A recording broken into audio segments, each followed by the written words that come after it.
After so much bloodshed and loss, after so many outrageous acts of inhuman brutality, it will take an extraordinary effort of will for the people of Bosnia to pull themselves from their past and start building a future of peace. But with our leadership and the commitment of our allies, the people of Bosnia can have the chance to decide their future in peace.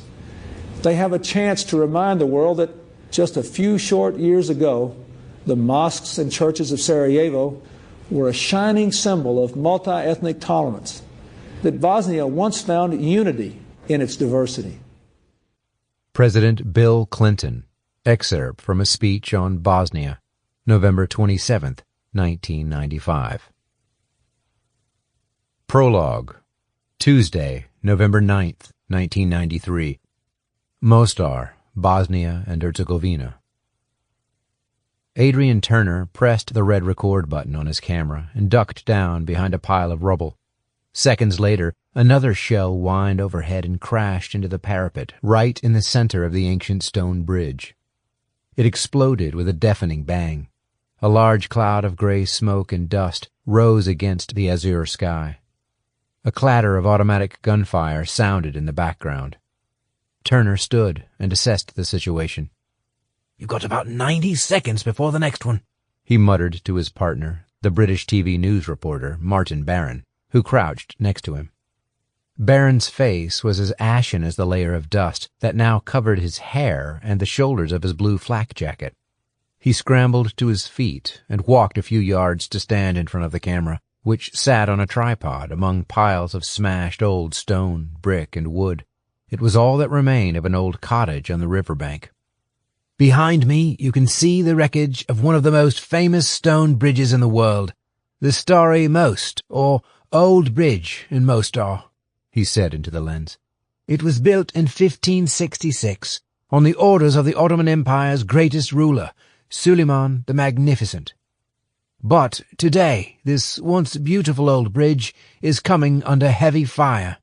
A tank situated on Stotina Hill, further down the Neretva River, and manned by gunners from the mainly Catholic Croatian army, the HVO, has been attacking all morning in an attempt to destroy it. The Croats want to smother morale among the 25,000 remaining Bosnian Muslims who live just across the other side of the river, in eastern Mostar." As he spoke, Barron half turned and indicated with his hand toward the crumbling structure, which was covered with a makeshift tangle of scaffolding, corrugated iron sheets, planks, and old rubber car tires in a vain attempt to protect it from the shelling. To his left and his right, all the buildings along the riverbank, which together had formed the medieval heart of one of Eastern Europe's most beautiful old cities, lay in ruins. "The Bosnian Muslims rely on this bridge for access to drinking water here on the western side of the river, and also use it to get supplies to the front line in this increasingly bloody civil war. They have to run across the bridge to try and avoid the Croatian snipers who are up in the hills surrounding this city," Barron continued. Next to the wreckage, on an archway that led onto the bridge, stood 4 people, an older man, a woman in her late teens, and 2 men in their 20s, holding a stretcher on which a wounded man lay, a blood-stained bandage wrapped around his head. Barron glanced over his shoulder and pointed at them. "You can see, just over there, 4 people who are waiting to try and carry a wounded man back from the front line across the bridge to the only hospital functioning on the eastern side. So far, this bridge has remained just about usable, but if this shelling continues for much longer, it may not be." Barron was interrupted by the telltale whine of another incoming shell. Turner and Barron simultaneously threw themselves face down to the floor, their fingers in their ears, eyes shut. This time the shell exploded much nearer, right next to the former archway, causing the ground beneath the 2 newsmen to shake as pieces of stone and other debris landed on them. When the noise died down a little, Turner lifted his head. His camera was still intact on the tripod, but beyond it, next to the ruined arch, he saw that the 4 people carrying the stretcher and the man on it were no more. Only a mess of blood, body parts, and the misshapen stretcher remained. To Turner's left, another man yelled loudly into a walkie-talkie. On the far side of the bridge, he could see a woman in a bright blue dress screaming non-stop. Other people were wailing. Turner glanced at his camera. They'd caught everything. "We got it all on film. Do another minute, can you?" Turner asked Barron. Barron stared at him, then brushed pieces of stone and dust from his hair. "You're mad. 5 people have just died. We should get out of here now." But he got to his feet, picked up his handheld microphone, and staggered around in front of the camera one more time. He coughed and then began to speak. "We've just seen firsthand the devastating effect of this war on all who live here. An injured man on a stretcher and 4 others who were trying to save his life have just been blown apart by a tank shell. That one landed unexpectedly near to us. The others have been hitting the center of the bridge. Yet another senseless loss of life in a senseless war. As the tank seems to have suddenly begun to target the area here on the western side of the bridge rather than the center, we're going to move to a safer location." Turner stepped over and turned off his camera, then picked up the tripod. He and Barron strode to a new position about 100 yards from the bridge, where Turner set up his equipment again. He focused on the smoking bridge structure, zoomed in a little, then pressed the record button.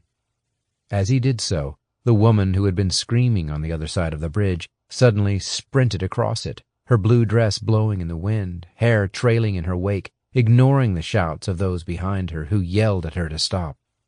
She knelt in the dust and the blood, next to the mangled bodies of the stretcher-bearers.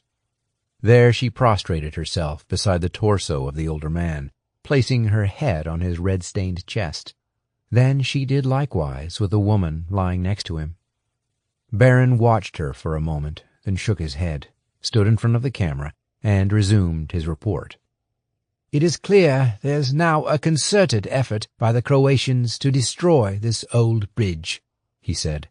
"It was once described in the 1930s by British author Rebecca West as one of the most beautiful bridges in the world.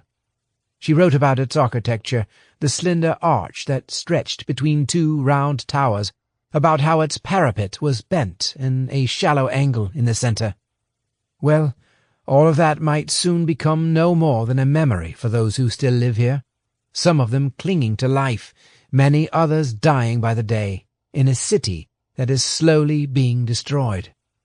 This is Martin Barron, reporting from Mostar."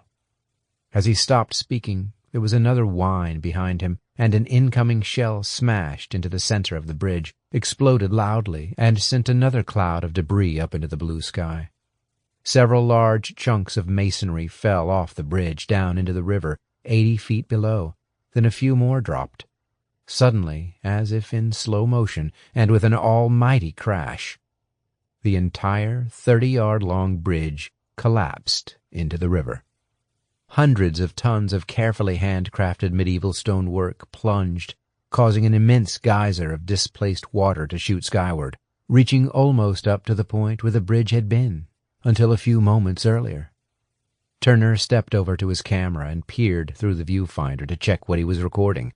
He'd gotten it all.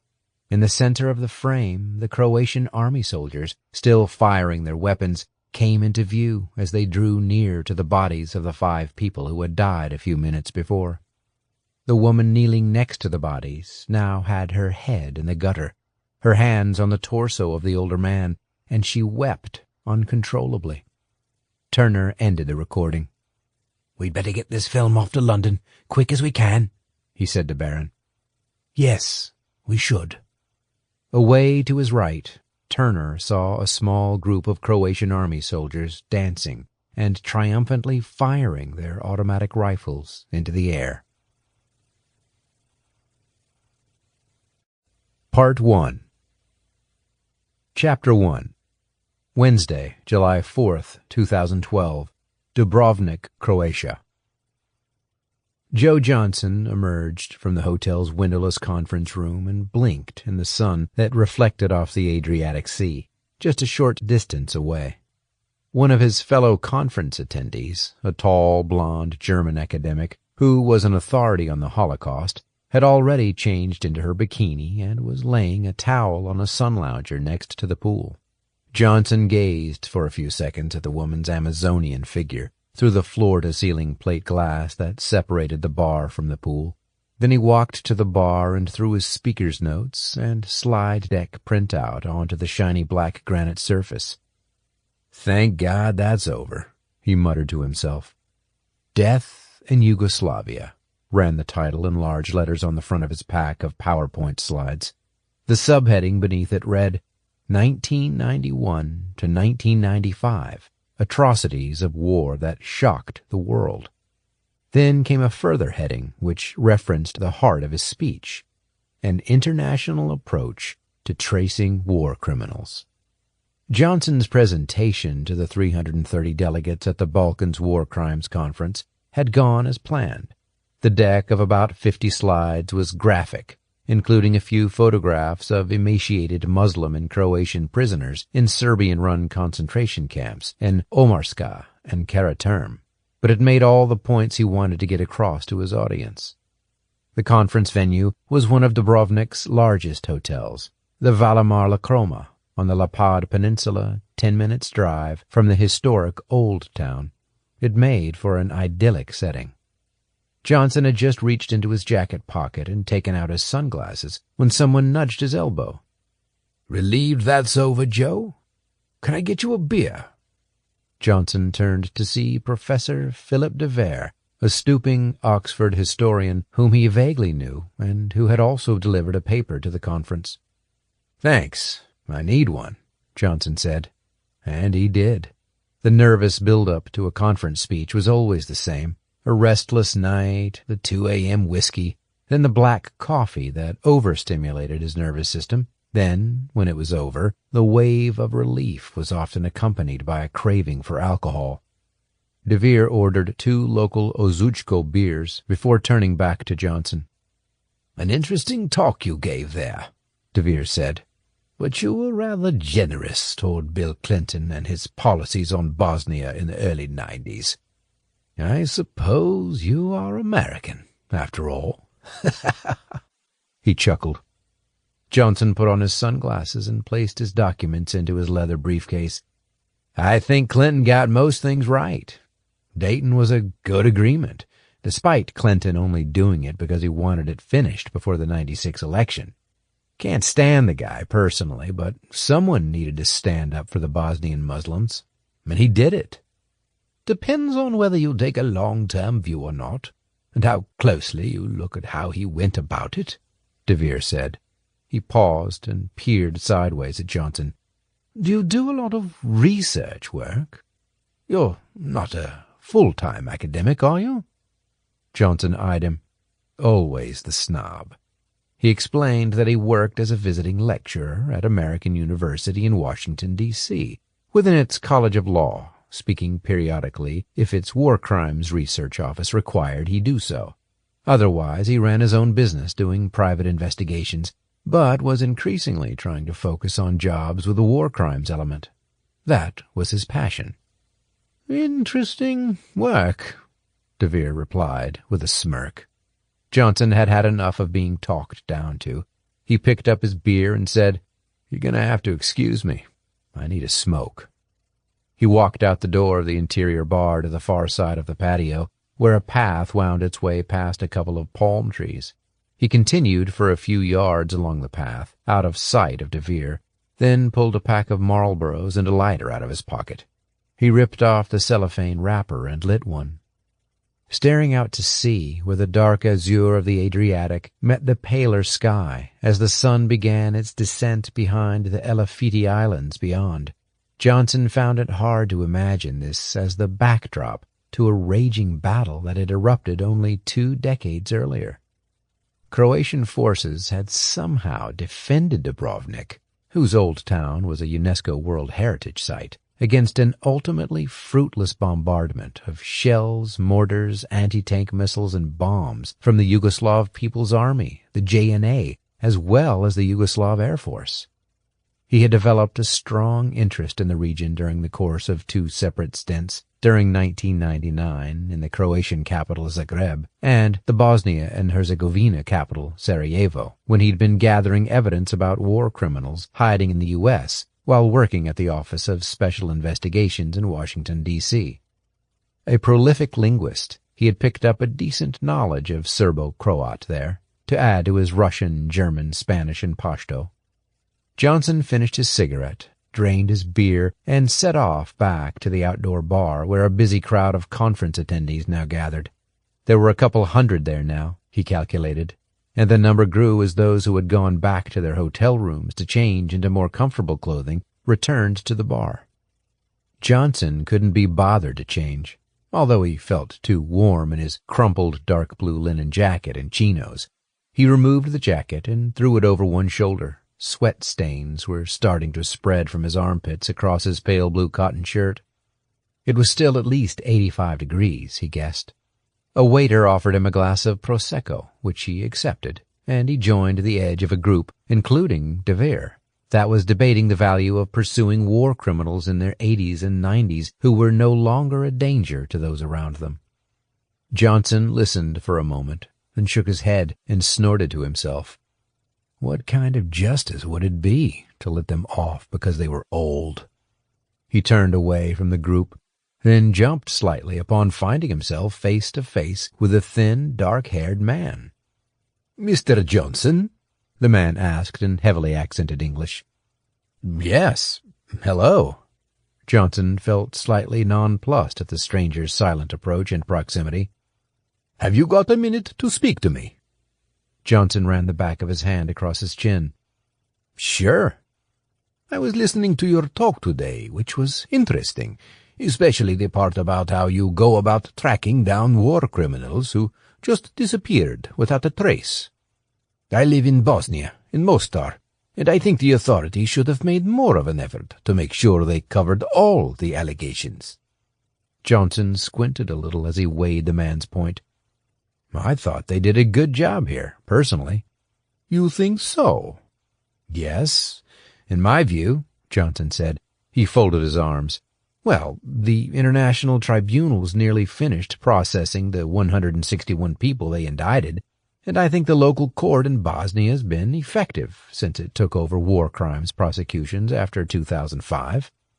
The man shifted from one foot to the other. "Yes, that's what you said in your talk.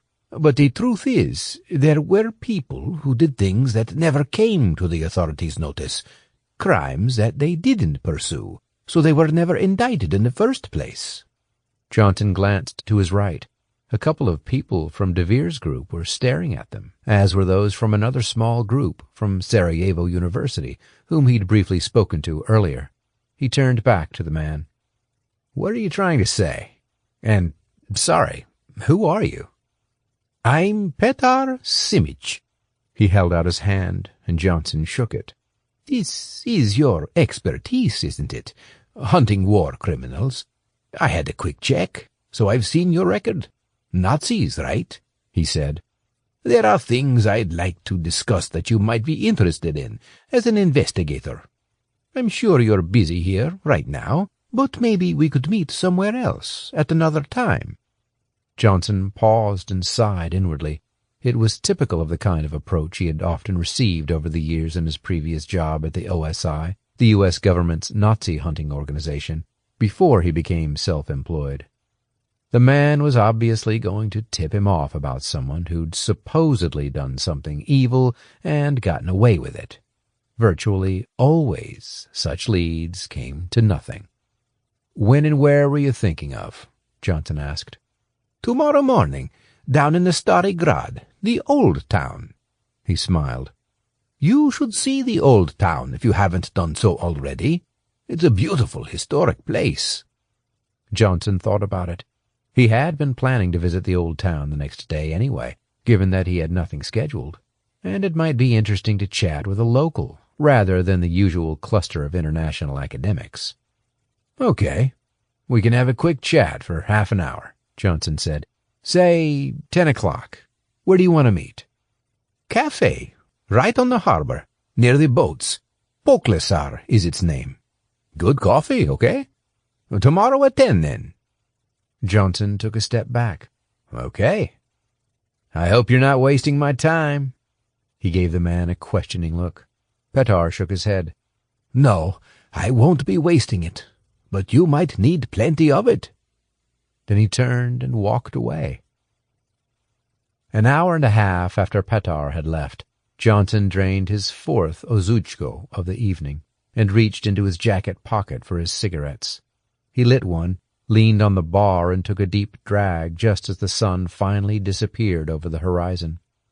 "Of all the gin joints and all the towns and all the world." Johnson jumped upon hearing the low-pitched, gravelly voice, but he knew immediately whom he'd find standing there when he turned around. It was a voice he had known well for more than 2.5 decades, ever since his days with the CIA and the sweat and dust of Pakistan and Afghanistan in the late 1980s. He pivoted to face a familiar, tall, bespectacled figure.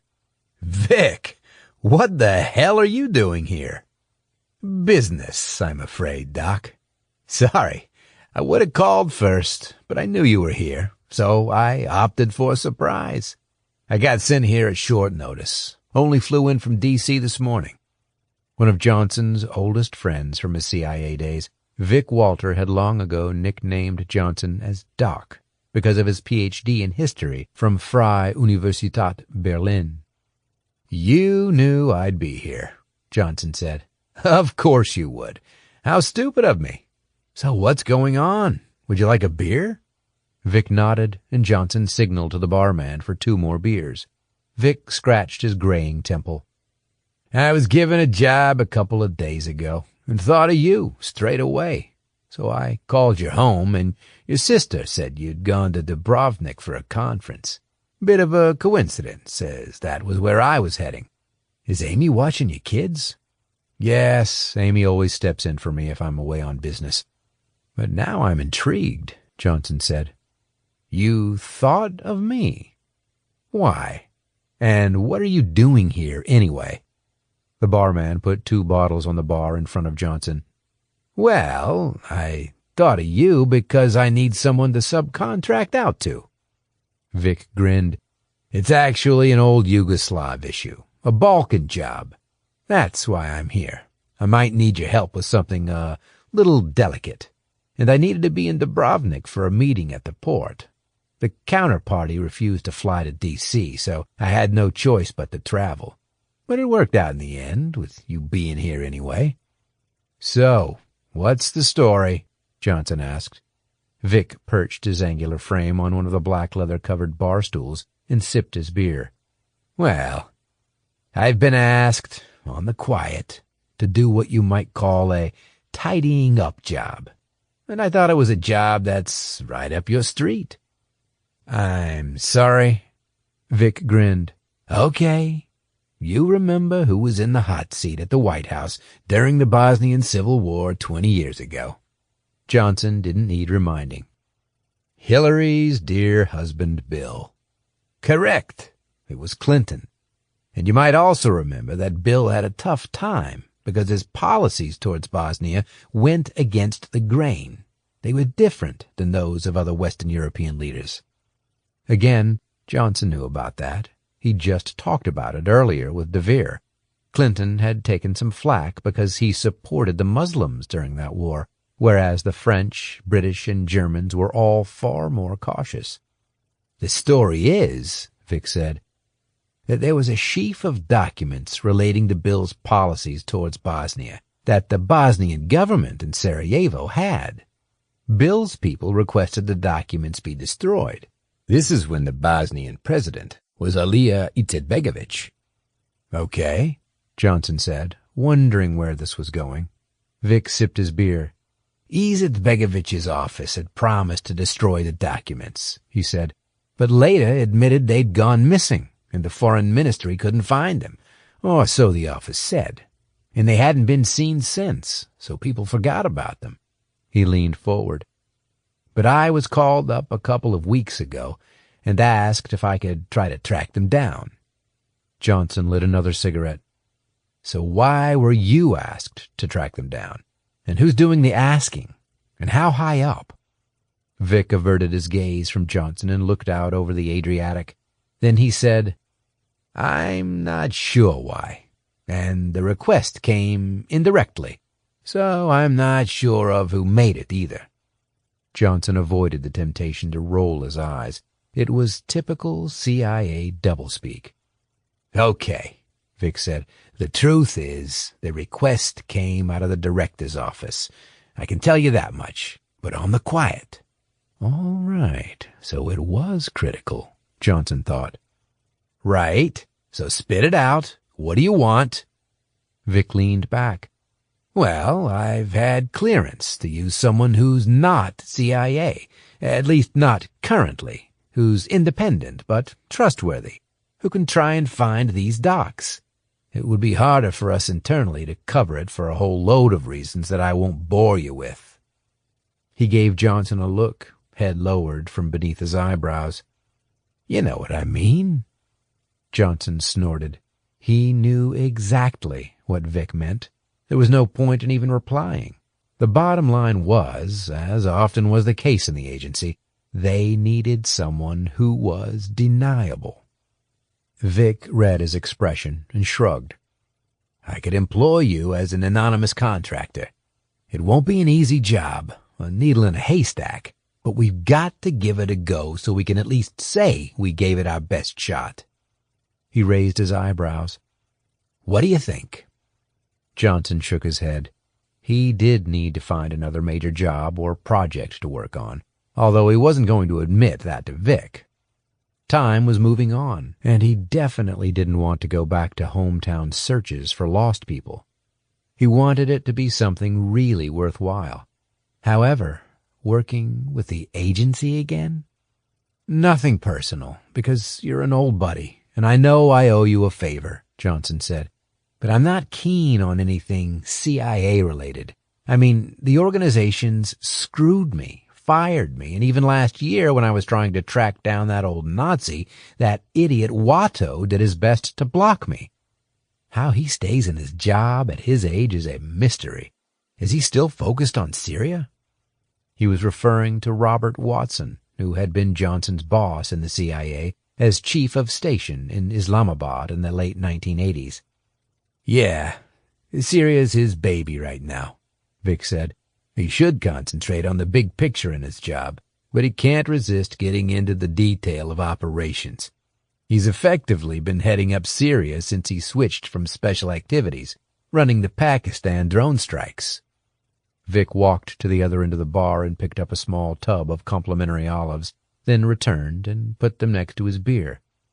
"You're right," he said.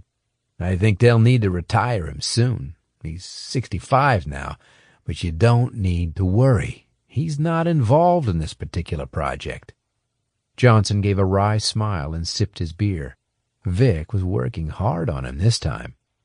"The other thing is," Johnson said, "I can't stand the Clintons.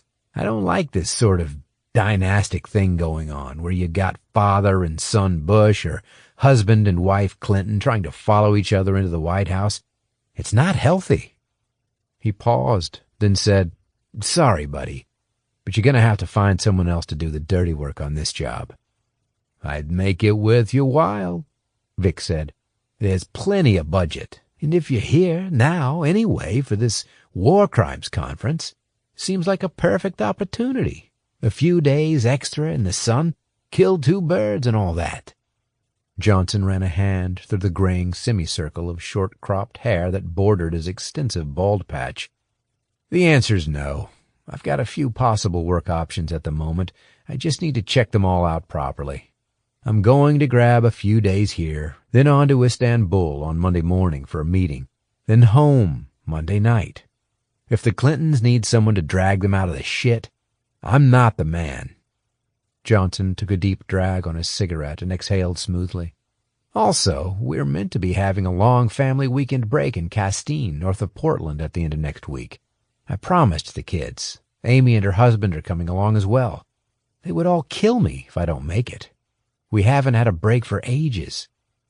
"A tricky one," Vic said. He drained his beer bottle. There seemed no obvious reason why Vic couldn't have the job done internally. It seemed fairly routine, unless there was something Vic wasn't telling him, which was quite likely and would be rather typical. "You know, This is the second time I've been propositioned tonight, so to speak, Johnson said. Oh, yeah? Who was the first? Asked Vic. Strange guy, a local, wants to meet me down at the old town tomorrow morning.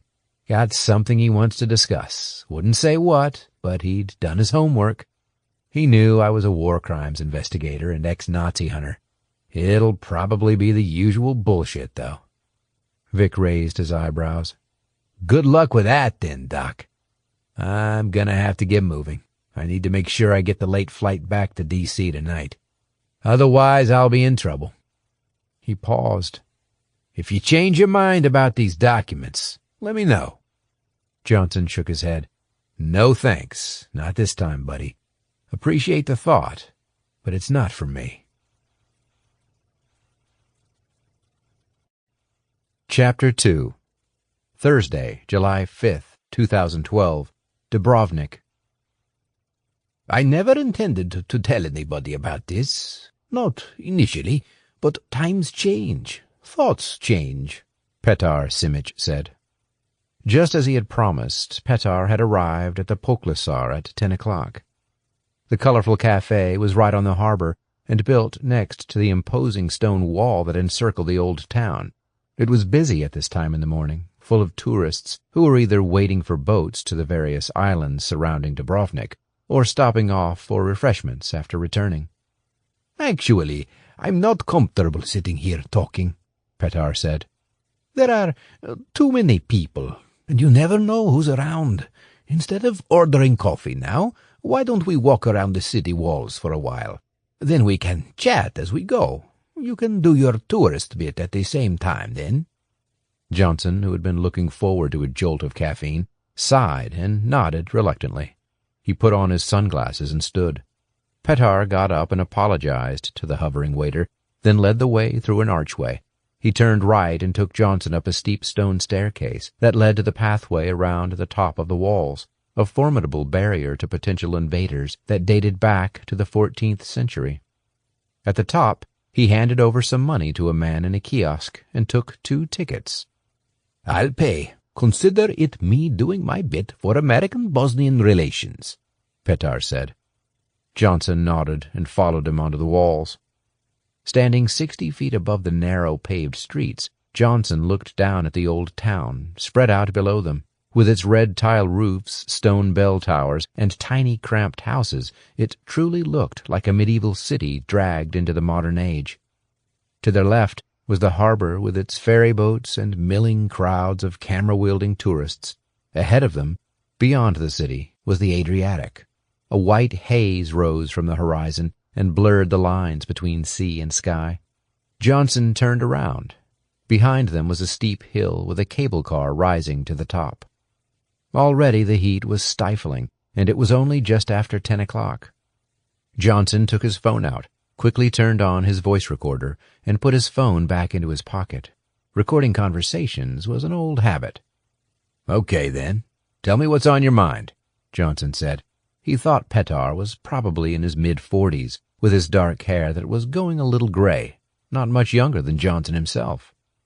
First, you need to think back to 1992, Petar said. I'm a Bosnian Croat. I grew up in eastern Mostar, which is about 150 kilometers north from here, over the border, Petar said. My brother Filip, me, and a couple of other guys I knew, Franjo Vukovic and Marko Lukic, were in the HVO, the Croatian Defense Council, the army. Initially, we fought with the Muslims, the Bosniaks, in the Bosnia and Herzegovina army to get rid of the Serbs. But then it all went wrong, and we started fighting each other instead toward the end of 92. Petar took a long drink from a bottle of water he was carrying and explained that things had really started to go downhill with the start of a mini-war within a war, with fighting between the Catholic Croats and the Bosnian Muslims, the Bosniaks. It was vicious, he said, with Mostar right in the thick of it. Johnson listened intently. So what went on between the two sides then? I did some work in Bosnia and Croatia in 1999, so I've heard a few stories that it wasn't just straightforward fighting. But tell me in your own words." Petar gave a sardonic laugh. "Oh, not straightforward. That's one way of putting it. It was bad on both sides. Any prisoners were treated like pigs. Many died or they were tortured. Franco, Marco, and Philip were in a unit that spent some of the time looking after Muslims locked up in a concentration camp at the Heliodrome, just south of Mostar." "Don't misunderstand me," Petar said. "All the soldiers on both sides were doing this kind of stuff. I did things I wasn't proud of. But the Heliodrome, that was something else." He explained how at the Heliodrome, which consisted of a 3-story prison building and a sports hall, Muslims had been continually beaten up, given little food and water, and were frequently tortured. Many were eventually killed. "Here, read this," Petar said. He reached into his back pocket and took out a folded sheet of paper and handed it to Johnson. It was a printout from an amended indictment issued in 2008 against various HVO officers at a war crimes trial conducted at the International Criminal Tribunal for the former Yugoslavia in The Hague. Johnson flicked through the 6 pages Petar had given him, many of them annotated with scribbles, underlinings, circles, and other marks in red pen. He stopped when he saw one particular reference. Approximately 1,800 Bosnian Muslim civilians were detained by the Herceg-Bosna HVO forces at the Heliodrome, it read. And then, a little further down, came the damning detail. The use of Bosnian Muslim detainees held at the Heliodrome in forced labor, or as human shields, resulted in at least 56 Muslim detainees being killed, and at least 178 being wounded.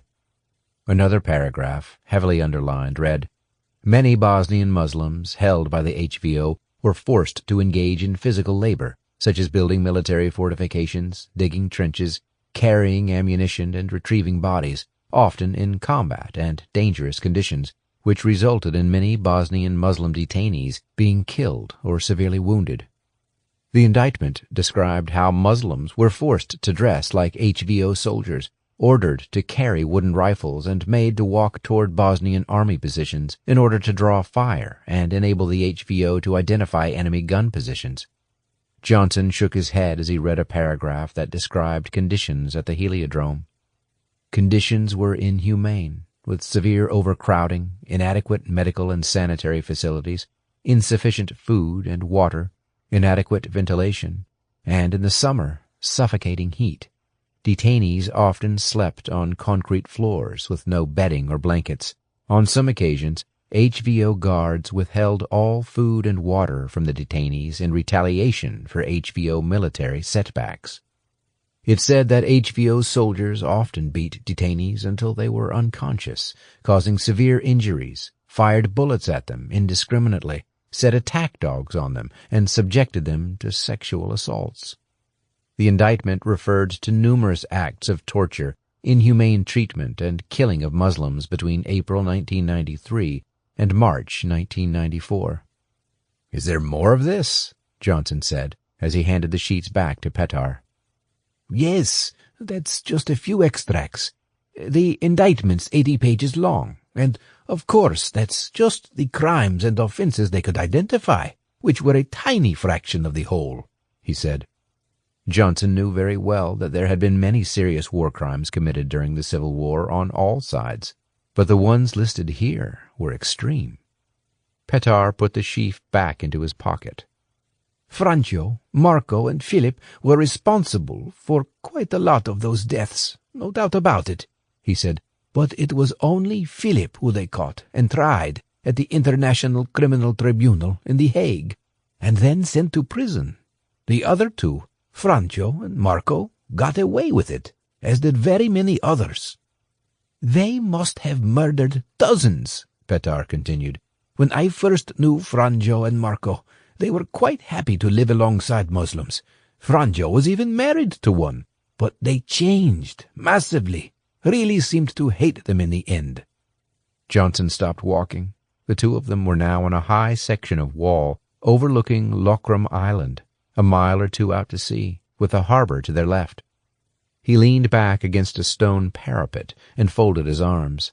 On a clear day, according to Johnson's guidebook, it was possible to see Italy across the Adriatic from Dubrovnik, but there was far too much haze for that today. Johnson scratched the small nick at the top of his right ear. "So do you know what happened to these guys, Franjo and Marco? Where are they now?" "Franjo vanished not too long after that. Gone." Petar flicked his wrist away from him to emphasize the point. "He was a bit of an enigma. Some said he was killed when his truck ran over a landmine. Other people said he vanished somewhere and got a new identity. But nobody seems to know the truth." Franjo and Philip had both trained as journalists together, Petar explained. That was how they knew each other. After studying at university in Zagreb, they had trained together for a while as sub-editors and producers at Radio Televizija Zagreb, the Croatian state-owned broadcaster, working across both radio and television stations.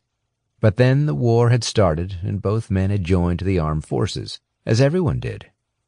"Franjo could well be dead for all I know," Petar said. "But Marco's still definitely around. Nasty guy, made loads of money.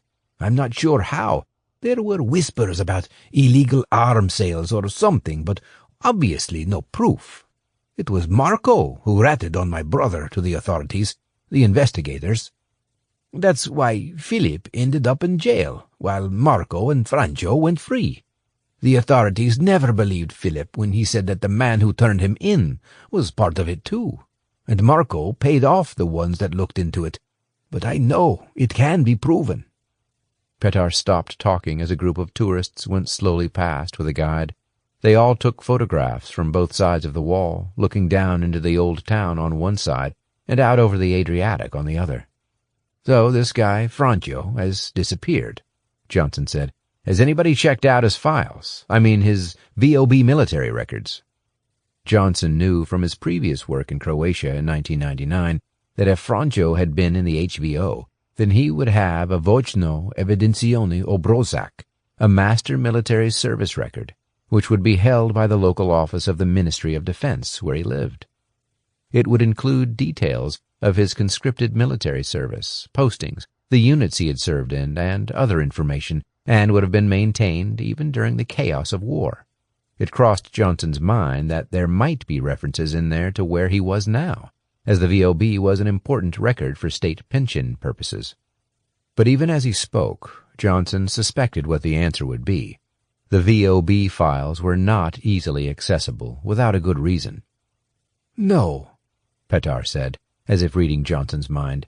"You'd need someone on the inside to get them for you." Johnson nodded. There would always be ways around that if necessary, especially in countries like Bosnia and Croatia, where the wheels of bureaucracy could be oiled by dripping banknotes into the machinery. The last time, he had done exactly that, and had found ferrets to dig out what he needed. 2 good intelligence service sources he had carefully cultivated. One had been in Croatia, at the Security and Intelligence Service of the Ministry of Defense, and the other in Bosnia, at the Civilian Intelligence Service, the Agency for Investigation and Documentation. Both men were still in their jobs, although the names of their agencies had changed. Maybe he could call on them for help again. "But why have you taken so long to do anything about this?" Johnson asked.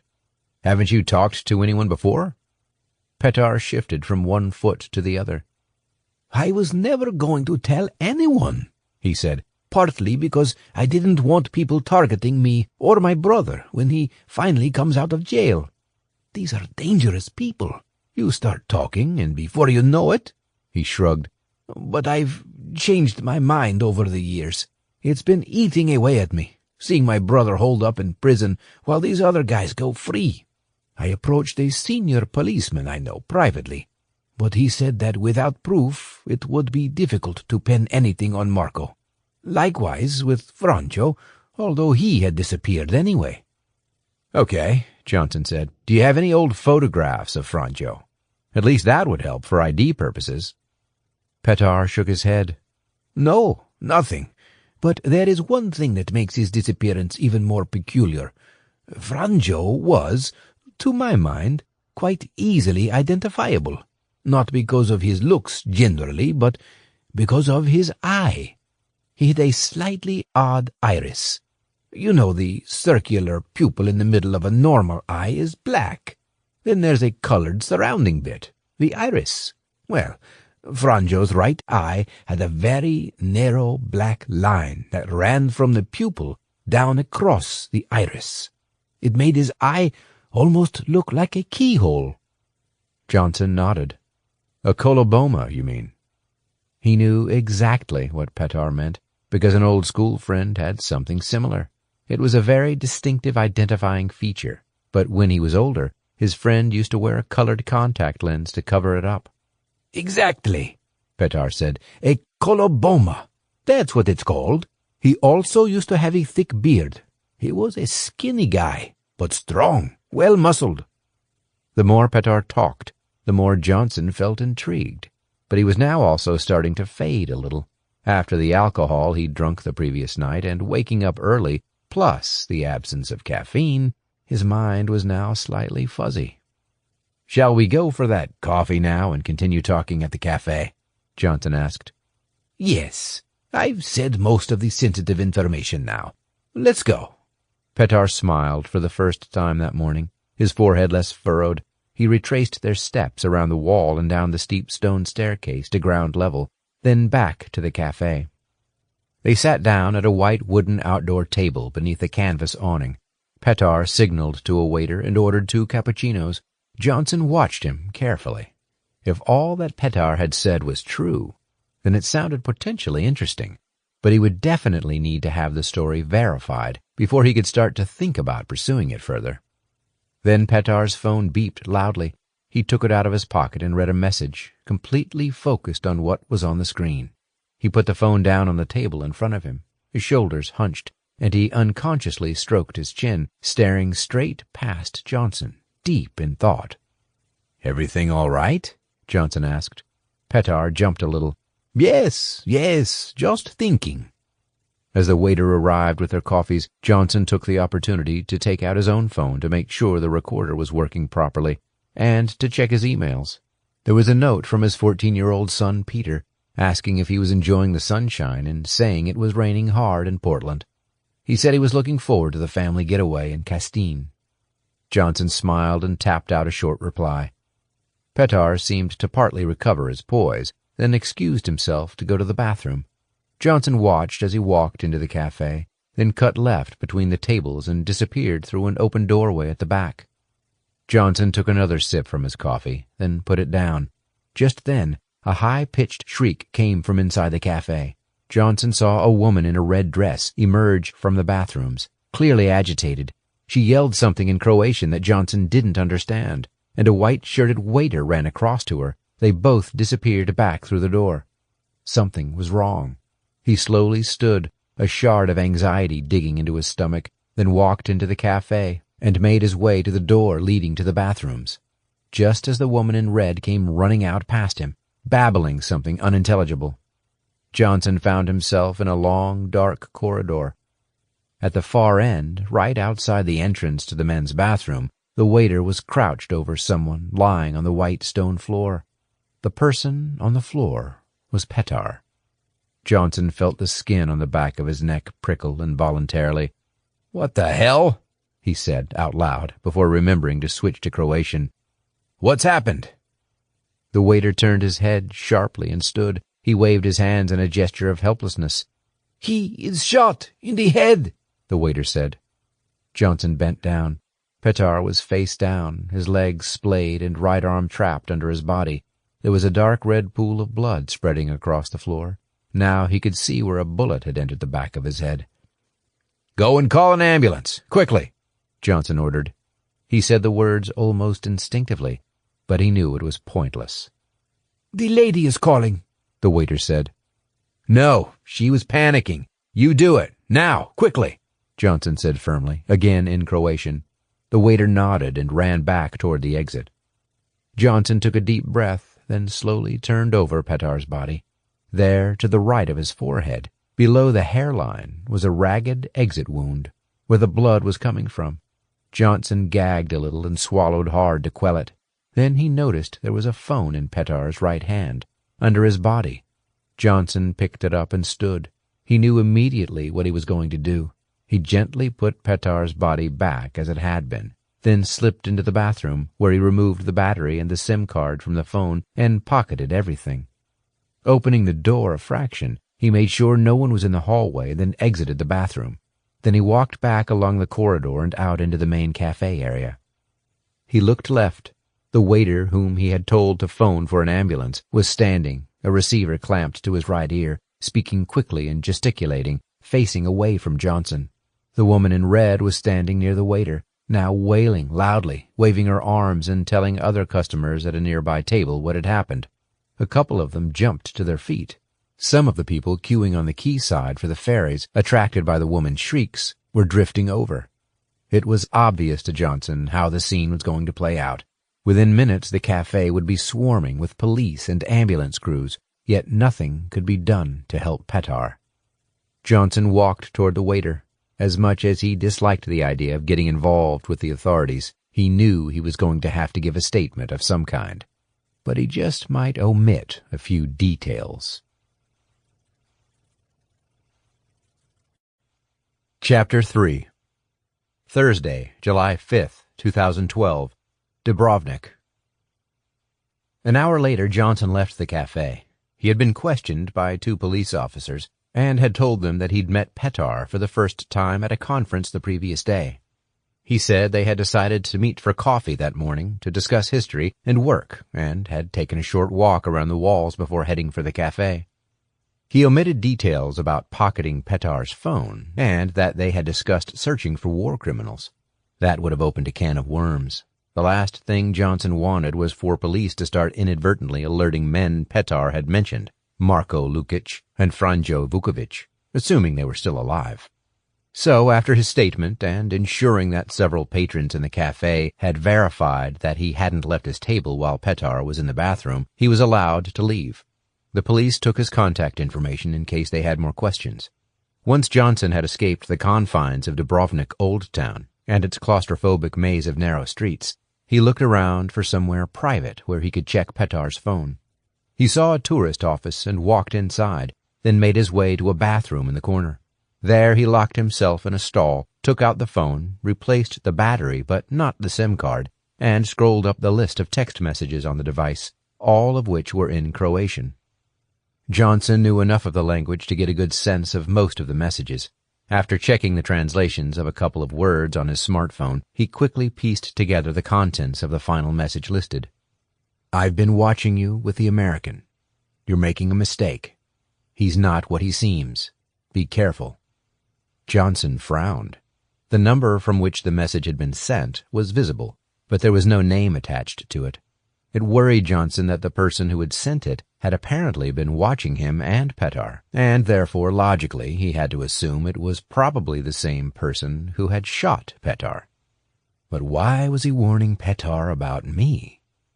Johnson had taken no counter-surveillance measures, as there had seemed to be no need, but now he quickly cycled through his memory of the moments before Petar's death. There had been so many people in the cafe, and Johnson had been taking in many of the faces and their clothing as he waited for Petar to return from the bathroom. It was an old CIA street habit that had stuck with him. Who had come from the bathrooms? There was the woman in the red dress, the waiter, 2 middle-aged women, and then there had been a man. Johnson concentrated. The man had been wearing sunglasses and a navy baseball cap over his dark hair. After the murder, he had seen all the people again, apart from the man in the baseball cap, who must have left. He had to be the most likely suspect. Johnson glanced down at the phone in his hand. It was an old, basic Nokia model, not a smartphone, so there were no emails on the device. Johnson put the phone back in his pocket, then went outside again. This time he carefully checked around him for any sign of the man who he now believed had shot Petar. There was nobody in view. The departures board at the bus stop at Pyle, outside the main gate to Dubrovnik's walled Old Town, showed that the next number 6 bus to the Baban Kuk Peninsula where his hotel was located, was due in 2 minutes. An ambulance screamed past, its blue and red lights flashing, siren blaring, heading in the direction of the old town harbor. Johnson leaned against the bus stop post and turned his attention back to Petar's previous text messages.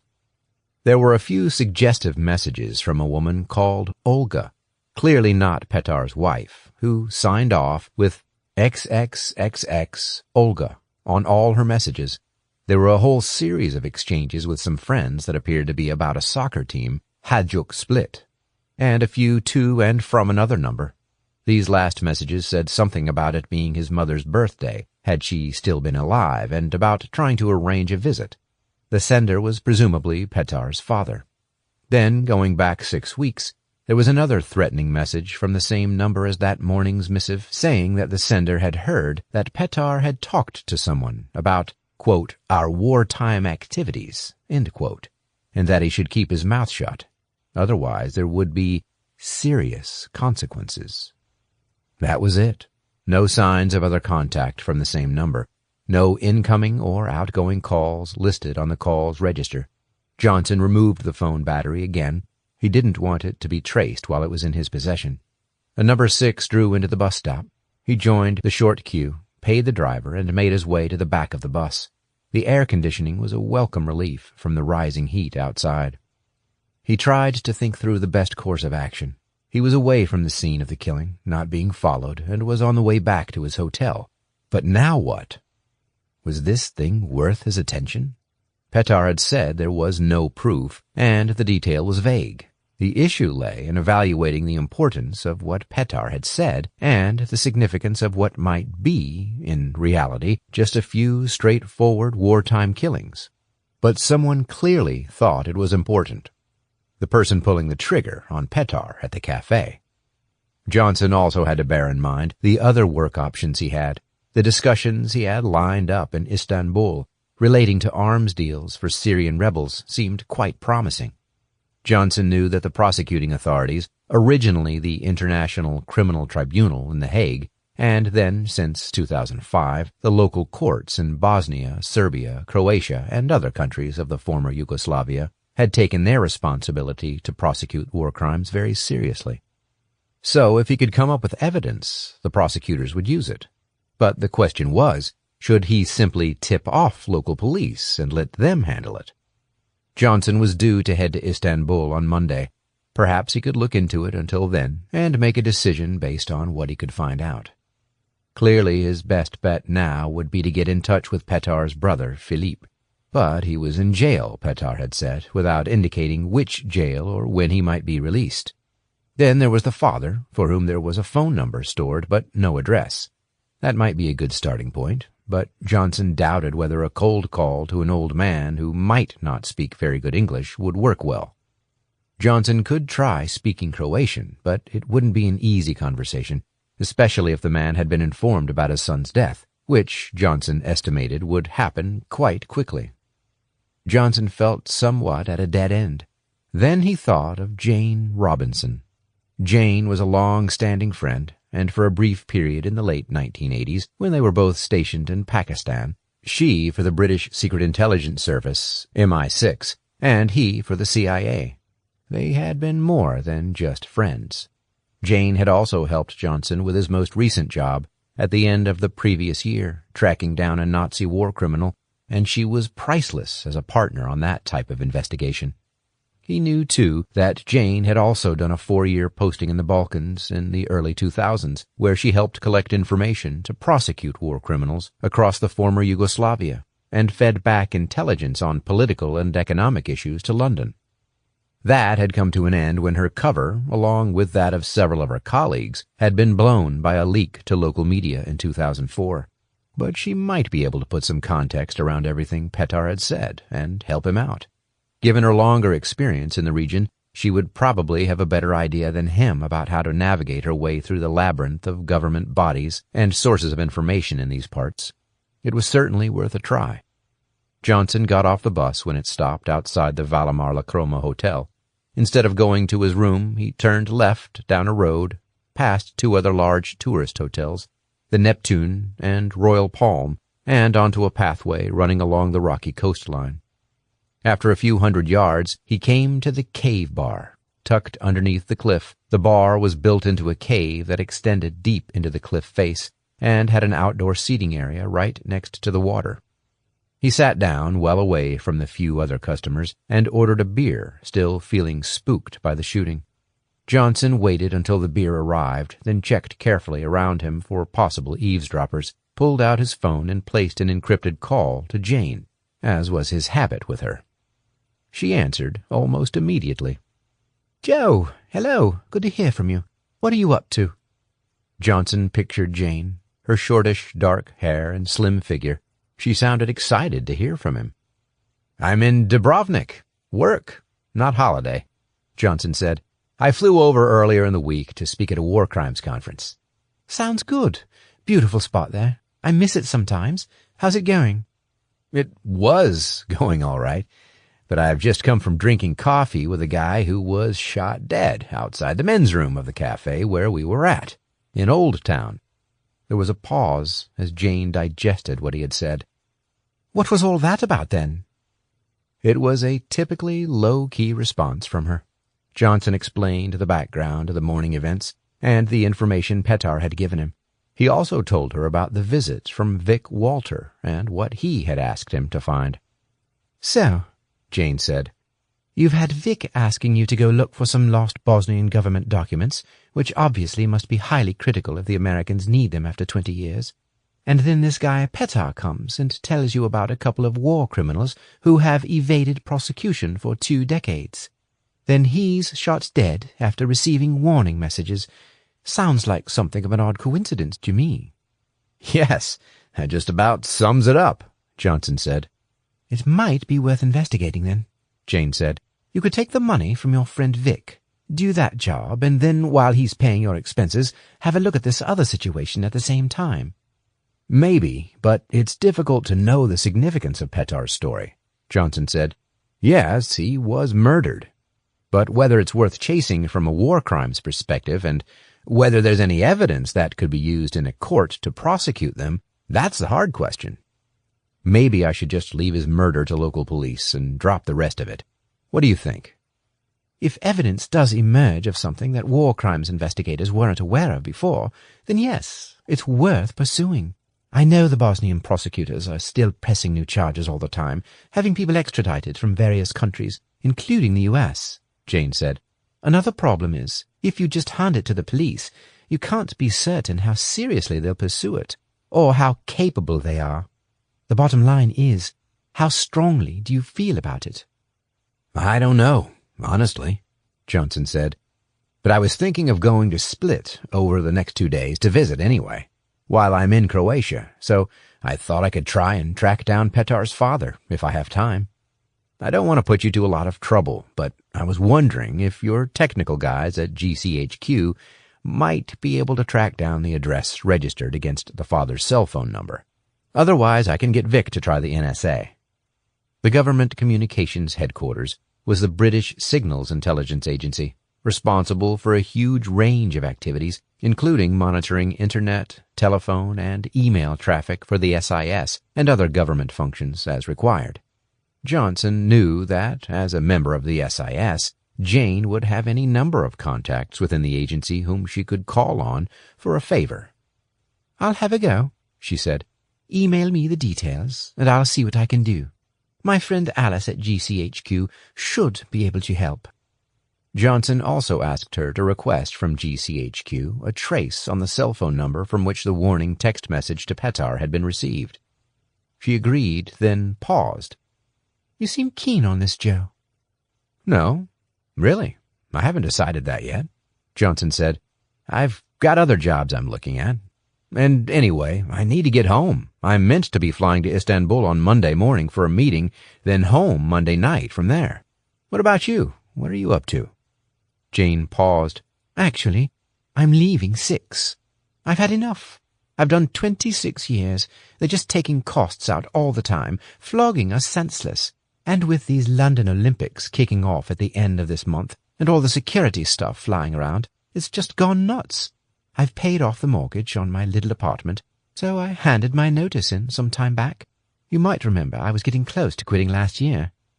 Johnson remembered very well, but now he was surprised that she had actually taken such a bold step, and that he was learning of it only now. He thought they were closer than that.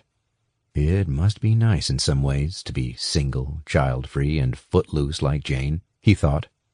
"So what are you planning to do when you leave?"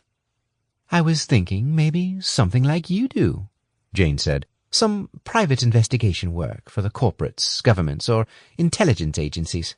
Maybe looking for wanted people who have removed themselves from the radar.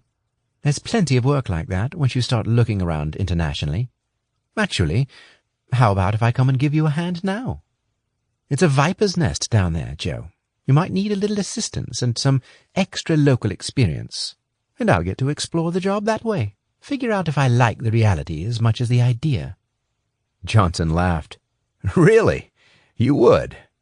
If I were going to do this job, then absolutely, but I don't think I'll end up on it." But something in the back of his mind made him ask, "When could you do that anyway?" "Next week. Tuesday, probably. I finish here on Monday afternoon." For a second, Johnson really considered it, but then reality hit him. "The kids would kill me, I'm afraid. We're meant to be going on a short break in northern Maine for a few days next weekend with my sister and her husband. I can't possibly miss that, so I'll be heading home Monday as planned." "Okay, but if anything comes up, you know where to find me." Chapter 4. Thursday, July 5th, 2012. London. The British Foreign Secretary, Ian Owen, wagged his finger at the Wolf Live studio audience to emphasize his point and raised his voice a couple of tones. "What I would like to see, what most people in the Western world would like to see," he said, "is for democracy to thrive in the Islamic countries of the world. We've seen over the past decades, centuries, millennia even, a democratic culture evolve across much of the globe that is based very much on Christian principles. By that I mean westernized countries have put in place the real building blocks of democracy, chiefly the independence of the judiciary, the rule of law, of free media, and rights of individuals, and strong and diverse political parties. I'd like to see that kind of democracy spread to Islamic countries as well." He took a sip of water, then leaned forward in his black armchair once again. The interviewer, Boris Wolff, nodded. "That's fine, Foreign Secretary, but these systems have evolved over centuries. You're now saying to countries that have gone down the dictatorship route, just change overnight." "No, that's not what I'm saying," Owen said. "It's not an overnight process, but people bring about change from within. Strong, peaceful pressure for change can make a real difference." "Okay," Boris said, running a hand through his clipped hair. "But in some ways you're seeing the tide go the other way, away from inclusion and diversity. Look at the United States, where we've seen Patrick Spencer, the Republican Speaker of the House, trumpeting his anti-Muslim rhetoric, calling for bans on Muslims and getting huge support from various corners of the population." "Yes, that's true," Owen said. "There are groups, even in Western countries, who are fighting to defeat us and our values. Spencer and his like are a threat to our vision of democracy, because they want to exclude people who don't, say, have the right ethnic background or family group." Boris leaned forward. "Foreign Secretary, thank you for taking the time to be with us this afternoon. Strong views, as always, and much food for thought." Owen nodded in acknowledgment, adjusted his tie, and sat back with a self-satisfied smile, clearly believing the interview had gone according to plan. As the credits rolled and the show closed, Owen got to his feet and shook hands with Boris before his public relations staff swiftly ushered him out of the SRTV studios. As the audience exited the building, in London's Paddington Basin, Boris wandered over to the program's editor, David Rowlands, who stood at the side of the set. "I thought that mainly went very well," David said, looking up at Boris. "You did a good job. You pushed him just about hard enough on his points about internal change and Spencer and so on, without being too aggressive." "Yes, hopefully I got the balance about right," Boris said, fingering the side of his face, which he had carefully shaved that morning prior to the interview. David smiled. "You've come a long way in the past few years. Amazing how you've grown into this role." Boris nodded his thanks. David was right. It had been a long, sometimes hard journey from a junior sub-editor working shifts through dark winter nights on the BBC World Service to a top TV political interviewer.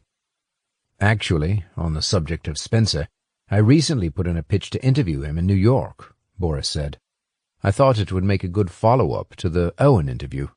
You know, he's got such a different viewpoint than Owen does, and he's coming from the other side of the Atlantic. It would make a great contrast and give a different perspective on the same issues. Also, Spencer's going to come across as a real thug, a mindless idiot, really, on some things. He's bound to say something strong, probably anti-Muslim or something. That will make a big headline and get us some great publicity. Management will love it." "Great idea," David said. "The commercial boys will sell a ton of airtime on the back of that. We'll make a killing. You never mentioned that before." "No, I wanted to see if it would get any traction with Spencer's publicity people first. But his main guy came back this morning and said they liked the idea and could do it at quite short notice.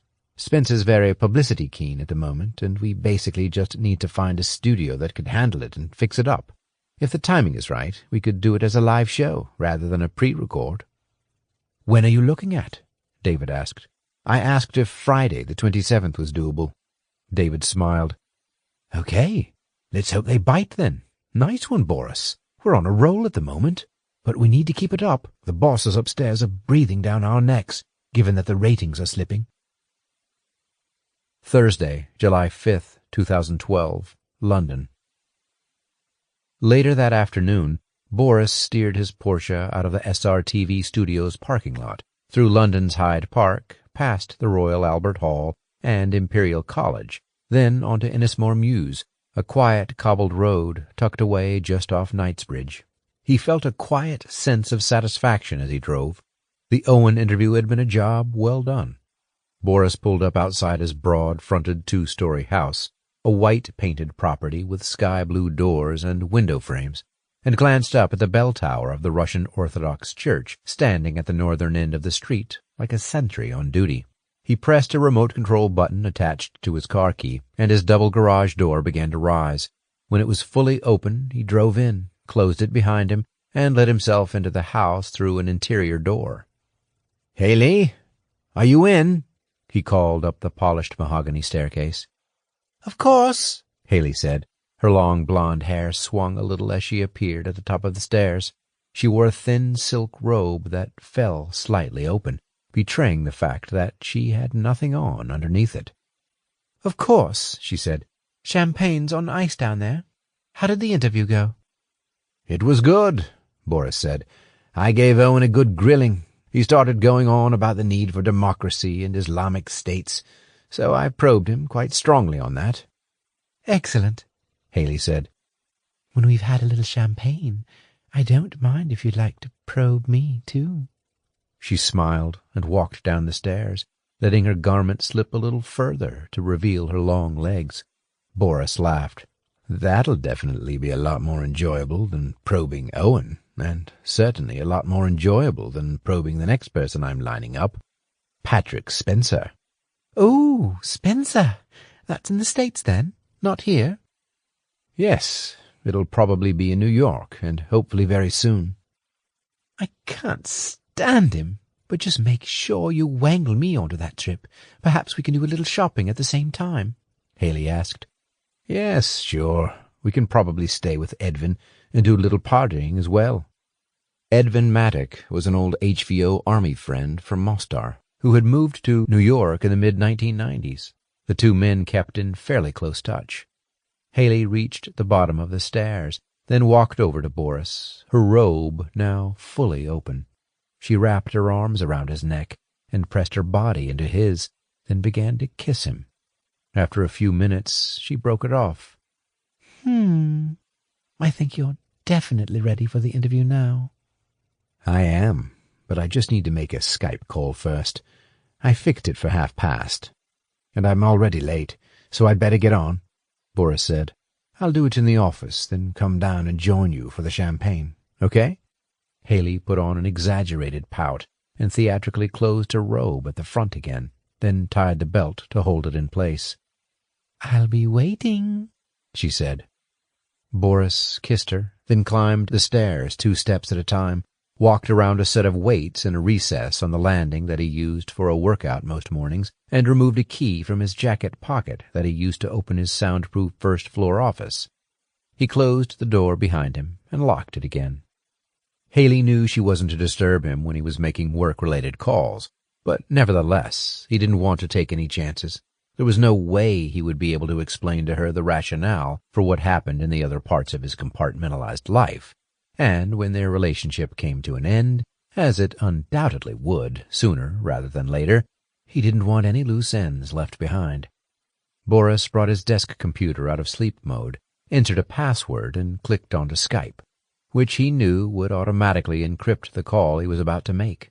He scrolled down his list of contacts until he came to a certain name, then pressed the call button. After a couple of rings, the video screen opened and gradually the flickering picture stabilized. Boris could see a man with short, dark hair wearing a pair of sunglasses. The sound came on and Boris could hear background noise.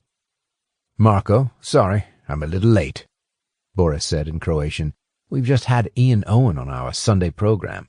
Not that that's an excuse. How are things? Marko Lukic shook his head. So the British Foreign Secretary comes before your old friend, does he? How things change. Very funny. Anyway, I'm okay.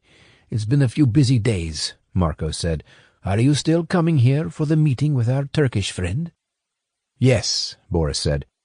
They're still buying heavily. The Syrians seem to be taking everything we can channel through, so I'm hoping to tie up another big order with Mustafa. I'll be there on Saturday to see him in Split. I was thinking, as I've got several days off after that, we could go to Mostar and chill out for a bit, have a few beers. Yes, good idea. We can spend some of Mustafa's money, assuming you complete the deal. Is he still paying on time? Yes, Boris said. Straight into Zurich, no problem. So you'll get your cut as usual. Good, Marko said.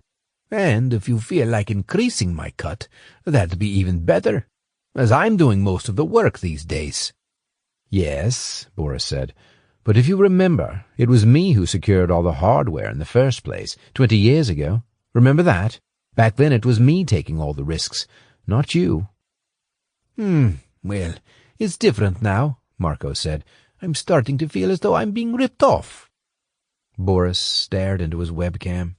He knew that Marko had an image of him doing a 3-days-per-week TV job that paid a fortune but demanded little. If only he knew the reality, the long hours working at home, preparing questions, researching and reading until he knew his subjects well enough to ensure they received a thorough examination, no matter the topic of discussion. Marko shrugged.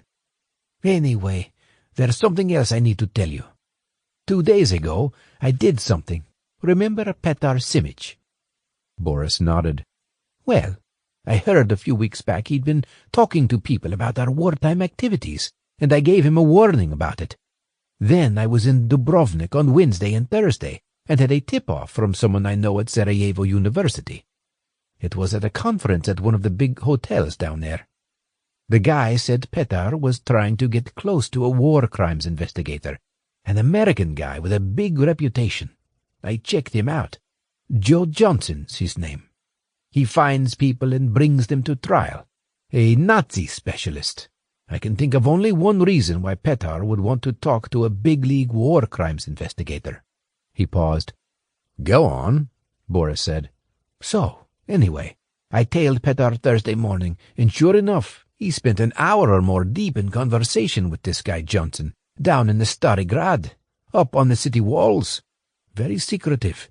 I didn't like it. So I did what I should have done years ago. What? What do you think? Boris remained silent for a bit. Then he said, What? Right there in the Stari Grad? Yes, outside the men's room in the cafe."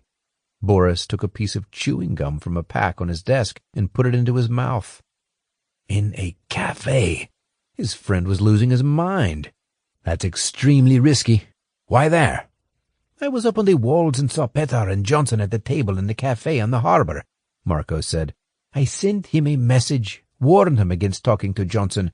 He was drinking a lot of water, and I figured he would use the men's room at some stage, so I sat nearby, then followed him in when he went." Boris sat speechless. It wasn't the sort of thing he would have expected from an experienced campaigner like Marco, especially not in such a high-risk area as Dubrovnik Old Town, which was normally swarming with tourists and uniformed police. "But you didn't touch the American?" Boris asked. "Did he see you?" "I left the American. Didn't get a good opportunity anyway. And no, he wouldn't have seen me. I'm fairly sure of that. He was at an outside table." "Well, surely he's going to link it to you," Boris said. "Petar must have mentioned you in the conversation. Isn't the American now going to follow up?" "How?" Marco asked. "He wouldn't know who did Petar in." That's what you think. There's Philippe. He might put him on your tail." "Nah, he's still in prison, over with you in the UK, as far as I know." Boris shook his head. "You said you sent Petar a message. Did you grab his phone, then, after you shot him?" There was silence. Boris could see on his screen that Marco was frowning. The answer was clearly a no. Boris ran his forefinger down his nose, which angled a little to the right from a car crash he was in during his 18 months in Munich in 1995. "Not smart. Anyway, we can discuss it further in Mostar." Marco shrugged. "Sure, I think it'll be okay. Like I said, we should have done it a long time ago. If the American proves a problem, we can think again." Chapter 5. Friday, July 6, 2012. Astoria, Queens, New York City. The barman increased the volume on the television in the corner of the restaurant, Jevabdzenica Sarajevo, as Patrick Spencer began his much-anticipated speech, which was being broadcast live on CBA's special afternoon political news program. Aisha Delic sat up in her chair and pushed her sunglasses onto the top of her head. "Great, this idiot Republican," she says to her friend Adela. "I tell you, he makes me ashamed to be a New Yorker, and an American." She picked up her glass of iced tea from the wooden table. The amount of airtime her employer, the broadcaster, CBA, was currently giving to Spencer, the recently elected Speaker of the House of Representatives, sometimes made her feel embarrassed to admit she worked for them. She, like so many of her friends, struggled to believe so many people were buying into his rhetoric. Even other Republicans in his party had difficulty accepting its extremism. The afternoon crowd of late lunchers and coffee drinkers in the Bosnian restaurant on the corner of 38th Street and 34th Avenue in Astoria fell quiet as Spencer leaned toward a bank of microphones on the stand in front of him. "We've got a problem in this country. A problem with immigrants. Yes, we all know about illegal immigrants, and we'll deal with those. We need a wall to keep them out, because the current system just doesn't work. But I'm also talking about Muslim immigrants, some of whom are even legal." Aisha shook her head. "Here we go," she said, flipping her long dark hair over her shoulder. Spencer squared his shoulders and ran a hand through his coiffured mop of iron-gray hair, then continued. "Muslims gather in neighborhoods, and they influence each other. Some become radicalized and dangerous. They become anti-American, anti the country they've chosen to live in. And that's a big problem for all of us. That's what I want to see sorted out. For the next few years, this issue is going to be at the top of my list. My goal is to draft new legislation to address this endangerment to the American people. President Obama chooses to downplay this concern, as does Secretary Clinton.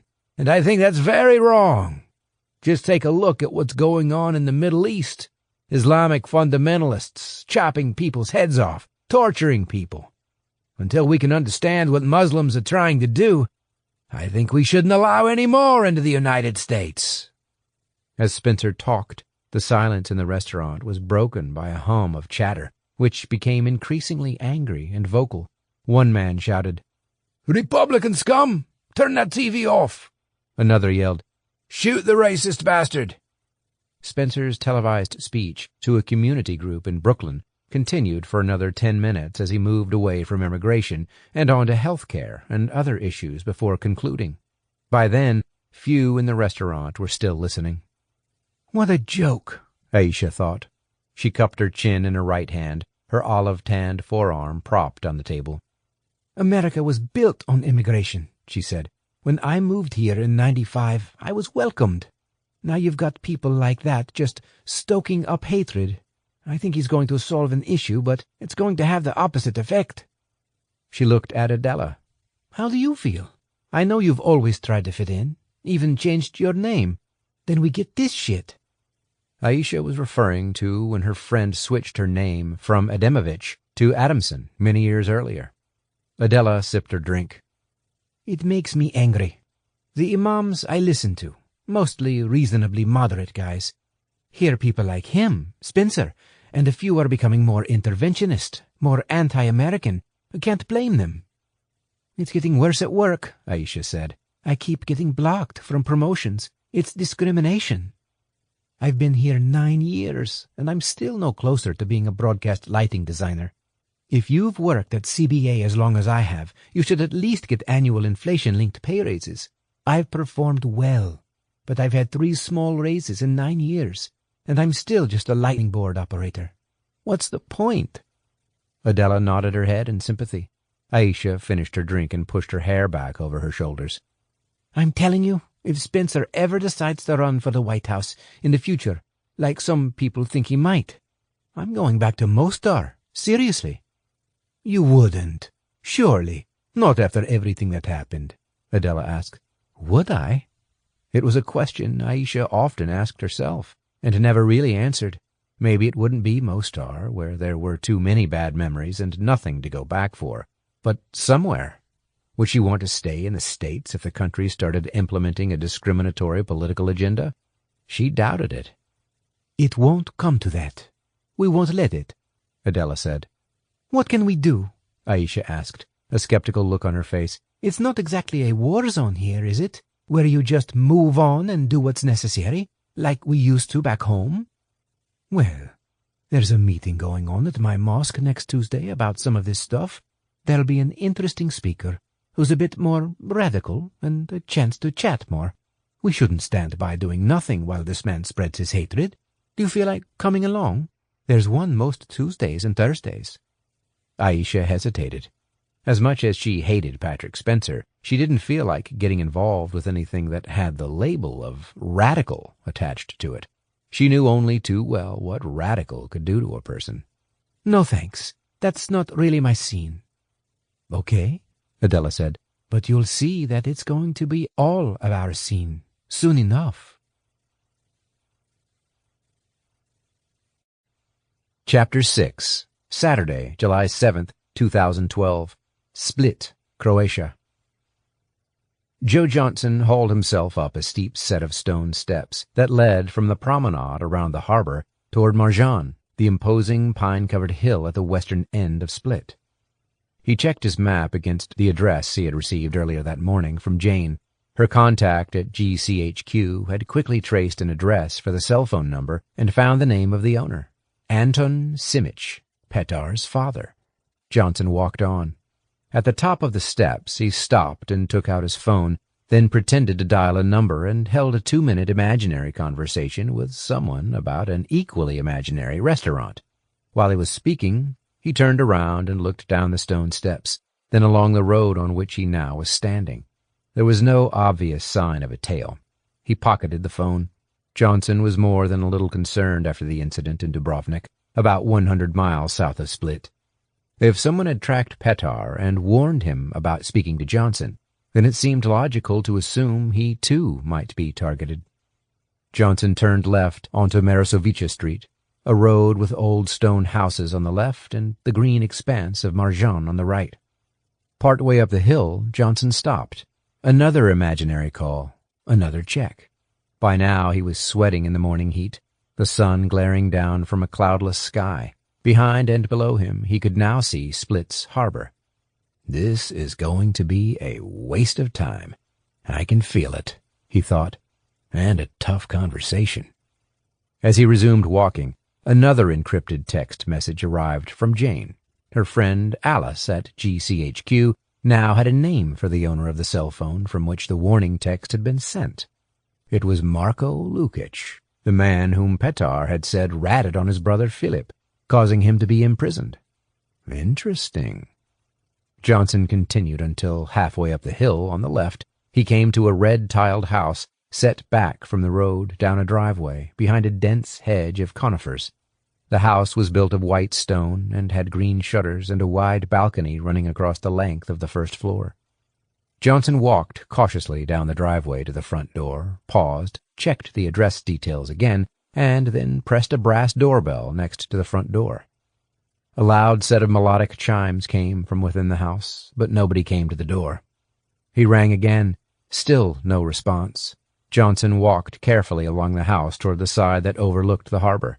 Now Johnson could detect the unmistakable musky smell of cannabis in the air. He reached the corner of the house and poked his head around. There, on an expansive stone patio, shaded by 3 tall pine trees, sat an old man in a deck chair. He puffed away at a large joint. "Hello, are you Mr. Simic?" Johnson ventured in Croatian. The old man jerked, startled. "Who are you?" he asked, also in Croatian. "My name's Joe Johnson. I'm an American, here on some business. Sorry, I did ring the doorbell, but there was no answer. I was hoping to speak to Anton Simic." The man put his smoldering joint on an ashtray next to the deck chair, got to his feet, and walked to Johnson. He appeared to be in his 70s, with a full mop of white hair, slightly hunched shoulders, a wrinkled face, and deep-set dark eyes. "What do you want?" he asked, now speaking in English. "I'm Anton." Johnson's first thought was that the old man didn't seem to be in mourning. His second was that he was glad he didn't have to worry about the old man's English. It was crystal clear, if heavily accented. Johnson held out his hand and shook the old man's. "Hello," he said. "Good to meet you. And I'm sorry about your son." Anton nodded sharply. "Thank you. You knew Petar?" "Yes, that's actually why I'm here. I wanted to talk to you, but particularly to Philip about his death." "What do you know about Petar's death?" Anton asked. "Well, I was actually with Petar when it happened." Anton stood momentarily speechless. "Are you the man the police mentioned? The one he was having coffee with?" "Yes," Johnson said. "So have you come here to tell me about it?" "Yes, and I was hoping you might be able to help me find a way to talk to Philip. I know he's in prison, but there were a few things that Petar spoke to me about, and he wanted me to discuss them with Philip." Anton peered at Johnson suspiciously. "Are these things you told the police?" "Not entirely. That's what I'd like to explain to you." The old man hesitated. "Come this way." He led the way over to a bench just outside the door that led into the house from his veranda. "Sorry, I get all kinds of odd people coming here. Do you have any identification? Passport, driver's license, or something?" Anton was clearly not going to take any risks. "Sure," Johnson said. He pulled his passport and a business card from his pocket and gave them to Anton, who scrutinized them closely, then handed them back. "Do you want coffee? I was making some." "Thanks," Johnson said. "An espresso would be good." Anton disappeared into the house, and Johnson sat down on the bench outside. He took out his phone and switched on the voice recorder, then placed the device in the breast pocket of his shirt. A few minutes later, Anton reappeared, carrying 2 cups of espresso. He gave one to Johnson, sat down, and studied him for a moment. "So, tell me what my son told you." "Mr. Simic, you should know that I'm a war crimes investigator. That's why Petar approached me at a conference in Dubrovnik on Wednesday, where I was speaking. He told me he wanted to talk to me about some crimes that were never accounted for back in the war." Then, when we met on Thursday morning, he told me about Philip, about how his so-called friends betrayed him while they went free. He told me what those friends did during the war, how they escaped justice, and that he wanted me to track them down and ensure they paid for their crimes. Anton stared at Johnson. Did he name these friends? Yes, Franjo Vukovic and Marko Lukic. Anton let out a huff. Petar was trying to get you to investigate Marko? Yes. Then Marko killed him, most likely. You need to tell the police. Mr. Simic, I can't. Not until I speak with Philip, and not until I have the evidence I need. Trust me, if Marko is responsible for the things Petar told me about, he'll pay for his crimes, but we can't spook him into disappearing now. Anton narrowed his eyes a little. Petar hated the fact that those two were free when Philip wasn't. But I thought he'd let it go. Clearly not. He paused, then added, We don't let Marko Lukic disappear. Understand? We will have our justice for Petar, or we will have our revenge. I understand. Johnson decided not to mention that he had read the text that Marko had sent Petar. That would lead to awkward questions about when and why he had picked up Petar's phone. Anton continued to study Johnson, but he seemed to let his guard down a notch, apparently satisfied with what he was hearing. You need to speak to Philip. Yes, but I don't know where he's in prison, Johnson said. Philip's been in Wakefield prison, in the UK, he said. He was sentenced to 16 years in 1996. The tribunal in The Hague sent him there, along with a few others. I've traveled there many times to visit him. Right, Johnson said. 16 years. So he's due out this year, then? Yes, correct. When is he out? Tomorrow. Johnson blinked. Tomorrow? You mean he's being released tomorrow? Correct. He'll be back here tomorrow night, I hope, if he can get his flight arranged. Anton sighed. Then I'll have to tell him about Petar, and then he'll want revenge because he'll know who did it, just as I know who did it, and I'll have to try and calm him down, but I won't really want to. But I can't see him go straight back to jail, so I'll have to. Johnson paused. There is another way. I understand he's going to be angry, but there are different types of revenge. Look, I'm a war crimes investigator. I worked as a Nazi hunter in the United States for a long time, and I have my own private business now. Let me speak to Philip when he arrives. I don't know if there's anything that can be done, but there's no harm in talking. The old man considered the suggestion. Yes. Come back here later next week, then. I can't. I'm due to leave for Istanbul on Monday morning, and then I head back home to the U.S. on Monday night, so it will have to be tomorrow night or not at all. The old man sipped his coffee, picked up the joint that was smoldering in the tray, knocked off a long trail of ash, and took a deep drag. They sat in silence for a minute or two as Johnson waited for an answer. Okay. Tomorrow night, then, Anton said. Just as he spoke, a loud chime sounded from within the house. Who the hell can that be? Anton said, turning around. I'm just going to have a look at security video screen. He got up and disappeared into the house. A few seconds later, there was a loud exclamation from inside the house. My God! Anton shouted in Croatian. Johnson wasn't sure what to do. Was the old man all right? Then Anton's words floated through to the patio. I wasn't expecting you until tomorrow, or Monday. Is Philippe here now? After a few moments, he walked through to the hallway, where he saw Anton embracing a younger man. Johnson didn't need to be told that this was indeed Philip Simic. He was almost a clone of his father. They brought forward my release by 3 days, Philip said in Croatian. They said it was something to do with the new arrivals, and...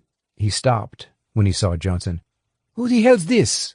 He broke away from hugging Anton. Probably the last thing Philip wanted after 16 years in prison was some stranger in his father's house on his return, Johnson thought. It's okay, Philip, it's okay. He's an American guy, Anton said in Croatian. Then he switched to English and introduced Johnson to his son. He's an investigator. He speaks some Croatian, but let's use English. I was chatting with him. He was with Petar when—" Anton's voice trailed away. "When what?" Philip asked. "Come, let's go and sit through here." Anton motioned Philip and Johnson to the kitchen table and sat down. Philip scowled at Johnson and remained standing. "Come on, tell me, what's happened to Petar?" Philip demanded. It didn't look as though his years in prison had been kind to Philip, Johnson thought. Although his features were very much like his father and his brother's, his hair was grayer than Petar's had been. His face was red, his cheeks lined and punctuated with small broken blood vessels, which Johnson thought to be a sign of high blood pressure. His nose angled a few degrees to the right, and a front tooth was missing, leaving a black gap. He's been shot. It happened on Thursday, in Dubrovnik, in the Stari Grad," Anton said. "What? Is he—" "He's gone, Philip." "No! No! No!" His shoulders shook, and then he sobbed. It appeared to be a dry sob, but it gathered momentum. He sat down and put his head between his knees and held his forehead with both hands, his whole body trembling. His father stood and put a hand on his shoulder. Johnson could only watch in silence. Eventually the sobbing subsided. Philip finally raised his head and glared at Johnson. "What happened?" Philip asked. "Who did this?" It was Anton who spoke first. "When it happened, he was in a cafe, telling Mr. Johnson here, who is a war crimes investigator, about Frangio and Marco, what happened in the 90s, and how you ended up in prison and they didn't." Johnson resisted the temptation to jump in and give his first-hand version of the conversation he had with Petar, as he watched shock, then understanding cross Philip's face. "Those bastards!" Philip's eyes snapped to Johnson. "You listen to me. It was Marco who did this," Anton said, rapping both palms down on the table in front of him. It was a statement that did not invite contradiction. "Petar spoke to me about Marco," Johnson said. "I was interested from a professional point of view, because that's my job, tracing war criminals, among others, and I was planning to get some more information from Petar to try and decide whether the whole thing was worth investigating when he was killed." "Of course it's worth investigating," Philip said. Johnson leaned forward and placed his elbows on the table, then cupped his chin in his hands. "I have to confess, I didn't give the police everything when I gave my statement. As I explained to your father, I didn't tell them that Petar asked me to look into Marco because I didn't want to spook him and have him disappear." "You damn well should have told the police," Philip said, his voice rising. "They are useless, but maybe you've got something vital that could help them. Did you not see anything? Anyone suspicious?" Johnson pressed his lips together. "Actually, yes, I did. Petar received a text message, then, not long afterward, went to the men's room, inside the cafe. A minute later, I saw a man walk quickly from the restrooms and leave the cafe, but I didn't get a good look at his face, and I didn't remember it at the time, honestly. It was only later when I was thinking through what had happened that it came to me." There was a short silence, and Johnson sensed both men's mood. "You're right," Johnson said. "I need to tell the police this. Listen, I'll do that when I return to Dubrovnik, even if it makes Marco run." That seemed to satisfy Philip and Anton, who sat back in their chairs. "I'd better go and let you and your father grieve in peace," Johnson said. "You probably have a lot to talk about, especially given what's just happened. I could come back tomorrow." "No, I can handle it," Philip said. "I'm used to it, living here. Actually, you can stay. You might be of use to me. There's probably quite a bit more to it than what Petar told you." He scanned Johnson up and down. "There are things I could tell you, but I'm going to have to check you out first, before giving you the whole lot, okay?" Johnson had to consciously stop his eyebrows from rising. The guy had some nerve, given he'd just finished a long stretch in prison. "Okay," Johnson said. "I've got nothing to hide." He told Philip that his story was on his website, that he was an investigator who specialized in tracking down people who had gone off the radar, cases about which the police weren't necessarily interested.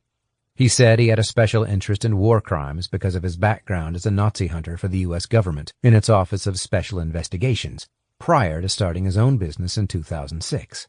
He just needed someone to pay for his time. And before the Nazi hunting job? Philippe asked. Johnson decided to be vague. Before that, I worked for the U.S. government. I did a stint in Pakistan and Afghanistan. Philippe pressed the palms of his hands together, visibly thinking. I've just done 16 years in Wakefield Prison. Johnson nodded. Now, I did something wrong, Philippe said. It led to the deaths of quite a few Bosnians. I've regretted what happened, and I've paid a price for that. I'm not going to discuss it any further, so don't ask, Philippe said. But these other guys, Franjo and Marco, committed worse crimes, killed a lot more, I think at least 40 based on what they said at the time, and they've got off completely free. You can accuse me of being bitter, but I don't care. They should be in jail. Franjo especially. They tortured Bosnians at the concentration camp, the Heliodrome, near Mostar, every day for months while they were working there. They did indescribable things, starved them and broke fingers, arms, legs, left them without water, made them drink urine.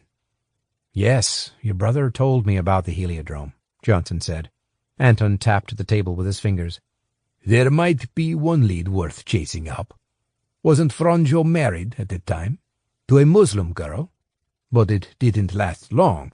I believe they broke up when the war started. That's a good point, Philippe said. He was married to a girl called... what was her name? Aisha. That's it, Aisha Delic. And she had a gorgeous friend who was a Croat called Anna Dukic, whom I was completely obsessed with when I was about 19. I chased after her for months, and eventually we, got together. Then we fell out in a major way. It was very bitter. We haven't spoken since. He smiled. See, in those days, before the war, we all used to mix together, much more, drink together more, sleep together, much more. Church or mosque, it didn't really matter. And when we fought, it was over women, not religion. It was a different country then. Philippe pointed at Johnson. You should try and find Aisha. So where is Aisha now? Johnson asked. As far as I know, she went to America, Philippe said. That was the last I heard of her. But that was before I went into Wakefield, in another lifetime. And her father, Errol, was high up in the government. I remember, Anton said. He had some sort of secret job. He worked for Izetbegovic in Sarajevo. Johnson raised his eyebrows. Izetbegovic, the former Bosnian Muslim president who had been close to Bill Clinton. This was getting increasingly interesting. Johnson sat upright. So, this guy, Franjo, was married to the daughter of one of Izetbegovic's henchmen? It sounds like a tangled web. Yes, it was, Philippe said. Look, you're a war crimes investigator. Well, maybe you've arrived at exactly the right time. I'd actually really like you to find these two murderers, Franjo and Marco, especially given what's happened to Petar. Johnson nodded. You could definitely help me. Would you be free to do that? What are your plans now? Philippe averted his eyes. I've been thinking about it the last few years while I've been in prison. I was a journalist before the war. That's how I knew Franjo. We trained together. Then, like everybody, we joined the army, and everything fell away. It's been a long time, but I could go back to doing that. Maybe as a freelancer. My English is good, and there's a lot to write about in this part of the world. But I also have a few things I worked on before prison. Business ventures around here. I've still got a lot of contacts. Don't worry, I'll be able to pay you. Philippe's phone pinged as a text message arrived. He took the phone from his pocket and stabbed at the screen. Damn it! These phones are hard to get used to. First thing I bought when I got out. Didn't see too many of them in prison, apart from the odd ones someone smuggled in, Philippe said. Do you need some help? Johnson offered. No, it's okay. I'll sort it out. Just a message from a business contact. Philippe pocketed his phone. Maybe we could work together. I could help you, you help me. You might need some local knowledge around here, yes? Johnson struggled to keep his face neutral. That didn't sound like a good idea. "Maybe," Johnson said. "We can discuss it." Philippe leaned toward Johnson and looked him in the eye. "Okay. And now, just tell me what you need for us to nail these bastards." Chapter 7. Saturday, July 7th, 2012. Split. The man calling himself Stefan strode over the smooth concrete quayside, the blue-green waters of Split's marina to his left, offsetting the array of bleached white yachts. He glanced at his watch. Right on time, he thought, as he continued toward a clutch of large yachts at the far end of the concrete pier. Stefan, with neatly clipped receding dark hair and stubble covering his fleshy face, stopped in front of the third boat, a long, sleek Sunseeker. Standing on the deck was a swarthy man with a rather straggly black beard, flecked with gray, who wore dark glasses. He raised his hand in greeting, but didn't smile. "Hello, Stefan. Come on board." Stefan stepped heavily onto the gangplank, which creaked under his weight. He walked past 2 jet skis that were mounted on a hydraulic pulley system at the back of the boat and shook hands with his host, Mustafa Hassan. "This makes a change from the Hilton," Stefan said in slightly accented but fluent English. "Yes, we're having a break from Ankara for a few weeks," Mustafa said. He led the way into a teak-lined cabin, carefully closed the door, then extracted a bottle of champagne from a silver wine bucket and poured it slowly into 2 flutes. He handed one to his guest. "There you go, Stefan. Şerefe, as we say in Turkey. Your honor. Cheers." "Şerefe indeed. Thank you," Stefan said, carefully lowering his frame onto an ornate wooden chair. He gently clinked glasses with Mustafa, who sat opposite. "I'm assuming we can talk securely here. Did you have the boat checked?" "Yes, of course." "Now, how are things looking at your end?" Stefan asked. "Good," Mustafa said. "The Syrian rebels are taking all the hardware we can give them." Stefan knew that the forces opposed to Syrian President Bashar al-Assad were determined to put up a real fight. Their appetite for both weapons and ammunition was seemingly insatiable. He nodded. "We can keep supplying what your people need. What's on the list?" Mustafa reeled off the items. "More Kalashnikovs, more M16s and ammunition for both of those, anti-tank grenades, Milan anti-tank missiles, detonators, rocket launchers, and surface-to-air missiles, including Stingers, if they are available." "No Stingers. They're almost impossible to get," Stefan said. "But everything else not a problem." Mustafa inclined his head as if expecting that would be the response. "We could get it all together by next Friday night," Stefan said. "If you get a plane into that little airfield at Sinj again, we can load it very quickly." Mustafa nodded. "Yes, that's fine." The Turks' Antonov An-72 aircraft was well suited to the short grass airstrip at Sinj, not far from the border with Bosnia. It allowed for an easy nighttime mission with a quick exit straight to Saudi Arabia. From there, the aircraft would carry out a drop in the target zone. Stefan lit his cigarette. "I'll have my guys on the ground again, and the Americans will ensure there's no interference, provided I keep a certain person in their ranks happy." Mustafa shrugged. "I hope keeping that certain person happy doesn't require too big a cut." "He does well enough, but nothing to worry about," Stefan said. Mustafa drained the remains of his champagne and stood up. "I need to get back to work. Real work." Stefan also stood, said his farewells, and strolled back the way he had come an hour earlier, around the marina. After finding a space on a wooden bench, he took both of his cell phones from his pocket. He turned off the Stefan pay-as-you-go phone, then switched the other phone back on. He needed to make a quick call before heading to Split's airport. He called a number in the United States. Chapter 8. Sunday, July 8th, 2012. Wolf Trap, Virginia.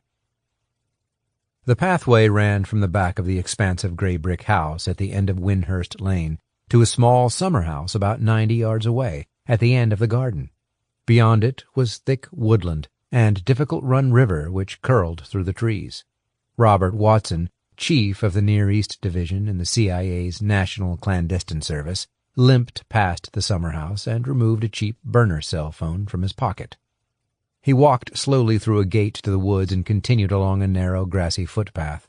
Halfway along it, he glanced behind him, then carried on. The early morning sunshine glinted through the trees. Once he was near the narrow river, among thick pines, the veteran intelligence officer sat on a small wooden bench, smoothed his mop of white hair, and looked carefully around him. There was no sign of anyone nearby. He was far from certain that his house was free of bugs, and this was as good a place as any to make a confidential call. He called a number. It rang several times before someone answered. "Hello?" "It's Robert," Watson said in a gravelly voice. "Ah, Robert, what's happening?" replied Alan Edwards, the CIA's chief of station in Zagreb. The call cut off before Watson could answer. He looked at the reception indicator. Barely 1 bar. "Damn phone company," he thought. That was the problem with the phones he used for such calls. His encrypted CIA work device had no such issues. His employer had made sure of that. He redialed, and the call went through again, but still sounded distant. "Sorry, cell phone reception around here is awful. Got cut off. Anyway, I was about to say, I had a call from our man, Runner, who's been over your way. He's been talking to the Turks again. We've got another shipment due out of Sinj next Friday night. Can you take care of it?" Watson had long ago given his agent the code name Runner for purposes of communication with the very few people who were familiar with this particular operation, and it had nothing to do with the man's athletic prowess. "Friday? Yes, that should be okay. Presumably we're talking late?" "Yes, probably 1 o'clock in the morning. You just need to close off the roads, keep people away, and keep a lookout." "Okay, we'll probably do what we did last time, a burst water main. That did the trick. Nobody expects Croatian workmen to move quickly at night. We'll block the road with vans and put the signs up, so that should give us a good hour or so." There was a slight pause. "Just to be clear, you think we're still safe, dealing with Runner? It's been a long time now." "I'll deal with him as long as it pays. As for safe, it's as safe as it can be after 20 years. I limit information flows on a need-to-know basis. Might sound odd for someone in my job, but I don't actually know much about him, and I don't want to. I've only met him a handful of times. We keep him off the intelligence radar, plus the odd favor, like the Sinj thing, and as long as I get my cut, which I do, it'll stay that way. You get your cut, I pay Edison a cut, I pocket the rest. Job done. Everyone's happy. It works." "But about Runner," Edwards said. "What's his job?" "Don't know, really. Like I said, I don't need to know," Watson said. "I think some arms wheeling and dealing." "And who's Edison?" Watson frowned. Why was Edwards suddenly asking questions? Lying and deception went with the territory in Watson's role, as it always had done, and he'd expected always would do. It was something he was quite comfortable with, and he assumed that Edwards took a fair proportion of what he was told with a pinch of salt. But so far he'd hardly told Edwards a single truth. In fact, he knew precisely what Runner did, apart from arms dealing, and what his alias was. And likewise, he certainly wasn't going to give Edison's identity to Edwards. After a few seconds, Edwards broke the silence. "I shouldn't have asked. Forget I did." "All I'll tell you," Watson said, "is Edison helped me out a lot when we set this whole thing up in '93. So I owe him for that. He's doing all right for himself now, and when he gets to where he wants to be, he'll probably do me a big favor in due course. Maybe a nice fat consultancy fee in my retirement in return for whispering useful information in his ear every so often. So I keep him happy, just as I keep you happy, I hope." "Yeah, it's good for a few hours' work. Where are you now?" Edwards asked. "I'm at home in Wolf Trap," Watson said. He had lived there for 5 years. The house was way too big for just him, but given it was only 12 miles from Langley, it worked out fine. "How's things there?" Watson asked. Hot. Stinking hot. Temperature's been up to 90 these past few days. Looking forward to my August break back home, frankly. I'm sure. Okay, I need to go. Talk to you later. Watson hung up and scanned his surroundings carefully again. Then he rang another cell phone number, one that he used very sparingly. Edison, it's Silver here, Watson began when the call was answered. The person he was calling replied curtly, Yes. Just to let you know, another shipment's going out. Not huge, but decent enough. How much? Edison asked. Total probably 1 to 2 million US. Like I said, not huge, but it'll keep us ticking, Watson said. Okay, thanks. Just remember, the stakes are getting higher for me. Got to be damn careful now. Watson gripped the handset. Yes, I know. Don't worry. It'll be fine. Talk soon. He hung up. Then he picked up a stone and tossed it into Difficult Run River. Bullshit. The stakes are getting higher. Aren't they for all of us? He thought to himself. Chapter 9. Sunday, July 8, 2012. Split. Johnson climbed a steep iron staircase that wound upward in a spiral inside the bell tower of St. Dominus Cathedral. He had decided that a walk around the city and a spot of sightseeing might help to clear his mind. As he hauled himself up to the top, Johnson clung to the handrail. Eventually, he found himself on a stone platform whose carved stone-arched windows offered views in all directions across the city of Split. The early afternoon sun was baking the city yet again. Looking west from his vantage point, high above the surrounding buildings, he could see Marjan, the green hill where the previous afternoon he had been at Anton's house. Johnson read the leaflet he had picked up at the entrance. The cathedral, situated within the medieval heart of Split, dated back to the 7th century, it said, and formed part of the oldest building in the city, the mausoleum of the Roman Emperor Diocletian. He peered through one of the unglazed open windows. There was his hotel, the Lux, just a short distance out of the walled Diocletian's palace area. It seemed to him that broad sweep of history in these parts, particularly the more recent bloody schisms that had savagely broken up the old Yugoslavia, had left deep wounds that were still festering, and not a great deal had improved since he had worked in the region. The war from 1991 to 1995 had ripped the country apart, destroying friendships, families, and relationships. Sure, he thought, some, maybe most of the perpetrators of murder, violence, and torture had been caught, indicted, and sentenced, but not all of them. He remembered reading the headlines when the likes of Slobodan Milosevic, president of Serbia, Ratko Mladic, head of the Bosnian Serb army, and Radovan Karadzic, president of the Srpska Republic, had been tried in court.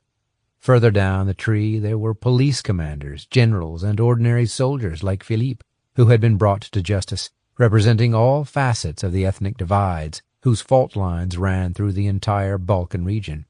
But how many others are still out there, guilty but unpunished? And where are they now? America? Britain? Australia? Canada? That was what interested him, what had always interested him. Johnson moved to the other side of the bell tower and gazed out over the harbor. Hundreds of passengers were disembarking from a cruise ship to go on sightseeing tours and shopping expeditions in and around the old town. Doubtless a large number of them were fellow Americans. But behind the tourism facade, old battles were clearly still being fought, though not with tanks and rocket launchers. Johnson himself was already a witness to the fact that blood was still being spilt, and there was the threat of more to come. Johnson sat on the stone parapet and stared out across the Adriatic. A young couple who had been kissing in the corner finished taking photographs of each other. It reminded Johnson of him and his late wife Kathy in the early days, before they were married and before the children came along.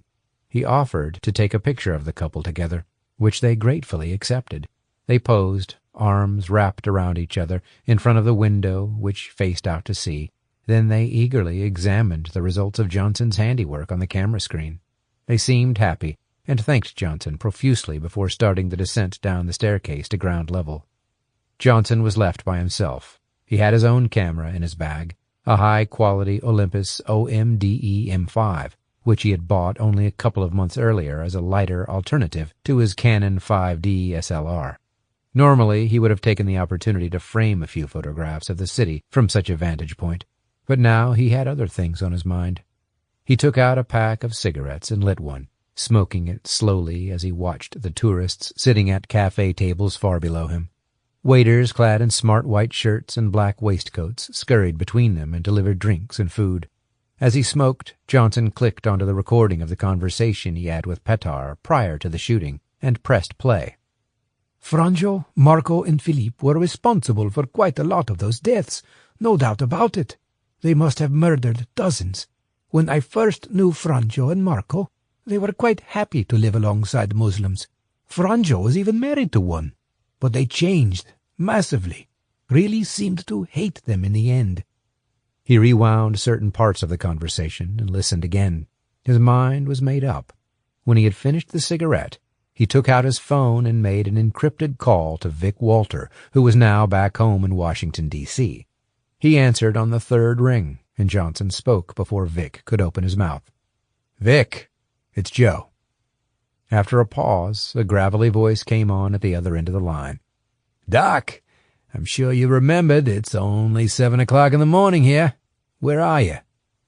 "I'm in Split. Sorry.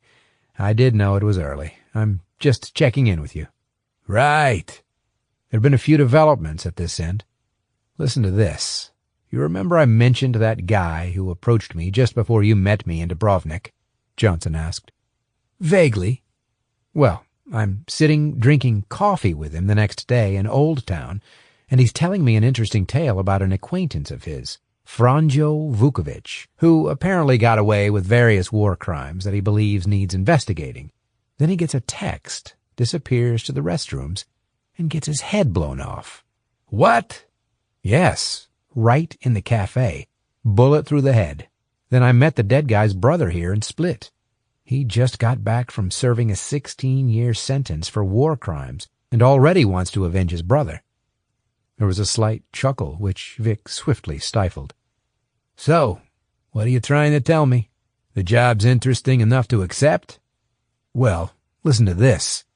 Johnson went on to tell Vic in greater detail what had happened in Dubrovnik and then the previous day in Split. "But this is where things get interesting," Johnson said. "I then learned that Franjo's father-in-law was high up in Izetbegovich's government, the same Izetbegovich who was close to Clinton." "Interesting." "Yes, I'm thinking it might be a starting point in terms of what you want me to do here. The documents you need," Johnson said. "I'll need to check it out further. At the very least, it might be a line into the government at that time."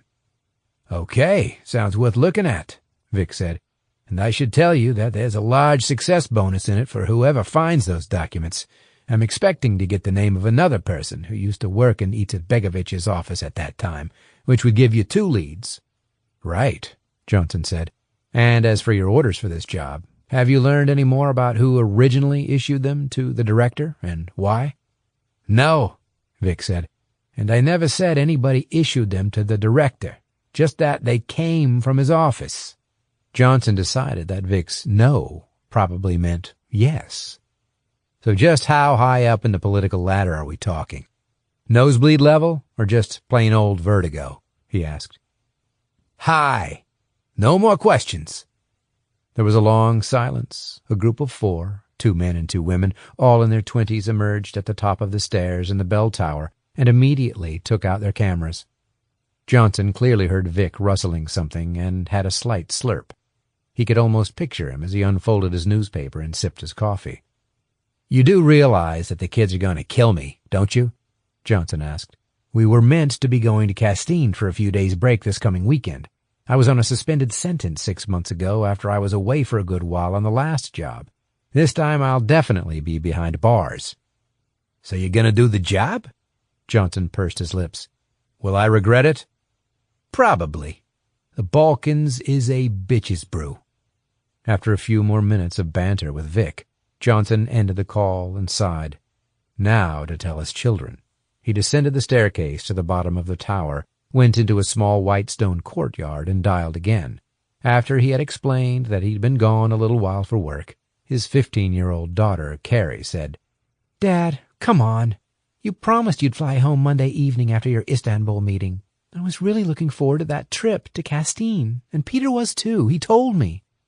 I know. I'm really sorry, but I've got to earn some money to keep you two going with iPhones and computers and so on. You're not cheap to run, you kids, Johnson said. He gritted his teeth as he said it. But you can get work in the States, can't you, Dad? Carrie asked. In theory, he could, Johnson conceded, and the plan had been to head back after his visit to Istanbul. But now he was canceling that trip as well, he explained, hoping his daughter would understand. I'm really sorry, Carrie. I hate disappointing both of you, but we'll fix up another weekend soon. Castine won't disappear, you know. He paused. The thing is, you're old enough to know what my passion is, what I need to do, and that's bringing these war criminals to justice. Quite apart from the money, I just have to do it. You'll be the same in a few years when you find something you really need to do. He walked in small circles around the courtyard, his phone clamped to his left ear. There was a silence at the other end of the line, broken eventually by the sound of the family's chocolate-brown Labrador, Coco, barking in the background. Johnson could hear Peter trying to quiet him. Okay, Dad, Carrie said. As long as you don't start smoking again. Johnson laughed. I'm trying. I hardly ever do these days. Definitely not at home. Only when I'm away. The occasional one. He was keenly aware he needed to set a good example for his kids, especially given that he had been a single dad since his wife, Kathy, had died of cancer in October 2005, at the age of only 46. But sometimes temptation still got the better of him, especially when he was feeling stressed. Johnson said, I brought my running shoes here with me. I might go for a run tomorrow morning. Are you going to athletics club this week? Guess so. Will Auntie Amy take me then, if you're not going to be back? I guess we'll be staying with her. Johnson breathed a sigh of relief. He could tell from her tone that Carrie had accepted the situation. They would be fine with Amy, who didn't have any children of her own. She and her husband, Don Wilde, loved looking after his two. Yes, I've texted her, Johnson said. She knows what's going on, so she'll stay with you guys until I'm back. Don't worry. He chatted with Carrie for a few more minutes, then spoke for a shorter time to Peter, who was always much more monosyllabic than his 15-year-old sister. He, too, was disappointed, but was less vocal about it. After he had finished the call, Johnson sat down on a stone ledge in the shade. It was difficult trying to resolve what he called the trilemma of balancing his responsibilities as a single dad with his passion for his work and the need to earn enough money to keep the family afloat. He thought back to one of his mother's favorite sayings when he was a kid. Come on, Joe boy. Don't give up. The words had drifted in the back of his mind for years and kept him going, even more so since his mother had died in 2001. Helena, a Polish-Jewish concentration camp survivor, had been an inspiration at many critical moments over the years when he needed some fire in his belly to push forward, especially when it came to matters of justice. He started to write a text message. Jane, confirming I'm going to do this Balkans job. Feel free to join any time you wish. Currently in Split.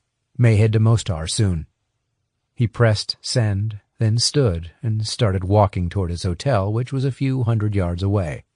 Johnson had reached the lobby when a reply from Jane beeped on his phone. We'll see you Tuesday, late afternoon. Really looking forward to teaming up again. XOX. Part 2. Chapter 10. Sunday, July 8th, 2012. Mostar. If you're an architect, yes, I agree.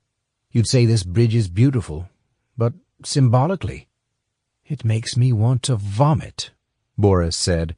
He stood on the central apex of Mostar's old bridge and stared down at the waters of the Neretva River that meandered beneath him. As was their habit whenever he and Marco got together for one of their occasional reunions in their former hometown of Mostar, they lingered on the bridge for a few minutes. Boris had driven there from Split that morning to join his old friend. He grasped the iron safety rails that ran the length of the white stone structure and glanced down at the sloping, cobbled approach from the Muslim side of the river to the east. Its medieval center consisted of stone houses and shops, all tiny windows, crooked doors, and misshapen roofs. Then he glanced at the western, traditionally Bosnian Croat side, where the banks of the river were lined with an array of cafes and restaurants, their outdoor terraces full of tourists who sipped afternoon lattes and took photographs. They might have rebuilt the bridge and joined up east and west again, physically, but in terms of relations between the two sides, this had changed little. He faced Marco. It would have been more truthful, more honest to have left these stones lying in the river. Boris spat over the parapet into the river far below. Come on, he said. Let's have a beer somewhere away from these noisy tourists. They walked back to Marco's black Lexus 4x4, which he had parked nearby. Boris opened the trunk and put his sweater inside, noticing that Marco had a guitar case in there. Are you playing again? Boris asked as he eased himself into the passenger seat. A little, but the instrument in that particular case plays a different type of tune, if you see what I mean. What is it, then? Boris said. Marco put on his sunglasses before answering. It's a Zastava M76 guitar, plus several rounds of ammunition. Boris nodded. I see. Very unobtrusive. Where do you keep that? Not at home, I assume. No, at the unit in Split, along with the other guns and ammo. Of course. Boris remembered that Marco owned an industrial unit in a run-down area of Split, near the main railway station, that he used as a storage and transit base for some of the weaponry they moved in and out of the country. Then Marco said, What about a beer on Marshal Tito Street? Boris raised his eyebrows. Yes, sure. Near the old school? Yes, I go every time I come here, Marco said. It kind of helps. I've not been there for a long time, Boris said. Well, it might help you too, Marco said. He started the car and nosed it out of the old town along Uneshkukova Street, and then swung northward onto Boulevard, the divided highway running parallel to the river that had formed part of the front line during the war. How did it go with Mustafa yesterday, then? Marco asked. To be honest, Boris said, it was a rubber-stamping exercise. He's a keen buyer, so we need to get the order together for next Friday night at Sinj.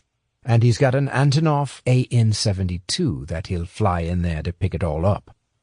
Marco nodded. You're doing a good job of keeping him happy. He paused. Do you ever think about moving back here? It's lower risk than it used to be, and if you weren't so tied up with that TV job, you'd be able to do more on these arms deals, where the real money is. And I need to tell you, as a friend, London media life is making you fat. Boris smiled, despite the insult. Marco was right about that. He'd been as skinny as a broom handle when he lived in Mostar. I sometimes wonder about moving back, Boris said, but my job is a bit like a drug. You get a taste of it. A big interview that makes a headline because the person says something he or she shouldn't, and there's a massive follow-up. Anyway, it's what I do. I'm a journalist. I'm not doing it for the money. I've found something I'm good at. I don't know why. Maybe it's the foreign thing, the accent that makes me look and sound a bit naive. But people say things to me on camera that they don't say to other interviewers. That's the trick. Marco shook his head. What would the English call you? A Jekyll and Hyde, I think. Another smile crossed Boris's face. Maybe. I like the double life, though. Thing is, when you don't have any family, you feel like you've got to make your mark, do something that people can recognize you for. I don't have kids, no wife. I mean, all right, I have a girlfriend in London, but it's not the same. After a short distance, Marco crossed a bridge to the eastern side, into a built-up area, past hotels, banks, shops, and the famous Karagoz Bey Mosque with its towering minaret. These days this town feels like a place I kind of know, but don't really know, Boris said, a bit like a metaphor for himself, he thought. Do you still think of yourself as a Bosnian Croat? Marco asked. Boris laughed. He wasn't even sure how to answer. In many ways, he still felt very much Bosnian Croat, almost passionately so. But geography, language, and the significant physical changes that time had wrought on him over the years sometimes meant he viewed his former self in the third person, as if he was on the outside looking in. They turned onto Marshal Tito Street, the busy arterial road that ran almost the full length of Mostar, parallel to the Neretva River on the eastern side of the city.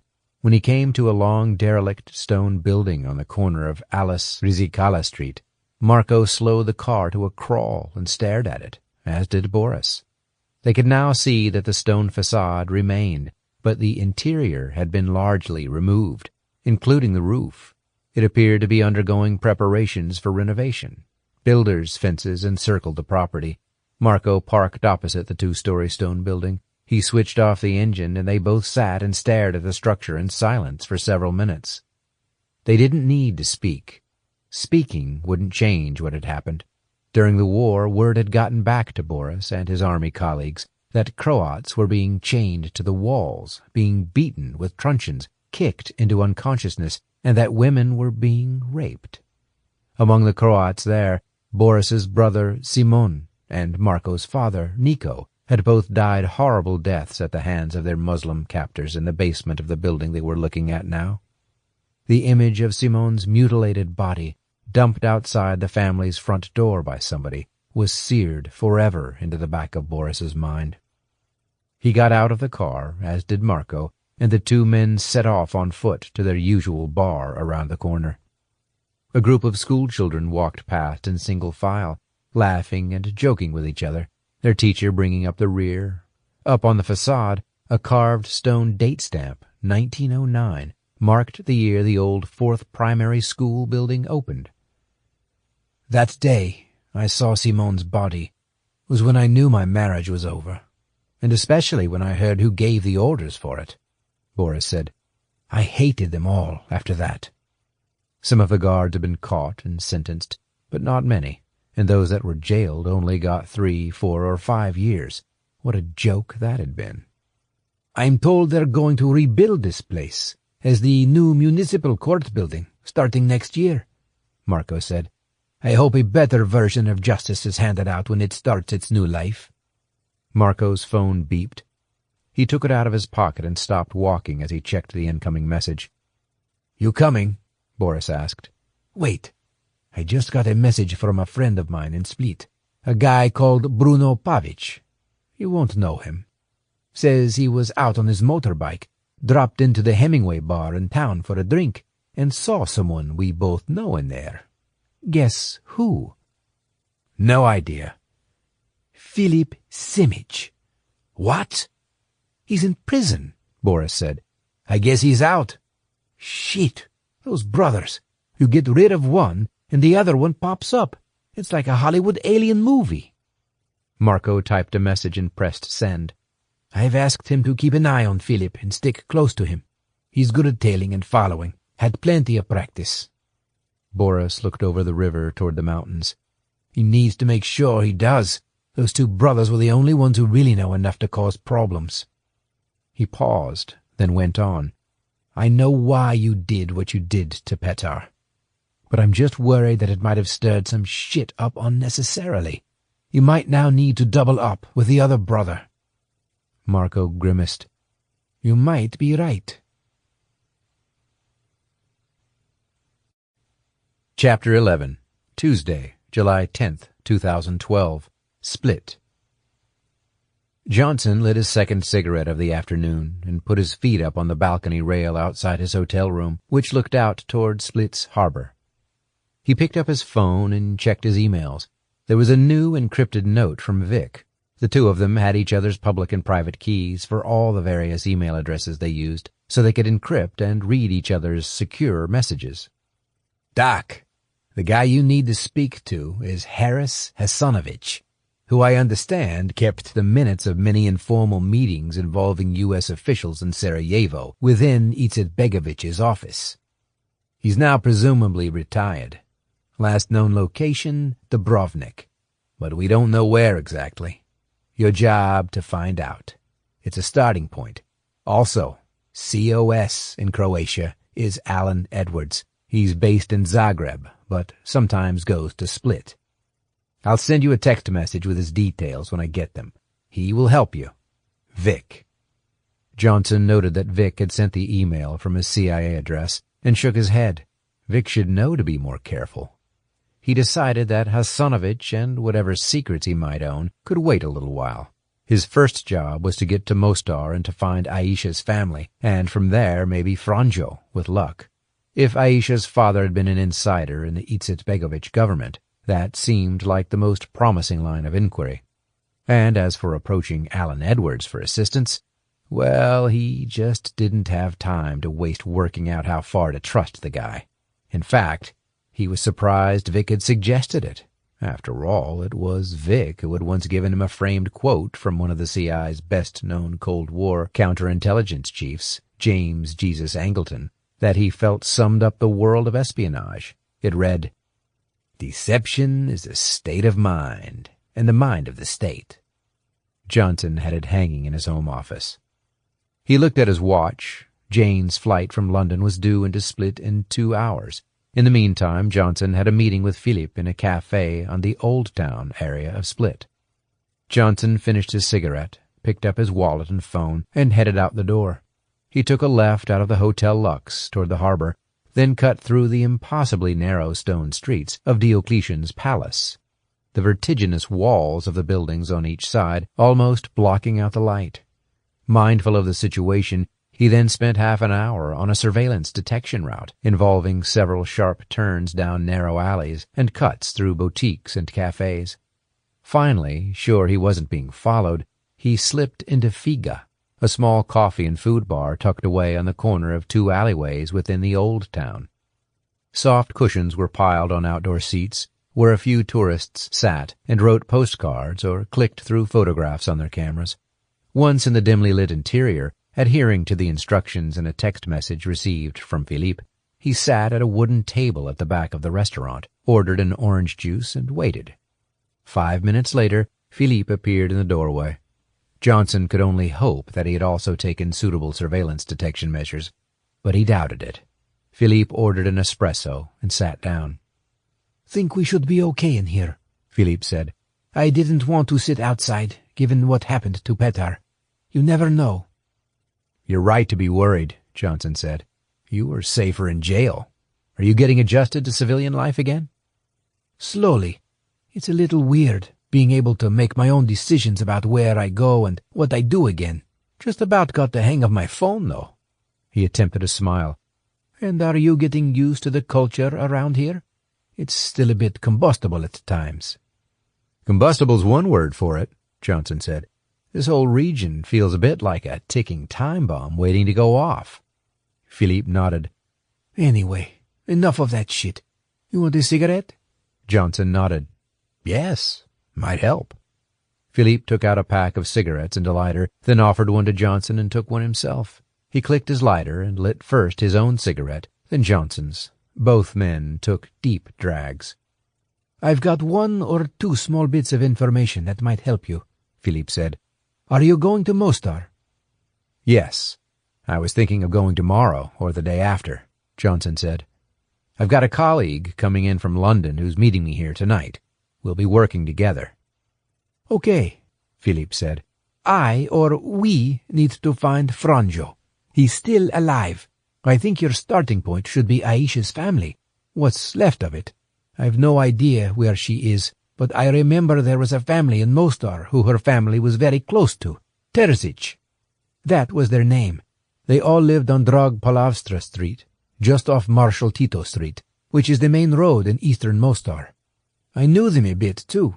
Speak to the old man Terzic. I think his first name is Omar.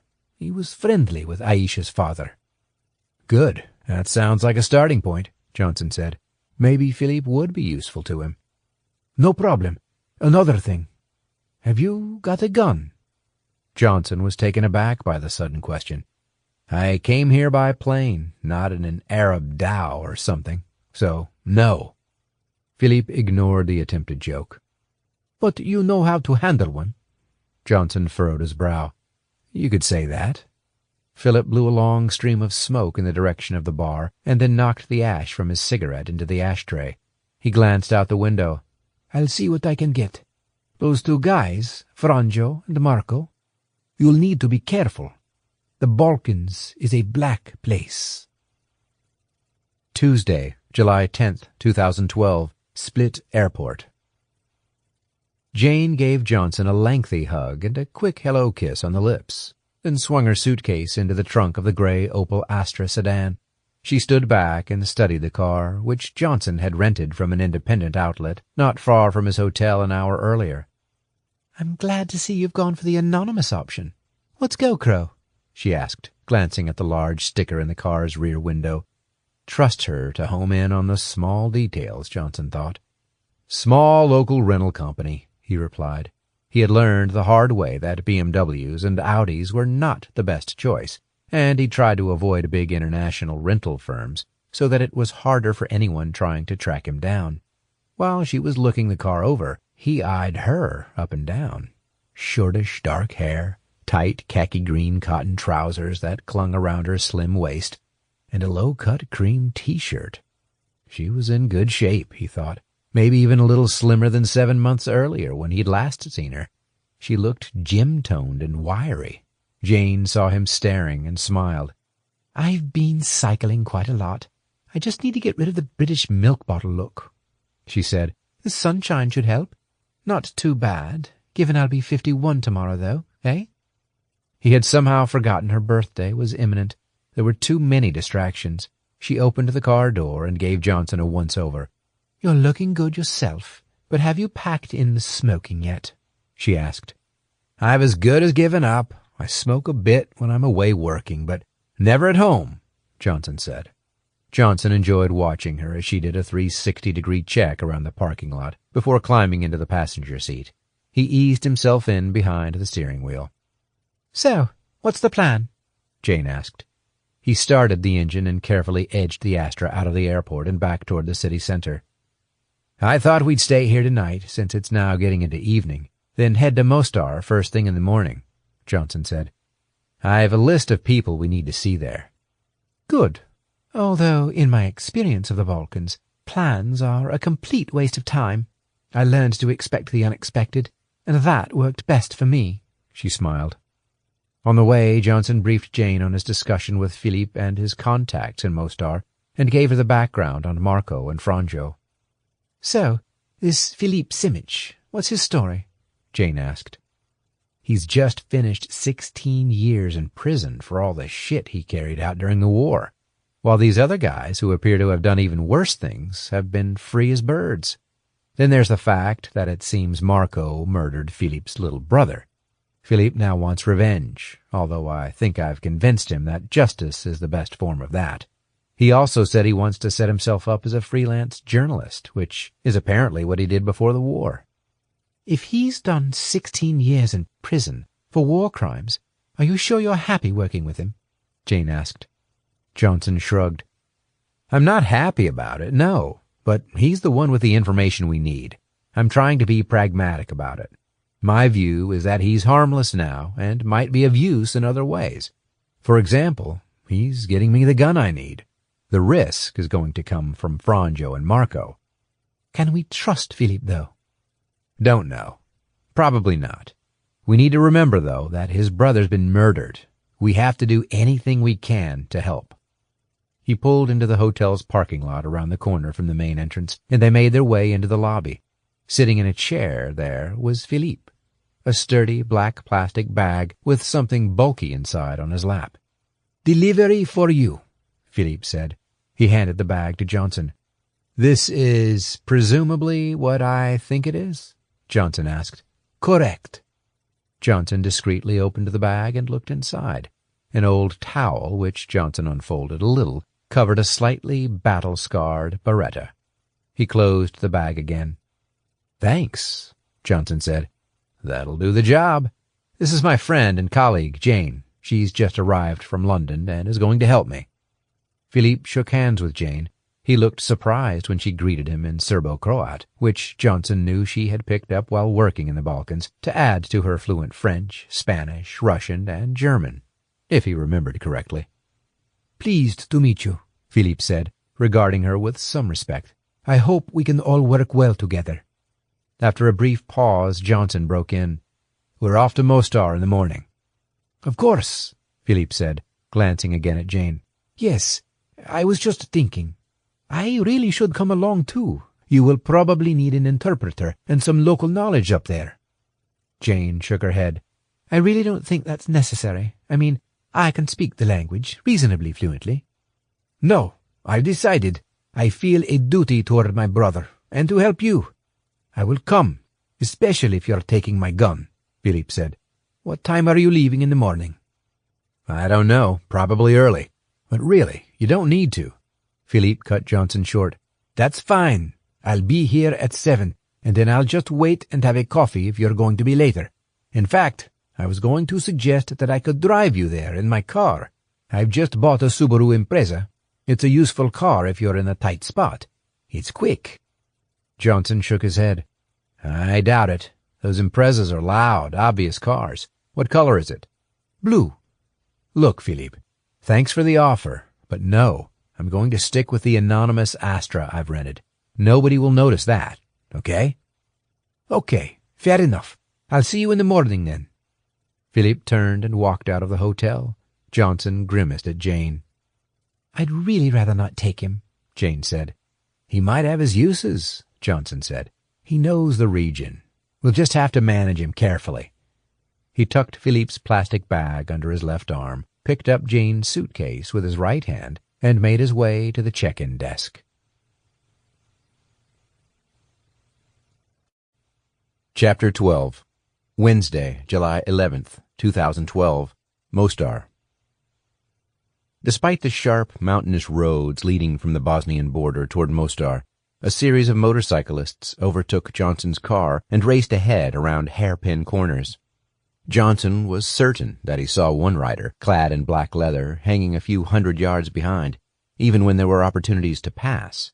Finally, around 2 3/4 hours after leaving Split, they began the descent from Dobrich into the Neretva River Valley and Mostar. As they did so, the motorcyclist whom Johnson had noticed accelerated noisily and passed him on a straight section of road. Johnson parked outside the hotel he had booked, Muslebegovic House, and looked up to the hills surrounding Mostar on both sides. He tried to imagine mortar shells and sniper fire raining in on the Muslim side of town from Hum Hill, destroying lives, families, homes, and businesses for day after day, month after month. Muslebegovic House was unmistakably Turkish in origin. All curved arches, ornate wooden window frames, deep pile rugs, and carved ceilings. We'll drop the bags, then we should walk down to the old bridge. We can get lunch there. I want to get a feel for this place, Johnson said after they collected room keys. He and Jane made their way to the first floor where their rooms adjoined each other, while Philippe went to his second-floor room. When he was out of sight, Johnson said, I wasn't going to say anything in the car, but I'm certain one of those motorcycles was tailing us. All of them came past us apart from that one. Then he passed us just as we came into Mostar. An anonymous-looking guy, black leather gear, black bike, black helmet, no markings on the bike, which was unusual. I saw him, Jane said. Yamaha, 2-seater, touring bike with Croatian plates. After he overtook us, he disappeared quickly. Might be nothing, but... He wasn't a tourist, that's for sure. After Johnson completed a security check outside the hotel, involving a pretend phone call as cover while surveying the road, the three of them headed down the sloping street toward the river and the bazaar. The pedestrianized Kujunzuluk Street that ran up the old bridge was lined with restored stone shops and houses, plus craft and tourist stalls. As they approached the bridge, Jane carried out another surveillance check, which again proved negative. A gale now blew straight down the valley, and they had to work hard against the wind as they walked onto the bridge. What was this place like during the war? Johnson asked Philippe. Hell, that's all I can say. We, the Croats, were behind the other side of the front line, a little distance across there, Philippe said. He pointed beyond the far riverbank on the west side. We just fired rockets and bullets at each other. For 2 years.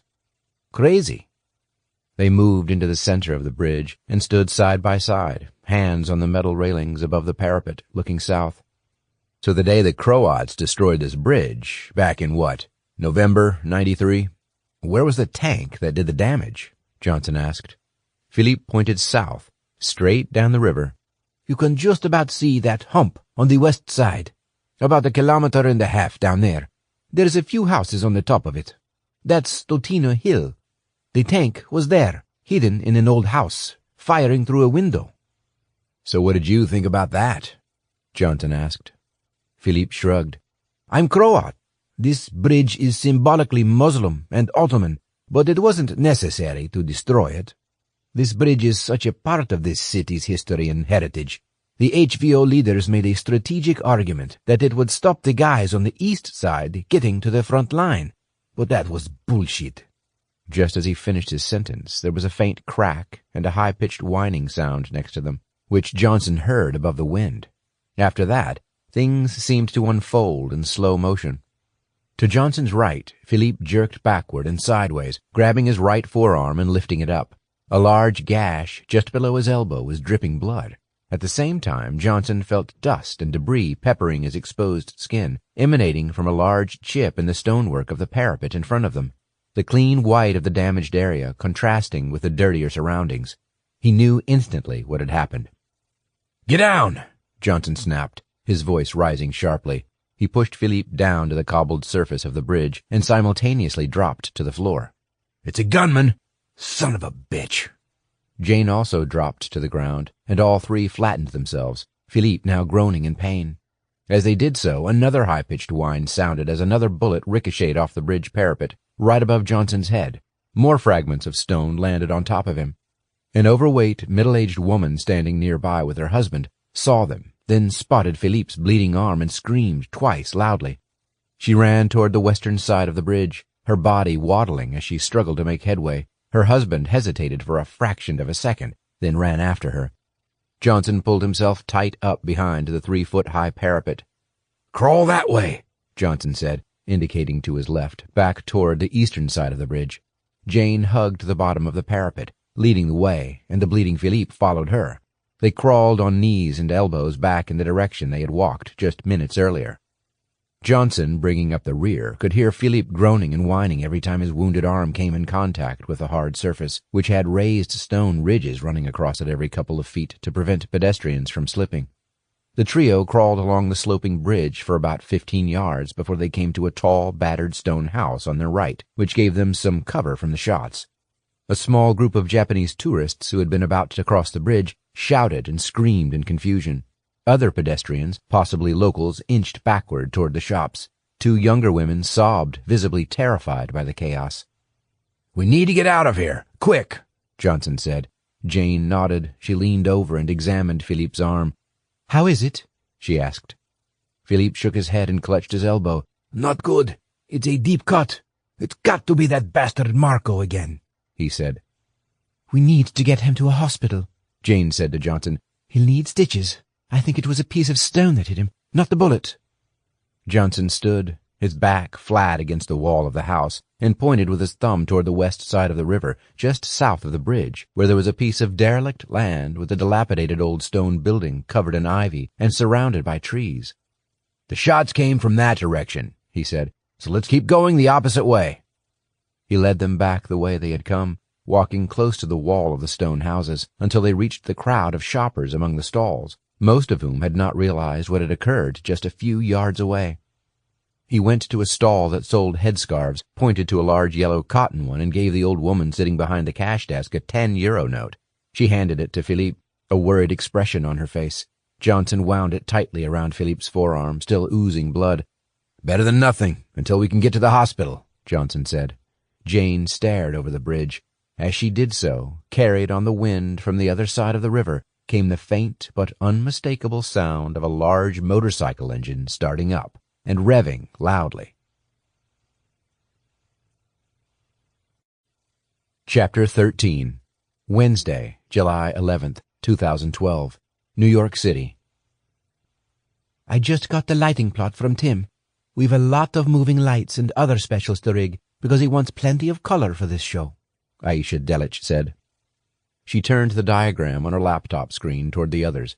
"I just want to get the equipment list finalized so we can get the gear out of the storeroom and start rigging the extra lamps and other stuff." She glanced around the dimmer room next to the studio. buried deep in the bowels of the CBA television studio complex, set back just off 34th Street, near Penn Station. The 4 TV lighting electricians sitting around the table groaned, virtually in unison. "You're joking. We've got all that to rig?" one of them said. "We're not going to have much time to put all that in." "It's got to be done. At least we'll be doing our part, and it's a bit like trying to polish a chunk of cow shit," Aisha said. "I mean, from what I've seen, this alumni brain quiz show looks a bit of a flop. Who wants to see a quiz between university alumni teams, unless they get someone famous on, a few celebs? It's a non-starter." Everyone laughed. "You nailed it there, Aisha," said Ollie West, who had joined CBA on the same day as she had, 9 years earlier. "What I'd like to do is use the kit we have to the maximum for this show," Aisha said. "I want to impress Tim. If we try and utilize some of the moving lights, we might be able to create a bit of atmosphere. That's what this thing is lacking, based on the pilots I've seen so far. I can program some fancy cues to happen every time a contestant gets a question wrong, for instance. That would really make the person the center of everybody's attention. You know what I mean?" Tim Burrows, the lighting director, had criticized Aisha during the last show on which they had worked together, and she was keen to rectify that this time. "Okay, guys, I think we've got it covered for now. Let's get a move on. If there's any kit missing, let me know," said Steve Abrahams, the charge hand for the Alumni Brain Quiz Show. "Otherwise, go get some lunch." The group headed for the door. Aisha wandered into the newsroom further down the corridor, where the monitors all showed the extended lunchtime CBA News and Current Affairs program. She stood and watched for a while. For the 3rd time in the previous 10 days, the lead item on the news was Patrick Spencer's comments on immigration, race, and religion, a theme he had returned to in all of his speeches. The Speaker of the House's focus remained on Muslim immigrants in particular. "Not again," Aisha said to the news producer, Alice Monroe, who stood by the door, also watching the segment. "This guy is cranking up the volume. He needs to be taken down a few notches." "Yes, I know," Alice said. "It's an embarrassment. There's talk that he might be coming in here to do an interview at some point soon, with a British TV interviewer. I'll be making sure I'm off duty that day." "Me too," said Aisha. "I can't stand the guy. Is he really coming here?" "Apparently so." Aisha listened as the TV anchor continued his report. Spencer's latest comments regarding the immigration of people from countries where Islam is the dominant religion and the steps he would like taken to stop it are already provoking a fierce reaction right across America, the presenter said. 2 Muslim Americans were killed in separate attacks, one by youths wielding hammers, the other by a man with a handgun. 4 others were seriously injured after a man opened fire with a shotgun outside a mosque in the Bosnian-dominated suburb of Bayville Mill in St. Louis, Missouri, which has a large population of Bosnian immigrants, many of whom are Muslims. Spencer's speeches, together with these incidents, have resulted in protest marches in St. Louis. Protesters have issued a statement that argues that Patrick Spencer is deliberately trying to stoke tension, to provoke unrest, and to bring about a self-fulfilling prophecy of violence and alienation that will force the federal government into action. As the report continued, Aisha turned toward Alice. "I lived in St. Louis for several years after I moved to the States from Bosnia. That was where I did my broadcast engineering training. There was never any trouble down there." She walked away, shaking her head. Then a thought struck her. She took her phone out of her pocket and called an old friend, Nicola, in St. Louis, with whom she had worked at the Fox KTVI TV station a decade and a half earlier. It was answered after a couple of rings. "Nicola, hi, it's Aisha. Just thought I'd give you a call. I was worried after hearing about all the trouble down there." "Aisha, I can't tell you how awful things are here right now. Have you heard about Ammar and Karim?" It was the tone of Nicola's voice that did it. A shock wave went through Aisha, as if she had been hit hard in the stomach. She leaned against the wall in the corridor where she was standing. After a few deep breaths, she managed to say, "No. What is it?" There was a pause. Then Nicola told her. "They were at that mosque. Ammar was shot and badly wounded, hit in the bowel. He needs emergency surgery tonight. And Karim was also hit. He got a punctured lung and is also in the hospital in intensive care. It's so terrible, and I can't. Aisha heard her burst into tears, and did likewise. The two of them wept, almost 1,000 miles apart, unable to help each other. Both Ammar and Karim had been close friends. The four of them had hung out, chatted, cooked food, and attended mosque together. They had all spent a long time living in poverty after arriving from Bosnia in the 1990s, and it had bonded them. Bastards! I don't believe it, Aisha said. I just had a thought that came out of nowhere. I kind of knew there was something happening. I had to give you a call. They never did anything to anybody, those guys. Tell them I'm praying for them. They have to pull through. Something's got to be done about all this stuff going on. Spencer is stirring up shit with his speeches on TV. It's really bad, Nicola said. I know, Aisha said. Someone needs to act. You're right. She thumped the wall against which she was leaning. I haven't felt so angry since... Her voice trailed away. Since the war. 5 minutes later, after she had finished her call, Aisha texted her friend, Adela.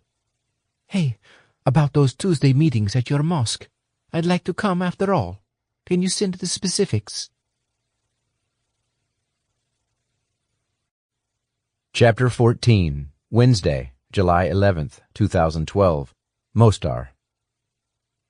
Boris and Marco walked swiftly through the sliding doors of the Hotel Mepas, a modernistic building that included shopping and cinema complexes. What an almighty screw-up that was! How the hell did you miss? Boris said, without looking at his friend as they strode across the sand-colored marble floor. A porter nodded at them. Can I carry that for you, sir? He asked politely, pointing at the battered guitar case Marco was carrying, which was plastered with music and travel stickers. You play in a band, sir? No, you can't. And yes, I'm in a band, Marco said, glancing at him. Which one is that, sir? Guns N' Roses, an American band, Marco said, without looking back as he continued toward the elevators. Boris didn't laugh.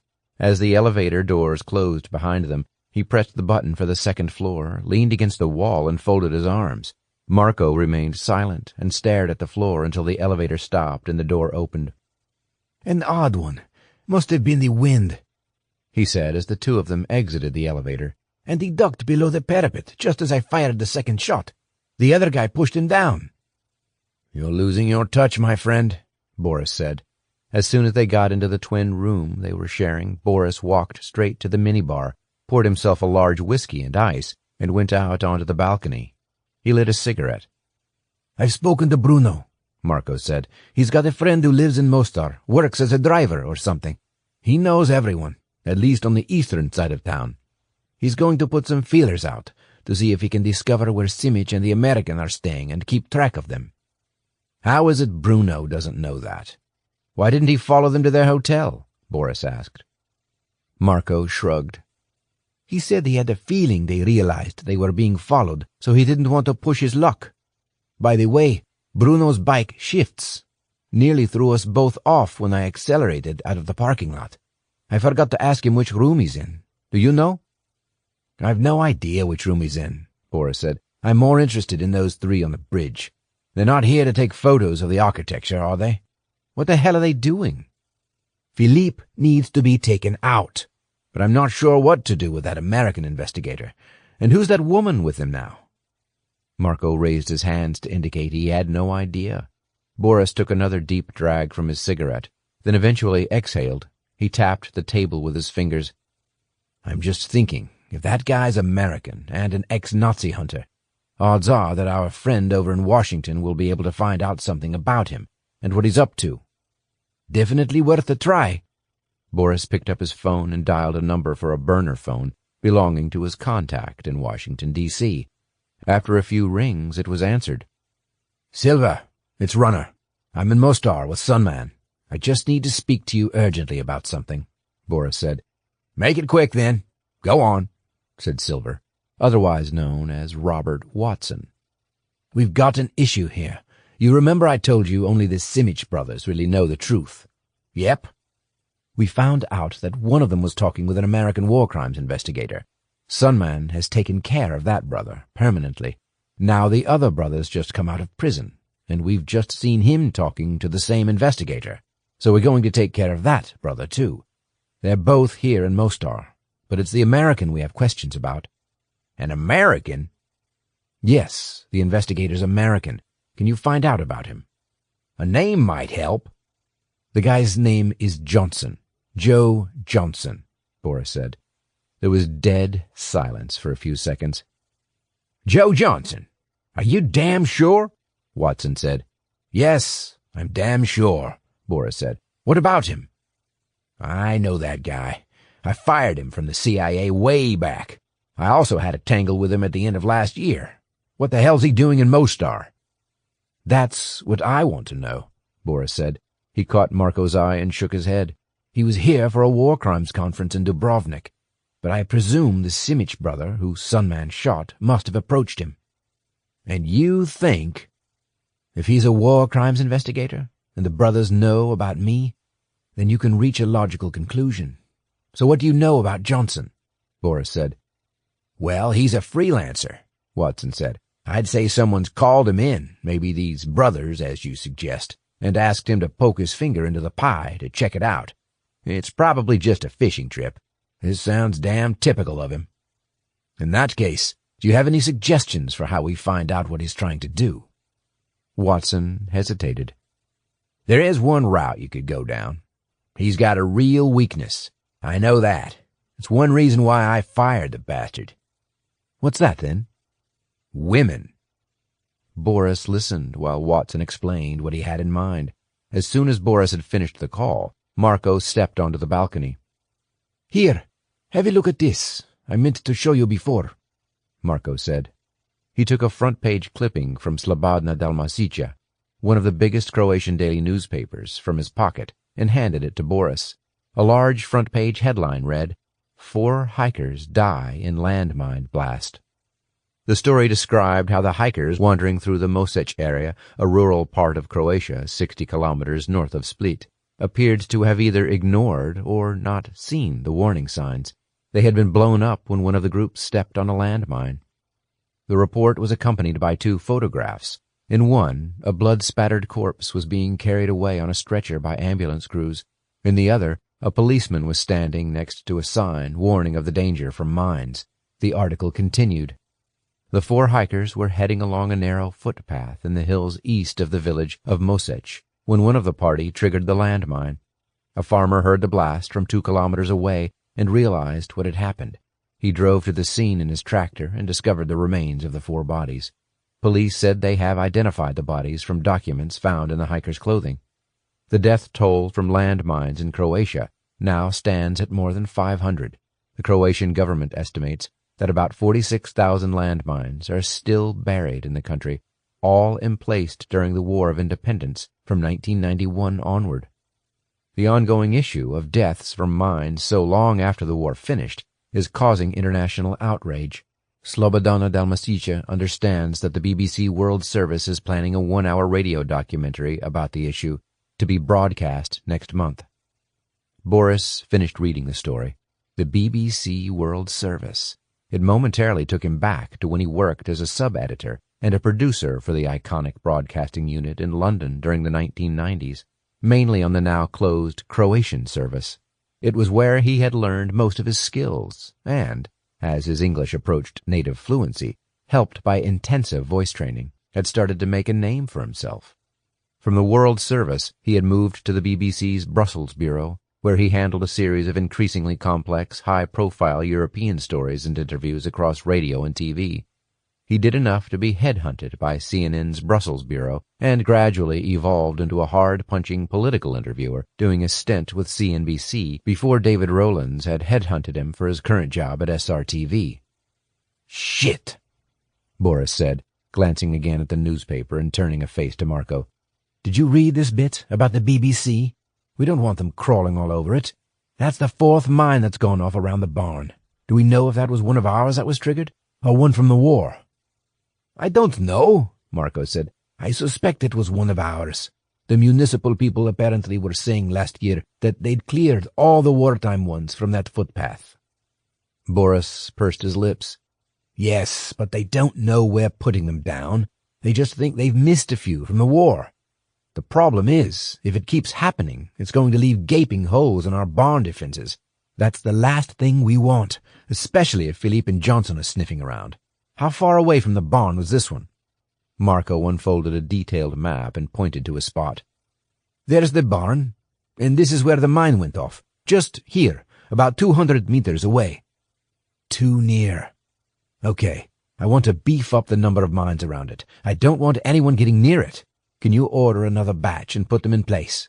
We'll reinforce the ring we have with another smaller ring inside it, and we'll also make sure the footpath where these hikers got blown up gets a few more, okay? We want to make sure no one gets within range of it. Yeah, makes sense.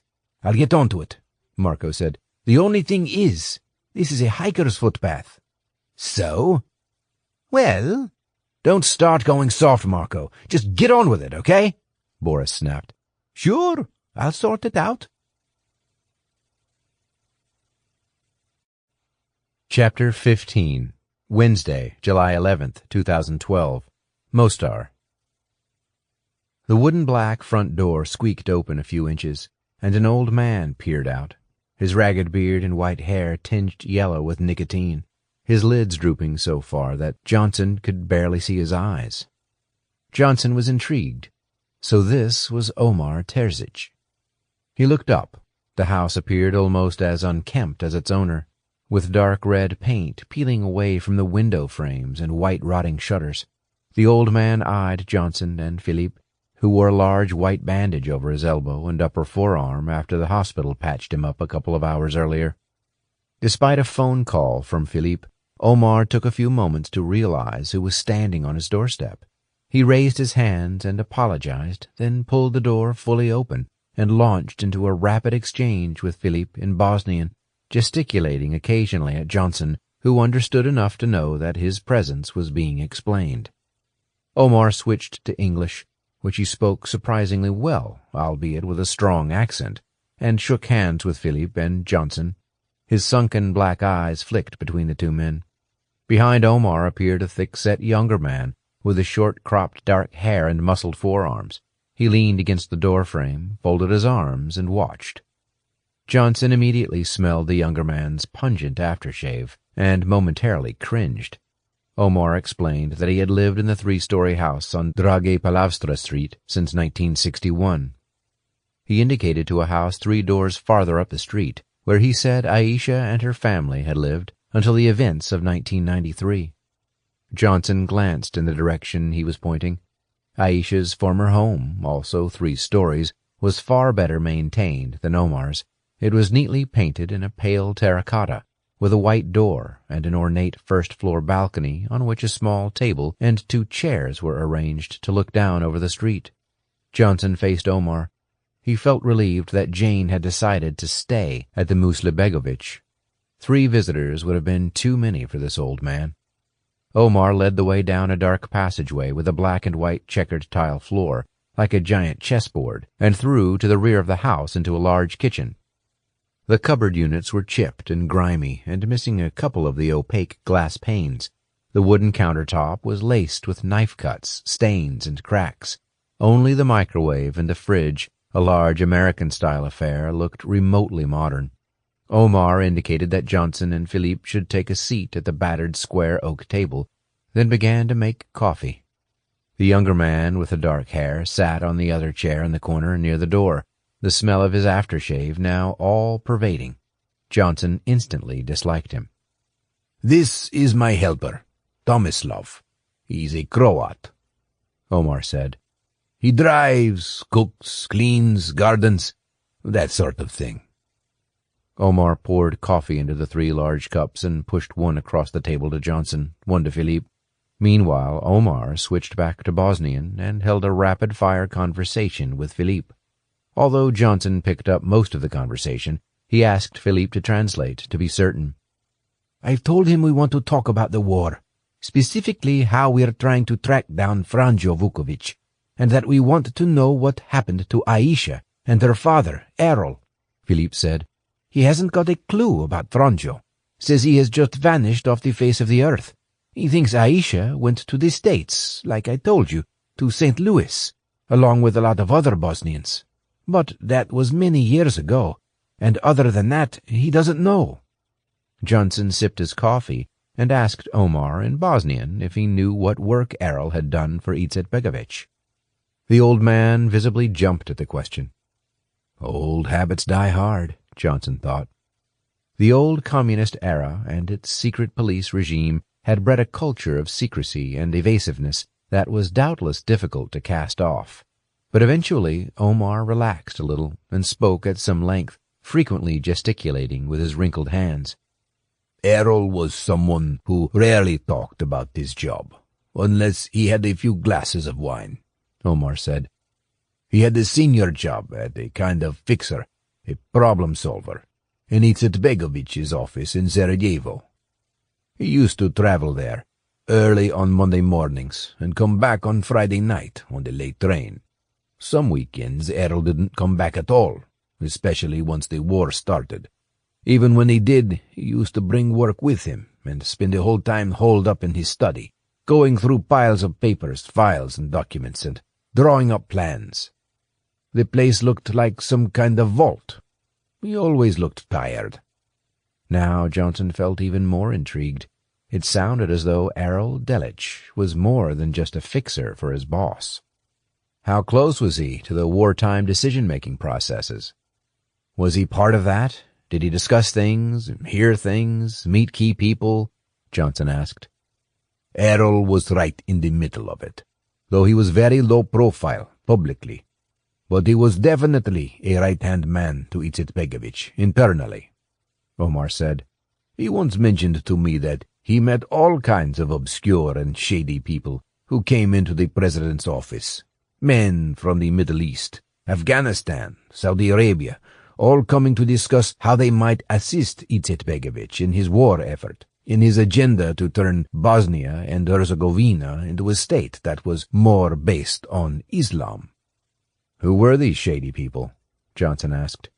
I don't know names. Johnson leaned forward and cupped his chin in the palms of his hands, elbows propped on the table. Well, there must be a way of tracking Aisha down, he said to Philippe. What about her old friends? I would guess she must keep in touch with at least some of them. You mentioned that girl, Anna, who you had a fling with once. What about her family? Omar sat back and said something in Bosnian about Anna to Philippe, which Johnson didn't quite understand. Omar lifted his forefinger in the air and wagged it several times in Philippe's direction.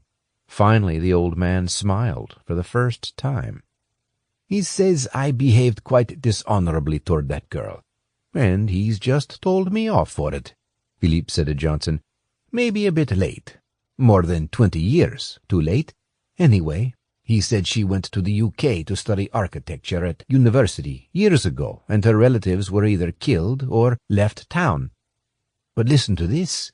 He's seen her in town periodically over recent months, and he saw her walking down in Kujunziluk, the market street, near the old bridge, only 2 days ago. He couldn't catch up with her to speak to her, but he says he is 90% certain it was her. Let's find her, if she's here, Johnson said, his voice rising slightly. How can we do it? Can you call around the hotels? Will she be with friends? Philippe shrugged. We can try. Not sure what kind of welcome I'd get from her after so long. Not a good one, I'd imagine, given the way we broke up. He glanced at Johnson. If we do find out where Anna is, I can speak to the hotel reception people and leave a message, but it might be better if you actually go and do the talking. As much as I'd like to see her again, I'll stay out of it. Wednesday, July 11th, 2012. Mostar. Immediately after Johnson and Philippe had left the house on Drage Palavstra Street, Tomislav Novak went to the back garden and sat on a bench at the far end next to a wooden shed where he lit a cigarette. After a few moments, he took out his phone and made a call. Hi, Bruno. It's Tommy here. About your little request. You won't believe this, but I didn't need to make much effort to find Philippe and the American guy, Johnson. Actually, no effort at all. Why is that? His friend Bruno asked. Because they came to old Omar's house an hour ago. Simic knows him from a long time back, when he lived in Mostar. Bruno was somewhat taken aback. What were they trying to find out from Omar? Information about where Franjo is. They obviously don't have any idea. They were also asking where Aisha was. And again, they know nothing. Tomislav took a deep drag of his cigarette and listened to his friend Bruno, whom he could hear consulting with two other men in the background. Then Bruno came back on the line and rattled off a series of instructions. Yes, sure, my friend, Tomislav said. They are all staying at the Muslebegovich Hotel. You know the one, on Osmana Dikicha Street. Don't worry, I'll sort it out. I know exactly the right person for that job. Wednesday, July 11th, 2012, Mostar. 8 phone calls, and Philippe had drawn a blank every time. None of the hotels he had rung in eastern Mostar had an Anna Dukic staying with them. He was sitting on a sofa, tapping his fingers on his thigh, clearly frustrated. I'll give this one a try, he said, underlining another number in the directory. He glanced at Johnson, who was sitting at the other end of the sofa in the reception area of Muslebegovich House. Johnson leaned back and stared at the ceiling, slowly shaking his head. A needle in a haystack, just like Vic said. But Philippe's next call to the Hotel Pellegrino on the banks of the Neretva, and less than a half-mile from where Johnson, Jane, and Philippe were staying, drew a result. Yes, the receptionist said, she could take a message for Anna Dukic to expect a visit from Joe Johnson around 7 o'clock, but she couldn't put the call through to her room now, as she'd asked not to be disturbed. But if the gentleman would like to come along at 7 and have a drink in the bar while he was waiting, he would be welcome. Johnson turned to Jane. It's your birthday. Shall we go for dinner, or shall I go see this woman, Anna? Your call. Jane hesitated. You go. We haven't got time to waste. We can have a few birthday drinks later. Thus, later in the evening, Johnson walked around to the Pellegrino. He approached the front desk, asked the receptionist to let Anna Dukic know that he was here to see her, and settled into a comfortable armchair. Johnson glanced around, using the pretense of checking emails on his phone as a cover. The Pellegrino was a smart boutique hotel, with patterned marble floors, leather chairs, wrought-iron interior canopies, and attentive but unobtrusive staff. Whatever Anna was doing here, she was clearly not lacking funds. 10 minutes later, Johnson saw a tall, willowy woman walking into the reception area.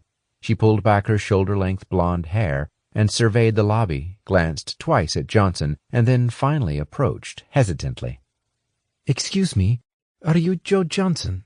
she asked in a distinctly English accent. Yes, are you Anna Dukic? The woman nodded and unconsciously straightened her black skirt. "I had a message from reception saying that you were looking for me." Johnson stood and shook hands. Yes, good to meet you, and thanks for taking the trouble to speak to me. I apologize for the intrusion. I'm a private war crimes investigator, and if you don't mind, there are a couple of things I'd just like to discuss. Nothing to worry about. I'm just hoping you might be able to help." "That sounds intriguing," Anna said. "I don't exactly get many war crimes investigators trying to track me down. How can I help you?" The reason I'm here is that someone who knows one of your old friends, Aisha Delic, pointed me in your direction, Johnson said. He decided not to mention Philippe's name. "Aisha? I haven't seen her in a long time. Why are you asking?" To cut a long story short, I am beginning a potential inquiry into Aisha's former husband, Franjo. I guess you knew him during the war? Anna took a sharp intake of breath and folded her arms. "Yes, I knew him. An inquiry? Well, that's probably long overdue, I'd say." Johnson looked around. "Perhaps we should sit somewhere quieter, then I can explain." She nodded and indicated toward a quiet table against the wall at the back of a cocktail bar, suggesting they sit and talk over a drink. Johnson positioned himself against the wall so he had a view across the bar, and Anna sat opposite. She quickly scanned the cocktail list and ordered a mojito from the hovering waiter. Johnson settled for a gin and tonic. "Okay. Tell me more, Anna said. Johnson scratched his right ear. I started looking into this only recently, after a tip-off. You may know that most of the major offenders from the war in these parts have been prosecuted, but some obviously got away. Anna half laughed. You've just worked that out, have you? And what's the story with Franjo? Well, he seems to have vanished a long time ago, so I was trying to find Aisha in the hope that she would know where he is. She shook her head. Don't waste your time. Aisha won't know. But she might know something that can help, even if she's not aware of it. That's what I'd like to check out. Where is Aisha? Are you in contact with her? Not much. There is the occasional email. I haven't seen her for 20 years. She's in the U.S. She went to St. Louis and is living in New York now. That's the tragedy of Bosnia, of Yugoslavia, of the war. All the good people have gone. It does seem to be a well-trodden path. Why did they leave? Anna's view was that most had been either driven out by rival ethnic groups, as Aisha had been, or left because they couldn't stand living in a pressure cooker environment where they were defined by their religion or their ethnicity, like herself. That was what she and Aisha had in common. They were typical of Bosnian exiles from the 1990s, she said. Others left simply for economic reasons. The country had been wrecked by war, and there were no jobs. Johnson studied Anna's face. Philippe was right. Though she was in her late 40s, her face was unlined, and she was still beautiful. Do you have an address for Aisha, or do you know where she works, or could you give me an email address? She hesitated. I'm not sure. I'll think about it. Johnson suppressed a sigh. Okay. It really would be extremely helpful if you could give me something so I can contact her. It's only because I'm interested in justice for Franjo. I know that. Like I said, I'll think about it. Johnson decided to change tack. So, where did you end up when you fled? London. I'm still there. I went to study architecture and worked as an architect for a while. I write books on the subject now, often from a historical angle, which is my other passion. That's why I visited here a few times recently. I'm doing a history of some of the famous bridges across the old Yugoslavia, obviously including the Stari Most here, and also the Mehmed Paza Soklovic Bridge over the Drina River in Visegrad, which you might have heard of. There was a novel about it, The Bridge on the Drina. They're hundreds of years old, with big histories, very interesting. Her words struck a chord with Johnson, who told her about his love of history and international relations, and very briefly mentioned his career and family background and decision to become a freelancer after his wife had died. I'd like to focus more on war crimes if I can find the right jobs, which isn't easy, Johnson said. For a long time, my passion for justice has kept me going. It's why I love the war crimes work. It's messy and gory, but rewarding when you find someone who's guilty as hell and has been on the run for decades. Anna smiled, and her voice softened a little. Actually, some of the research I've been doing on the destruction of the Stari Most might be very relevant to what you're looking for, particularly in regards to Franjo Vukovic. It's surprising what you can find out by talking to people around here. Johnson raised his eyebrows and glanced around. The cocktail bar was filling with hotel guests and tourists having pre-dinner drinks. Yes, please tell me whatever you think is relevant. I'd be interested to hear about anything that might help the case.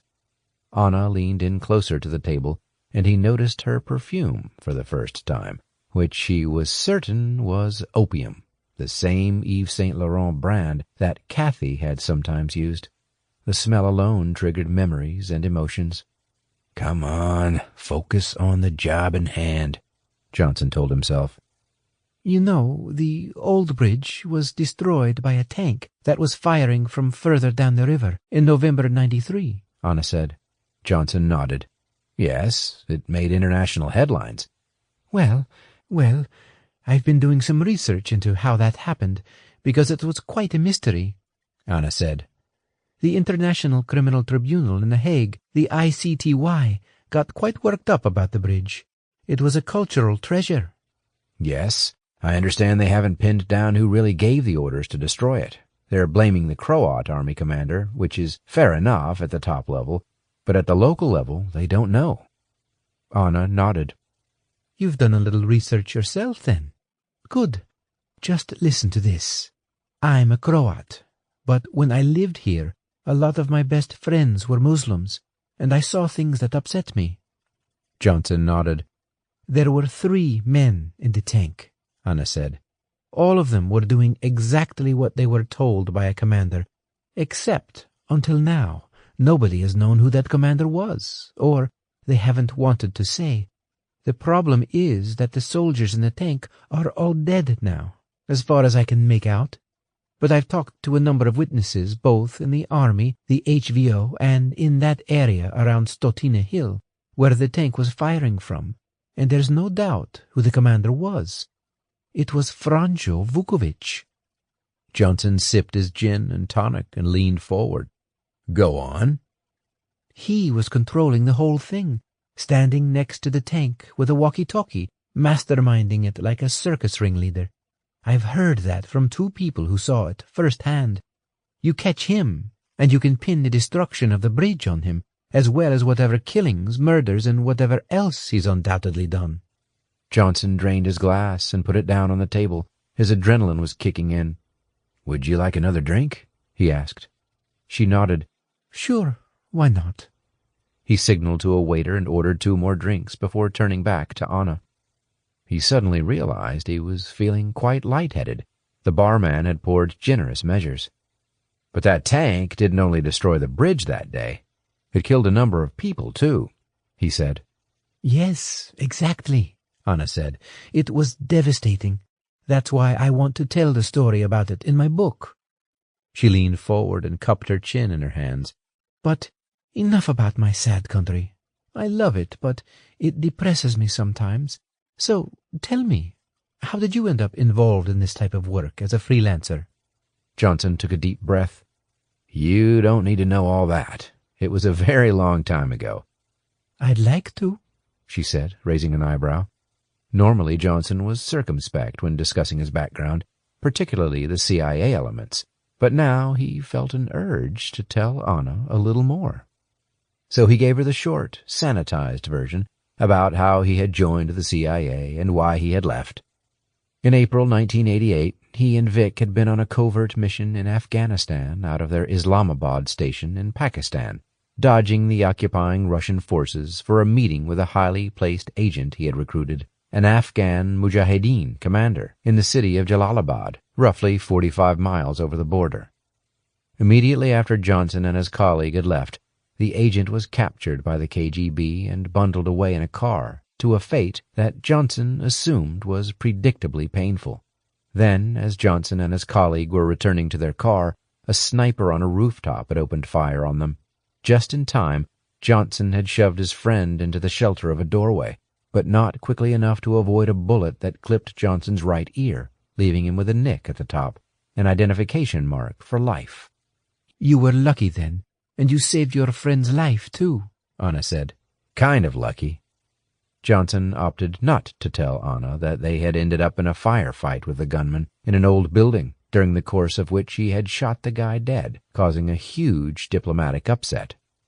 Indeed, the head office at Langley had been furious, partly because he had lost a valuable agent, and partly because Pakistan's Inter-Services Intelligence Agency found out and demanded to know why the CIA was recruiting its own agents in Afghanistan, rather than sticking to protocol and working through them, as had been agreed. It was a difficult time. Made worse because I didn't get on with my boss, Johnson told Anna. Anna inclined her head in a certain way. It all sounds quite sensitive.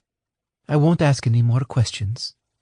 That's probably wise, Johnson said. There's obviously more to it, but I can't go into detail about it, although much of it's been declassified since. The reality was that the incident had been the latest in a series of clashes between Johnson and Watson, who banned Johnson from any further cross-border work and told him he had been working asshole fashion.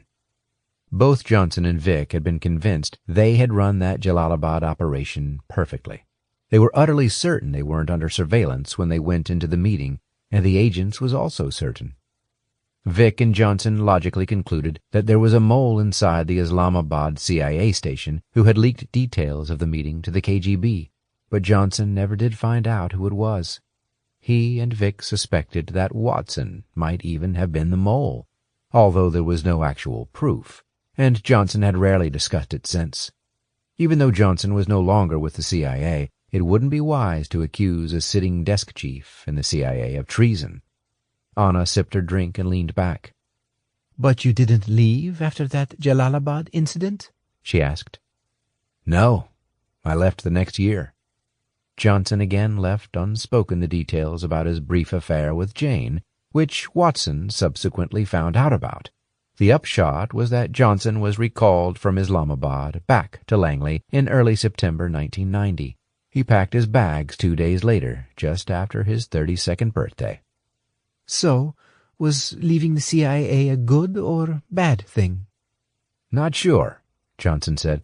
"But in the end, I enjoyed my next job, hunting Nazis, much more. Less deception, fewer egos to battle with, more passion and more satisfaction.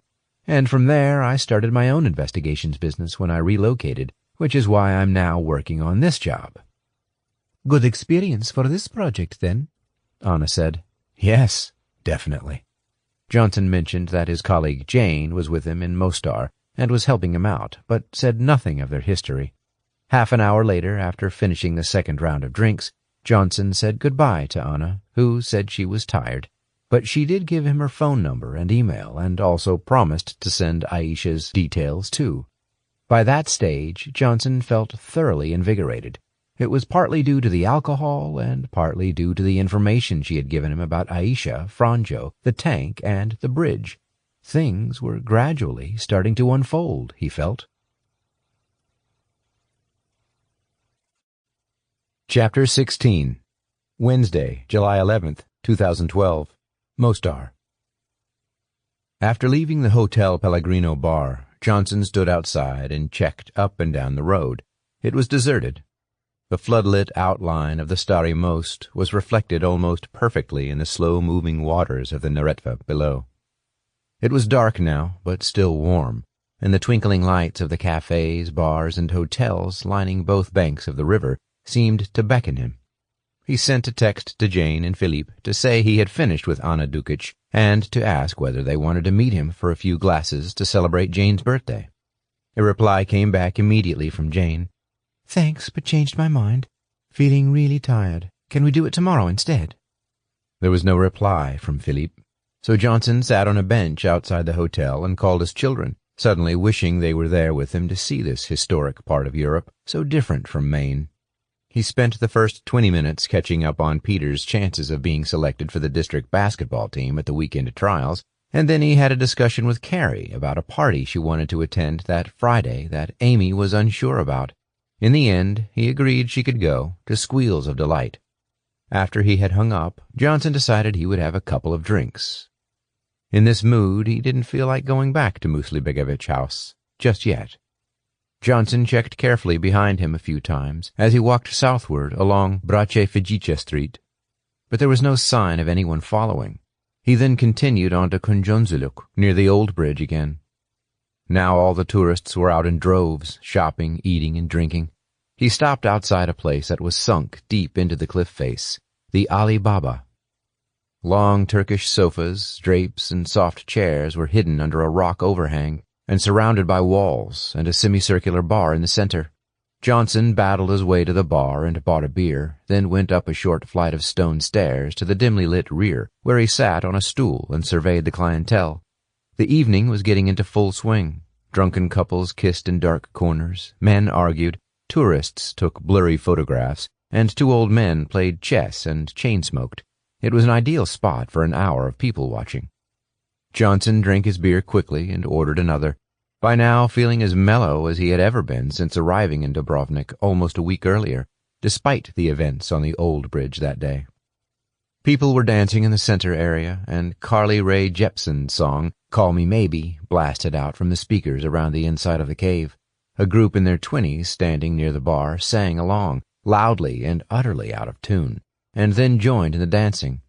A woman in a black dress sat on the stool right next to Johnson and sipped her drink, moving her bare shoulders slightly in time to the music. She caught his eye, then smiled. Her curly dark hair fell over her face, and she brushed it back with a hand. "Great music here," she said in accented English. "You British? American?" "Yes, American," Johnson replied. "How can you tell?" "I can always tell." "And where are you from?" "I'm a Mostar girl, a Bosnian Croat," she said, "although I've spent more time away than here. I worked in the UK for a while, in Edinburgh and London, then France, and then came back. Mostar used to be a tough place, but I love it now. Are you a tourist or here for work?" "A bit of both," Johnson said. "Mainly work. What's your name?" "Katerina, although you can call me Kate, as everyone did in London." Johnson nodded and introduced himself.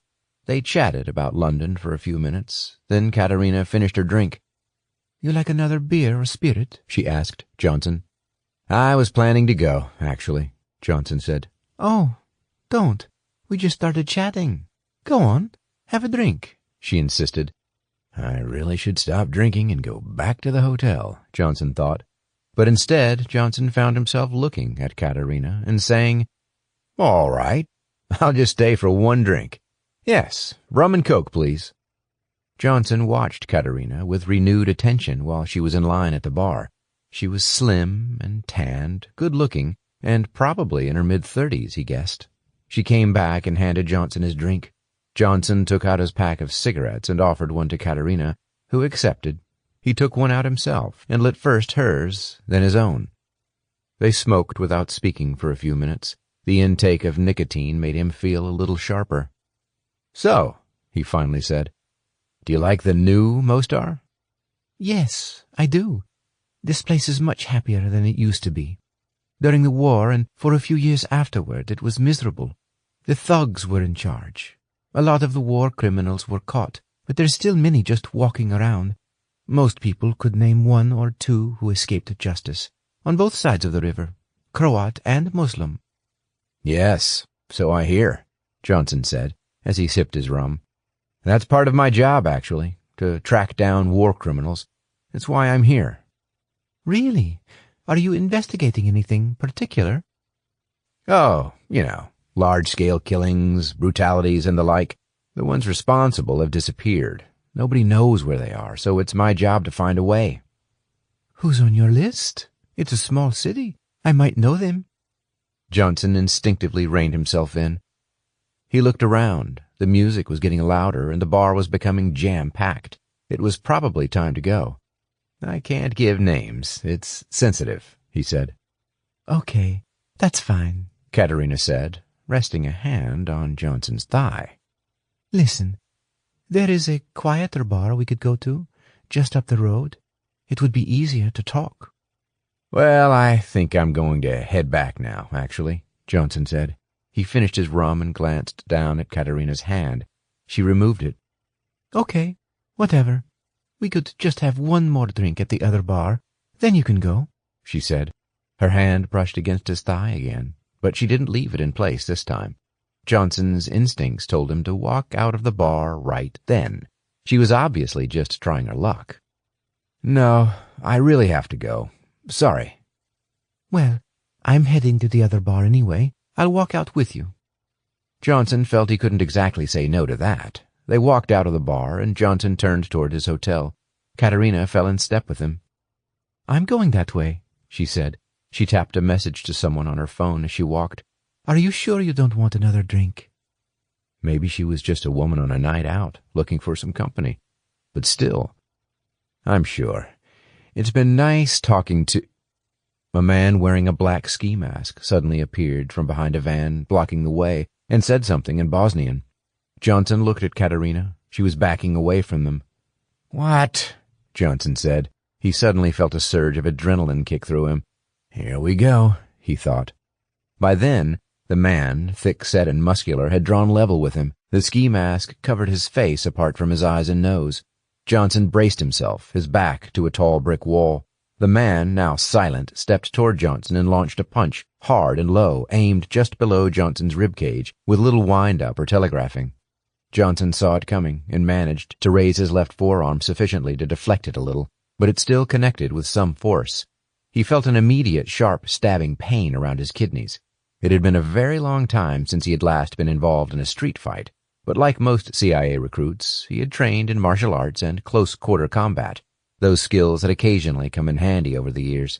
Instinctively, he saw the man was slightly off balance following his punch, so he made a short-armed jab with his right hand, aiming for the man's nose, but connecting with his cheekbone.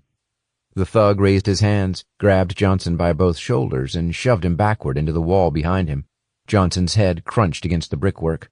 The man pinned him there, one hand on each shoulder, his arms at full stretch, and then headbutted Johnson hard at the base of his forehead, between his eyes, jamming his head back against the wall again. "You are trying to poke your nose into our business here in Mostar," the man said, now speaking in English as he continued to pin Johnson to the wall. "This is a warning to you. You need to leave now. Get out of town. Get out of this country, and leave us all alone. It has nothing to do with you. Otherwise, you will be in the river." Pain seared through the back and front of Johnson's head. The pungent scent of the man's aftershave filled Johnson's nostrils. It was unmistakably the same aftershave he had smelled earlier that day at Omar's house. This was his helper, Tomislav. Johnson managed to get both hands up through the gap between Tomislav's two forearms.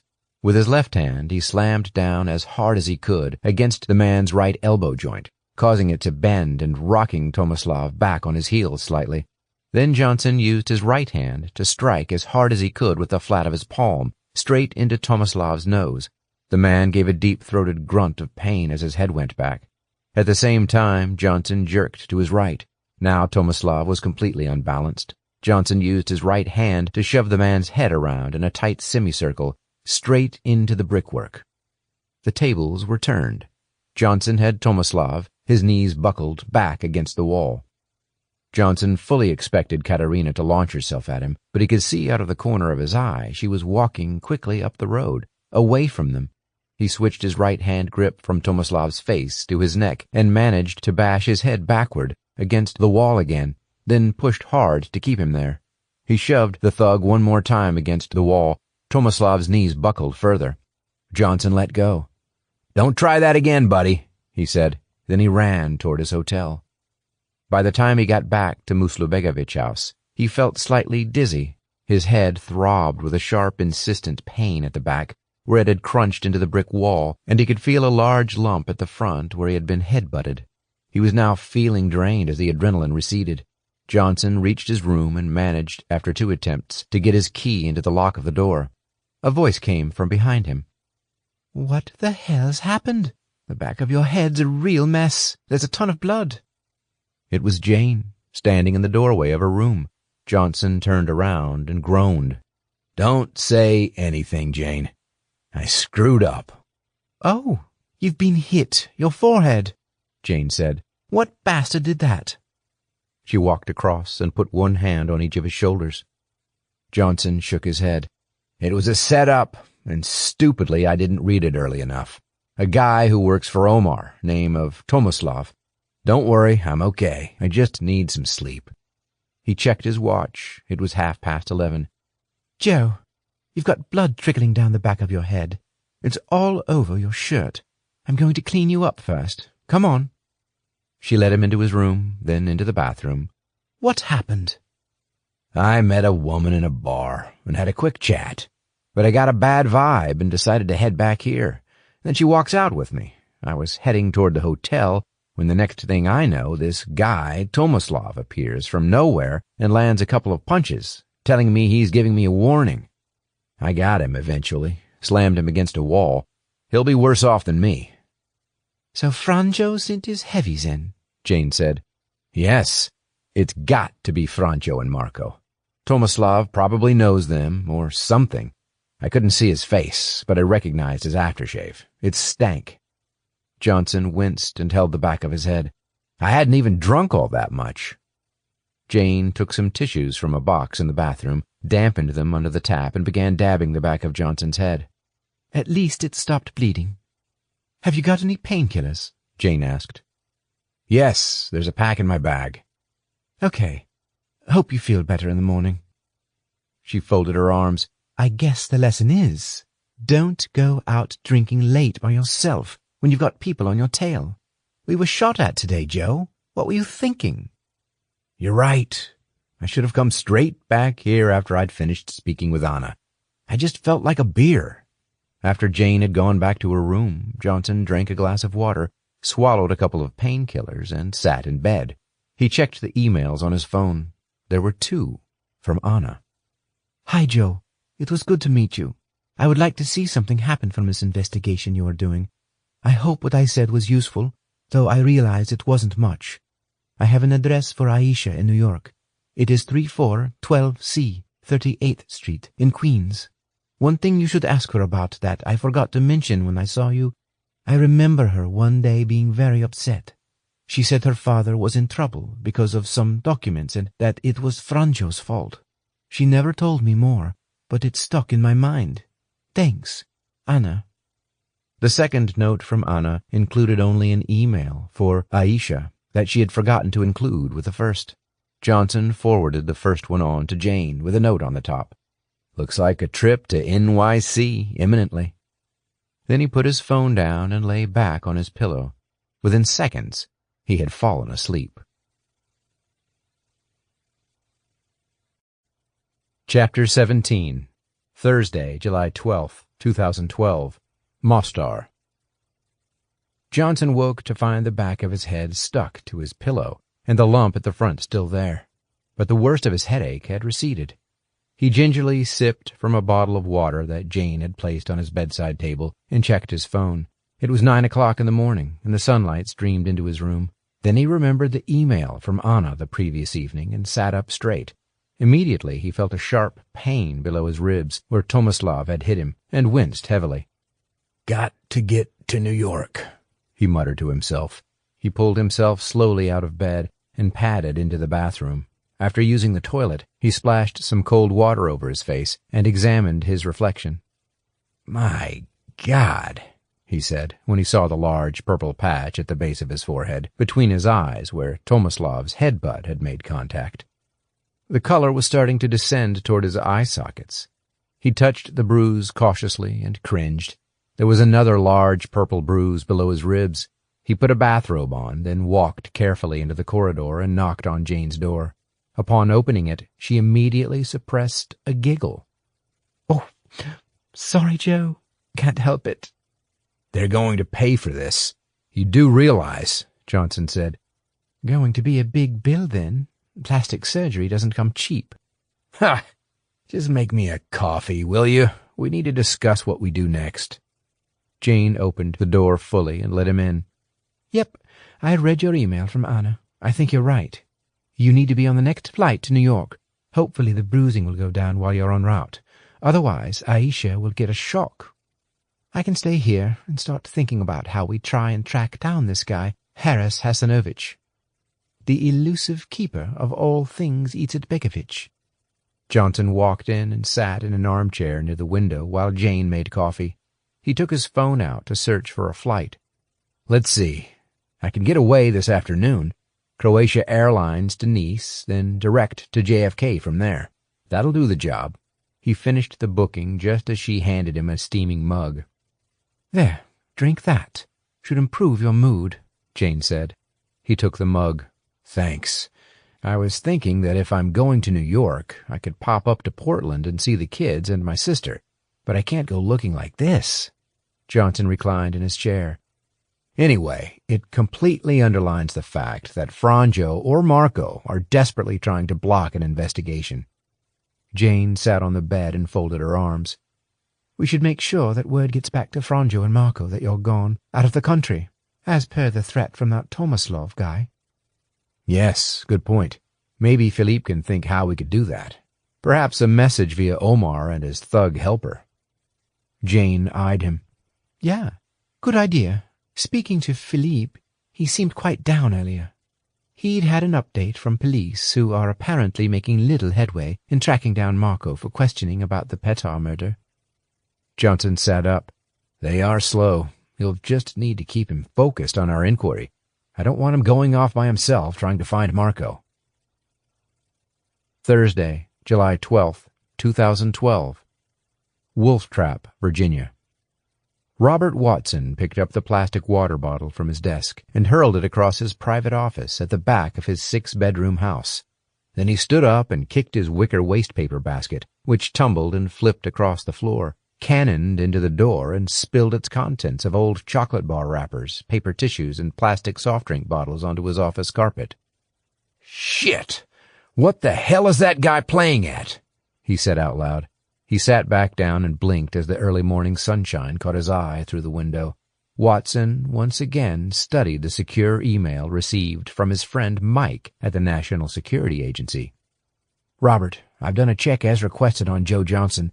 I can confirm email traffic and phone calls to and from him in both Croatia and Bosnia and Herzegovina over the past week. I can't read the emails. They're all encrypted. However, further cross-checks show one email to Johnson that I have been able to read, because it came from Langley, from Vic Walters' account. See attached copy. I've done a remote trawl of VW's hard drive, but there's nothing else on there that seems relevant to this or to Johnson. Thanks, Mike." Watson clicked onto the copy of the email to Johnson from Vic, dated July 10th. "Doc, the guy you need to speak to is Harris Hasanovich, who I understand kept the minutes of many informal meetings involving U.S. officials in Sarajevo within Izetbegovich's office. He's now presumably retired. Last known location, Dubrovnik. But we don't know where exactly. Your job? To find out. It's a starting point. Also, COS in Croatia is Alan Edwards. He's based in Zagreb, but sometimes goes to Split. I'll send you a text message with his details when I get them. He will help you. Vic." Watson picked up his phone and made an encrypted call to Runner's number. It rang 4 times and then was answered. "Hello? Runner, it's Silver. Listen, our problem is bigger than I thought. It's not just Johnson doing this on his own initiative." There was a pause. "What do you mean it's not just Johnson?" "It's bigger than him. He's under instructions." "From who?" "Some other part of the CIA," Watson said. "I won't go into exactly which departments, but someone else here has asked Johnson to investigate something related to Harris Hasanovich, who, as I'm sure you may be aware, used to keep the meeting minutes inside Izetbegovich's office, including those of meetings with U.S. officials." He paused for a second. "You realize this is dangerous territory?" "Right, but why would someone else inside the CIA be looking to investigate Hasanovich?" Boris asked. Watson picked up a foam stress ball that he kept on his desk. "Oh, come on. Probably every sensitive document, every decision, every death warrant would have passed under his nose, including anything U.S.-related, from Bill Clinton downward at that time." "We've just given this guy Johnson a shot across the bow ourselves," Boris said. "I arranged for a friend of mine to give him a good kicking. Didn't quite go as planned, but I hope he got the message. You need to remember, I can't afford for him to get far down the track either. Not if he's a war crimes investigator. What else do you want me to do?" Watson considered his options. "I'll have to think about it. But one thing you need to make sure of, Johnson cannot get his hands on those damn documents you've got. I warned you to get rid of them a long time ago. It's going to backfire badly." Boris frowned. "Get rid of my insurance policy? I definitely won't. I'm not mentioned in there, and neither is Marco. But there are references that could lead to you, so they're going to backfire on you, not me. But anyway, they're secure. There's no way he can get his hands on them without blowing himself into the Adriatic and halfway to Italy." "As I advised you a long time ago," Watson said, "I think you should give me the location where you've hidden them as a safeguard. You know, in case something happens to you." Boris snorted. "You don't seriously think I'm going to give you that? 20 years of asking, and you still haven't got the message."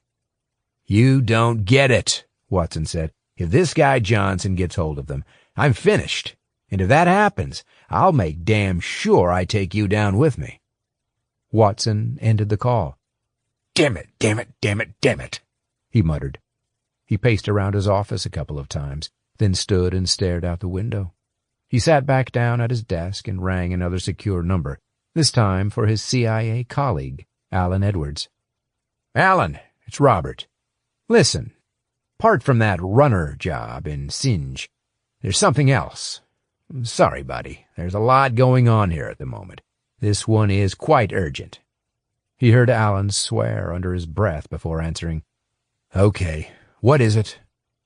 "This goes back to '93 and the weapons supply arrangement we had with Izetbegovich and his army," Watson said. "His office had records of that. A dossier that we asked him to get rid of, but we don't think that happened. They sort of disappeared. I know who's had them, but I don't know where they are. Anyway, I've heard through the grapevine from one of my moles that another group at Langley, I think run out of the director's office, is trying to get their hands on the docs now as well.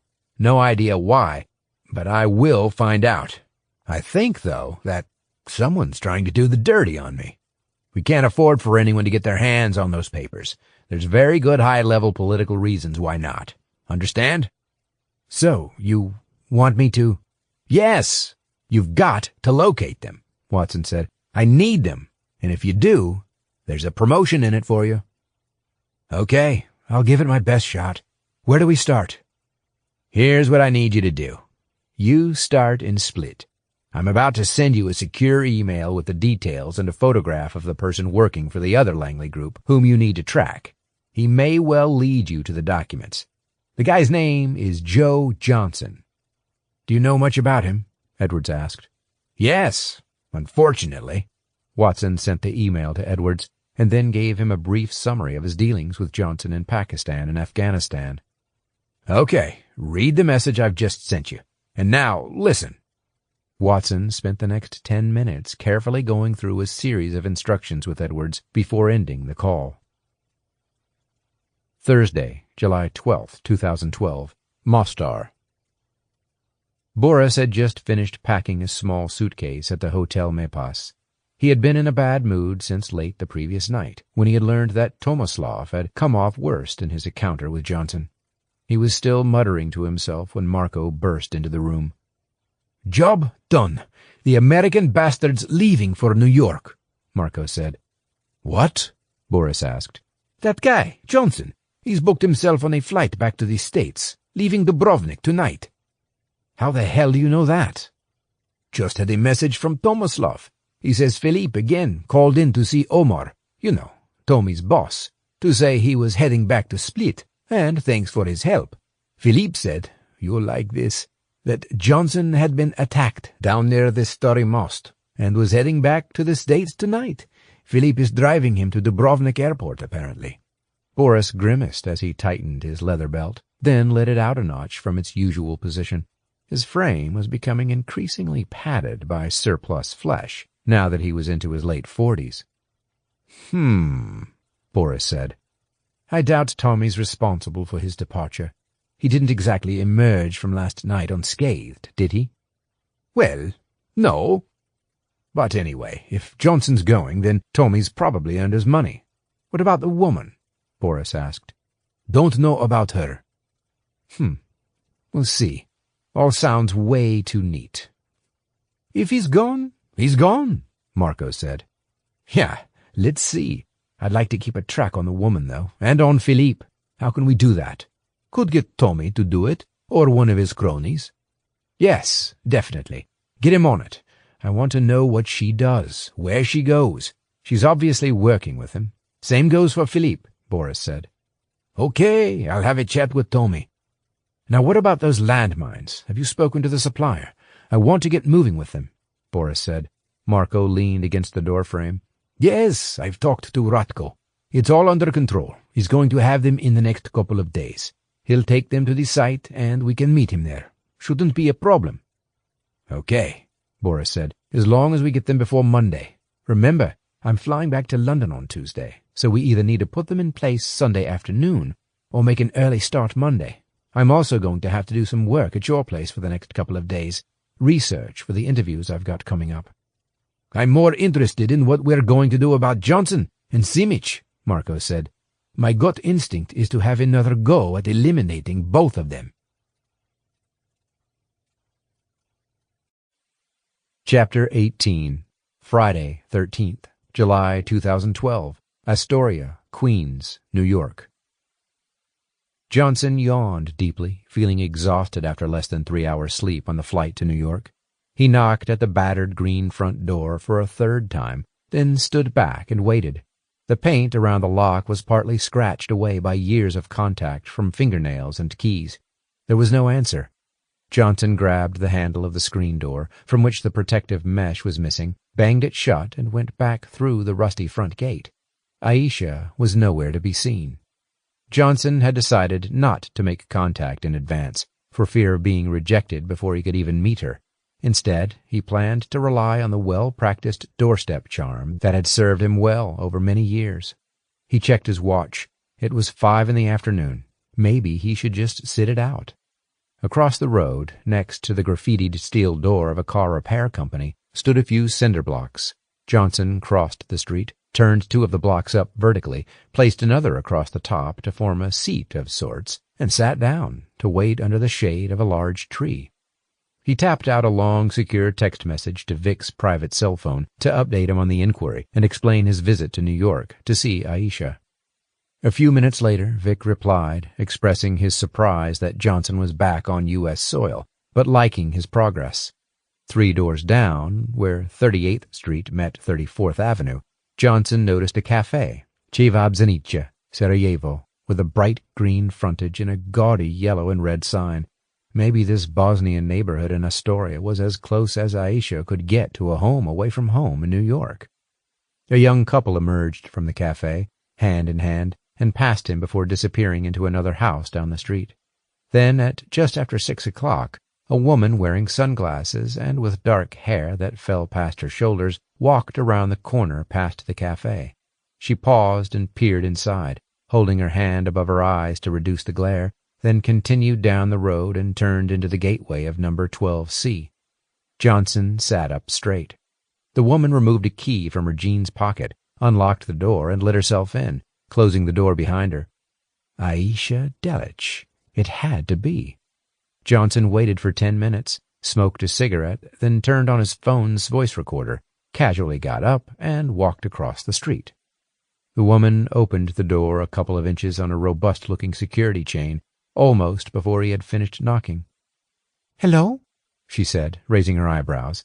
He could see her recoil fractionally, probably due to his somewhat battered appearance. Johnson had been focusing so hard on his task that he had almost forgotten his bruises. "Hello, are you Aisha?" She recovered her poise. "Yes, and who are you?"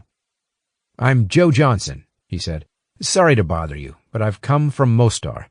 I'm a war crimes investigator, and I was hoping you might be able to help me with something regarding an inquiry I'm working on. If you could spare a few minutes." Her dark eyes scanned him up and down, a sympathetic look on her face. "An investigator? Did you get into a fight in Mostar?" "There was an incident, as you can probably see, but it's a long story." "Well, tell me briefly what this is about. I've had a long day at work." She smiled for the first time. "Yes, and I appreciate your time. I was hoping I could speak to you about someone you know, or did know," Johnson said. He hesitated, then added, "It's actually about your former husband, Franjo Vukovic." The smile vanished. Aisha stood motionless for a couple of seconds. "Can you show me identification or something?" she asked. Johnson handed her a business card and explained that he used to work for the OSI, but was now an independent investigator. He reached into his pocket and took out his passport, which he held up at the photo page. She eyed him steadily. "You'd better come in," Aisha said eventually. She unclipped the security chain and opened the door. He stepped inside and realized the scruffy exterior of the house belied its interior, which was tidy and minimalistic, with freshly painted walls and sanded wooden floorboards. Johnson glanced around approvingly. "Nice place you have here." She nodded but said nothing, then walked to her kitchen table with 2 easy chairs, next to patio doors that led to a small rear garden. She indicated to the chairs, and they both sat. "How did you find me?" I bumped into an old friend of yours, Anna, in Mostar. Anna's in Mostar? Don't think so. She's in London. Yes, but she's in Mostar doing a project on bridges, architecture, that kind of thing. Aisha scratched the top of her head. I think you're wasting your time. But go on. Why do you think I'm wasting my time? He's dead. I'm certain of it. He vanished off the planet 20 years ago, and as far as I'm concerned, he can stay off the planet. What is this about? I was approached by someone who asked me to investigate him for alleged war crimes. This man believes he's alive, that he changed his identity and is living another life somewhere, Johnson said. Aisha raised her eyebrows. Alive? Where? Is that true? Who told you that? Well, I can't say who approached me, but I was hoping you might be able to help me with the other questions, like where he's living. Sorry, I can't. Anyway, which war crimes are you focusing on, out of his many?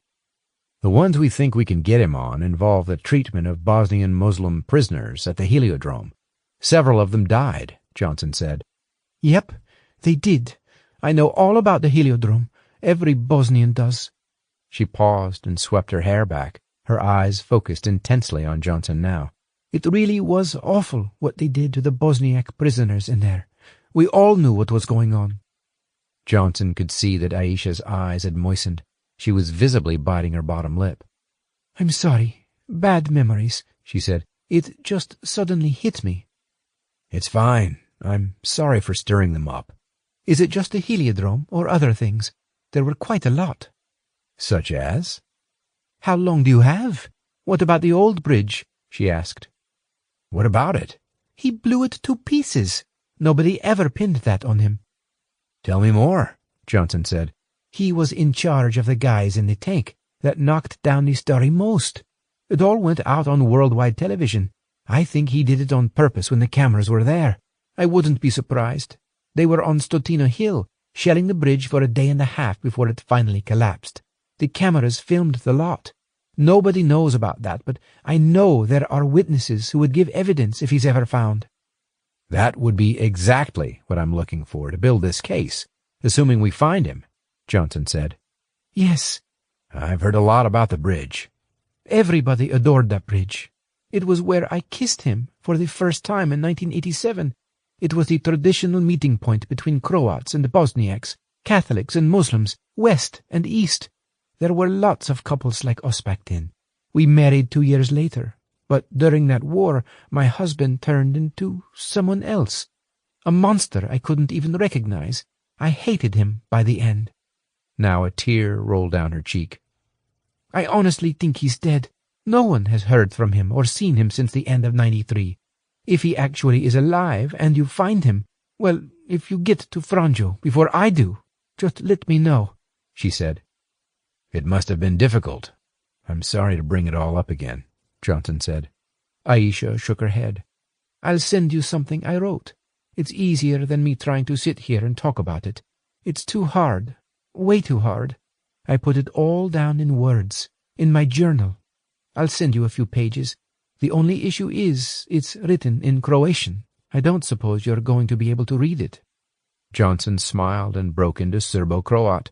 Well, I can speak some Croat, so it's not a problem. Aisha looked surprised, then replied, also in Croatian. Very impressive. How did you learn that? Johnson, feeling somewhat self-conscious, switched back to English and explained that he had done a stint in Bosnia and Croatia in 1999 while working for the OSI, and had studied hard to learn the language at the same time. Also, do you have any photographs of Franjo? He asked. I haven't got one, and I really need to see what he looks like. Doesn't matter if it's old, it will still give me an idea. There are a couple, tucked away in a box somewhere, that I can scan and email to you, she said. Thank you for that. And for your time. Seems like a great little neighborhood you're living in here, he said, transitioning them to less emotional ground now that he knew she couldn't help him find Franjo. Yes, it is, Aisha said. There were hundreds, thousands of us Muslims who came here from Bosnia in the 90s. I'm kind of grateful to the U.S. government for making it happen. There's a couple of other things, Johnson said. I've also been asked to try to locate some important documents that went missing at that time, ones that were linked to Alio Izetbegovich's office in Sarajevo, where I believe your father worked. Johnson detailed part of the background to his search and said that Anna had remembered Aisha being upset one day over some documents, claiming it was Franjo's fault.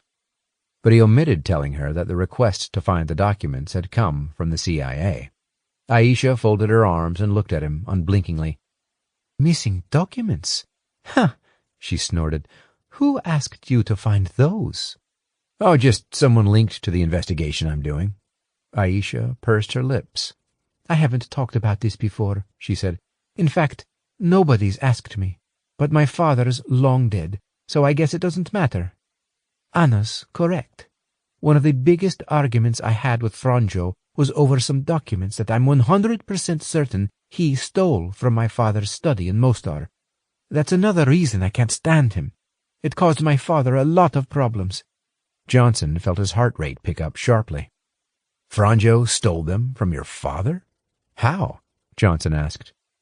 "We were fairly certain it was one day when he came to my father's house, looking for me, but nobody was in. He had a key because he was part of the family. He let himself in and probably just stumbled across them in my father's office. It wouldn't have taken a rocket scientist to work out what they were about." Johnson stared out the window. "But why did your father have them in Mostar?" Aisha shook her head. "Honestly, my father should not have had them. In fact, he took them, stole them from Izetbegovich's office. They were foreign ministry documents that Izetbegovich told him to destroy, but he didn't." "Why not?" "He realized their significance." "And what was their significance? What were they about?" "That I can't tell you, for a couple of reasons, one of which is that my father swore me to secrecy after they disappeared. But they are dynamite, politically explosive." "Dynamite? In what sense?" Aisha leaned back. "Well, if the contents of those documents came out, half the White House from that time, from the president downward, would be hit by flying shit. And we Bosnians, living here, would be scapegoated." She pointed toward an American flag hanging on her kitchen wall next to a nighttime photograph of a floodlit Stary Most. "And I don't want to have to leave here. I like it. It's home. Despite all the sectarian anger that certain politicians like Patrick Spencer keep throwing around." Johnson sat up straight. He felt like a ball of wool was slowly unraveling. "How do you mean? Tell me, what's in these documents that's so damaging?" But Aisha just shook her head. "Another time." Johnson furrowed his brow. It was time to change the subject. Maybe he could get her back to the documents later. "That's fine. I appreciate all this, especially after you said you had a tough day at work. Who do you work for here?" he said. "What's that got to do with it?" She glanced at her watch and stood. "You're going to have to go now. I've got a date this evening, and I need to get ready." "But hang on." No, we'll stop there." She stood and motioned toward the door. The discussion was over. She ushered Johnson out into the street and said a brief goodbye. He wandered back along 38th, past the cafe, now feeling extremely uneasy, yet energized. So she believed Franjo was dead, and that he'd stolen a set of politically explosive foreign ministry documents from her father. What the hell? Could they be the same documents that Vic was looking for?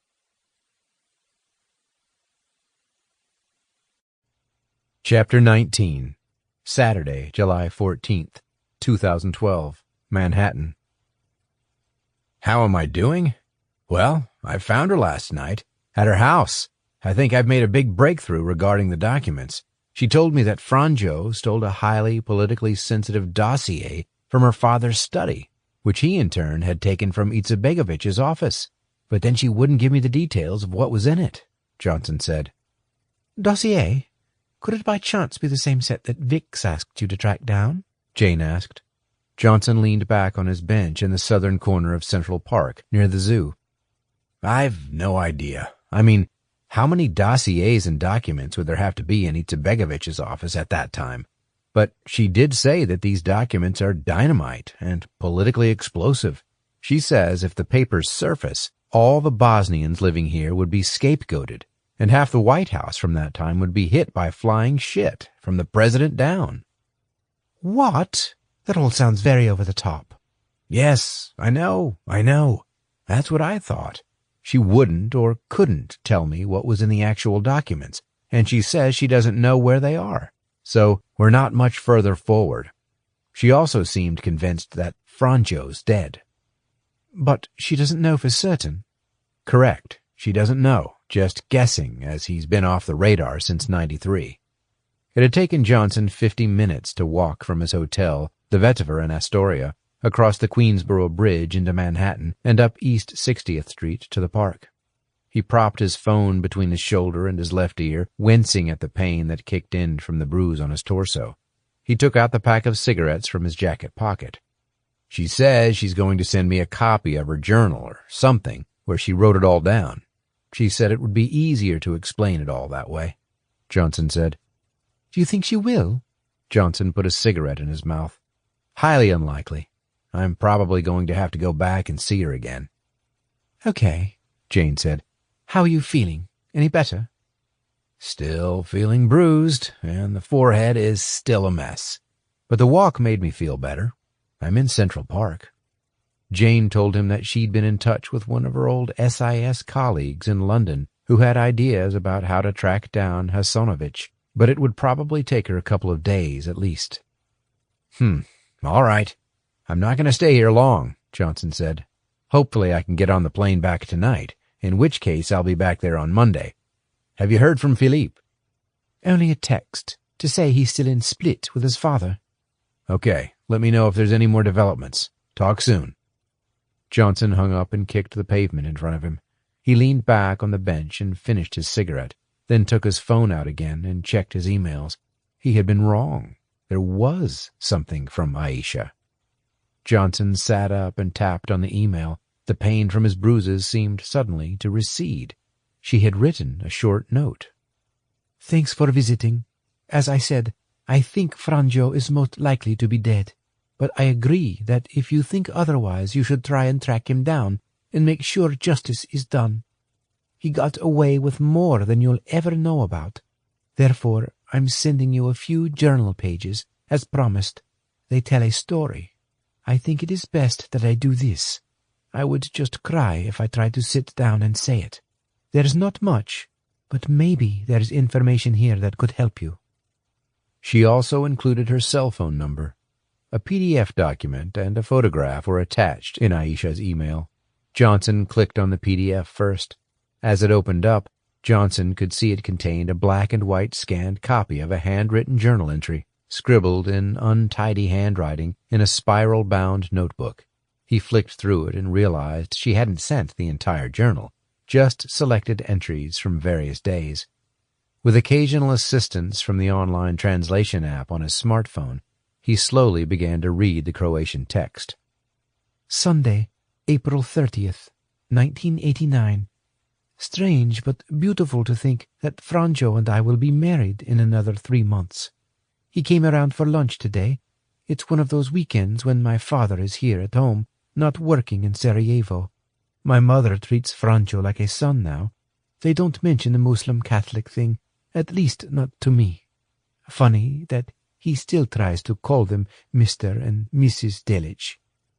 You'll be a part of the family soon, so just call us Errol and Mirella, my father says with a smile. It's become a game. Zinab thinks it's hilarious. She'll have her turn when she comes home with the fiancé. I'm learning English. My lessons are going well, and I'm becoming more and more fluent. My father's idea. He says he did the same thing when he was my age, and it was the best thing he ever did. I guess it paid off because he has an interesting government job, where his English is so useful. Maybe I can do likewise in television one day. Friday, July 27, 1990. Beautiful day today in Pobreže. It's difficult to believe it's only 15 kilometers from Dubrovnik. It's a different world, so rural and peaceful, such wonderful views across the hills to the sea. We are going down to the beach tomorrow to swim and have a picnic. I'm spending today making 2 dresses. So relaxing. Franjo's stepmother used to be a dressmaker and has all the equipment here. A big sewing machine, even proper mannequins. He is so lucky to have a family holiday house here to escape to, and I'm so lucky to be married to him. Little passing traffic, just a few farmers driving tractors and trucks. That's all. Thursday, April 15, 1993. I don't know where this is all going to end. Mostar is divided now, and our marriage feels divided too. The Croats are in control of the western side of the river, and we still have the eastern side. Several Muslims going out to buy food were killed last week by snipers up on Hum Hill. I used to be at school with one girl who was hit. Franjo says we can't carry on, and he's going to leave. He's sure he'll get killed by Muslim mobs. It's impossible to talk to him now. He just speaks over me and looks at me with eyes that don't see and ears that don't listen. I can't even trust Franjo anymore. My father's certain he stole important documents from his study, and Franjo can't look me in the eye and tell me he didn't do it. Monday, November 8th, 1993. The worst day. The shelling of the Stary Most started today. I could hear it from our house. The whining, crashing, banging. It went on for hours and only stopped a short while ago at 9 p.m. If this goes on much longer, the bridge will go down. I know it's Franjo's tank down on Stotina Hill that is bombarding the bridge that we all love. How can he do it? This was where we kissed for the first time only 5 years ago. What has happened to him? The man I loved became a military robot, acting without thinking or feeling, like so many other people around here, all of them fighting a senseless, illogical war that will achieve nothing. Once we were married, lovers, friends, a Croat Catholic man and a Bosnian Muslim woman. Now he's gone, and we are enemies. What nonsense. This city is destroyed, a wreck. Not much food or water. People are scared to go out in the streets in case they get hit by Croat shells or snipers from the west on Hum Hill. There are only 25,000 people left here in East Mostar. We are all under siege now. I guess if the bridge falls, the fight that is left in the people here will disappear. It is the only link we have to the front line. Many of the boys I grew up with are now soldiers with the Bosnian army. They trained as dentists and accountants. Now they shoot to kill Croats. And me? 3 times now I've done things I've never thought I'd do and will never talk about. Never. We all have. We will have to keep fighting here, because if we don't, we will die. There is only one choice. We fight to survive.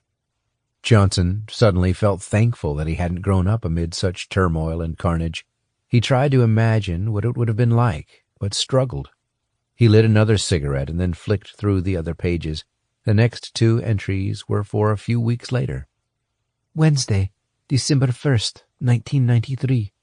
I still can't write about how I feel. I've talked with my friends, some of whom have also lost their families. We get angry together. We get drunk together. Then we grieve together and cry together. Monday, December 20, 1993. Yesterday I left Mostar, maybe for the last time. I don't think I will go back. I have left my old life behind. The loss of my father, my sister, and now my mother has been too much to bear. I can hardly write about it. I feel guilty about leaving so many of my friends and neighbors in the hellhole that Mostar has become, but I feel I have no choice. So I'm alone now, with my guilt. The journey out was a difficult one. We first traveled on foot at night through a gap in the Croatian front line, and then after a long trek across the mountains in freezing weather, we got a lift on an aid truck. I am fearful of writing down on paper exactly how I got out, in case this is read by somebody in the Croatian army. Others will follow me, I know, tomorrow, and in the next few days, probably until the Croats realize what is going on and fill the gap. I am now across the Croatian border, near Imotski, and tomorrow I hope to get to Split. Then after that, who knows? I will definitely seek refugee status somewhere, maybe in America or Britain. Thank God. Thank God. It seemed like a miracle that I got through the front line without being killed, raped, or robbed. Really, a miracle. That was it. 6 journal entries, 6 snapshots of a life spanning the gulf between happiness and tragedy, Johnson thought. He clicked on the photograph. It was a picture of a young man, tanned with dark curly hair and brown eyes, but with a distinctive thin black line running down across his iris from his pupil. So that was the coloboma that Petar had mentioned. Johnson pocketed his phone and leaned back on the bench. An old man carrying a takeout sandwich shuffled past. What to do next? Johnson sat and gazed across Central Park. Come on, think it through. What was Aisha trying to tell him from the select diary entries she had sent?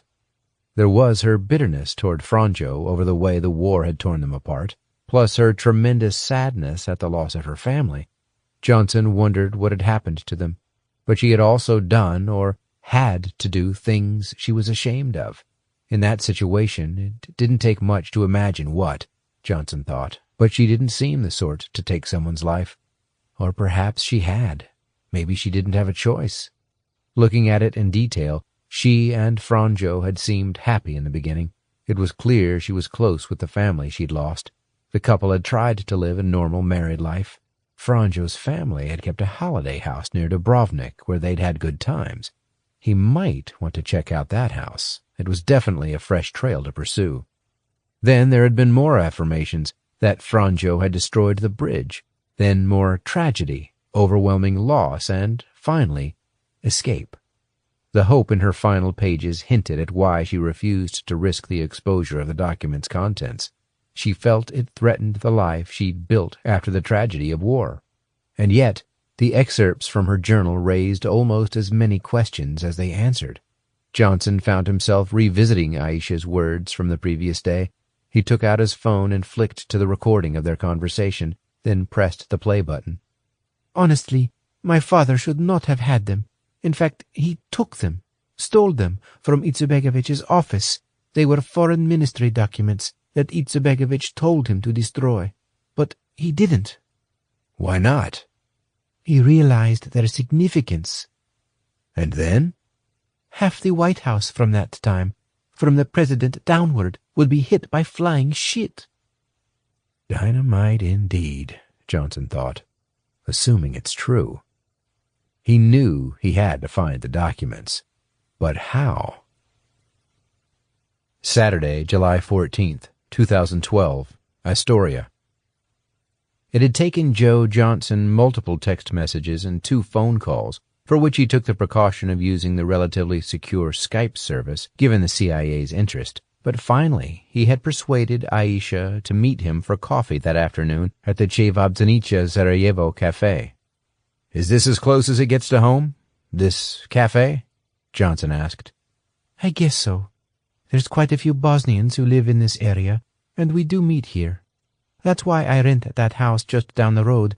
It's convenient. We go to mosque together, eat together, socialize. Aisha stirred sugar into her coffee. In fact, it's been fine here, at least until that Republican clown Spencer started stirring things up. He needs to keep his mouth shut. He's giving Muslims a bad name, causing a lot of bad feelings towards us. Perhaps there's been a tiny minority, who we wouldn't even acknowledge as Muslim, that uses the Quran to try and justify their violent ways. But if Spencer carries on like this, he's going to generate so much hatred and resentment among a much wider group of Muslims. You know? She left the sentence unfinished and shook her head. Johnson cocked his head. Do you find that people in the mosques here, even in New York, attempt to radicalize you? She pursed her lips. Seldom, but I'd be lying if I'd said that never happens. There are groups and certain individuals who act as enablers or leaders and do that, very much in a tiny minority. So has anyone tried to radicalize you? Johnson asked. Aisha sipped her coffee. Not really. She checked her phone for messages. Johnson took advantage of her distraction to turn on his phone voice recorder and then got to the point. I'm planning to fly back to Dubrovnik tonight. I would like to resolve this issue regarding Franjo and the documents. Tell me why you're so determined. I told you I think he's dead. If he's not, he's likely impossible to find. And all of this was 20 years ago. And it didn't happen to you, so why do you care? Her abrupt inquisition interrupted Johnson's flow and took him by surprise. It's my job to track down those who have committed war crimes and bring them to justice, for one thing, especially where there's been crimes against large numbers of people, such as human rights abuses or genocide. Far too many people across this planet have done awful things and are still running around free when they shouldn't be. Yes, it's your job, but why do you care? She was insistent. It's a long story. One of my biggest influences stemmed from my mother's experiences when she was in a Nazi concentration camp during the Second World War. She suffered a lot at the hands of SS commanders and guards, and that inspired me to do something. It was one reason I joined the Office of Special Investigations in D.C., but it was also partly just because of the way I am, the way I think. These charismatic national leaders like Hitler in Germany, or maybe Slobodan Milosevic and Radovan Karadzic in Serbia and Bosnia, who somehow seize the moment. They create a movement against a minority in their own country. Frankly, they've done things they should pay for, but it's also the hundreds, thousands of others who blindly follow them. Like Spencer, you mean? Aisha said, cupping her chin in her hand and looking obliquely at Johnson. Spencer? Well, I don't think he's killed anyone or sent armies to drive people out of their own country, has he? Aisha shrugged. Probably only a matter of time. Let's hope not. The real point is the people I've mentioned had people further down the chain who did the dirty work, through choice, usually for their own gain, and who also need to be held accountable. Like Franjo, if he's as guilty as you say. Yep, he is. Johnson paused, debating how to get the conversation back on track. There was a lot in your diary, and in what you said yesterday, that might help. I'd like to go take a look at this holiday house of his near Dubrovnik. How do I find it? Aisha took a paper menu from a holder, flipped it over, and took out a pen. She drew a rough map of a road heading inland from the sea. Then she drew a small square right on a hairpin bend. Ah, I see. You think he might be there? I really can't imagine so, but that's it. Pobreche, a tiny place. The house is right on a sharp bend like that. I don't think you'll miss it. There were 5 big pine trees in front of it, so unless they've cut them down, that's your landmark. It was a rough old road up to the village, though. Single track with passing places. You'll need to go slowly. Mind you, that was 20 years ago. Okay, thanks, Johnson said. So the house was Franjo's family holiday house. They all used it? Yes, various family members. When I was there, Franjo and his stepsister, Natasha, had been visiting the previous week, before we came, with her little boy. I've forgotten his name. A stepsister, really? Did you meet her? Johnson asked. No, I never met her, but Franjo talked about them often. I remember he showed me photographs of her and the boy once. He resembled Franjo a lot. Natasha used to live in Dubrovnik. She was the secretary to the harbor master in the port there. But she was a single mother, no father around, Franjo said. A difficult life, I guess. I've no idea what happened to them. Franjo's parents? Both dead? Yes. Goran, his father, and Mira, his stepmother, both died during the war. His brother Simon and his sister Elena both died too. Interesting. How did they die?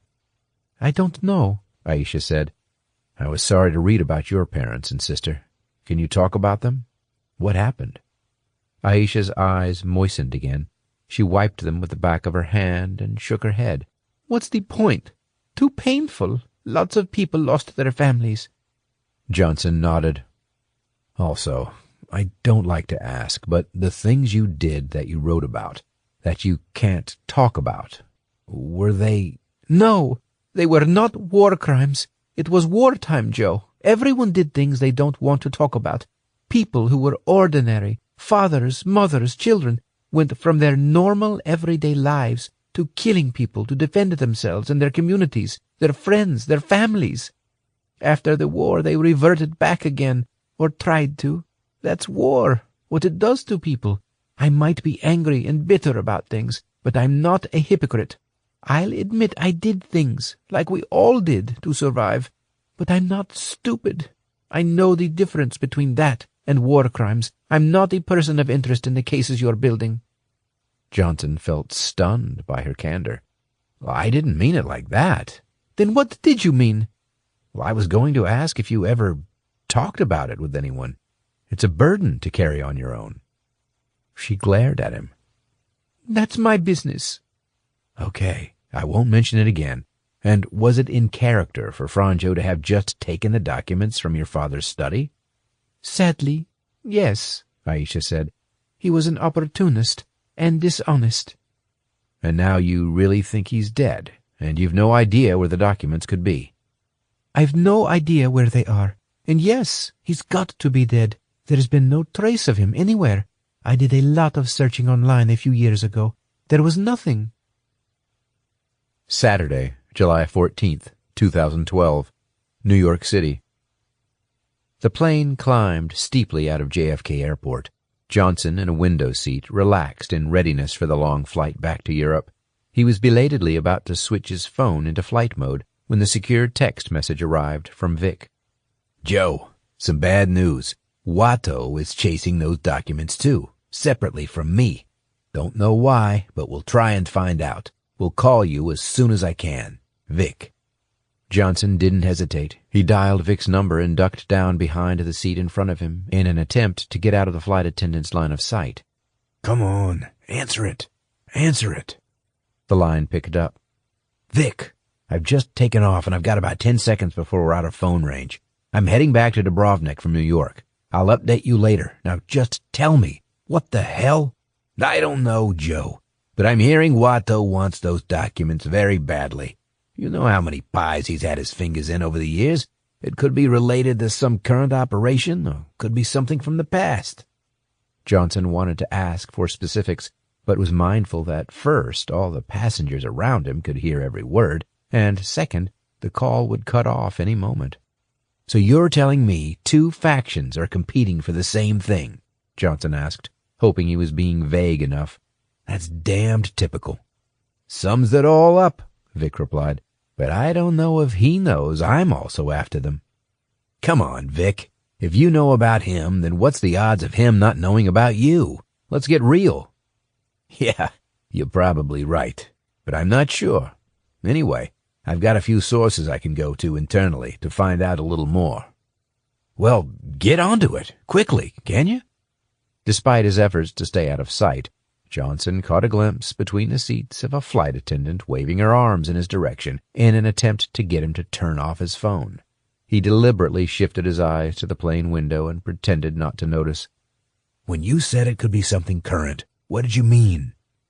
Well, the biggest issue in that part of the world is Syria, and Watto heads Syrian operations. A ton of weapons are being funneled to the rebel forces there by various routes, mainly through Saudi Arabia, Turkey, and so on, and they're coming from various places, of which Croatia is clearly one.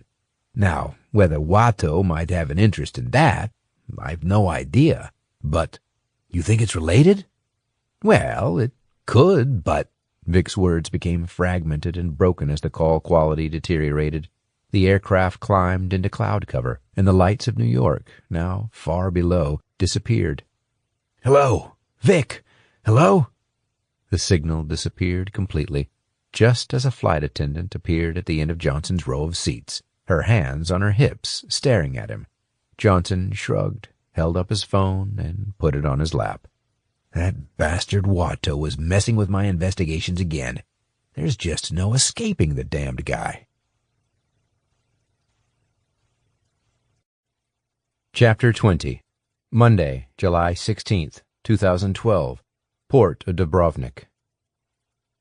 Natasha? Yes, she works here. She just went across the road for a coffee break a few minutes ago, the white-haired man said from behind his computer screen. Johnson nodded and walked out of the old stone harbormaster's office at the port of Dubrovnik, a mile and a half north of the old town. 3 seagulls squawked and fought over an old sandwich that lay on the ground in front of him. Johnson walked a short distance to his right until he could see Jane, who sat on a bench under a tree on the street corner, seemingly buried in a novel. She spotted him, but a slight shake of his head, followed by a nod in the other direction, indicated to her that he was heading elsewhere and that she should wait. She returned to her reading. On the large tree-lined island separating the north and southbound roads, past the port, he saw a snacks and drinks kiosk, with a group of tables and chairs on the pavement, shaded by an expanse of large blue sun canopies. Behind them, dominating the port, were 3 enormous cruise ships moored at the quayside. They stood in a neat line, towering high above the modern passenger terminal.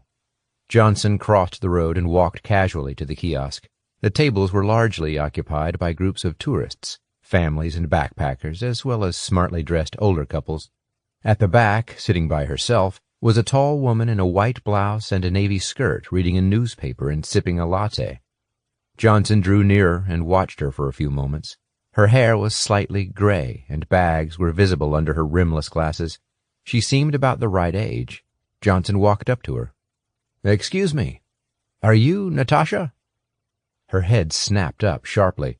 "Yes, that's me." "I'm really sorry to interrupt your coffee break. I'm Joe Johnson. I'm hoping you might be able to help me with something. I'm a war crimes investigator, and someone pointed me in your direction." Natasha raised her eyebrows. "War crimes? What's that got to do with me?" "Nothing to do with you, directly. You don't need to worry," Johnson said. "Do you mind if I sit down so I can explain? It won't take long." The woman put down her coffee. "Okay, as long as it's brief. I don't really have long before I need to get back to work." Johnson slid onto the chair opposite her.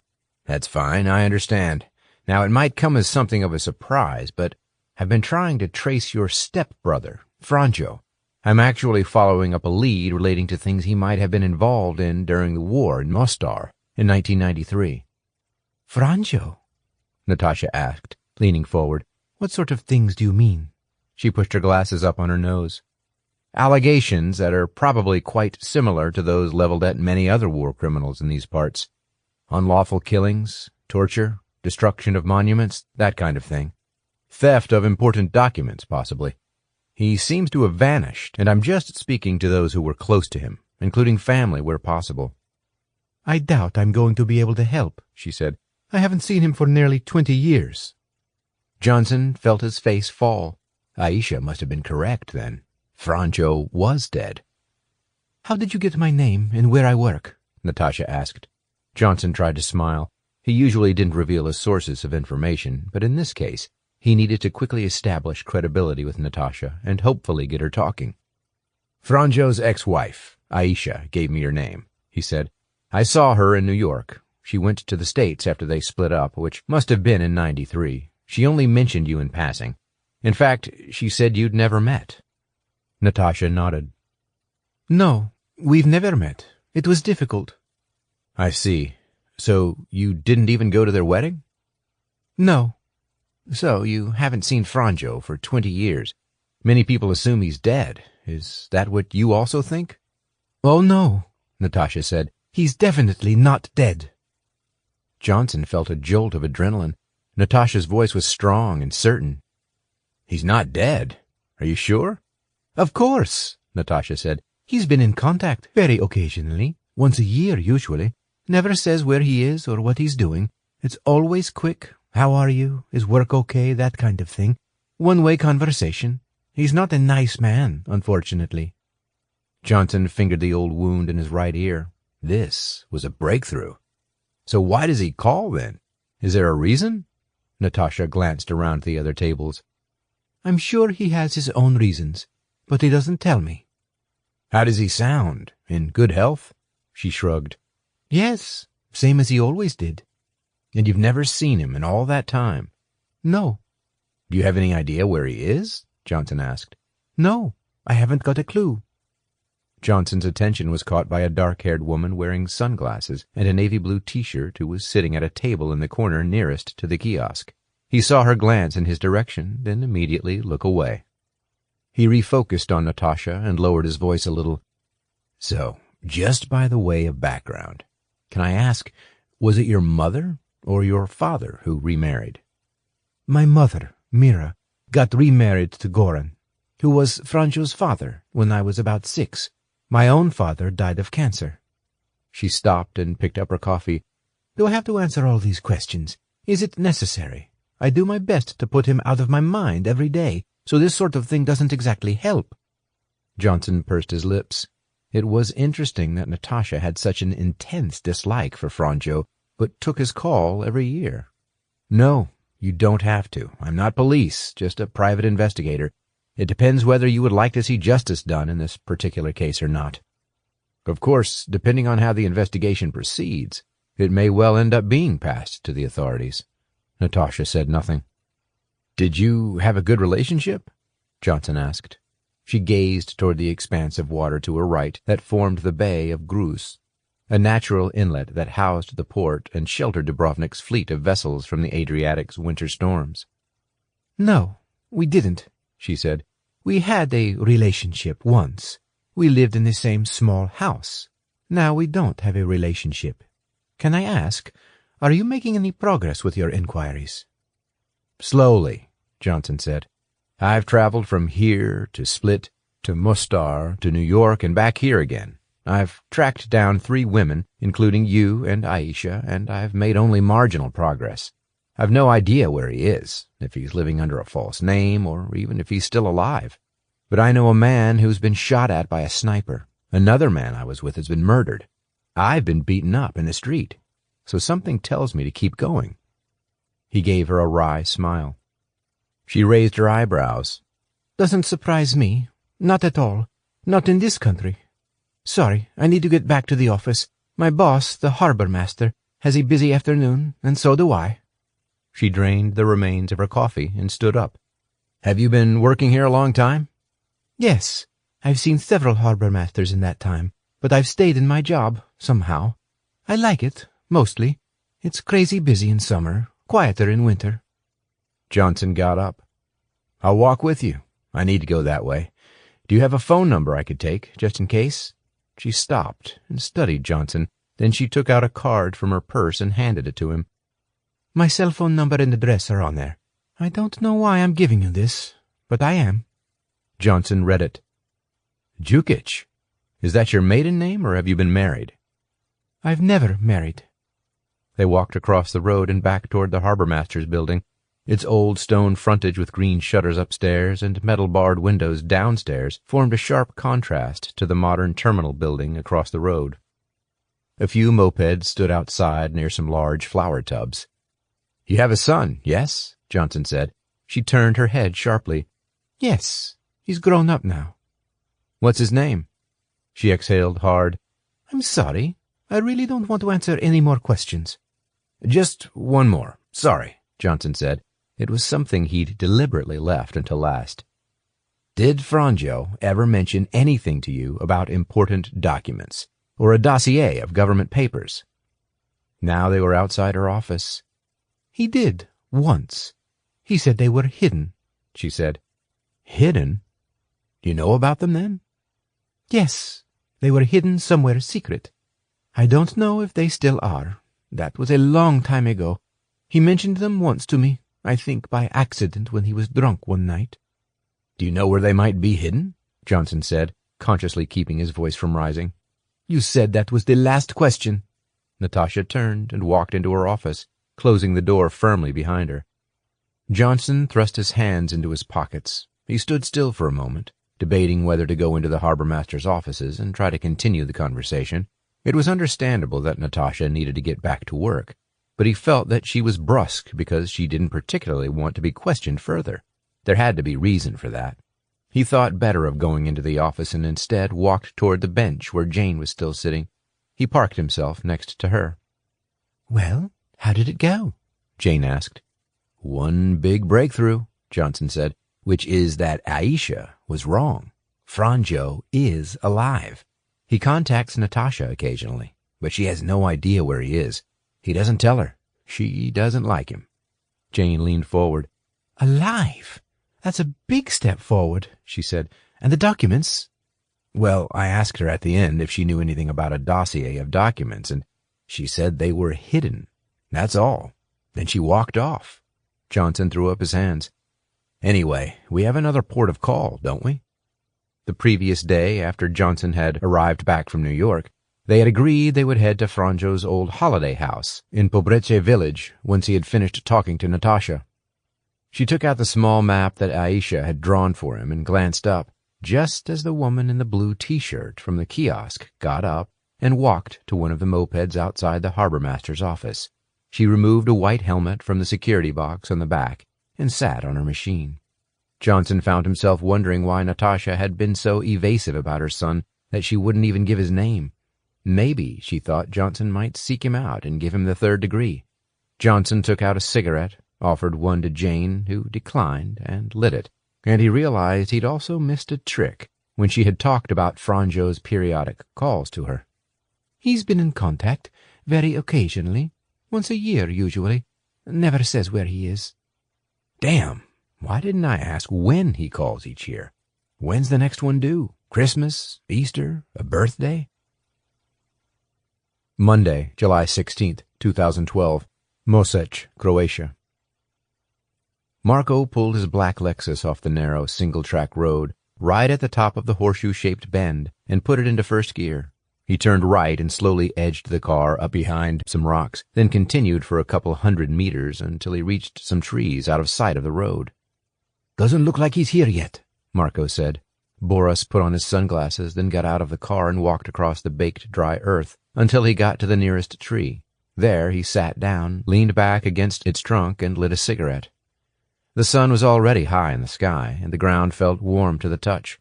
Marco climbed out of the driver's seat and walked over to Boris. He looked at his watch. He won't be long. I said between 8 and 1/4 past, so there's a while yet. He also sat down next to the tree. They waited in silence, both men taking long drags from their cigarettes. Just then there came the sound of an engine from the direction of the road, out of sight beyond the rocks. Its tone lowered and faded, then picked up again, remaining at a high pitch as it drew nearer. Here he comes, Boris said. Just remember, I'm Stefan to this guy. It's arms business, okay? Marco nodded. Don't worry, I know. An old, long-wheelbase Land Rover Defender emerged from behind the rocks, steered around the row of trees, and parked next to the Lexus. A man got out and limped slowly to them. A khaki-green baseball cap pulled over his straggly gray locks. He nodded at them unsmilingly. Marco, Stefan, thanks for bringing me out here. It's the asshole of nowhere. Both Boris and Marco stood up, and the man reluctantly shook hands. Ratko, we're here precisely because it's the asshole of nowhere. Nobody lives around here. That's why I chose it, Boris said. Is it all in the Land Rover? Yes, all there, Stefan. Shall we unload? They walked across to the vehicle, and Ratko opened the rear door to reveal a number of rigid cardboard boxes of different sizes. It's split between the Prom 1s, which each include 2 rolls of tripwire. They're in the bigger boxes, and the PMA 3s, the flat ones, in these smaller boxes, Ratko said. You'll need to intersperse them, probably in a ring around your target, wherever that is. Okay, just show us the goods, so we're sure what's there, Boris said. Ratko began to unload the boxes, and Boris and Marco joined in. After they were all on the ground, Ratko opened the cardboard boxes, flapping back the lid so that Boris could see inside. He checked the contents. Okay, all there? Come with me, Boris said. Ratko followed him to the Lexus, where Boris took out a small black leather pouch, from which he removed a large envelope.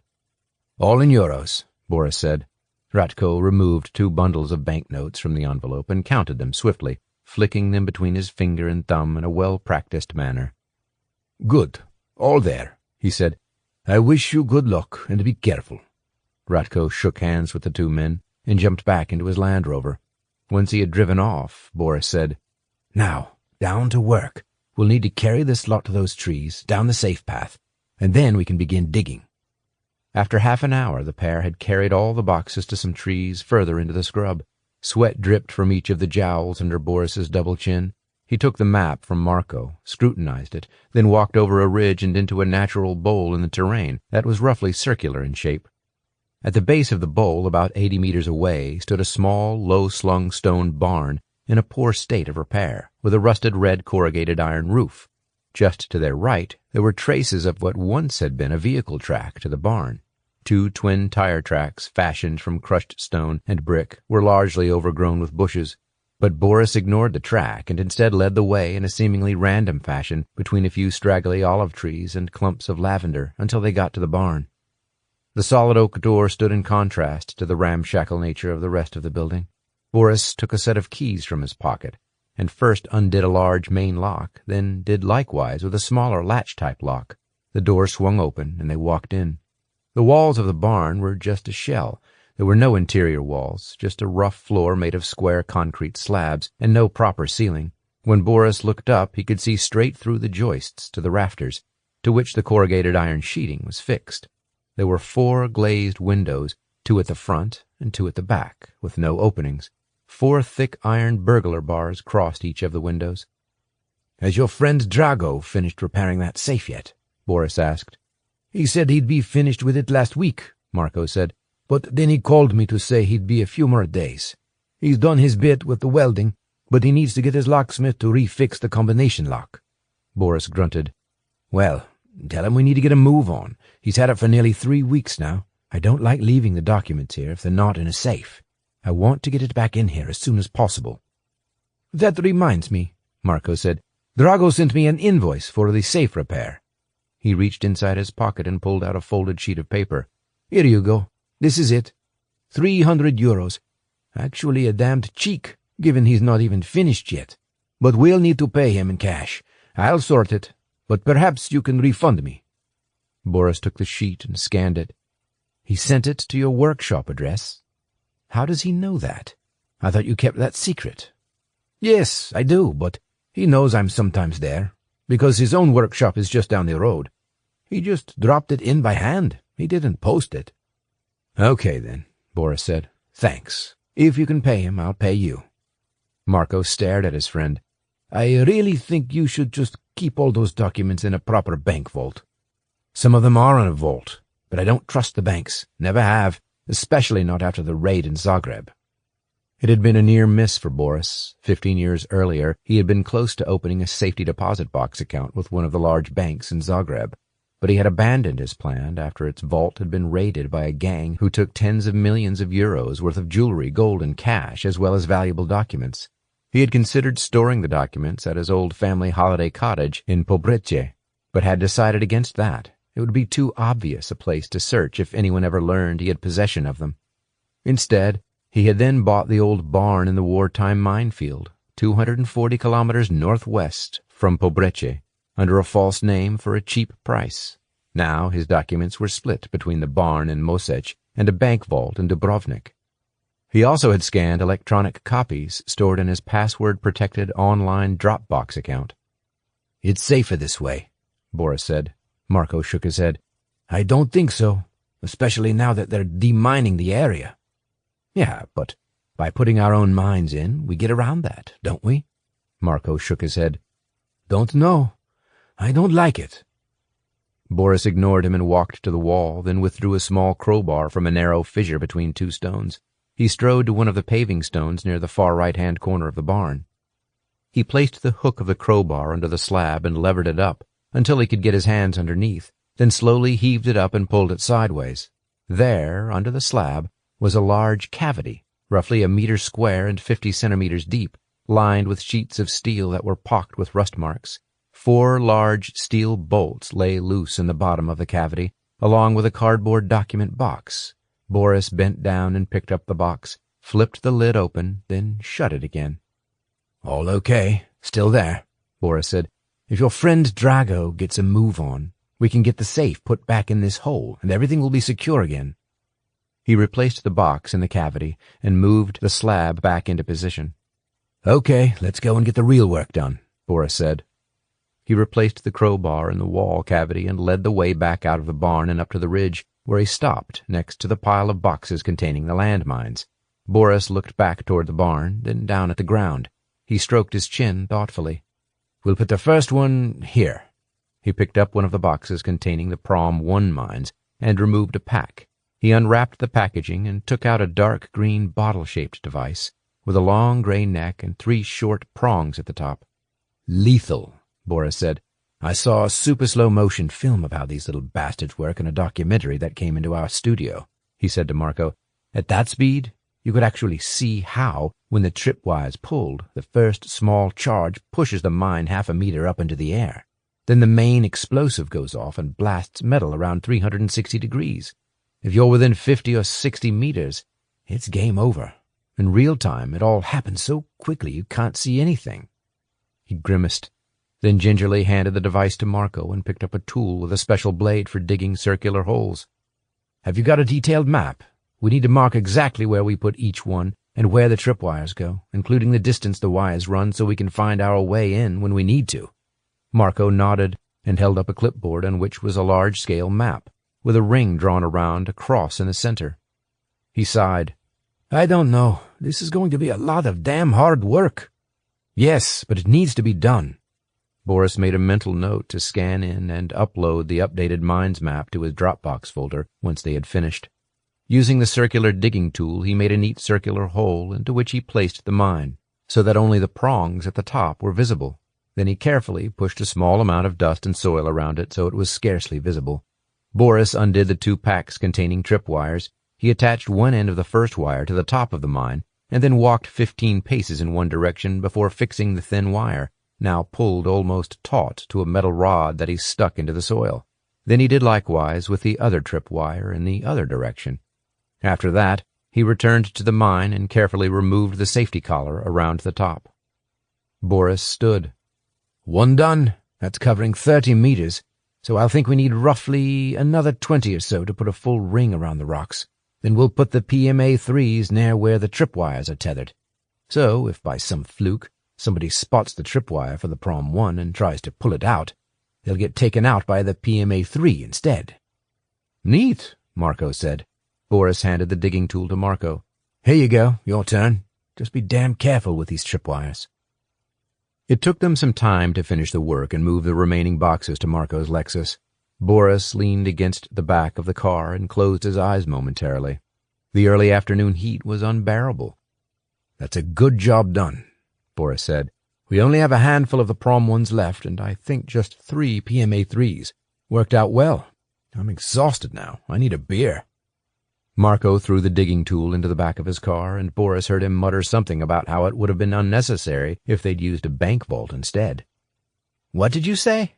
Boris said, turning around. "You heard me. But it's done now, so it doesn't matter." Boris gave him an annoyed look. Marco's cell phone beeped. He took it out of his pocket. "I'm surprised we get a signal out here in the middle of nowhere. It's showing 1 bar of reception." He read his messages. "Shit. It's from Tommy. He's in Dubrovnik. The girl he's got tailing Johnson's helper has contacted him to say she saw her picking up Johnson from Dubrovnik airport this morning. He's back in town. I think we should head straight down there." Boris paused. "Yes, I think you're right. We'll have to. That's 250 kilometers. 3.5, maybe 4 hours, I guess. We just need to make sure the girl tailing him stays there until we arrive then. Does she know what she's doing?"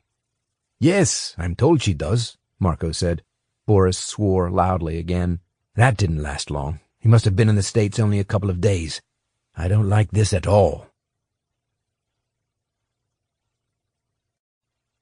Chapter 21. Monday, July 16th, 2012. Pobredzie village, near Dubrovnik. The new paved road, dynamited and carved out of the steep rock cliff, twisted in a series of hairpin bends high above the bay of Gruz, where the late evening sun reflected off the shimmering Adriatic. 2 of the 3 cruise ships that Johnson had seen earlier that afternoon at the port were still there, way below them, but now looked like toy boats at their moorings. As Johnson drove the car around the next sharp turn, a moped came into view as it navigated the corner below him, the low-lying sun glinting off the rider's helmet. "It's a few more kilometers up here," Jane said. "Okay," said Johnson. "They must have upgraded the road to Pobredzie since Aisha was last up here. She said it was a rough single-track road with passing places. They were now climbing high into the hills surrounding Dubrovnik. In his mirror he again glimpsed the moped behind him, but it disappeared from view as he rounded another hairpin. They passed a yellow sign marked Pobreche, then a couple of run-down houses on the left. "This place isn't even in a village," Jane said. "There's a row of pines up front," Johnson said. 5 of them, behind that old stone wall on the next hairpin. That must be it." He pulled over to the side of the road some distance before the bend and waited for a few minutes, glancing occasionally in his rearview mirror to see if the moped rider was going to come back into view. It was probably an unnecessary precaution, he told himself, but the rider had a similar white helmet to that of the woman he had noticed near the harbor master's office after talking to Natasha. But the moped didn't reappear, so Johnson restarted the engine and drove the remaining short distance to the bend, where he parked on a piece of rough ground. The road cut left around the hairpin, but ahead of them, leading behind the pine trees, lay an unpaved single-track lane. Johnson reached underneath the driver's seat and took out Philippe's Beretta that Jane had kept while he was in New York. He dropped the magazine and racked the slide to make sure there were no live rounds in the chamber, then made sure the magazine was full, reinserted it, and checked the safety catch. He pushed the gun into his waistband and let his shirt hang over it. Jane unzipped her small backpack and pushed it toward him, its flaps hanging open. He saw a Walther lying inside. "Where did you get that gun?" Johnson asked. "A contact in Dubrovnik, an old SIS agent who I used to deal with years ago when I was working here. I got in touch with him while you were in New York. He gave me a few other bits and pieces as well, stuff that might be useful to me while I'm here." Johnson got out of the car. "I don't think you'll need it up here somehow. But that said, there was a moped tailing us for most of the way up. It disappeared just before we stopped." "Maybe someone just coming home from work." "Maybe. It must have turned off the road, but I don't know where. I just thought it was odd." Johnson walked several steps back down the road and stood, watching and listening for a minute or two. There was no sign of any movement. He rejoined Jane. "Okay, let's take a walk," Johnson said. They moved up the side of the road and started down the lane, which had tall grass growing in the strip between the 2 tire tracks on each side. Clearly it hadn't been used much recently. Johnson's phone vibrated in his pocket as a message arrived. He took out his phone and read it. "It's Philippe, wanting to know how we're getting on. He's still in Split. Not much use to us there, is he?" Jane grunted in response. It was now 8:30, and the sun had almost set over the Adriatic to their right. A glittering yellow path of gold ran all the way from the horizon to the shore. There was a long paddock to the left, with grass that looked as though it hadn't been cut at all that summer. A few ducks waddled around near a pond in the center that was almost dried up. Ahead of them was a high stone wall, and to its right was an open gate that the lane passed through. A long wooden ladder was leaning against the wall. Johnson and Jane stopped when they reached the gate. He took the diagram that Aisha had drawn for him from his pocket and examined it. "That must be the house up front there," he said. About 100 yards further along, just left of the lane, was a large, neglected 2-story stone cottage. Chunks of the cement rendering were missing. The walls were cracked, and there were holes in the roof where tiles had fallen off. To the right of the house, next to the lane, a garage had been built against the side wall, and to the left there was an outhouse. A framework of rusty scaffolding, with planks at the first floor level, ran along the front of the property. An old cement mixer stood near the front door, next to a pile of sand.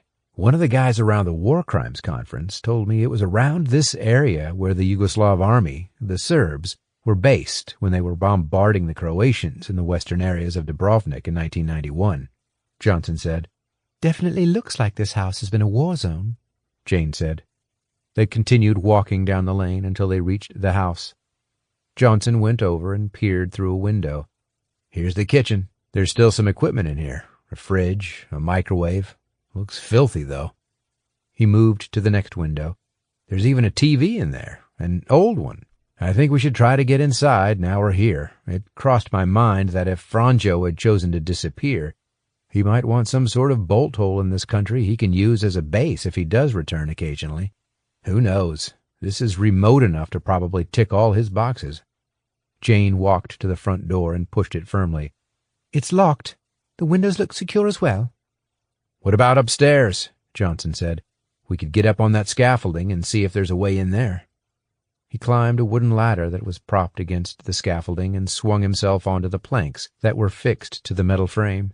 He checked the road, watching carefully for any sign of movement, then walked the length of the building and tried each window. "They're all secure, unless— Oh, hang on. What do we have here? I might be able to pry this one open. It looks like a storeroom." Johnson picked at the window frame with his fingernails, but couldn't get it to open outward. He took a Swiss Army knife out of his pocket, flipped a blade open, and worked it into the crack between the frame and the pane. After several minutes, the window finally swung open with a rusty creak. Johnson turned around and looked down at Jane on the ground. "We're in. Come up." Jane nodded. She pulled herself up onto the wooden planks and followed Johnson through the window. The room had makeshift shelving on one side, stacked with old paint cans, brushes, stiff with dried paint, and other decorating equipment. Johnson flicked the light switch by the door, and the single bare bulb hanging from the ceiling came on. "Someone's still paying the electricity bills," Johnson said, and turned the switch off. He walked out of the room along the upstairs landing, which had bare floorboards, and poked his head into the next room. It was empty, apart from a small table on which sat an old computer processor unit with a square, chunky monitor covered in dust, and, next to it, a paint-splattered white router box. Jane followed him into the room. "Looks like a museum piece. See if it works," she said. Johnson peered under the desk and turned on the plug switches to the computer and router, then flicked a switch on the side of the machine. A small orange light lit up on the side of the processor, and the monitor began to hum. After half a minute, the screen burst into life. "What operating system's on there?" Jane asked. "It's got Windows XP. Old, but reliable," Johnson said. "A bit like yourself," Jane said. The machine finally finished booting up. Johnson checked the hard drive. "There's nothing on here, only a copy of Microsoft Word. But no documents saved or created, no photos." "That's strange," Johnson said. "Is there a web browser on there? An internet connection?" Jane said. She looked over Johnson's shoulder at the screen. "Yes, Internet Explorer. And there's broadband. The router works. That's odd, too. Doesn't look like anyone's used the machine for years. Yet they have a broadband connection. Weird," Johnson said. "Any favorite websites saved? Any browsing history?" Johnson clicked a couple of times at the top of the screen. "No favorites. Browsing history, let's see. Just one. Dropbox. That was accessed February 20, 2008. Almost 4.5 years ago. That's it." He stood and folded his arms. "Might as well try the Dropbox link, if it's been used," Jane said. She leaned over the machine and clicked on the link in the history list. Slowly, the web page loaded up. "Unfortunately, it's not saved the login and password," Johnson said. "Sometimes it does. Too much to hope for." He was interrupted by a massive bang as the window pane exploded and fragments of glass flew across the room. There was a whining sound, and 2 large chunks of plaster fell off the wall next to the computer. Before Johnson could move, there came another bang, a whine. The plastic side and screen of the computer monitor shattered into pieces. "Get down!" Jane screamed, and threw herself to the floor. Johnson hit the floor a second later. 2 more bullets smashed into the computer, which fizzed and then threw out a bright electrical flash, followed by a small bang. "Let's get out of here," Johnson said. He crawled flat on his stomach across the wooden floorboards and through the doorway onto the landing. Jane followed. "Get into one of the other rooms," she said tersely. They crawled down the landing to the next doorway. Johnson twisted to look at Jane. There was enough light to see that blood was running down the right side of her neck from a cut, and then he noticed another cut on her ankle. He pulled out a handkerchief from his pocket. "You must have been hit by some glass," he said, pressing the handkerchief to her neck. "And your ankle." Jane put her hand to her neck and then looked at it. It was covered in red. "Shit," she said. "I felt something hit me when the window went." She took the handkerchief and pressed it to the wound. Blood from the cut on her ankle left a trail on the landing where she had crawled along. I'm going to put the light on in this room so they think we're in here. Then we'll move into the next one," Johnson said. He reached up and flicked on the bedroom light switch, then ducked straight down again. 2 bullets immediately smashed through the now illuminated window and the lace curtain hanging in front of it, then hit the wall, causing another hail of broken glass and plasterwork. The light bulb popped and went out. "They're going to pepper anything that moves," he said. "We're sitting ducks in here."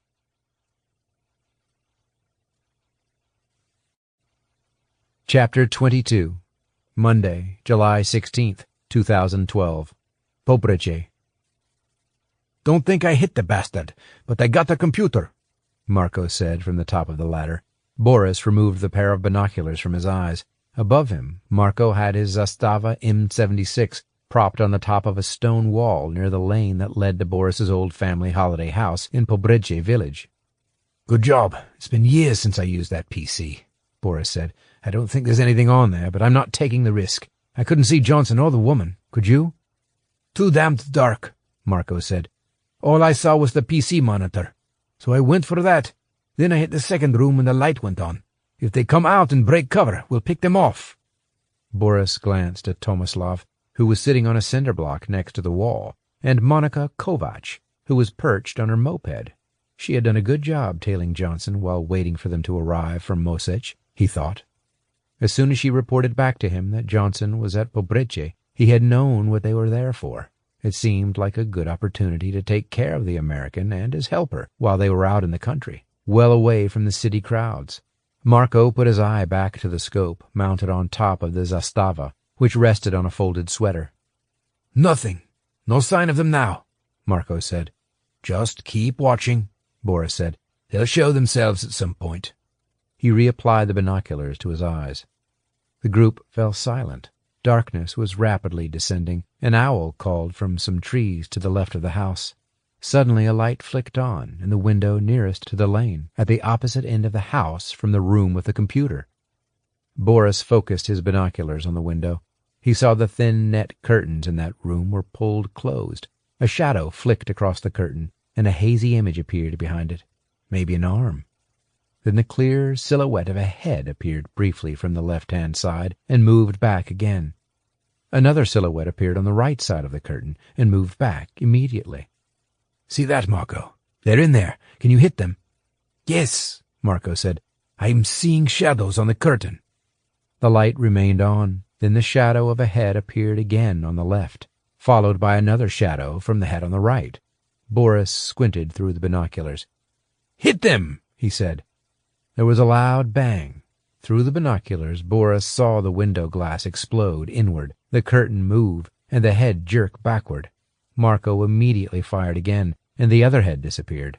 "Got the bastards," Marco said in a calm voice. "Got both of them." Boris was startled by a cracked, reedy voice from behind him, beyond where Tomislav and Monica were sitting. "Who are you? And what are you doing with that gun? I heard shots. Are you shooting at that house? My husband is calling the police right now." Boris turned to see, through the gloom, a small, white-haired old lady standing on the lane, a walking stick in her right hand. "It's actually my house," Boris said to the old lady. "We've had terrible problems around here with foxes. They've been killing our ducks." He went over to her. "The only way we can get rid of the foxes is to wait until it's dark, when they come out to chase the birds, and then try and shoot them. I don't like killing animals, but sometimes it's the only way." The old woman frowned at Boris and said nothing. She screwed up her eyes and furrowed her brow. "I'm not sure. You really shouldn't be doing that. You'll have to explain it to the police. They'll be here soon." Then she hobbled slowly back down the lane into the darkness. Boris watched her go. "We'd better get out of here," he said to Marco. "The job's done anyway. I don't want to explain to the police why we were shooting the shit out of my own house with a sniper rifle, or why there's 2 dead bodies in an upstairs bedroom." "Yes, let's go," Tomislav said. "I'm not getting into all this. Come on, Monica. We're out of here." Boris surveyed the house. "Marco, can you shoot that light out in the house first? It's going to attract attention otherwise." Marco raised the rifle to his shoulder, squinted into the scope, and took careful aim through the bedroom window, where a bare light bulb was still shining from behind the net curtain. He pulled the trigger. From the house came the distant sound of a minor explosion, and the light popped out. "Right," Boris said. "Now let's get the hell out of here." Monica started the engine on her moped, put her crash helmet on, and handed the spare one to Tomislav, who jumped on the back. They drove off down the lane while Boris and Marco jogged behind them, back toward the road. Marco climbed into the driver's seat of the Lexus. Near to it was a gray Opel Astra, which Monica had identified as Johnson's. "Hang on a minute," Boris said. "I'm just going to let the American's tires down, just in case." "What do you mean, just in case? I shot the bastard," Marco said, his voice rising sharply. "Come on, leave it. We need to get out of here, quickly." Okay. Go then." Boris got into the passenger seat and checked his watch. "I think we should head straight to Split. I've got a flight back to London tomorrow for a meeting with my editor that I can't miss.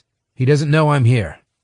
Marco rammed the Lexus into gear and accelerated down the mountain road, his tires squealing.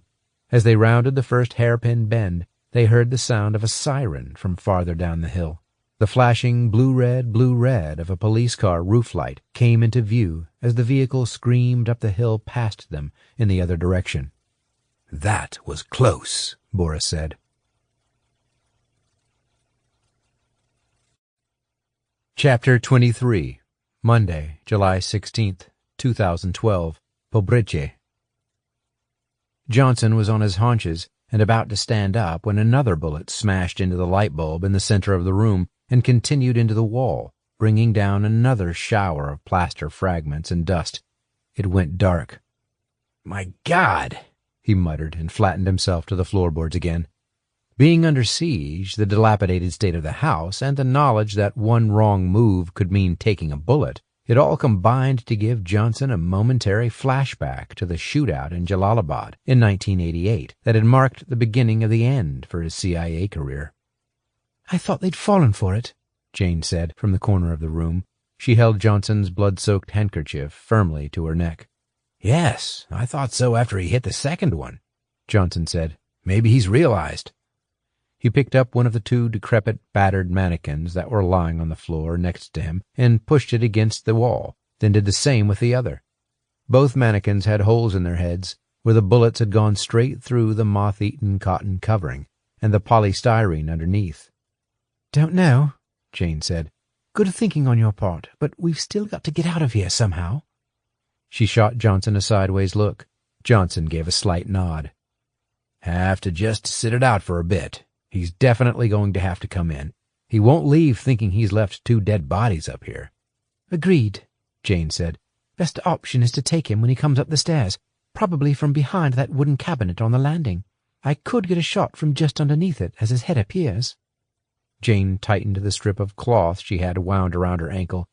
"Of course, that's provided I don't damn well bleed to death in the meantime."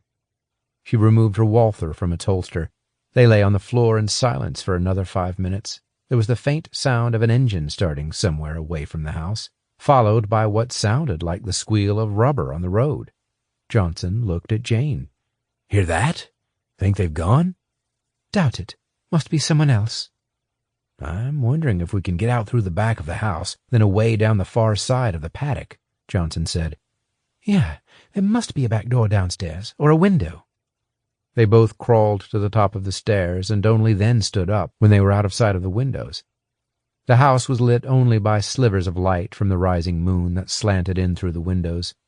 Johnson, his eyes now adjusted to the darkness, led the way slowly down the stairs, which emerged into the living room area. He moved through the kitchen, then turned to Jane, who was just behind him. "Here, we can go out the back door. We'll just unlatch it. Are you okay to walk?" "Yeah, just about. I'll hobble." Johnson clicked the door open and stepped outside onto ground that was covered in broken pieces of brick and concrete. He flattened himself against the rear wall of the house and looked to his left. "We'll have to go this way. Not up the lane. They'll be waiting there. Then we can go down the other side of the paddock. We can get behind that hedge. Nobody's going to see us there." Jane nodded. They moved behind the hedge to the far side of the paddock, then kept inside the line of a long row of trees that ran down the eastern perimeter of the property as they made their way through the long grass back past the tall stone wall toward the road. "There's nobody around. I think they've gone," Johnson said. Then came the unmistakable wail of a police siren farther down the hillside. "Oh, hell. Somebody's heard the gunshots," Johnson said. "We'd better get out of here, or else we'll be hauled in for burglary." Now they moved at a fast pace to the end of the paddock, just as the police car flew around the corner. Its roof lights flashed and its siren screamed as it sped down the lane toward the house, its suspension squealing at intervals. "He'll check the house first. Can you run?" Johnson asked. "I guess so. I'm not feeling too great, to be honest, Joe. And I'm leaving a trail of blood behind me. That cloth bandage has come off my ankle." Johnson studied her with concern. "Okay, let's give it a try. If we can just get to the car, you'll be fine. Tell me if you need supporting. Let's go." He broke into a jog through the long grass, Jane stumbling behind. When they reached the lane, Johnson glanced back. The lights of the police car strobed across the front of the house, the siren still blaring. They jogged along the lane, and within half a minute were back at the Astra. Jane was looking ashen. The handkerchief she clutched to her neck was covered in blood, as was her shirt. Johnson let out the clutch and shot off down the moonlit road. It was only when he was out of the village and around the bend that he turned on his headlights. They had gone around the second hairpin bend when Johnson saw Jane move out of the corner of his eye. She had slumped against the passenger door, her head lolled sideways, and her eyes were closed. Part 3. Chapter 24. Monday, July 16th, 2012. Dubrovnik General Hospital. Jane winced as the needle pierced her skin. "I think you'll need about 6 in here and a few in that ankle," the doctor said in his heavily accented English. He pulled the thread through and slowly tightened it. "You were fortunate. This cut in the neck just missed the artery. That will teach you to be more careful next time you try such a tricky repair job." She had told him that the injury had occurred while she and Johnson were trying to mend a glass greenhouse at their holiday house. A pane of glass had broken and slashed her neck as it fell, catching her ankle as it hit the floor, she had said. The doctor looked skeptical, but said nothing. Johnson buried himself in a magazine he had picked up from the waiting room. "Your friend here says you passed out in the car," the doctor said. "You'll need to take it easy for the next couple of days." The doctor finished stitching her neck, then moved on to her ankle. Johnson stood up. "Jane, I'm just going outside to make a call," he said. She nodded without looking at him. He walked out of the doctor's cubicle into the reception area, took out his phone, and pondered for a few seconds. Which one to try first? On a hunch, he dialed a number. "Hello?" "Hello, Natasha.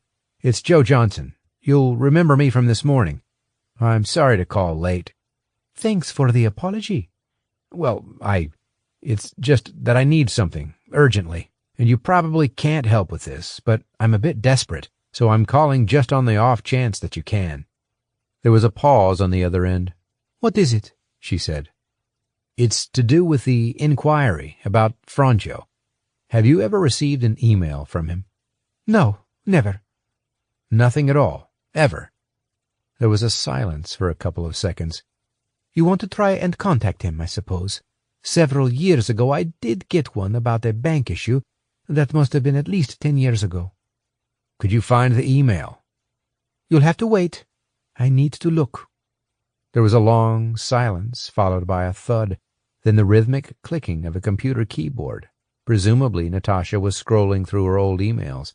After what seemed like an interminable period of time, Natasha came back on the line and gave him an address. blackbrown186543 at hotmail.com.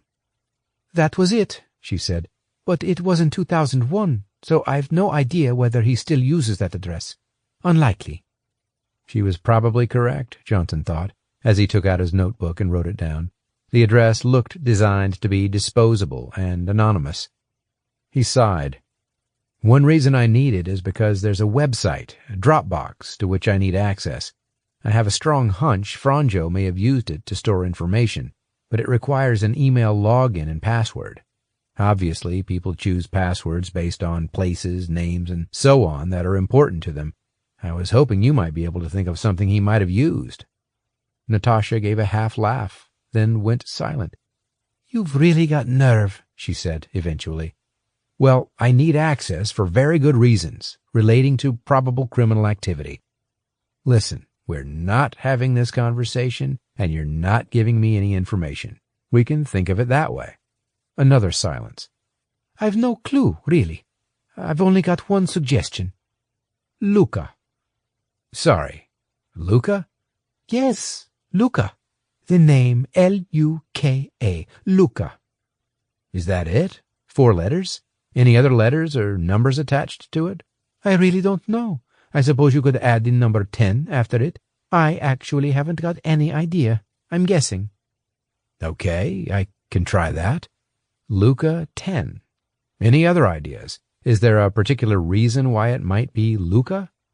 It's just a name that might be meaningful, and no, I can't think of any others, Natasha said.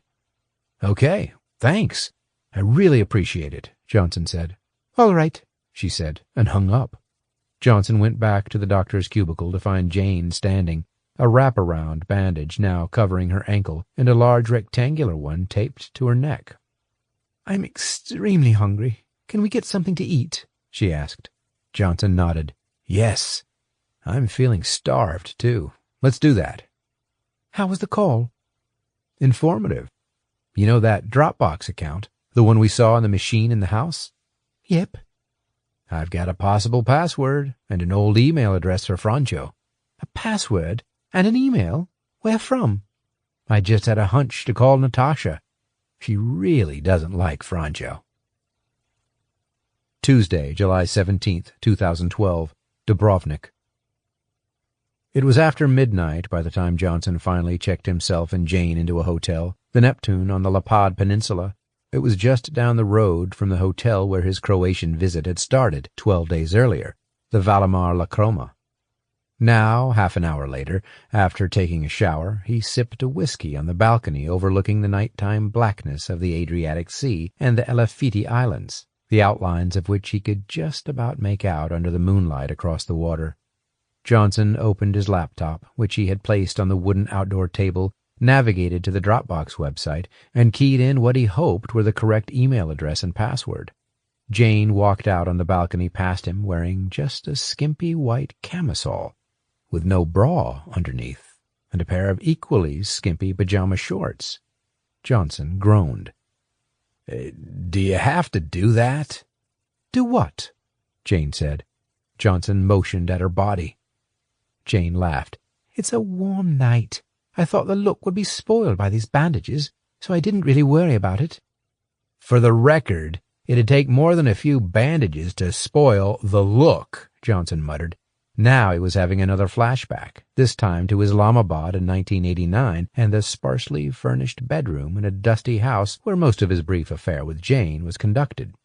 Johnson shook his head, trying to refocus. The details Natasha had given him weren't working. Damn, this password is no good. What did she give you? Luca, then the number 10. Are you trying upper and lowercase? Jane asked. Let's try with a lowercase first letter, Johnson said. Nope, no good. To be fair, she did say it was just a guess. She didn't actually know. He leaned back in his chair and sipped his whiskey. We don't even know if the email is correct. Jane put her hands on her hips. Just try it with a number first, then lowercase, and then uppercase. Try all combinations. Johnson turned back to the keyboard. All right. Digits in first, then uppercase. 5 seconds later, Johnson whistled softly. Well, I'll be. How the hell did she know? She hasn't seen the guy for 20 years, or so she said. So she said, Jane said as she came around the back of his chair and looked over his shoulder at the laptop screen. Johnson felt her nipple rest on his right shoulder as she leaned in close. He groaned again. Jane, I'm not complaining, but don't start a fire if you're just going to put it out again. She chuckled. How do you know I'm going to put it out? Johnson shook his head. Okay, there's not much here, just a folder marked Mosec with a few documents in it, a couple of maps and a Word document. Mosec, Jane said. That's north of Split. I went through that area once. Let's see those maps. Johnson opened the first map, What's this? A Chromac MIS portal map? Ah, Chromac. They map and clear landmines. The Croatia Mined Action Center. I dealt with them when I worked here, when they started. Looks like a map showing mined areas. Presumably these areas marked red are the danger zones. Yep, I guess so. Mines are a major problem around here. Loads of farmers, kids, walkers, and so on were getting blown up regularly in rural areas. I'm sure it still happens, Jane said. Johnson opened up the next map, which was much more detailed and showed an area just outside the village of Mosech. There was a circle marked around a dot in the middle, which Johnson estimated was several hundred yards off the road. Jane again leaned in behind Johnson to look at the screen. The third document was just a text file comprising a set of short instructions. Park behind trees down rough track. Follow path past mini-cairn to right of rock, 20 meters straight to large bush, right 10 meters to barbed wire. It continued in a similar vein for 4 further paragraphs, describing what was very obviously a precise route through a minefield. Johnson accidentally caught his laptop keyboard with his thumb and typed a Z at the top of the document. Jane immediately noticed what he had done and pointed it out. You'd better erase that, she said.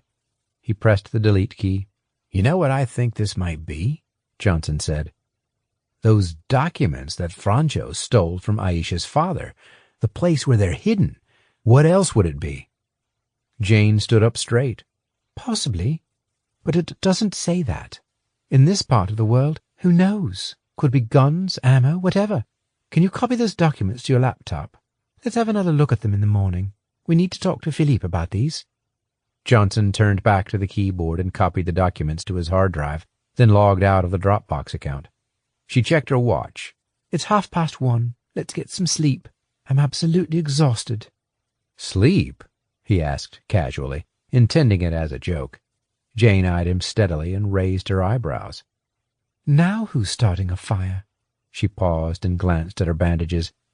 I'm too wounded, can't you see? And I'm not sure you quite know what you want from me, Joe. Is that a fair comment? With that, Jane stepped into her room in the suite they shared. She's right, Johnson thought. Maybe I don't know.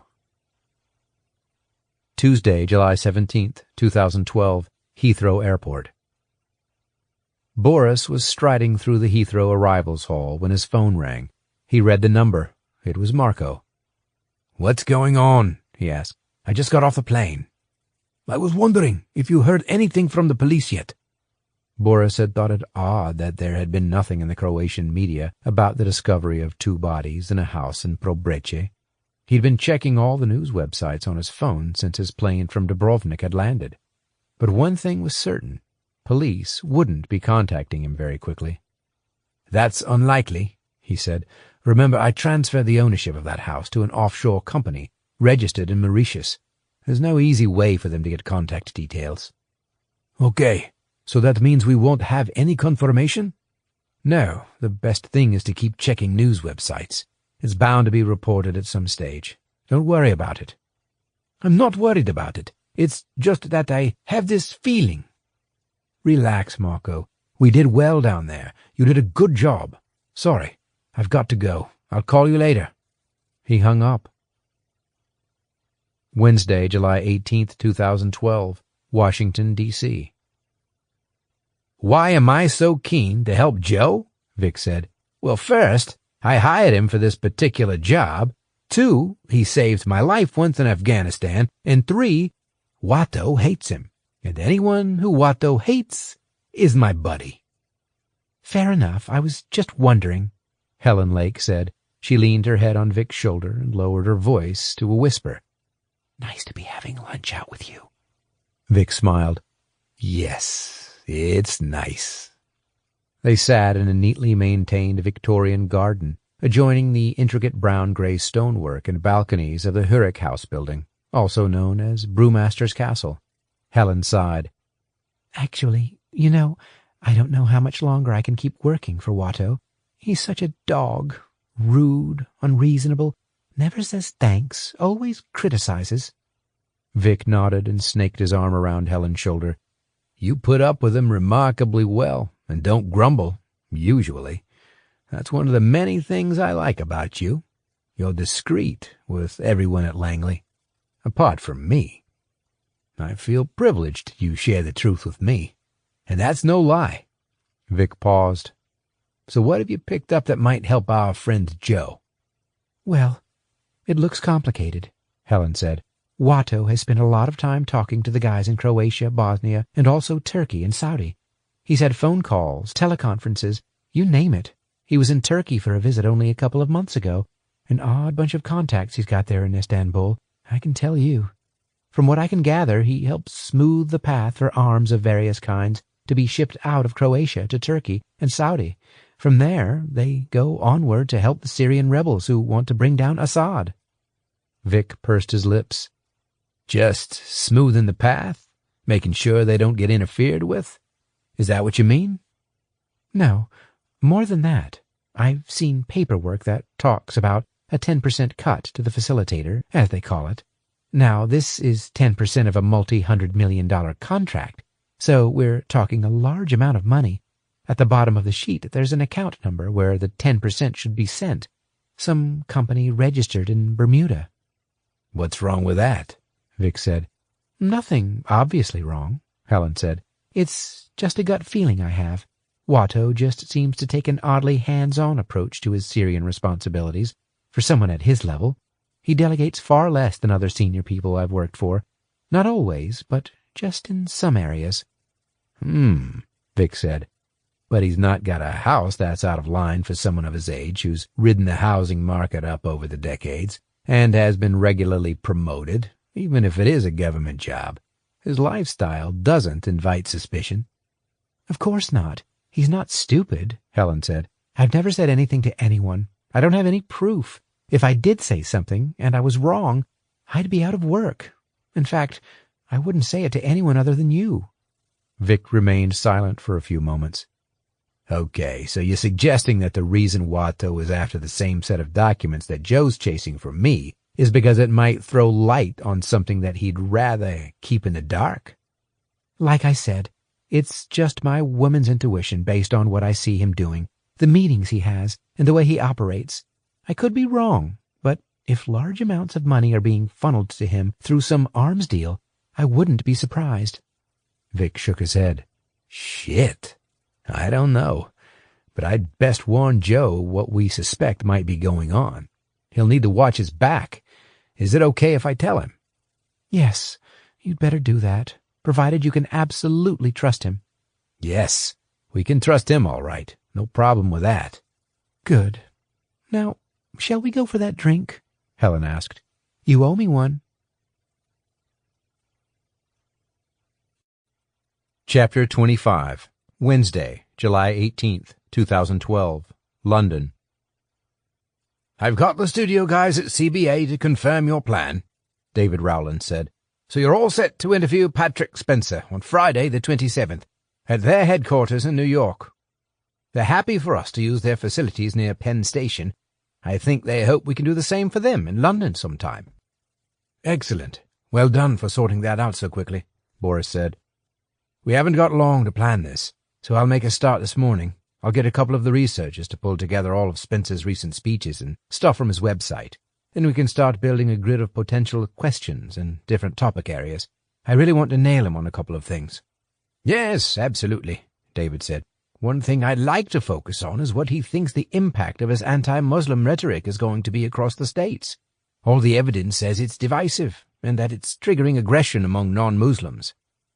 "Yes, so if he tries to deny it, we hit him hard with evidence and make him seem either ignorant of what's going on or just an out-and-out liar," Boris said. He scribbled in his notebook. David's secretary came into his office and put a latte in front of Boris and a tea next to her boss.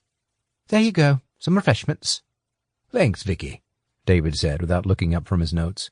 When she left the room, he said, "We'll need to get the New York studio up to speed on what we want on the technical side. They've already asked if they can have some footage of your previous interviews so their set designer and lighting director, a guy named Tim Burrows, can prepare." David spooned sugar into his tea and stirred it, then glanced at the bank of monitor screens at the end of his desk, which showed their own SRTV programming as well as satellite TV news programs from the BBC, Sky, and CNN. "So what's the plan for marketing the interview?" Boris asked. He sat back as David talked him through the strategy, which, as he expected, was to market the interview just to advertisers over the next few days. They'd push it hard and sell as much airtime as possible, but otherwise keep it quiet. Then, for maybe 3 or 4 days prior to the event, SRTV would run some ads to grab the attention of viewers. It was a well-trodden road. David sipped his tea. "Actually, with that marketing plan in mind, it would be useful to have some big exclusive story about Spencer a day or two before the interview, to generate some headlines and get some publicity." Again, this was a proven formula. It had worked spectacularly well in the run-up to an interview Boris had conducted with the German Chancellor Angela Merkel in Berlin.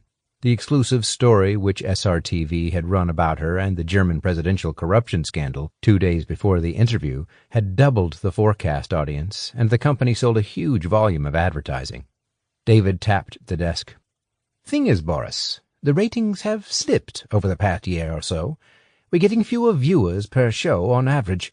Things like the Owen interview definitely help, but the trend is down. If that continues, we'll be in trouble with the powers that be here. Funds are tight. We've been very generous with your contract, both in terms of money and also the amount of time you get off between shows. If you want that to continue and to keep your profile, we need to deliver something really special." David leaned back in his chair. Boris sucked the end of his pen. I've been thinking along the same lines myself, actually. There is one thing we might be able to do. I've picked up wind of some documents that go back to Bill Clinton's time at the White House, when he screwed up U.S. policy toward Bosnia during the war in the early 90s. That's your part of the world, isn't it? Originally? Yes, originally, but anyway, these documents, as I understand it, could throw Clinton in quite a bad light. He supported the Muslims in Bosnia and offered a lot of them refugee status or asylum in the U.S. when they were being shelled to pieces by the Serbs on one side and then the Croats. That was when the Bosnian Croats and the Bosnian Muslims, the Bosniaks, were fighting each other. So how is that relevant now? And how's it relevant to Patrick Spencer? I don't get it, David said. It's partly the refugees. Spencer is bound to start ranting about immigration policies in that regard. And it's also how Clinton, a Democrat, supported the Islamic government of Izetbegovic. It'll get Spencer all heated up about his Christian principles and how Democrats are too liberal helping Muslim countries and Muslim refugees that only want to destroy the states. See where I'm going? He'll lose it. David shrugged. You mean, to get Spencer worked up, you'll use these documents detailing how a past president supported an Islamic government in a war and then took in their refugees? Is that it? Do we really need the documents to do that? No, we don't. But if we do it this way, it would be a good one to discuss with Spencer, given that Clinton's lovely wife, Hillary, is clearly thinking of running for president in 2016. He's bound to take some outrageous jab at Hillary. Republicans hate her. Democrats will defend both her and Bill. A double whammy, potentially. Yeah, that could be good, David said. We'll just have to make sure we get the toughest possible story angle from these documents then. Can I ask what your source is? Not at this stage, Boris said. I'm still waiting to get the documents, but it sounds promising. Dodgy practices at the highest levels. It's all in there, and it's copper-bottomed, believe me. I need to go to Croatia to sort it out. I'll probably go tonight. He paused. If what I've got in mind comes to fruition, it'll be an absolute blockbuster story. It'll go global.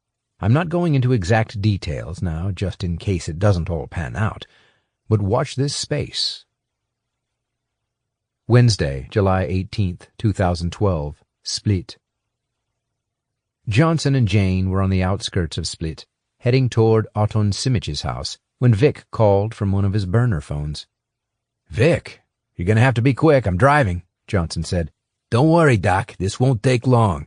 On a completely confidential basis, my friend Helen has come up with some info on Watto." "Your friend, Helen?" Vic ignored the jibe. He outlined what he'd heard about Watson's unusually hands-on approach to the Syrian arms sales, as well as the facilitator payments. "We don't know for certain," Vic said, "but it's possible there's a link between those payments and why he's also chasing the same set of missing documents from Izetbegovich's office that we are. Maybe if the documents surface, they could prove and therefore threaten the payments." Johnson let the information sink in. "Okay, thanks, Vic. Don't worry. I'll take care of things at this end. I'm going to make damn sure he doesn't get those documents before I do. I'll bust a gut to make sure of it. You know, it's about time someone blew the whistle on Watteau. He thinks he's the Don Corleone of Langley." "Yeah, you're not the first person to say that, Joe. But you'd be the first one to do something about it. And then you'd have to hope you're not the last." Johnson snorted. "Don't joke about it. He doesn't need an excuse, and I've been shot at too much lately. There's something I need you to do, though. When you spoke to me originally about this job, you gave me the name of the CIA man in Split, a guy called Alan Edwards. I haven't contacted him and don't intend to if I don't need to, but it would help to know on which side of the fence he sits. Is he in Watteau's pocket?" There was a pause. "I don't know. Good question. I do know that Watteau's worked with him, but whether he's put him on the payroll, so to speak, is another question. Leave it with me, and I'll try and find out." "Okay, talk soon. Thanks." Johnson ended the call.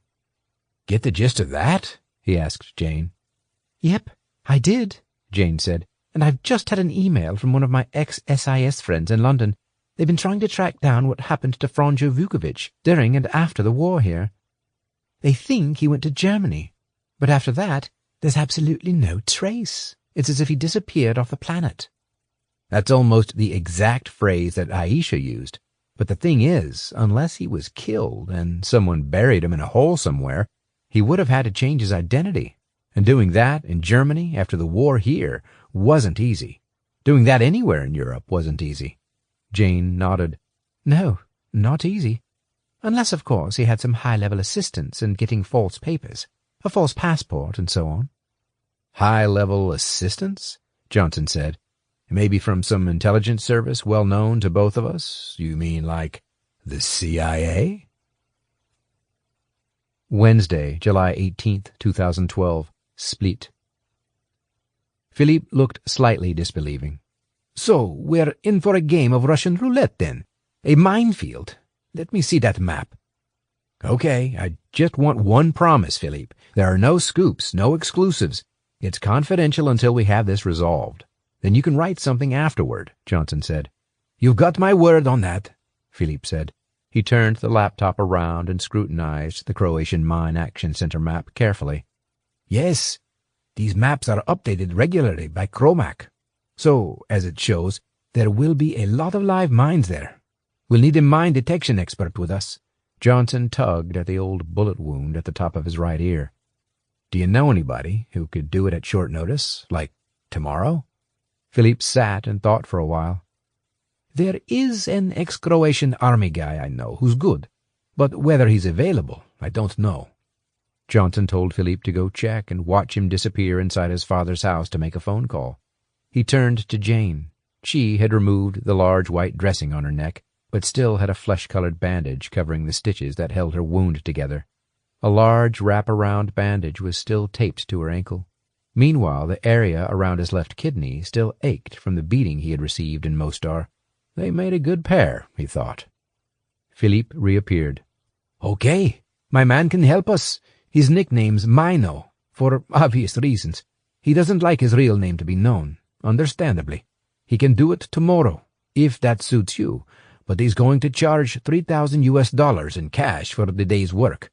It's up to you." Johnson whistled. $3,000? He raised his eyebrows at Jane, who nodded. "Probably the going rate," she said. "We're not going down the DIY route with this. Charge it to your expenses with Vic." "Okay," Johnson said. "Tell Mino we'll go with that. We'll start early tomorrow. I'm assuming he's trustworthy, and I hope you haven't told him exactly what we're looking for." "No, I've not given him any details, and he's rock solid," Philippe said. "He'll get us through. Don't worry." Wednesday, July 18th, 2012, Split. Alan Edwards pushed his sunglasses up onto the top of his bald head and casually slipped a brown envelope across the counter of the GoCro car rental office. "See if that makes a difference," he said to the office manager, who wore a name badge that read Mate Glavas. He swiftly slit the envelope open and peered inside, then closed it again. Then Mate carefully scanned the customer waiting area. Only one other person was there, and he was engrossed in a newspaper. "Okay, give me just a minute," Mate said. He sat at his computer and tapped away for a few minutes. Then he stood and returned to the counter. "It's a gray Opel Astra," he said in a low voice. "Right now, according to my GPS monitor, it's parked on Marasovice Street. About halfway up. You're in luck. That's not far from here. I'll write down the registration number for you."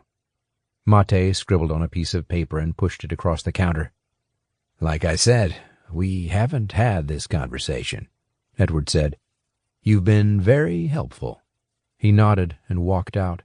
Edwards breathed a sigh of relief. After a day spent trawling around various car rental company offices in Split City Center and at the airport, he had almost lost patience. He would have put money on an American using one of the big international chains, Hertz or Avis, so he placed them at the top of his list.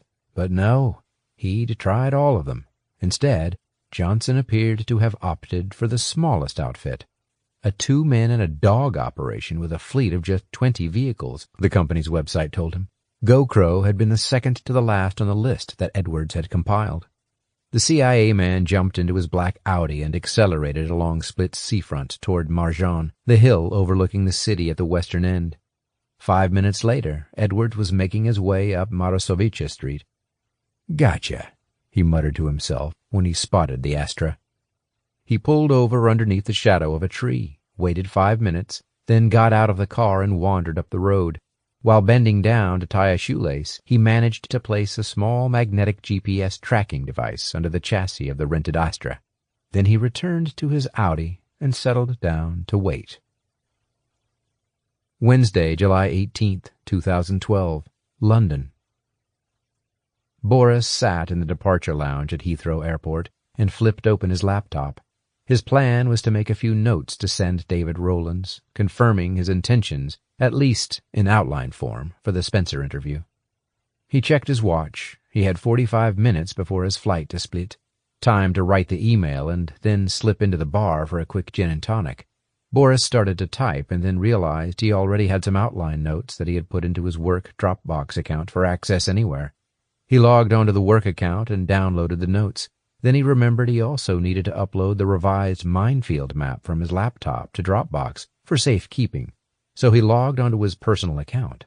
He dragged the revised map into the folder marked Mosech. Just as he was about to log off again, he realized he also needed to update the accompanying Word file with brief instructions on how to negotiate the pathway through the minefield and to the barn. He had written the document over a year earlier and hadn't touched it since. He was about to click on the document to edit it, but then something about the list of files caught his eye. Alongside the title of the Word document, the next column read, "Last opened on 17/7/2012, 0:43 a.m. Boris read and reread it, just to make sure. Then he opened the document. Nothing had changed, but someone had clearly opened it, and it wasn't him. "Who the hell?" Boris swore under his breath. Chapter 26. Thursday, July 19, 2012. Mosech. "Middle of nowhere," Johnson said as he braked to a halt.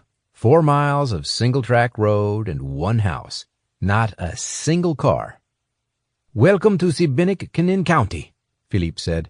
They were high in the hills overlooking a plain on one side and a valley on the other. The ground was parched and rocky with only a handful of larger trees. Johnson examined the minefield map that he had printed out. This is it, no doubt about it.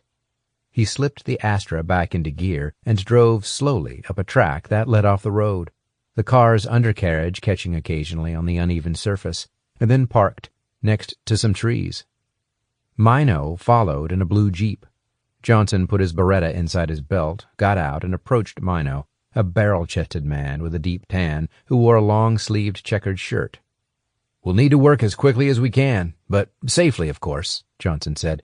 "There's also a risk we could end up with company, given the way things have gone on this trip so far." There came a series of loud, deep-throated barks from the rear of the jeep. "That's my vital piece of equipment. Slobodan," Mino said.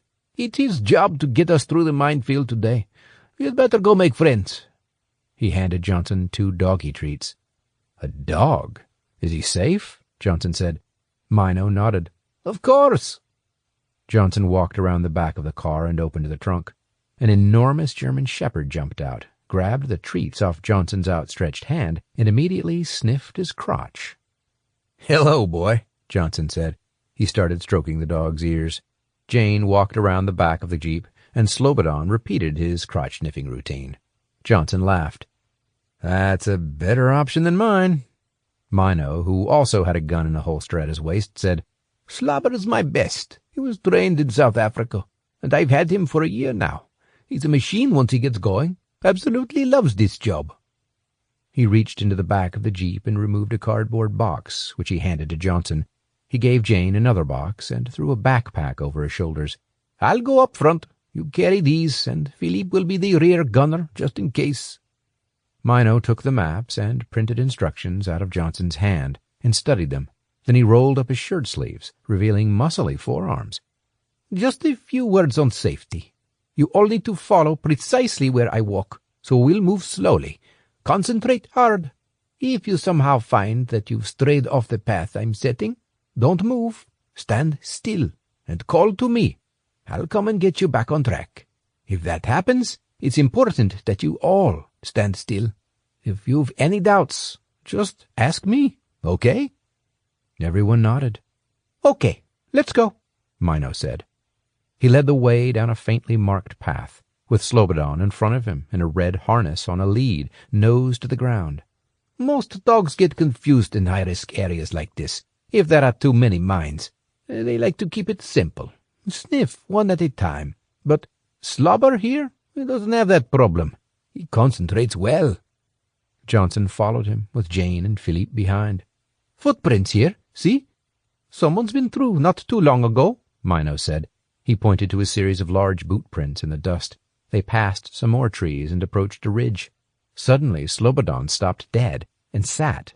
He looked at his master. "Uh-oh, what have we here?" Mino said. He stepped forward and carefully surveyed the ground in front of them, looking right and left. Mino took a treat from his pocket and gave it to Slobodan. Then he got down on his haunches and continued to look. "Bastards," he said in a low tone. Then he pointed to the base of a bush to his left.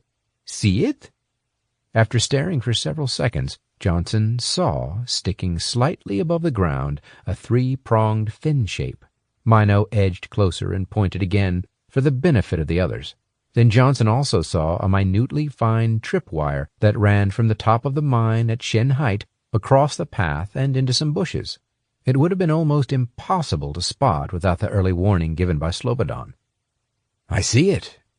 Just," Johnson nodded.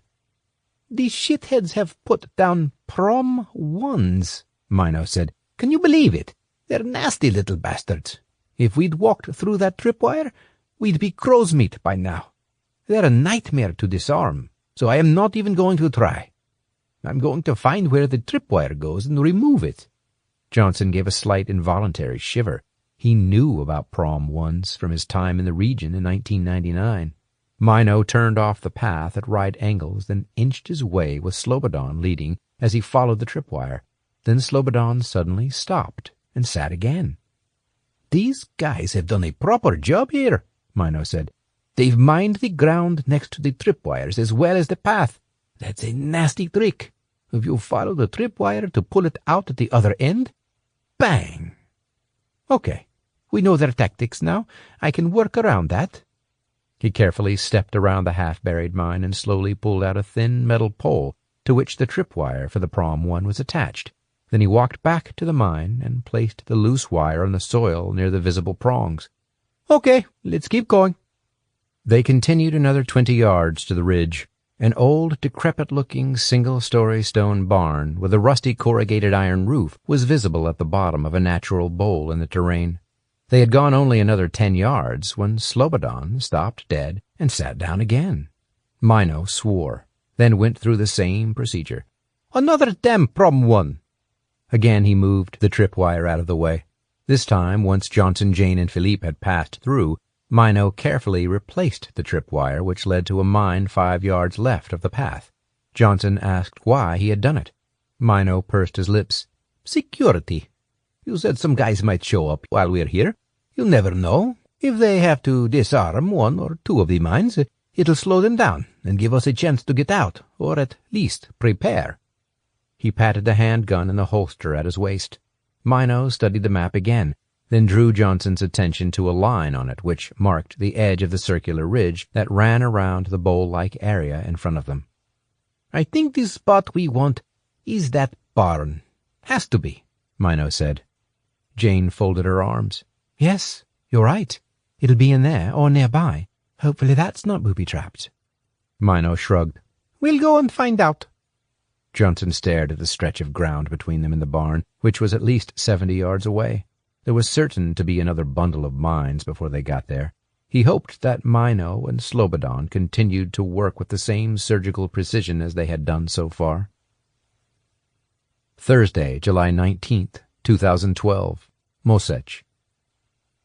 Edwards walked slowly up the track, following the tire marks left by Johnson's Opel and the blue Jeep until the two vehicles came into view, parked behind some trees.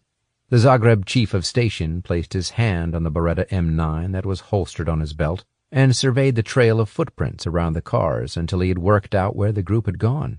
There were 4 sets of prints. One set must belong to Johnson, whom Edwards had seen emerging from the house on Marisovica Street in Split. He had recognized him from the photograph sent by Robert Watson. Another 2 must be the woman and the man who had been with Johnson as they left the house. The 4th set must belong to the driver of the Jeep, whose identity Edwards also didn't know. There were also animal prints, unmistakably those of a large dog, which must have been in the back of the blacked-out Jeep. Edwards stopped to think. He had taken extensive precautions to avoid being spotted as he tailed Johnson's Astra out of Split. He knew that Johnson would be watching out for surveillance. The Astra had stopped at a service station until the Jeep had arrived. Edwards had parked at a truck stop across the road and had waited until the 2 vehicles got back on the road again. He had gotten a brief glimpse of the Jeep driver, but had no idea who he was. He had trailed them as they continued north for around an hour up the D1 and then the D56 roads until they turned left down a single-track lane. After parking, Edwards made his final approach on foot through some bushes. He enjoyed both surveillance and counter-surveillance activity, and was equally adept at both. Here the prints in the dust made his task easy in one respect, but his concern mounted after he passed 2 signs, written in Croatian, which left no doubt as to the main danger in this particular stretch of countryside. Both had a skull and crossbones logo within an inverted red triangle with a message underneath that could not be clearer. Ne prilazite na ovom prodoču, je velika aponost od mina. He had seen similar signs elsewhere in the Balkans and had no need of the Croatian learned in his bi-weekly classes to know the meaning. Keep out. Danger from mines in this area. Edwards halted. He knew Johnson was trying to find some highly sensitive papers that had been hidden for some time. That was most likely the reason he was now wandering into an extremely dangerous remote minefield. There were 4 people to contend with, all presumably armed, and a big dog. The odds were not stacked in Edward's favor. But what was it his boss had said? "We can't afford for anyone to get their hands on those papers. There's a promotion in it for you." Watson had been very clear that Edwards should do whatever was needed to retrieve those papers. He stood and scratched his chin. He had been stuck in Zagreb, something of a CIA backwater, for almost 3 years. Thoughts of a bigger job, maybe in Moscow or a large European capital, went through his mind, maybe Paris or Berlin. He couldn't afford to upset Watson at this juncture. Almost without making a conscious decision, he began to walk slowly up the poorly defined path where the trail of footprints led. Thursday, July 19, 2012, Mosech. It had taken them some time to cross the ground to the barn. Mino had carefully dealt with 4 more Prom 1 mines, coiling the tripwires and placing them at the side of the path. Johnson put on a pair of thin rubber gloves and handed pairs to the others. Then he banged his fist on the large oak door to the old barn. "We could just blow it in, but I don't particularly want to leave a calling card." He scrutinized the battered old corrugated iron roof, which came down to just above head height. "Could we get in through the roof?" "We could try," Mino said. "We could unscrew a couple of those metal sheets at the bottom, then wedge them up enough to get through. I just need some wood or something to hold them up." He dipped into his bag and took out a screwdriver and a few attachments. Then he walked around to the back of the barn and came back a minute later holding 3 lengths of wood. "These'll do the job." Jane eyed an iron drain pipe attached to the wall in the corner of the barn. "I think we can shimmy up that pipe." Johnson nodded. "I think best I go in there with Mino. You and Philippe had better wait here. Just knock on the door twice if you see anyone." It took Mino several more minutes to clamber up the drain pipe and unscrew the roofing sheets. He eventually managed to prop them up sufficiently with the wood to create a 2-foot gap through which he could climb. Johnson followed, feeling glad that he had made some effort to keep in trim at the gym. He clung to one of the horizontal wooden purlins that stretched across the rafters from one side of the barn to the other. Then he reached down and grabbed a length of climbing rope that Mino had knotted to one of the joists. Johnson used the rope, which had knots at intervals, to lower himself. He landed on his feet next to Mino in the gloomy interior of the old building. The interior walls, like the outside, were composed of a rough, unplastered stone surface.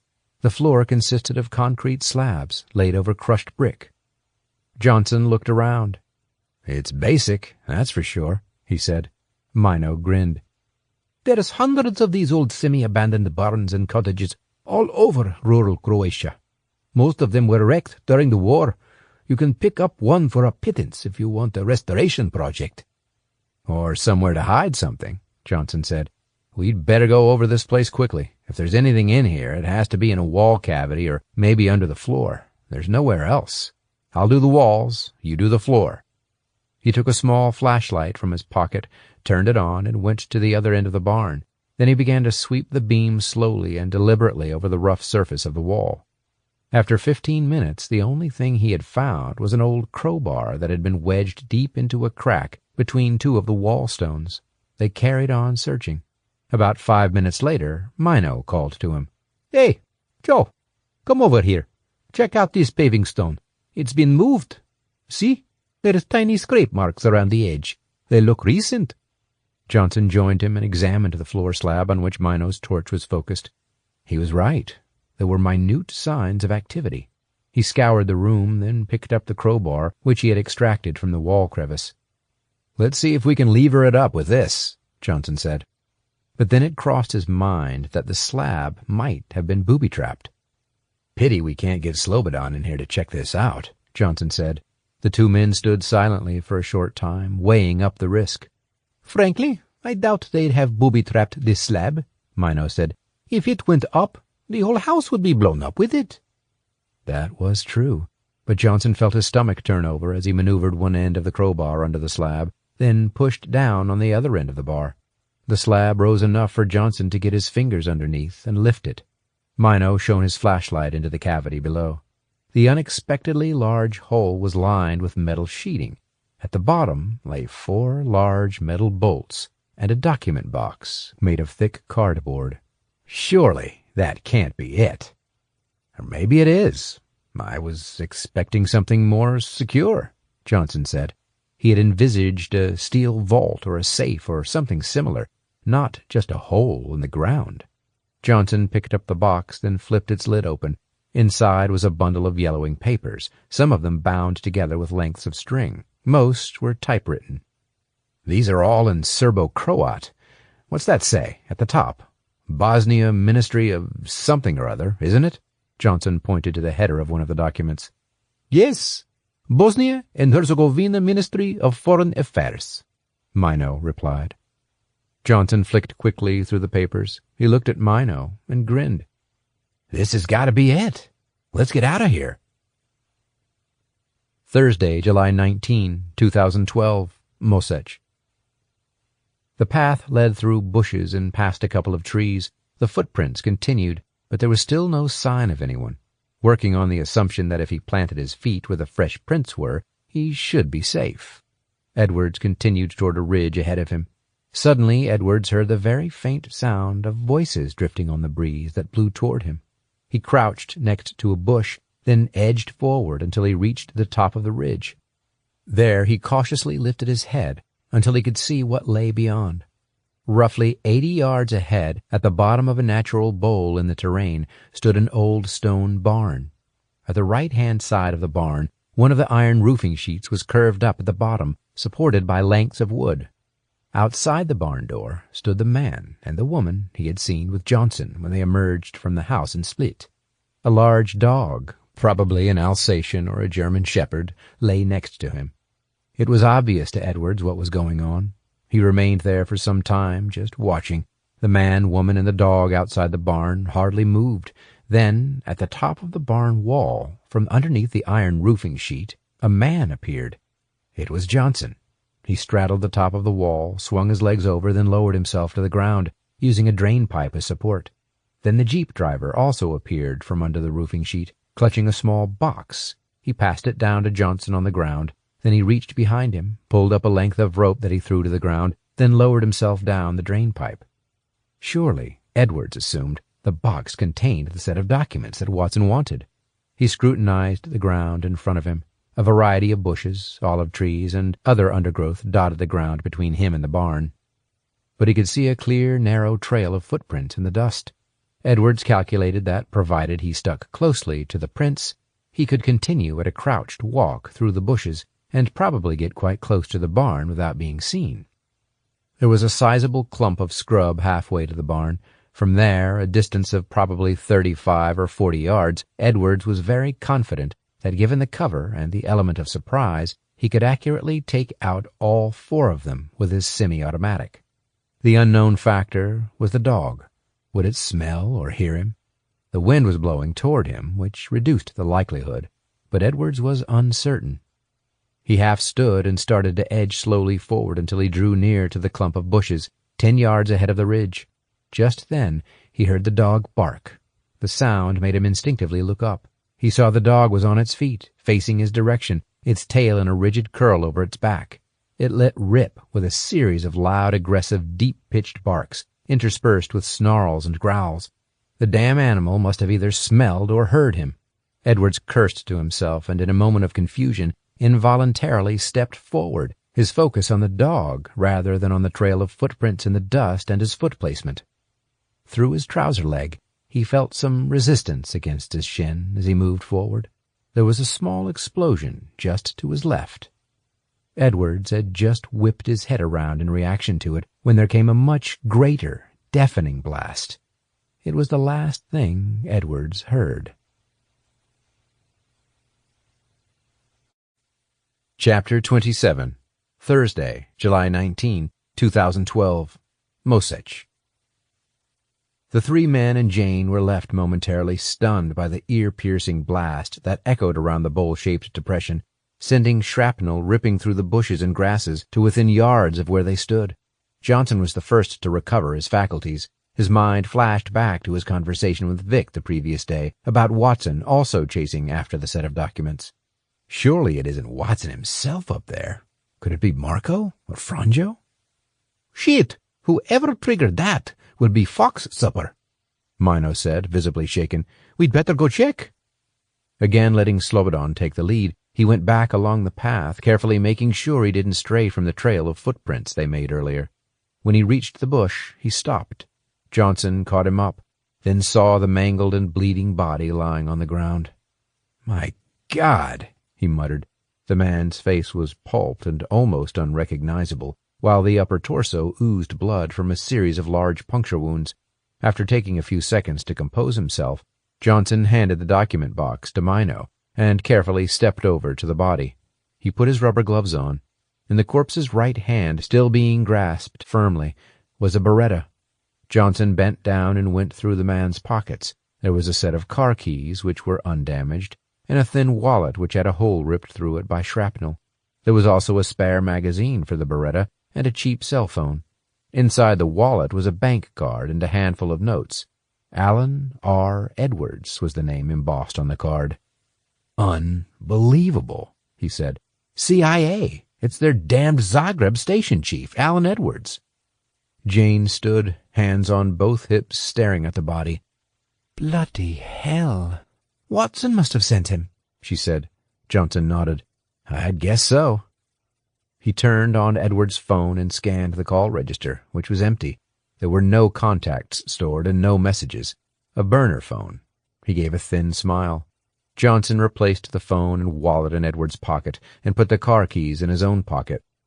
He momentarily thought of taking the Beretta, which was standard issue for CIA operatives in the field, but decided not to. It would probably be traceable, and maybe even had an inbuilt GPS tracker.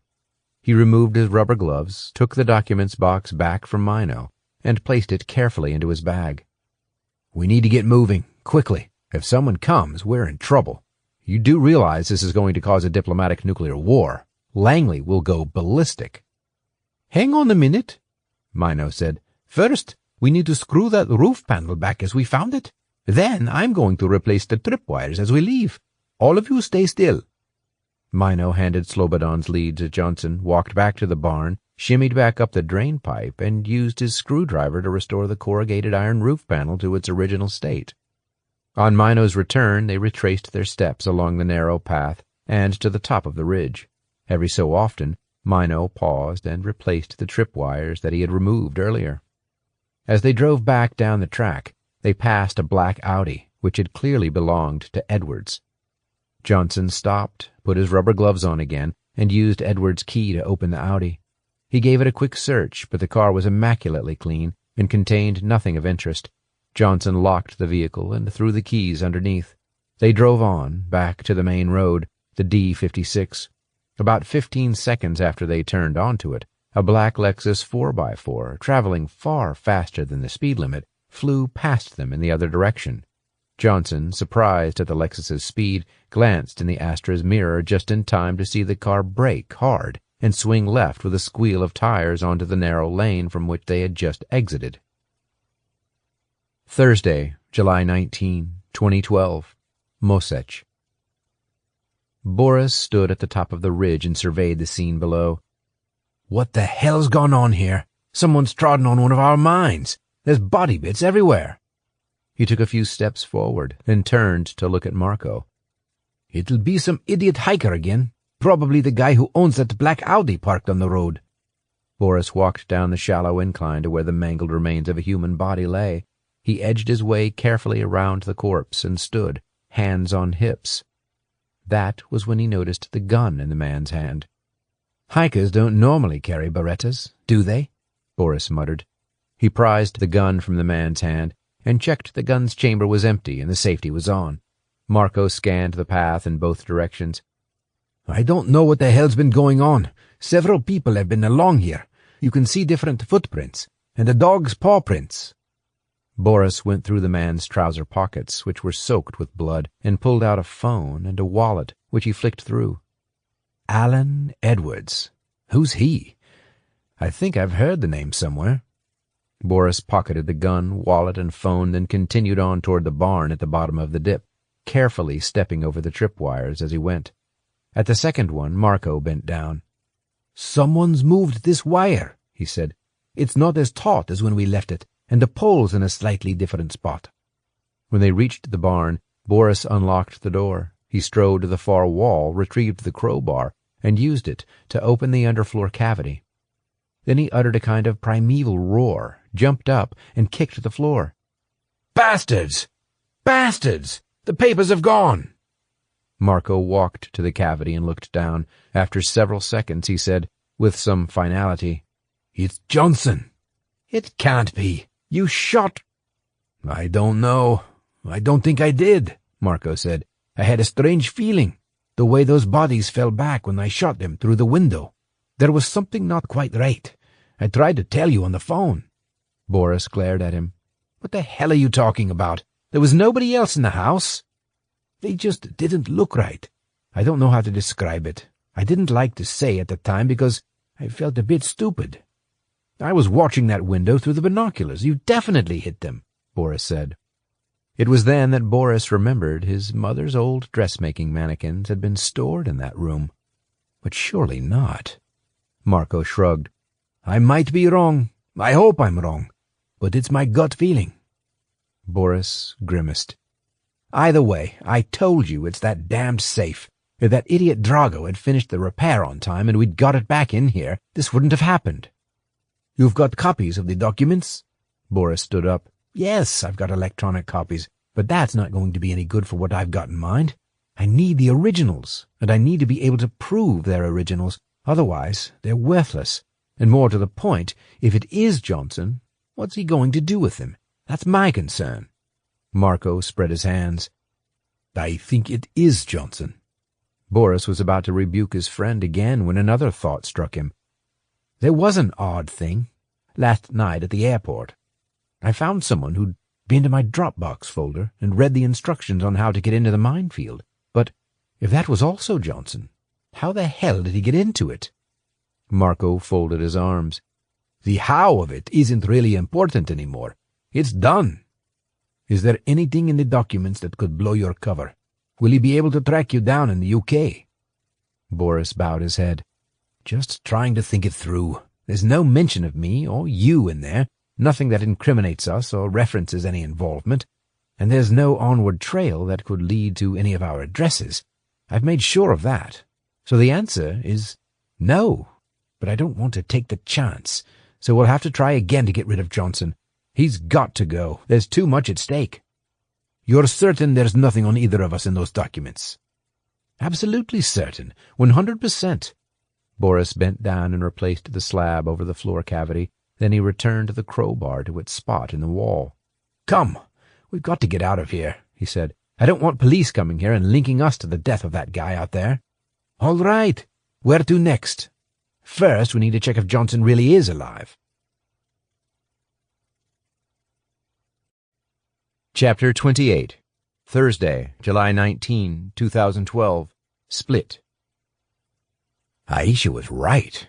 These are pure dynamite, Johnson muttered as he leafed through the documents in Anton's living room. Still wearing the dust and mud-covered clothes from the minefield expedition, he sipped his coffee and passed the papers to Philippe. "I've got the gist of these, but can you translate all the detail?" Johnson asked him. The bundle consisted of several dozen slightly yellowed papers, nearly all of which were official documents, on Ministry of Foreign Affairs notepaper. Many of them were dog-eared and bound together with pieces of string running through holes punched in the left margins. Most were typewritten memos, although a few were roughly handwritten. A couple were in some form of shorthand. Johnson pointed to one handwritten document, headed, Iran. "Let's do this note first." Philippe placed it on the table. "It's from someone in Izetbegovich's foreign ministry. Looks like briefing notes or something." He began to read out loud. "Army ill-equipped versus Karadzic Serbs. Arms from Tehran. Go. USG POTUS will not interfere with flights. Unofficial. Confidential. Against UN-US policy." Johnson leaned forward. So, weapons were coming in from Iran to help Izetbegovich and his Muslim government? From Iran? My God. He paused. And it basically says that Bill Clinton's crew gave them the green light? Behind the scenes? Is that right? Philippe nodded. "Yes, it sounds like a tacit go-ahead. There's another list detailing various weapons, automatic rifles and ammunition, anti-tank missiles, landmines, and other gear with prices. And there's a final note. It says, Izetbegovich, okay to all." Johnson shook his head. He was certain that if the U.S. had opposed such a transaction with Iran, it wouldn't have happened.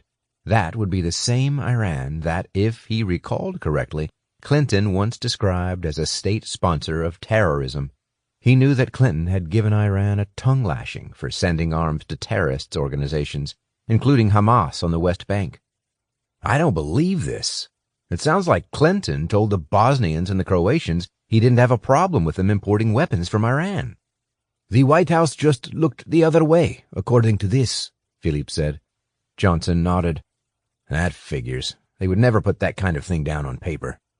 Jane tapped her fingers on the table. I can see why that CIA guy was after these documents. They must be petrified of this lot getting into the public domain. The Washington Post will have a complete bloody party with these. Philippe picked up another sheet, this time typewritten.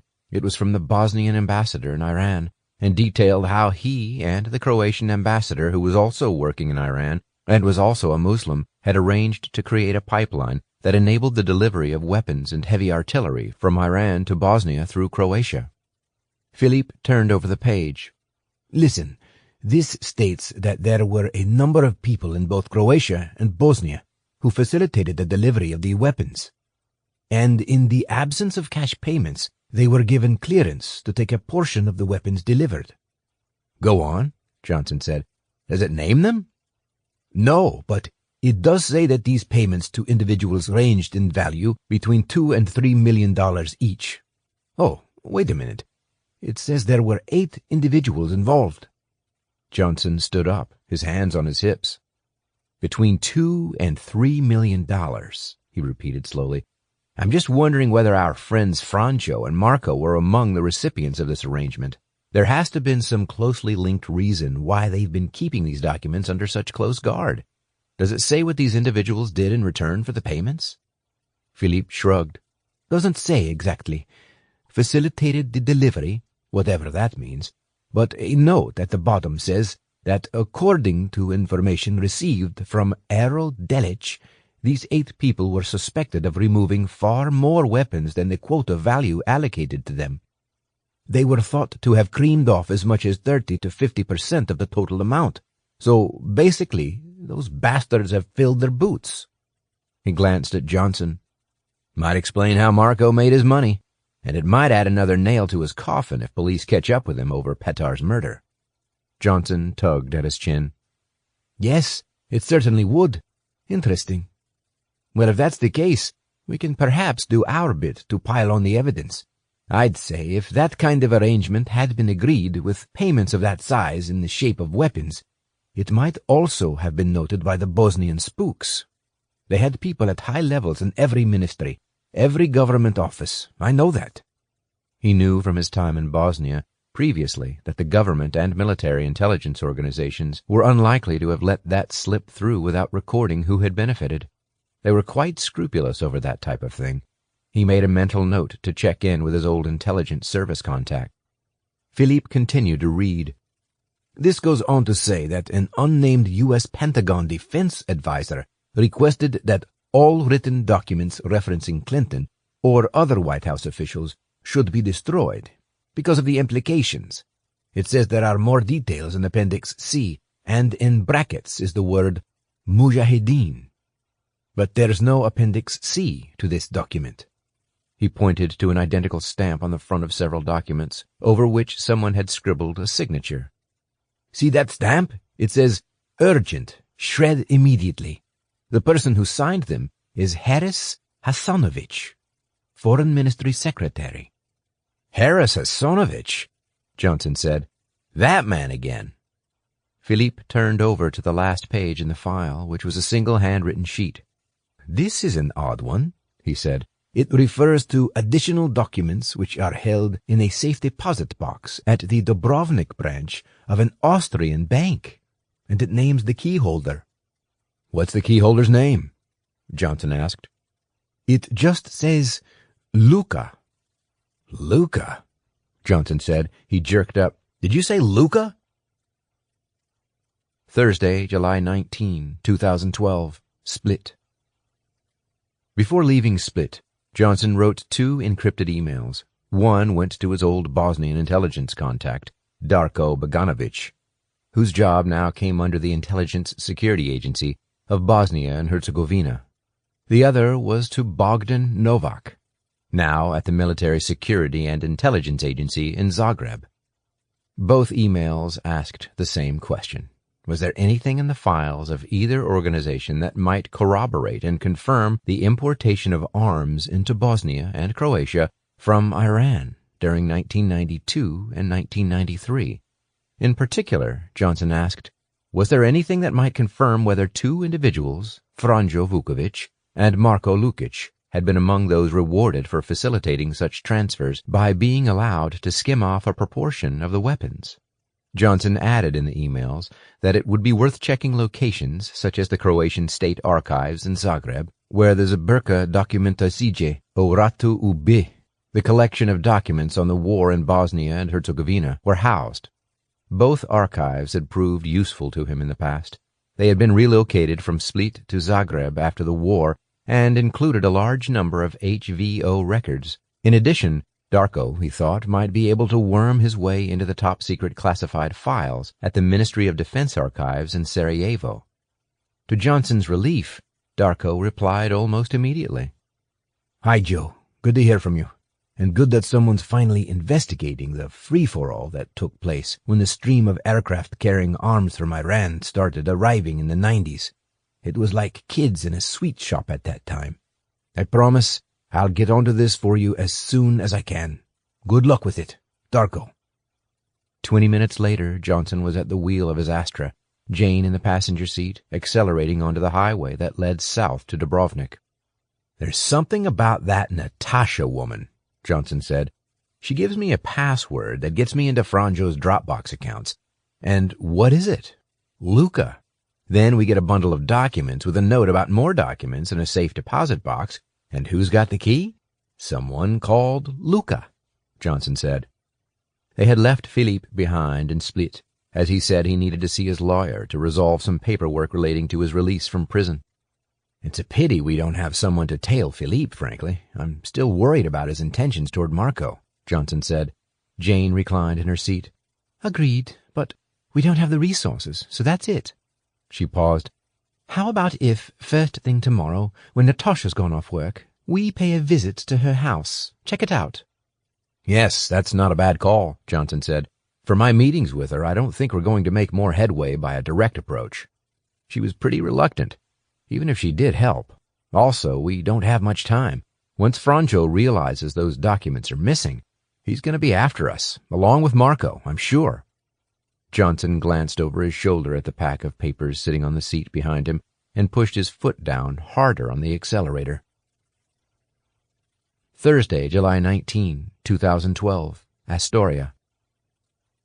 Aisha sat on a mat at the back of the mosque with her friend Adela and listened intently as the imam got into the meat of his speech.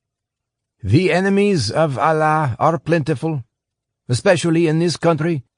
But there is one more than most who has been in the public eye recently," he told the rows of men and women who had turned up for Thursday evening prayers. "I don't want to name names," he said, "but he seems keen to label all Muslims as terrorists. You all know whom I'm talking about. Well, this is what I say. It's the role of Muslims to accept peaceful offerings, peaceful thoughts, and peaceful actions when others offer them to us." The imam paused and thumped the side of the wooden minbar from which he was preaching. "But when our families, our communities, our faith, and our Allah comes under attack, then it is our role to fight back, and to fight back hard." There were several murmurs among those sitting on the floor in front of him. People were shaking their heads. Aisha and Adela exchanged glances. The mosque, just off 31st Avenue in the middle of Astoria, was fuller than normal, Adela told Aisha. The imam continued, "If they want to call us Muslim terrorists, then fine. Let's show them what Muslim terrorists really are. Let's be good Muslims and be good terrorists. You might as individuals think you are all unremarkable people, but you're not. You are worthy, fine Muslims who can become great in the eyes of Allah. Go, do it." 2 men near the front suddenly got up and walked out. One of them called back over his shoulder as he left. "You're wrong. You'll give us all a bad name with that talk. It's not what Allah wants us to be." Several others rose and followed them out. Aisha's immediate thought was that they were right, and furthermore the imam was taking a considerable risk given that the FBI and police were known to have cultivated informers in some mosques. But the imam seemed unworried, and his talk continued for another half an hour in a similar vein. By the end, only about a third of the original congregation remained. Aisha noticed that many of those who remained frequently muttered to their companions and shook their heads at some of the rhetoric. In her experience, that was a fair reflection of the views of the Muslim community in which she was involved. The vast majority, like her, were against violence. At the end, Adela said, "See? I told you it would be worth coming. Inspirational, isn't it? Makes you feel proud to be a Muslim in the face of that spite that Spencer keeps throwing in our direction." "Up to a point. Not what most people in there were thinking, though," Aisha said. Adela shrugged. "That imam's having a few smaller meetings at his home over the next couple of weeks if you want to come. The discussions get a bit more, advanced and practical in terms of how we can fight the fight, if you know what I mean." "What are you trying to tell me?" "What I am saying, Aisha, is that you should come along and see how you can best serve Allah in this community when, like the Imam says, we are all coming under attack at the local level and national level." Aisha raised her eyebrows. "There will be people at these meetings who will be able and willing to obtain whatever equipment any of those attending require," Adela said. "They'll not only obtain the equipment, but they will give you all the help and tuition and expertise and encouragement you need if you want to learn how to use it. Do you understand what I'm saying?" Yes, Aisha knew what her friend was saying. "So, would you do anything to help this Imam's cause if someone pushed you?" "You know me," Adela said. "It's my cause, too. It wouldn't take much. What about you? You weren't exactly an angel during the war back home, were you? You've been there, done that, sort of." An angel? Nobody, Aisha knew, had been an angel during the war. It was more a question of doing whatever was necessary to keep herself and her family alive. She had lived with the consequences since, though, and tried not to think too much about it. Otherwise, she tended to sink into bouts of blackness that sometimes continued for weeks at a time. In her mind, the acts of violence she had committed in the distant past had been for personal reasons, not religious. Her family, her neighbors, her friends, and her city had been under attack, and she had retaliated. "It was war. We all did things," Aisha said, and averted her eyes. "But at the moment I've no interest in going down that route again. I feel strongly that we must do something to counter the poison Spencer spreads, but I don't want to get involved in violence. Not again." "Well, if you change your mind, let me know." They walked out of the mosque and into the lingering summer evening sunshine outside. It was still warm. New Yorkers were milling about in cafes, restaurants, bars, and parks to enjoy one of the best days of the summer so far. Chapter 29. Friday, July 20, 2012. Dubrovnik. The one-way street lay high above Dubrovnik's old town, whose red roofs and church towers, all surrounded by colossal stone walls, were laid out below him. Johnson wished he'd brought a decent camera. He parked next to a pair of pine trees down the street from the address written on the card that Natasha had given him, put on his sunglasses and his baseball cap, and settled down to wait. He turned on the radio and found a local news bulletin in Croatian, of which he could understand enough to make sense of most of the stories. One report was about a man who had been killed by a landmine in the Mosech area the previous day. He had apparently parked his car in a remote area and had gone for a walk through terrain that was clearly marked with warning signs about mines. A farmer had found the body after spotting the man's car. What made Johnson sit up was the final sentence of the report, stating that no identification had been found on the man's body, and efforts were ongoing to find out who it was. Who took the wallet? Probably not the farmer. Johnson turned the radio off and focused on the house. It was the left one of three that were joined together, wedged onto a small plot, set into the hillside. It was built of white-painted brick, narrow at the front, but it went up 3 stories and stretched back some distance. An old stone wall and a pine tree marked the left boundary. Between that and the house was a small terrace with a wooden arbor and trellis, over which sprawled a large vine plant, giving plenty of cover, Johnson noted with relief. At about 8:30, he saw a woman emerge from the front door, close it quickly behind her, and descend the steps to the street level. It was Natasha. She checked her phone, put it in her handbag, and crossed the road to a parking bay, where she climbed into a white Volkswagen Golf. A minute later, she drove up the road and out of sight.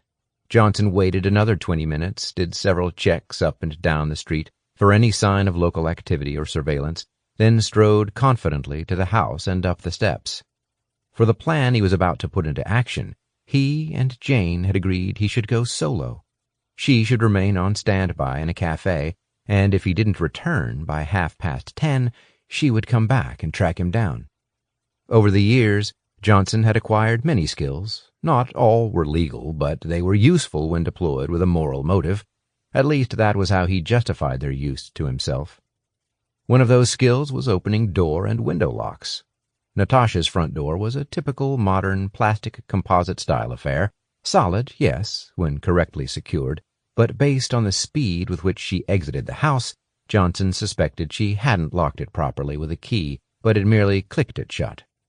He removed a pair of thin rubber gloves from his pocket, put them on, and tried the door handle. Sure enough, when he pulled it up and down, he could hear the hook-bolt mechanism moving inside. It was secure enough to stop a normal person getting in, but not a burglar with a modicum of knowledge. Johnson pushed down the handle to disengage the bolt, then took out a thin-bladed tool from his bag, inserted it between the door and the frame, and wiggled it until the latching bolt pushed back. The door swung open. Johnson walked in, checked that his handiwork had left no mark on the door or the frame, and clicked the door shut behind him. Natasha's house was immaculately tidy, but the long rug covering the hallway floor was threadbare, and the walls were in need of a lick of paint. He moved into the kitchen at the rear of the house. It was clean, but there were no luxury appliances, just a basic microwave and kettle, an old stovetop coffee maker, and a battered old dishwasher. Clearly, the harbor master's office wasn't paying her a fortune. Similarly, the living room contained a bulky, outdated widescreen television instead of a modern flat-screen model. There was no satellite TV box. On the walls were a few landscape prints and a couple of faded black-and-white photographs of what looked like Dubrovnik many decades earlier, but no personal memorabilia was on display at all. Odd, Johnson thought. He went back to the hallway and up the stairs.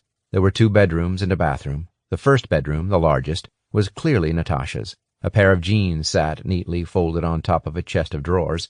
A folded ironing board stood up against a wardrobe, and a bookshelf in the corner contained a few novels. It also had 2 framed photographs. Johnson walked over to take a closer look. The first photograph appeared to be of a school athletics team, 10 boys and a couple of girls who looked as though they were probably all in their mid-teens. There was no label to give any indication of who they were, but Natasha must have had a reason for having this picture in her room. He picked up the picture frame and turned it over. There was no label. Johnson sighed, replaced it on the shelf, and glanced around the room.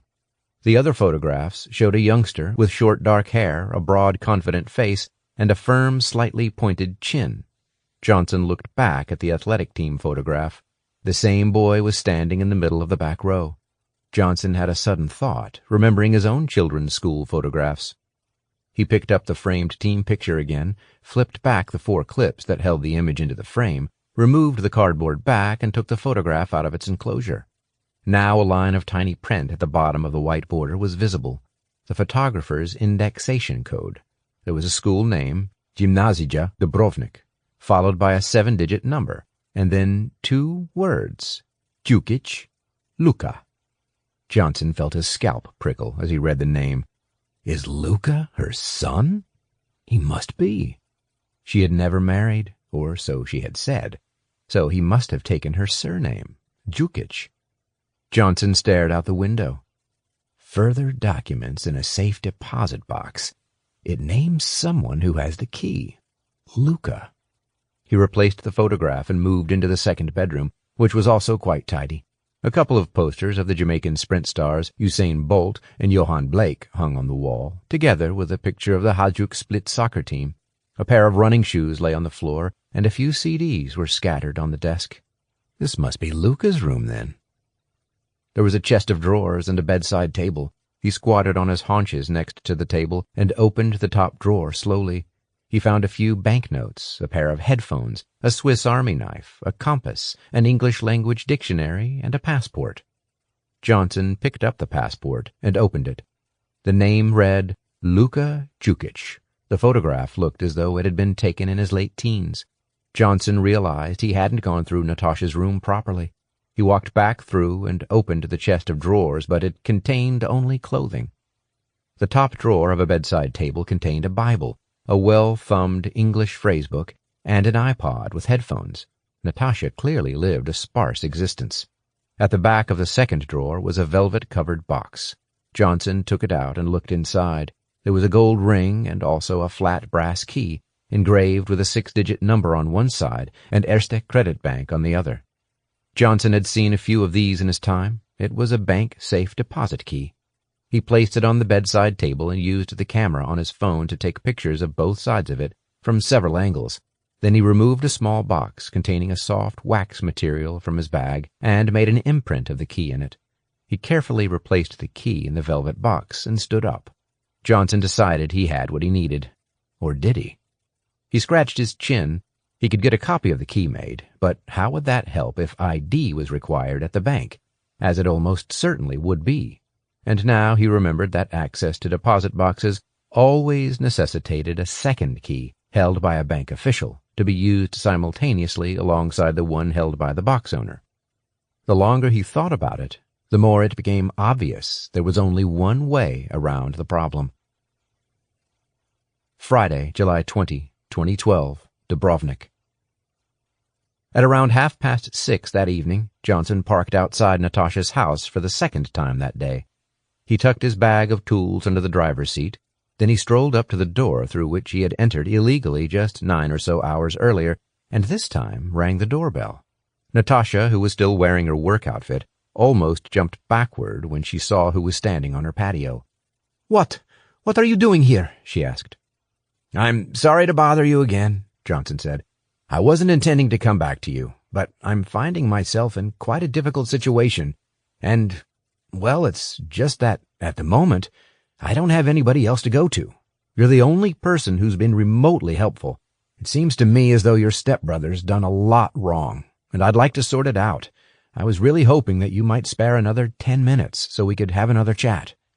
Natasha's eyes dropped to the doorstep. "I don't know," she said eventually. "What good will it do?" "It'll help me build evidence," Johnson said. "Either he's done things for which he should go to court or he hasn't. You would be a real help to me as I try to work that out." After a few seconds, she nodded. "Come in. We can have a quick chat." She led the way to the living room that Johnson had seen earlier and pointed toward an armchair. She sat on the sofa. "First, I'd like to say thank you for your help with that password and the email address. Believe it or not, it worked," Johnson said. "Since then, I've seen another document that Franco had, and that indicates there's more important papers being held in a bank safe deposit box here in Dubrovnik. It also said the key could be obtained from Luca. I'd like very much to see those documents." Natasha sank back into the sofa. "A key? From Luca?" "Yes, that's what it said." "God, what am I getting into here?" she muttered. She gazed up at the ceiling. "So, do you know anything about a key for a safe deposit box?" Natasha eyed him steadily. "Maybe." "Well, do you have access to the box?" She exhaled and looked at the floor. "I don't know." Johnson ignored the gesture and continued to press her. "Have you opened the deposit box before?" She finally gave in. "No, I haven't. Franjo asked me not to. He ordered me not to." Natasha looked at Johnson and held her hands out, palms upward, as if to say she had no choice but to comply. "Would you mind if I come with you to the bank so we can open it together? Do you need any special identification?" "It's in Francho's name, but he gave me power of attorney so that I could open it if necessary. He told me it was in case anything ever happened to him, so either of us can open it, but not unless it's a real emergency. I need to take ID with me, and the key. I'll think about it, okay?" Johnson hesitated. "Can I ask you a question?" "You've done nothing but ask me questions since you found me at my office." "What I'm wondering is, I'm assuming Luca is your son, correct? How old is he?" Johnson asked. She ran her hand through her hair. "What does it matter to you? He's 26 now, if you must know." "Okay. Can I ask who's his father? You haven't mentioned him." "I don't really want to talk about it." "Well, does Luca have any kind of relationship with Franco, then?" Johnson persisted. She laughed, a false, sardonic kind of laugh. Huh, you could say that. Luca is Franjo's son. His son? And his step-nephew. His son and his step-nephew. A light went off in Johnson's head. You mean— Yes, that's what I mean. Johnson sat silently for a few seconds. Of course. Why does it take me so long to clock these things? He soon regained his composure. So when did your relationship with Franjo start? Did it last long? Natasha snorted. It lasted about 2 weeks, in the sense you mean. It was back in the autumn of 1986. I was 20. He was a couple of years older. We got very drunk one night. We were both feeling frustrated, I think. Neither of us had partners. We watched a film on the sofa, and afterward it just kind of happened. It seemed natural at the time, though we both knew we shouldn't be doing it. She paused. It wasn't incest. We weren't blood relatives, obviously. Just step-brother and step-sister. But, you know, we've lived as brother and sister for a long time before that. We both felt extremely guilty. I still feel guilty about it. We knew it was wrong, so we stopped after a couple of weeks. But 2 weeks was enough? Johnson asked. Natasha shrugged. Yep. Must have been difficult. Where's Luca now? He works in Split. He's got an apartment there, but he comes back here fairly often, so he has a room upstairs. He'll be back on Sunday, which is his birthday. He always comes for that. In fact, that's the only time we ever hear from Franjo. He calls on Luca's birthday. Johnson sat up. So that's the once-a-year call you talked about the other day. He always calls this house number on that day? Yes. It's always a quick call, 10 minutes maximum. I don't know if he's worried we're going to trace his call and track him down or something. I don't know what he thinks, but that's all he gets. That's the only contact he has with his son. Natasha seemed close to tears. Johnson stood up and walked around the room. Hang on a minute. He's going to call here on Sunday. On Luca's birthday? Yes, always in the evening. That's when he calls. If he doesn't, it would be a first. Okay. You've just given me an idea. Chapter 30, Saturday, July 21, 2012, Dubrovnik. A casual passer-by wouldn't have given it a second glance. The discreet brass plaque on the stone pillar next to a gate read, Erste Credit Bank, Austria. It was one of several similar plaques on the pillar, all relating to various law firms, finance houses, and banks. Behind the 10-foot-high green iron fence with its sharp-tipped spikes designed to dissuade intruders was a 4-story brick mansion. A security guard sat in a small kiosk at the entrance. The bank was on Vukovarska Street, just outside Dubrovnik's Old Town, in an area of the city frequented more by businessmen and financiers than tourists. Johnson drove underneath the vehicle entrance archway and parked in one of the visitors' spaces behind the green railings. He picked up the small backpack containing the documents from the minefield, which he had brought in case they were needed for cross-checking with the ones they were now hopefully going to view. Then he stowed his Beretta in the glove compartment and firmly closed the door. "Shall we go in?" he asked Natasha. She patted her handbag where she had placed the safe deposit box key and nodded. They entered the building and approached the security desk, where a uniformed guard directed them to the first floor. The Erste Credit Bank offices were protected by a thick glass frontage and a security-controlled revolving door.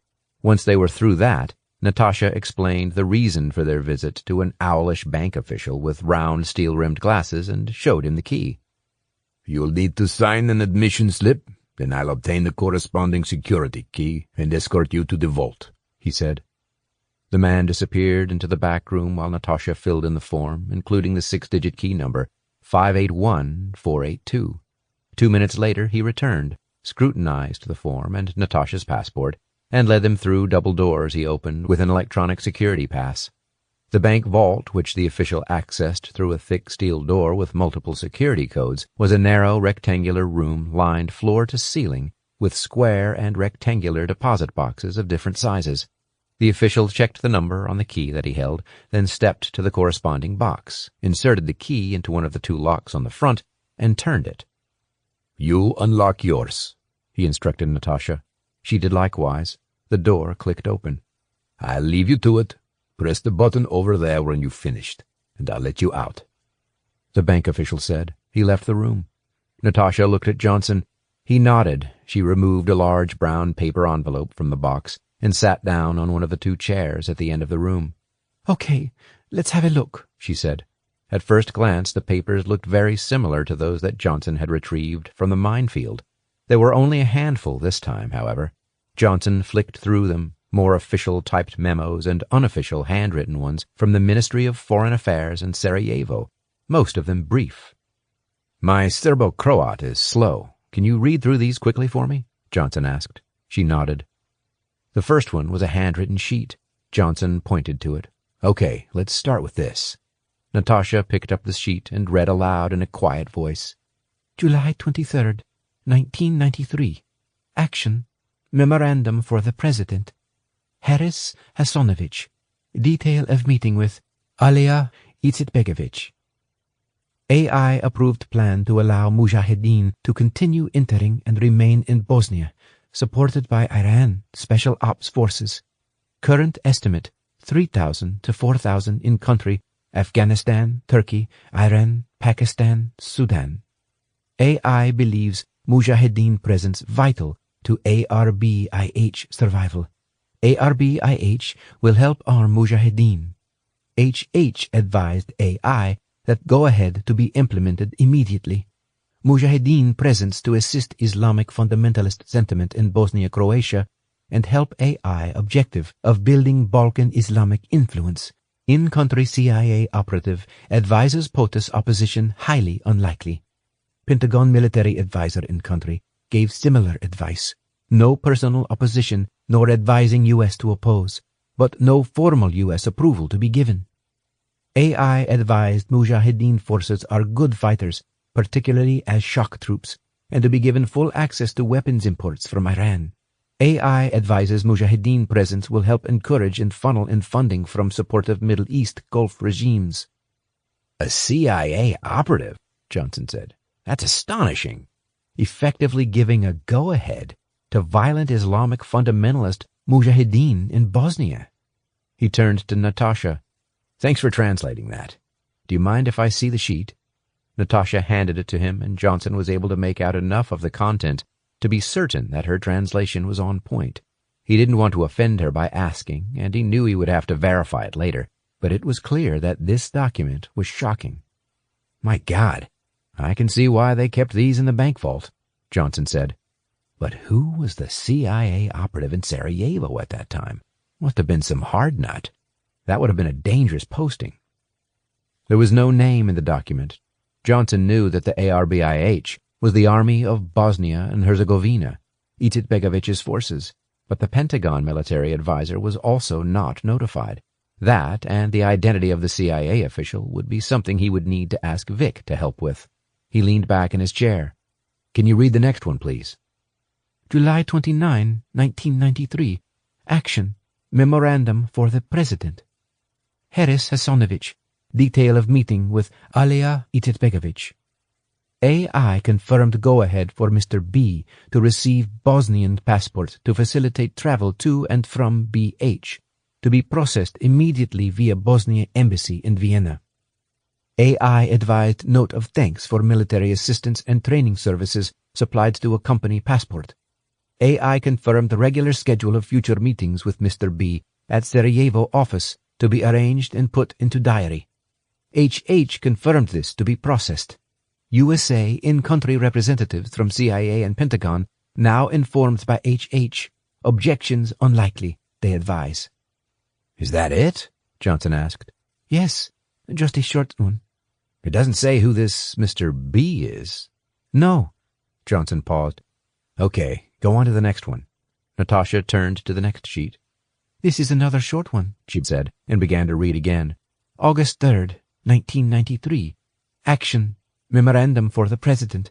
Haris Hasanovich. Detail of meeting with Alia Izetbegovic.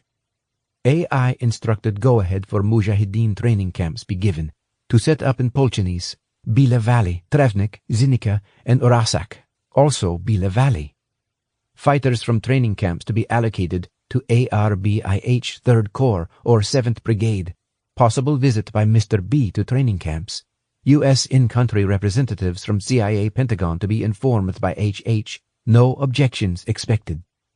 Johnson had Natasha run through the other documents, all of which related to activity involving Mujahideen in Bosnia, the supply of weapons from Iran, and other similar issues. Then Johnson took out his phone and photographed each of the sheets, including those from the minefield. "Just in case," he said. Once he had finished, he put them back in the brown envelope. "Okay, I think we're done," Johnson said. "I have an idea. You said Franjo always calls on Luca's birthday to your house number, right?" "Always." "We'll trace the call. I know someone who can arrange that. Then we should be able to get the address." He walked over and pressed the call button to summon the bank official. When he arrived, Johnson asked the man if there was an alternative exit other than the front door. The man didn't ask why, and, in fact, seemed utterly unsurprised at the request. "There is a way, down the back staircase," the official said. "Follow me." He led the way through 2 sets of secured double doors, nodded at a security guard manning a desk near the second of them, and then went down an uncarpeted staircase to the ground floor level. The official steered them along a corridor until they came to a steel door that opened into a small courtyard at the rear of the property. "You can go out here and turn left along the path, and that will take you onto a road that leads to a parking lot at the side of the building, not the front. Less chance of being seen, which I assume is the objective. Good luck." Johnson, who clutched his backpack containing all the papers from the vault, as well as the minefield, looked at Natasha. "Doubtless it's unnecessary taking the back door, but you never know who's watching." They took the path until they reached the side road, and then made their way behind a brick wall to a corner where the wall stopped and the green iron railings began. Johnson paused and leaned against the wall of a small Tisak newspaper kiosk while he checked his wallet, scanning carefully up and down the road as he did so. All seemed quiet, and he could now clearly see his car at the other end of the parking lot, around 80 yards away. The lot was full, but there was nobody anywhere near the gray Astra. "All looks fine," he said. "Let's go." Now Natasha was visibly nervous. "I'm not used to this kind of thing." They walked up to the Astra. Next to it on the far side was a black Lexus 4x4 with blacked-out windows. Something stirred at the back of Johnson's mind when he saw the Lexus, but events then unfolded too quickly for him to process his thoughts. He clicked his remote to unlock the Astra and was just about to open the driver's door when the front passenger door of the Lexus, right next to him, jerked open sharply and smashed into his ribs and hip. Winded by the impact, he looked up just as a man dressed in black jumped out and pressed a hard, cold metal object into the base of his skull. "Don't say a word. Get in the back of your car and stay silent." The voice was English, with a hint of a local accent. "Franjo! Shit! What the hell are—" But Natasha's exclamation in a high, panicky voice was cut short. Johnson saw that on the other side of the Astra, another man had clapped his gloved hand over her mouth and pushed her into the rear seat. "Get in, now!" said the man, who Johnson now knew to be Franjo Vukovic. He dug the gun harder into Johnson's skull. Johnson, stunned, complied and climbed into the back seat, realizing as he did so that there was nobody in the immediate vicinity to see what was happening. "I'll take that," Franjo said. He grabbed Johnson's backpack and tossed it into the front of the car. "And I'll have that too," he said, grabbing the car key from Johnson's hand. "Hands behind your back, and keep them there," he said, continuing to level the gun at Johnson's head. Franjo opened the glove compartment. He looked unsurprised to discover the Beretta, which he put into Johnson's backpack. While Franjo pointed his gun at Johnson, the other man stuffed a rag in Natasha's mouth, secured it with duct tape, and tied her hands tightly together behind her back with thin cord. He then moved on to Johnson and did likewise. Once Johnson and Natasha were trussed and gagged, the two men closed the doors of the Astra. Johnson cursed inwardly. He had failed at a fairly basic level to carry out sufficient surveillance detection measures upon returning to his car, and had now paid the price. Franjo jumped into the Astra's driver's seat. The other man slid into the passenger seat from where he pointed his gun straight at Johnson. "Do you want to blindfold him as well?" the man asked Franjo. "Not necessary." Within seconds the car shot out of the parking lot and sped down the road. Johnson, who interpreted the lack of a blindfold to mean his end was now very near, nevertheless instinctively followed training received many years earlier and recorded in his mind the route they took. He resigned himself to a trip out into the country, where, he assumed, the inevitable would follow in a dark forest somewhere. But instead, the journey was over inside 10 minutes. Rather than heading out of the city, Johnson recognized the route toward the hotel he and Jane were staying at, the Neptune, on the Lapad Peninsula. Just before reaching the Neptune, the car doubled back down a road that ran parallel to the sea, after what Johnson estimated was no more than half a mile. The car pulled up outside a large black steel gate that slowly slid open. Franco steered the car through and down a short, steeply sloping driveway that zigzagged left, then right. He stopped in front of a double garage door, which also opened automatically. The car edged into the garage and stopped. The electronic door closed behind them. Franco, without speaking, opened the Astra's rear doors and indicated to Johnson and Natasha to get out. He then opened a door at the rear of the garage that led into the hallway of a house. "Go, move, down the hallway, then down the stairs," Franco ordered. He pointed the gun at them and waited until they were on the stairs, then followed them down. The house was sparsely furnished, almost unlived in, based on the glimpses Johnson had of a few rooms through open doorways. Franco grabbed Johnson by his shirt collar. The other man steered Natasha, and they then pushed both of them into a room that was carpeted but otherwise completely empty, as if it was waiting for new occupants to move in. Franco removed Johnson's phone and wallet, turned off the phone, then placed the items into a plastic bag along with Natasha's phone and threw it into a corner of the room. Through a window, Johnson briefly glimpsed the sea, probably no more than 30 yards away through some bushes, before Franco pushed him onto the floor next to what looked like a steel heating or water pipe that ran along the bottom of the wall. Franco held Johnson's hands in place, still behind his back, next to the pipe, while the other man used more thin cord to tie him to it. They repeated the process for Natasha, who audibly sniffled behind her gag. Franco used more cord to lash Johnson's feet together, and the other man did the same to Natasha. Unable to speak because of the rags in their mouths, Johnson and Natasha could only exchange glances. Her eyes, now red-rimmed and teary, had taken on a haunted, desperate aspect.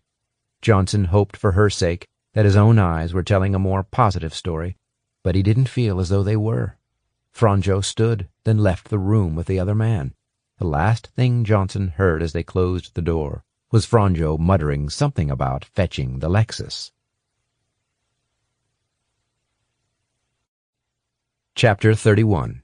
Saturday, July 21, 2012. Dubrovnik. It had been a relaxed start to the day for Jane, but by 1 o'clock in the afternoon she had become quite concerned. She spent the morning sitting on the balcony of the 2-bedroom suite she was sharing with Johnson at the Hotel Neptune. She read several chapters of her novel, a spy thriller by John le Carré, then went out for a long swim in the large roped-off area of sea next to the hotel. After that, she rented a jet ski and went for a 15-minute spin around the bay.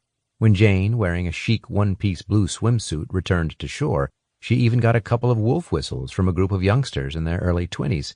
It made her laugh a little. But once she had toweled herself dry, her concern about Johnson and Natasha deepened.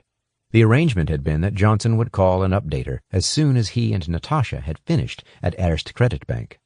But now, 4 hours later, he still hadn't called. Very unlike him, she thought. But what to do? She wasn't sure. At 2 o'clock, Jane made a decision. She took a taxi to the bank branch, where she knew Johnson would have driven with Natasha. There was no sign of the gray Astra in the parking lot. She went into the bank offices, where she found a bespectacled official who was extremely reluctant to give her any information, other than to confirm that there was nobody by the name of Ms. Jukic or Mr. Johnson currently on the premises. Jane mentally ran through her other options. The only other obvious location she could check was the address Johnson had given her for Natasha's house, high on the hill overlooking the old town. While the taxi driver waited, she went up to the house and knocked several times, but it was clearly empty. Jane knew that if she really needed to, she could get Alice or one of her other contacts at GCHQ in the UK to attempt a trace on Johnson's cell phone, but that would involve potentially opening a whole new can of worms. "You have a problem, lady?" the driver asked when she returned to the taxi. Maybe. I was trying to find someone, a traveling friend of mine. He's got a rented car and was meant to return to the hotel in it, but he didn't turn up and hasn't called. It's a bit odd, Jane said. You worried about him? Possibly. She tried to understate her concern, but the driver seemed to pick up on it. GPS, the man said. Some of the car hire companies have it these days, so they know exactly where the vehicles are. They don't like them going cross-border without them knowing about it. If it's urgent, that's your best bet. Try the rental company, and with luck you'll get someone helpful. Of course. Why didn't I think of that? Jane nodded. Good idea. Thanks. Saturday, July 21, 2012, Dubrovnik. Johnson struggled to see how he and Natasha were going to extricate themselves from the mess they were in. He surveyed the room. There was nothing he could use to free his hands, which had been expertly trussed to the heating pipe behind him. He couldn't communicate with Natasha verbally because of the gag, and he struggled to breathe properly. The pipe dug painfully into the base of his spine, and his feet felt increasingly numb from the tight cord that bound them together and limited his blood circulation. He could see the bindings were cutting hard into the flesh around Natasha's ankles as well. Franjo's sudden attack and the method of it had left Johnson in little doubt about his intentions. The fact that Franjo hadn't even bothered to blindfold him told him all he needed to know.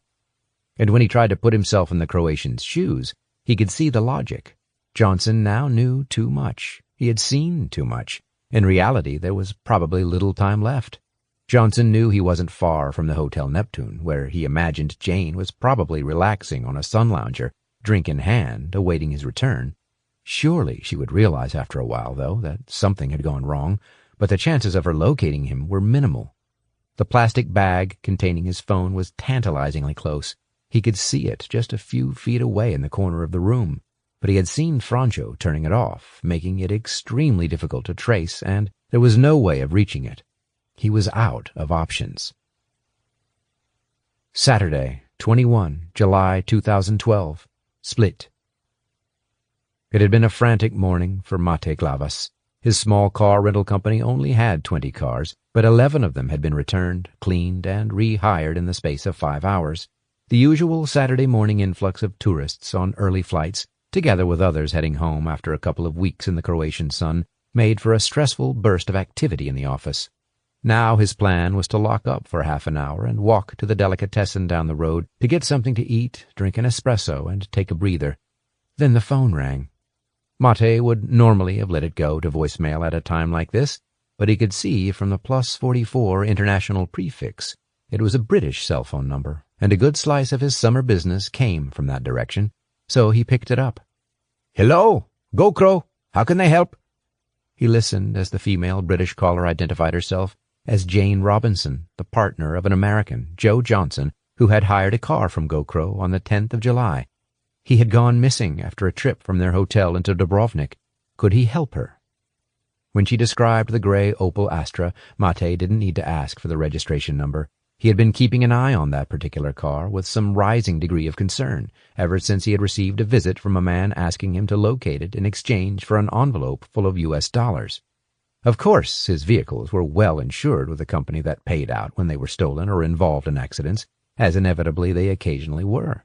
But the hassle and paperwork involved, not to mention the drain on his precious time, made it something that Mate dreaded dealing with.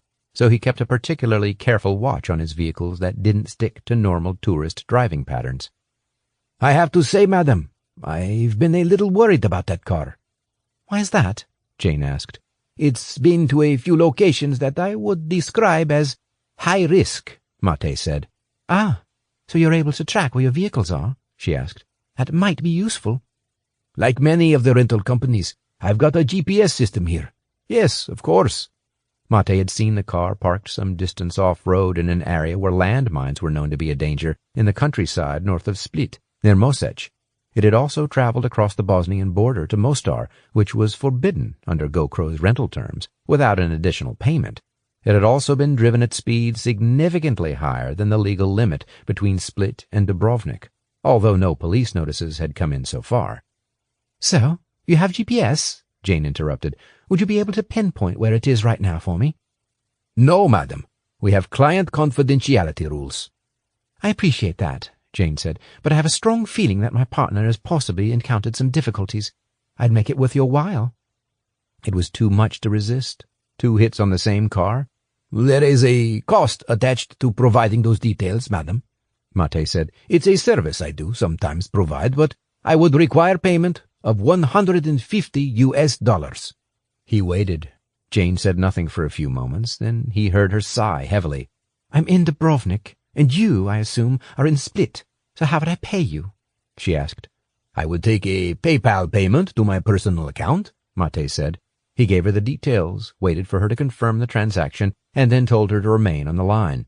A few minutes later, he checked that the payment had gone through and had run a search through his GPS system. "The car currently appears to be parked right next to a house in the Bob and Cook area of Dubrovnik," he said. "It's right next to the sea and down the road from a hotel complex. The Neptune, and—" "The Neptune?" Jane asked. "Yes, you know it?" "We're staying in it." As soon as he had given her the address, she thanked him and hung up. Mate stared at the phone for a minute, then he shook his head and went back to his computer screen. Perhaps he should just double-check the position of that Astra, he thought. It seemed worryingly close to the water. He flicked on the screen, refreshed it, and then waited while the GPS map showing all his vehicles scattered across Croatia loaded up once more. A minute later, the refresh was complete. Mate zoomed in on Dubrovnik until he was focused on the point where the Astra had been. It had gone. "Shit," Mate said. He zoomed out and spotted it about a kilometer or so away, clearly moving, because each time he refreshed the screen, it had gone farther up the road. Mate watched it until it stopped outside a building marked as a bank. He wondered briefly whether he should call the woman back and tell her the car had moved on, but decided he couldn't be bothered. She would have to work it out. He shrugged and turned off the screen again. Chapter 32. Saturday, July 21st, 2012. Dubrovnik. "I need a quick beer before we head back to the house," Boris said. "Johnson can stew for a while with Natasha. You know, I thought I could trust her, but obviously I can't. We can chat and decide what we're going to do with him." Marco nodded. "All Americans are the same. Stuck their noses in here 20 years ago, backed the wrong side. And what happened? It backfired, big time. And now they're still at it. Never learned their lesson." "Correct. That will be the subtext of what I'll be saying when I get the story on air about those documents. It's going to be a huge story. That should be my bonus in the bag for this year. It'll earn the commercial guys an absolute fortune." Boris brought Johnson's rented Astra to a halt on the road outside the Erste Credit Bank parking lot. "We'll dump this car here instead of keeping it at your house," Boris said. "They might have a tracker on it or something. I don't want to take that risk." They left the Astra, then Marco drove the Lexus back to his house. "I just need to be clear what to do with Johnson," Boris said. "I've got the documents back, but I can't just walk away and leave him. He might not know where I live or what my cover is now, but when I break that story, he'll see it for certain." Boris paused as Marco navigated a roundabout. "So either I drop the story," he continued, "or we finish him off. It's the biggest damn story I've ever had my hands on. I've been sitting on it for years waiting for the right moment, and now I've got this interview with Spencer. So I've got to go for it. There's no way I'm giving it up or having it ruined by some American investigator." His face flushed a little at the thought of it. "The other problem is Natasha," Boris said. "I can't begin to decide about her. To be honest, I think I can frighten her enough to put her back in her box. I'll threaten Luca. She'll shut up if she thinks something might happen to him." Marco shrugged. "It's your call. To me, the whole thing sounds like one big unnecessary risk. You can drop the story, and that'll be the end of all this. It's an ego trip, but you're not going to listen." Boris knew that there was some truth in what Marco had said, but then again, he'd never experienced the adrenaline rush of breaking a big story on international TV, so he'd never really understand. The Lexus pulled into the gated driveway of the house, overlooking the Adriatic and Bob and Cook. Marco unlocked the front door, and they stepped inside. "Feel like a beer?" Marco asked. "It's a hot afternoon. I could do with one. Let's just go and check that our two guests are still safe first." They walked across the hallway of the house, which was at first-floor level, and then down the stairs to the ground floor. Boris opened the door of the storage room and leaned against the doorframe. He studied Johnson and Natasha, who were half lying, half sitting, their backs against the wall, hands tied behind them to the pipe, legs trussed in front. "You Americans need to learn to keep out of our business in the Balkans," Boris said to Johnson. "You've never understood us, and you never will. We've been fighting each other here for 1,000 years, and we'll probably still be fighting in another 1,000.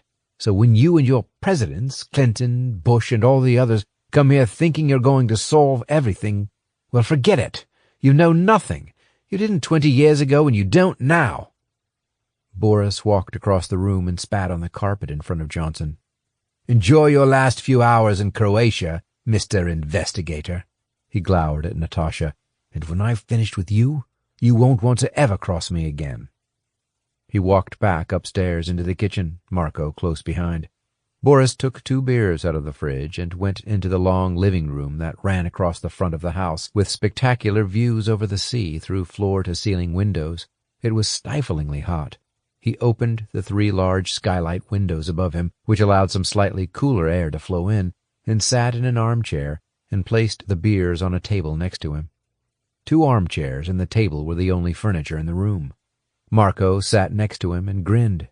"Those 2 down there must be shitting themselves." He sat in the other armchair and picked up one of the beers. "Yeah, well, they won't need to worry for much longer. So, makes no difference." Boris took a swig from his beer. Despite his love of London, Boris was at times quite envious of Marco's lifestyle in Croatia. The house his friend had bought in Dubrovnik 5 years earlier had been a good investment. Since then, several new hotels and bars had been opened nearby, and prices had skyrocketed. The location was idyllic, and Boris couldn't understand why Marco didn't use it more. He hadn't even bothered to get the place properly furnished. Boris took another long drink of beer, settled back in his chair, and closed his eyes. Marco was reading a car magazine from the table. "Seen this? About the Jaguar F-Type? They're launching it next year. I think I might put a deposit down on one when they come out. It'd go well with the Lexus as a fun car for weekends." Boris ignored him. "I want to get everything finalized here tonight. This has dragged on long enough. Johnson's got to go tonight," Boris said. He closed his eyes again, his breathing now deeper and steadier. As he did so, a loud rattle and a clunk came from the skylight window above them, then a loud hissing sound, and a thud as something heavy landed on the red-tiled floor next to Franjo, who opened his eyes at the sound, then jumped like a startled dog. "What the hell's that?" In front of him was a large silver aerosol-type canister, which was hissing loudly and throwing out clouds of dense white gas at high volume straight toward him and Marco. It instantly reminded Boris of the fake smoke that his producers sometimes used in his TV studios for atmospheric effect. But this wasn't fake smoke. A second smoking canister flew through the next skylight window, nearer to the door, also throwing out white gas. Boris leapt to his feet. Shit! Shit, tear gas! Quick, get out of here!" he shouted. But Marco was already clutching his face. "Ah! My eyes!" he yelled. Then the gas from the second canister caught Boris in the face. He instantly felt an agonizing sting in his eyes, which automatically closed up. Then, as he breathed in again, the gas reached the back of his throat. He felt his mouth and his airways immediately start to tighten, causing him to gulp in more air and making things worse. Within seconds, he felt as if he was drowning. Marco staggered into Boris, who had now completely lost his sight. He felt suddenly dizzy and fell onto the floor. As he fell, his foot flicked sideways and caught Marco's ankle, causing his friend to also trip over. Both of them lay on the floor, just a couple of meters away from the 2 canisters, which continued to spew white smoke. By now, the room was full of gas. Boris tried to crawl toward the door, but an uncontrollable, rapidly rising nausea in his stomach overwhelmed him. He retched and threw up violently over a red Persian rug that lay in front of the armchairs. His throat felt like it was on fire. His sinuses burned and his eyes streamed water. He could see virtually nothing, but he heard Marco also loudly vomiting next to him. Then came the sound of a sharp and extremely loud explosion from the floor below. Saturday, July 21st, 2012, Dubrovnik. Johnson could hear the muffled sound coming down through the floor of 2 men talking in subdued tones in the room directly above, Presumably it was Franjo and Marco. But suddenly there were two loud thuds as objects fell onto the floor above him, followed by a few shouts and a scream, and then a large thump on the floor, followed by another. A minute or so later, through the wall immediately to his right, Johnson heard an explosion so loud it hurt his eardrums. He heard a crash as something heavy fell to the floor, and a vibration ran through him. What the hell's going on? Seconds later, Jane opened the door of the room, strode over to Johnson without saying a word, and, using a Swiss Army knife, cut the cords that held his wrists and feet. Then she cut the duct tape that was wound around his head and removed the piece of cloth in his mouth. Jane! Thank God! What? Ask questions later. Let's go, she snapped. Johnson struggled to stand, his leg muscles failing to obey the instructions he was trying to send to them after hours tied in one position. Jane bent down and freed Natasha, who seemed utterly shell-shocked and barely able to move. She stood, but Johnson could see deep indentations in her ankles, where the bindings had dug into her flesh. Come on, up, let's go, Jane said, more urgently now. Johnson picked up the plastic bag containing his phone and followed Jane. She led the way out the door and along the lower hallway where Johnson saw the wooden external door lying flat on the floor, its single pane of glass shattered, hinges broken. The plasterboard next to the door was also smashed and had burn marks close to ground level. Natasha hobbled behind him, struggling to keep up. We need to run. Just try, Jane said. I've knocked those guys on their asses with tear gas grenades, but we haven't got long before it wears off. 5 minutes, 10 maximum. Let's go. She led the way across some wooden decking, down a short flight of steps, past a thick clump of bushes and pine trees, onto a concrete pathway that ran parallel to the sea, which lay a few yards below them over some rocks. A number of tourists, some just wearing bikinis and swimming shorts, licked ice creams and held their children's hands as they strolled past. Surely some of them must have heard the explosion when Jane had blown in the door just minutes earlier, Johnson thought. But none of them appeared concerned. Jane turned right. The Neptune is only about 5 minutes this way, she said. If we run, we'll be there by the time those guys can breathe again. She broke into a jog. Johnson did likewise, while Natasha, whining with pain, fell in behind them. They had gone no more than 100 or so yards when it hit Johnson. Shit! The damned documents, he said. They're still in the house, all of them, in that backpack. Jane stopped running momentarily. Seriously, Joe, you can't. You just can't. If those guys happen to come around while you're in there, you'll be a dead man. Don't worry about it. Leave it. She turned and jogged onward. They passed the cave bar where Johnson had drunk a beer after the War Crimes Conference that now seemed so long ago, and continued until they came to a beach bar area to their left, and, finally, the Neptune. They had only run 3/4 of a mile, Johnson estimated, but Natasha was gasping. She held on to a metal rail outside the rear entrance to the hotel. Sorry, I'm struggling, she said. Johnson felt relieved to have escaped, but once that emotion had subsided, his mind automatically refocused on the task in hand. By the time they reached their third-floor room, Johnson could feel the anxiety building. We can't let this slip now, he said. We've got Franjo just down the road, and he's got the documents we need to nail him.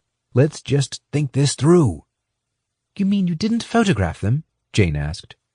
Yes, I did, actually, Johnson said, holding up his phone. All of them. But I need the originals back if we're going to take him to trial. And Vic wants the originals. He's not going to be happy with some photos. Jane stood, hands on her hips. Just take a breather for a second so we can think. You and Natasha have just been kidnapped. Just take a while to cool off, or try to. Okay, Johnson said. You're right. And thanks for saving my ass. Again. I screwed up badly when we left the bank, like a rookie. I owe you. Jane gave a thin smile. I'm sure my turn will come. It works 2 ways, but I seriously don't think we should walk near that house where Franjo is right now. If anything, let's drive and have a look from the road. There's a car rentals place over the other side of the hotel. I've got a Golf waiting on standby. I reserved it just earlier when I found out where you were. Johnson nodded his approval. Good. Let's go then. If we could somehow block the gate, we could get the Croatian police in. Though would that work? Do they take a vested interest if it's a Croatian involved in war crimes from 20 years back? In my experience from when I worked here, it'll be difficult, Jane said. It'll be too complicated for a small-minded local cop. They'll refer it upward. You'll get procrastination, delays, red tape. They'll want to know what we're doing, and won't like it if we're seen taking the law here into our own hands, especially if they find out I've been throwing tear gas grenades around and blowing in doors. Also, if you get a senior cop involved, you don't know which side of the conflict they were on during the war. Unless you get lucky, it could make things worse. Frankly, the best bet is to get him outside Croatia, then get the authorities involved. But how do we do that? I don't know. Johnson tugged at his ear. Yes, that's true in Francho's case. But what about Marco? He's murdered Petar, and that has to be a local police matter. I agree, but how do we separate the two? You get the police in to deal with Marco now, then our strategy for Franjo goes out the window. Johnson shrugged. Fair point. But we don't even know where Franjo's based, where he lives, he said. And if he does live abroad, what name does he use? Obviously not his real one. It feels like 2 steps forward, 3 back. And he's still got the original documents after all that work we did. Let's go and have a look anyway, Jane said. If they're still there, I've got more in my bag of tricks than just those 2 tear gas grenades and the plastic explosive. Yes. Where did you get that gear? Same place I got the Walther, Jane said. From one of our old SIS agents in Dubrovnik.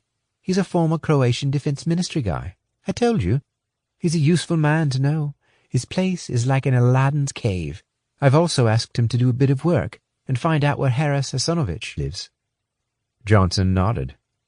That's useful. Aladdin, eh? Maybe he can rustle up a magic lamp as well.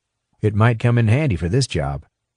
He eyed Natasha, who was sitting on the couch and looking shell-shocked and disoriented. Are you okay, Natasha? He said. I need to apologize to you for the way I bungled things when we left the bank. I put you at serious risk, and I'm taking full responsibility for that. It's fine, Natasha said, her face ashen. Don't worry about it. Johnson sat next to her. You're not going to be able to go home tonight, unfortunately, but I'm sure you realize that. You can stay here, and we'll figure something out. Just make sure you don't leave the hotel, okay? Okay, I get it, she said. Thanks. I did think that if Franjo was going to call your house to speak to Luca on his birthday, we could trace the call and trace him, Johnson said. But that's obviously not going to happen now. I've already texted Luca and told him not to come tomorrow, Natasha said. I don't want him caught up in all this. I'll celebrate his birthday with him another time. He's going to be very upset, as I am too. Johnson nodded. I'm really sorry about that, but I do think you've done the right thing. That's sensible. He told Natasha to wait in the hotel room while he and Jane went to the car rental office and picked up the Volkswagen Golf she had reserved. As soon as she had signed the paperwork, they collected the car, drove back down the road past the cave bar, and slowed outside the house where Johnson had been captive. The black gate was open. Stop there, Johnson said. He raised himself up in the car seat and poked his head out of the sunroof. I can just about see the house. They were driving a black Lexus 4x4, but there's no sign of that, and no sign of our Astra either. They must have gone. Chapter 33. Sunday, July 22nd, 2012, Dubrovnik. Johnson had a fitful sleep. He woke at just after 2 o'clock, then again at 4:30, both times after the same dream that he was chained to a pipe in the house down the road and that Franjo was slowly choking him by force-feeding him the documents. After waking again at 6:30, Johnson gave up and went to make himself a strong coffee. He then sat on the hotel balcony looking out to sea. He felt frustrated. He'd had a brush with Franjo, but now the man seemed to have disappeared again. He was still thinking of his next steps 10 minutes later when the door to the other bedroom opened. Jane appeared, followed by Natasha, who had slept on a sofa bed. Morning, Joe, Jane said. Natasha's had a thought about how we might find out where Franjo is based, and I've got something for you as well. Johnson nodded at Natasha. Hope you managed to get some sleep after all that, he said. What are you thinking? I had some, but not enough, she said. Listen, I don't actually know if it's going to help find out where he is, but I recall Franjo talking about an arms company based in Sarajevo. They make ammunition, shells, mortars, rockets, that kind of thing. He was very pleased with himself because he had bought shares in it before the war, when the price was low.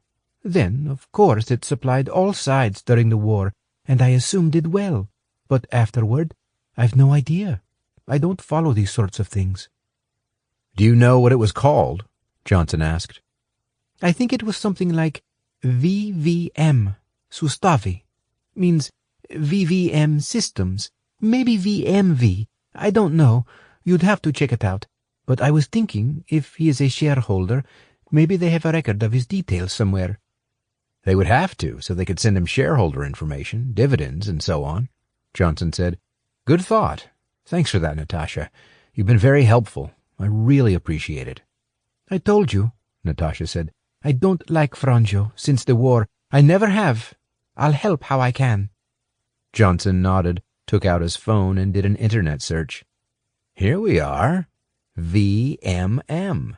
Oručje Sustavi, based in Sarajevo, listed on the Sarajevo Stock Exchange. Would that be it? They make artillery and ammunition, all sorts of stuff. Yeah, that must be it, definitely, Natasha said. Johnson frowned. The thing is, how do we get hold of the shareholder information? I'm certain they wouldn't disclose it. They only do that for major shareholders with a significant percentage of the stock. We need someone with access to those kinds of financial records. Let me think on it. But let's park that one for now. Jane, you mentioned something? My old SIS friend here in Dubrovnik, Bernard Djokovic, has sent me an address where he believes Hasonovic is currently living, Jane said. He got it from someone he knows in the Bosnian government pension fund, an administrator who has access to their databases. The address is in Split. Johnson rolled his eyes. That would be yet another 3.5-hour journey. He's confident it's the same guy. Oh, yes, he's confident. Hasonovic is apparently one of the very few ex-government officials who's not on a pension 10 times what it should be. Bernard says most of them set their own pension payments, and they're all loaded now. But this guy apparently is trustworthy. Johnson snorted. He had realized long ago, during his stint working in the region in 1999, that certain people had actually been sorry to see the Civil War end. While 100,000 people died during the fighting, including those killed in high-profile massacres at places such as Srebrenica, others had somehow managed to walk away from the carnage, having siphoned off small fortunes. Some estimates by international observers had put the total amount missing from public funds during and after the war as high as $1 billion. Significant amounts of international aid money had also vanished. He's one of the few honest ones, then, Johnson said. Jane nodded. I think you're right. Johnson leaned back in his seat. At least there were still a few slender leads to go on. At that moment, Johnson realized that, amid the chaos of the previous couple of days, he hadn't updated Vic on developments regarding the documents found at the minefield and in the bank's safe deposit box. He stared out the window. A CIA operative and Pentagon military advisor involved in enabling arms imports into Bosnia from Iran and arranging Mujahideen training camps in the country. On many levels, the revelations did not surprise Johnson, but who the hell were those people? Then he stood up. I just need to go and make a phone call to the U.S. I'll be right back. Johnson left Jane and Natasha on the balcony and went to his bedroom. First, he needed to inform Aisha that Franjo was definitely alive. He tapped out a message on his phone summarizing the situation, although omitting details of their recent encounter, and asked Aisha to let him know if anything else came to mind that might help him, as he still had no idea where Franjo was based, what he was doing, or what alias he might be living under. Then he dialed Vic's cell phone number. It was answered immediately. Vic, it's Joe. Doc, where are you? In Dubrovnik. Listen, I've got some good and bad news. The good is we found those documents. He gave Vic a summary of their adventures in the minefield and, after extracting a promise to keep quiet, described the demise of Edwards. However, Vic had already heard whispers on the Langley rumor mill about the Zagreb chief of station's death. You can't worry about that, Vic said. He shouldn't have been there. You've done a very good job with the dossier. I'm pleased. But you said there was bad news as well? Johnson paused. Yes, I'm afraid so. We've lost the documents again. What? Feeling somewhat embarrassed, Johnson told Vic of his incarceration at gunpoint and the debt he now owed Jane. We got copies of the papers, but I know you'll need the originals. We're working on getting them back. There were actually a few bombshells among those papers, Johnson said. Listen to this. A senior CIA operative and a Pentagon military advisor in Sarajevo were involved in fixing arms imports deals to Bosnia from Iran in '93. Can we find out who they were and who was stationed there? Interesting. Yeah, I'll get on to that, Vic said. From memory, I don't think we had a station chief in Sarajevo at the time. It was too dangerous. Only one in Zagreb. Though it must have been someone operating informally, I'd guess. Vic hesitated. By the way, given Watto's interest in the documents you had, I've arranged for his phones to be tapped. I had to get one of my NSA technical guys to do it on the sly. There's no way I'd have gotten official clearance for it. Not for Watto. Smart move. I hope it doesn't backfire, Johnson said. Yes, but also just to warn you, Watto's working on plans to nail you. How do you mean? I gather he's already decided you're responsible for Edward's demise. He was Watto's blue-eyed boy. He's apparently livid. Sunday, July 22nd, 2012. Langley. So you're telling me that not only have I lost my top guy in Croatia, but Johnson got hold of the documents as well? Watson asked, his voice rising. Despite the rather crackly encrypted phone line, he heard Boris take a deep breath, then mutter something that sounded vaguely insulting.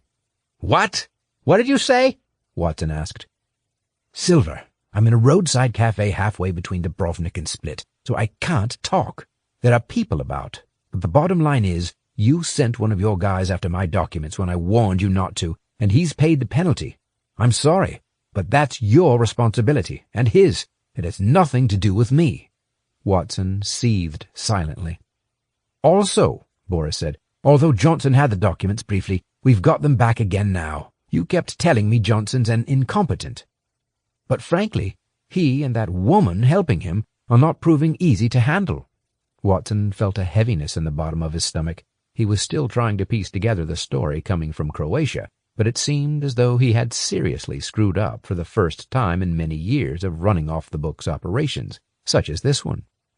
After receiving a phone call from someone in the Zagreb station to tell him about Edwards, he had swiftly called Boris to get his version of the events, but he certainly hadn't expected to hear that Johnson had got to the document cache first.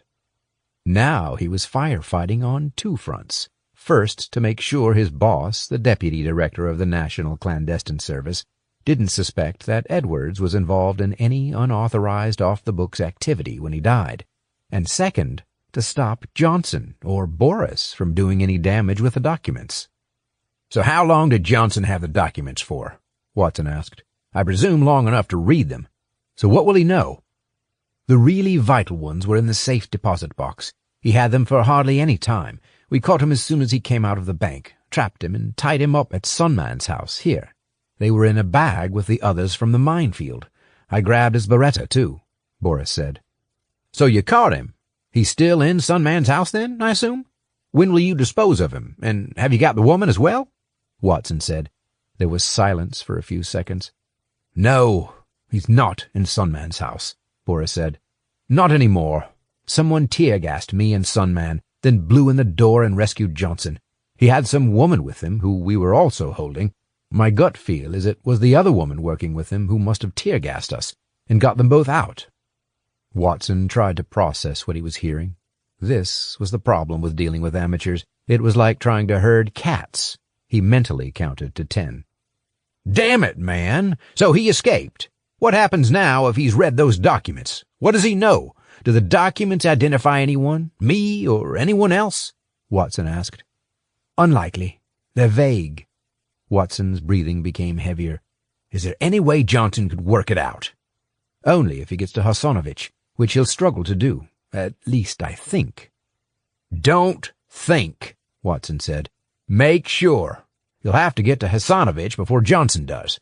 He's now obviously a risk, so get rid of him and Johnson. I would suggest you or Marco hire someone else to do the Hasanovich job.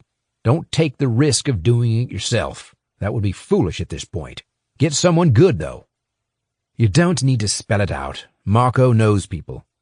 Well, we can't have any information that points to me made public. Got it? Watson said. This is the most almighty screw-up. Understood. And do the documents name or say anything about a former Pentagon military advisor who was in Bosnia? Watson asked. The papers do mention someone from the Pentagon, yes, but they don't name the person. Who is that, anyway? Boris asked. Watson tapped his fingers on the side of his chair. Never mind. If the documents don't mention his name, you don't need to know. Thank God I've kept all these people's identities hidden from each other, Watson thought to himself. I need to get going now, Watson said. I've got a plane to catch. Where to? Where do you think? I've lost my top man in Croatia, and there's an arms lift about to happen out of Sinj, which he was supposed to oversee, so I'm flying to Split to sort it out. Boris paused. Okay, but calm down. Threats aren't going to help. Just remember, I've got a system in place if you do anything that harms me. Details about you will go to a number of key people in the States. Okay? So you've said before. Watson wiped his brow with the back of his hand. I'm not threatening anything. I just want to get this fixed. Watson hung up. He realized his hand was shaking a little. Chapter 34. Sunday, July 22nd, 2012. Manhattan. Aisha knew the instant she saw the picture of his naked eye. She felt a little lightheaded and groped for a chair. It was a slightly grainy photocopy, but there was absolutely no mistake. It was him, all right, the man whom, until Joe Johnson's recent arrival on the scene, she had assumed had been dead since 1993. Aisha had arrived early at the CBA television studios for her Sunday news shift. She'd had time to pick up her internal mail and actually read through it, for once. One of the items was a memo in an envelope from the station director in advance of the forthcoming interview with Patrick Spencer at the studios. The interview was with Wolf Live, a British show she'd never seen. Attached was a color picture of the interviewer, a Boris Wolf, together with a short biography, a list of other people he had interviewed, and a couple of photocopied profile interviews with British media and broadcasting trade magazines. Aisha first flicked through the biography, then glanced quickly at the 2 magazine articles about Wolf. The second of the articles had a large main photograph of him in action, interviewing the German Chancellor Angela Merkel. But it was the second photograph on the following page that made her snap to attention. It was a close-up picture showing Wolf being prepared by a makeup artist prior to one of his shows. He was glancing sideways at the camera, and at that angle, she could see it. The defect in his right eye, the one that all those years ago she had found so endearing. It was a black line running from the bottom of his pupil across his iris, making it look almost like a keyhole. A long time ago, Aisha had loved the absolute uniqueness of it. Now she stared at it, and she knew. This wasn't Boris Wolf. It was Franjo Vukovic.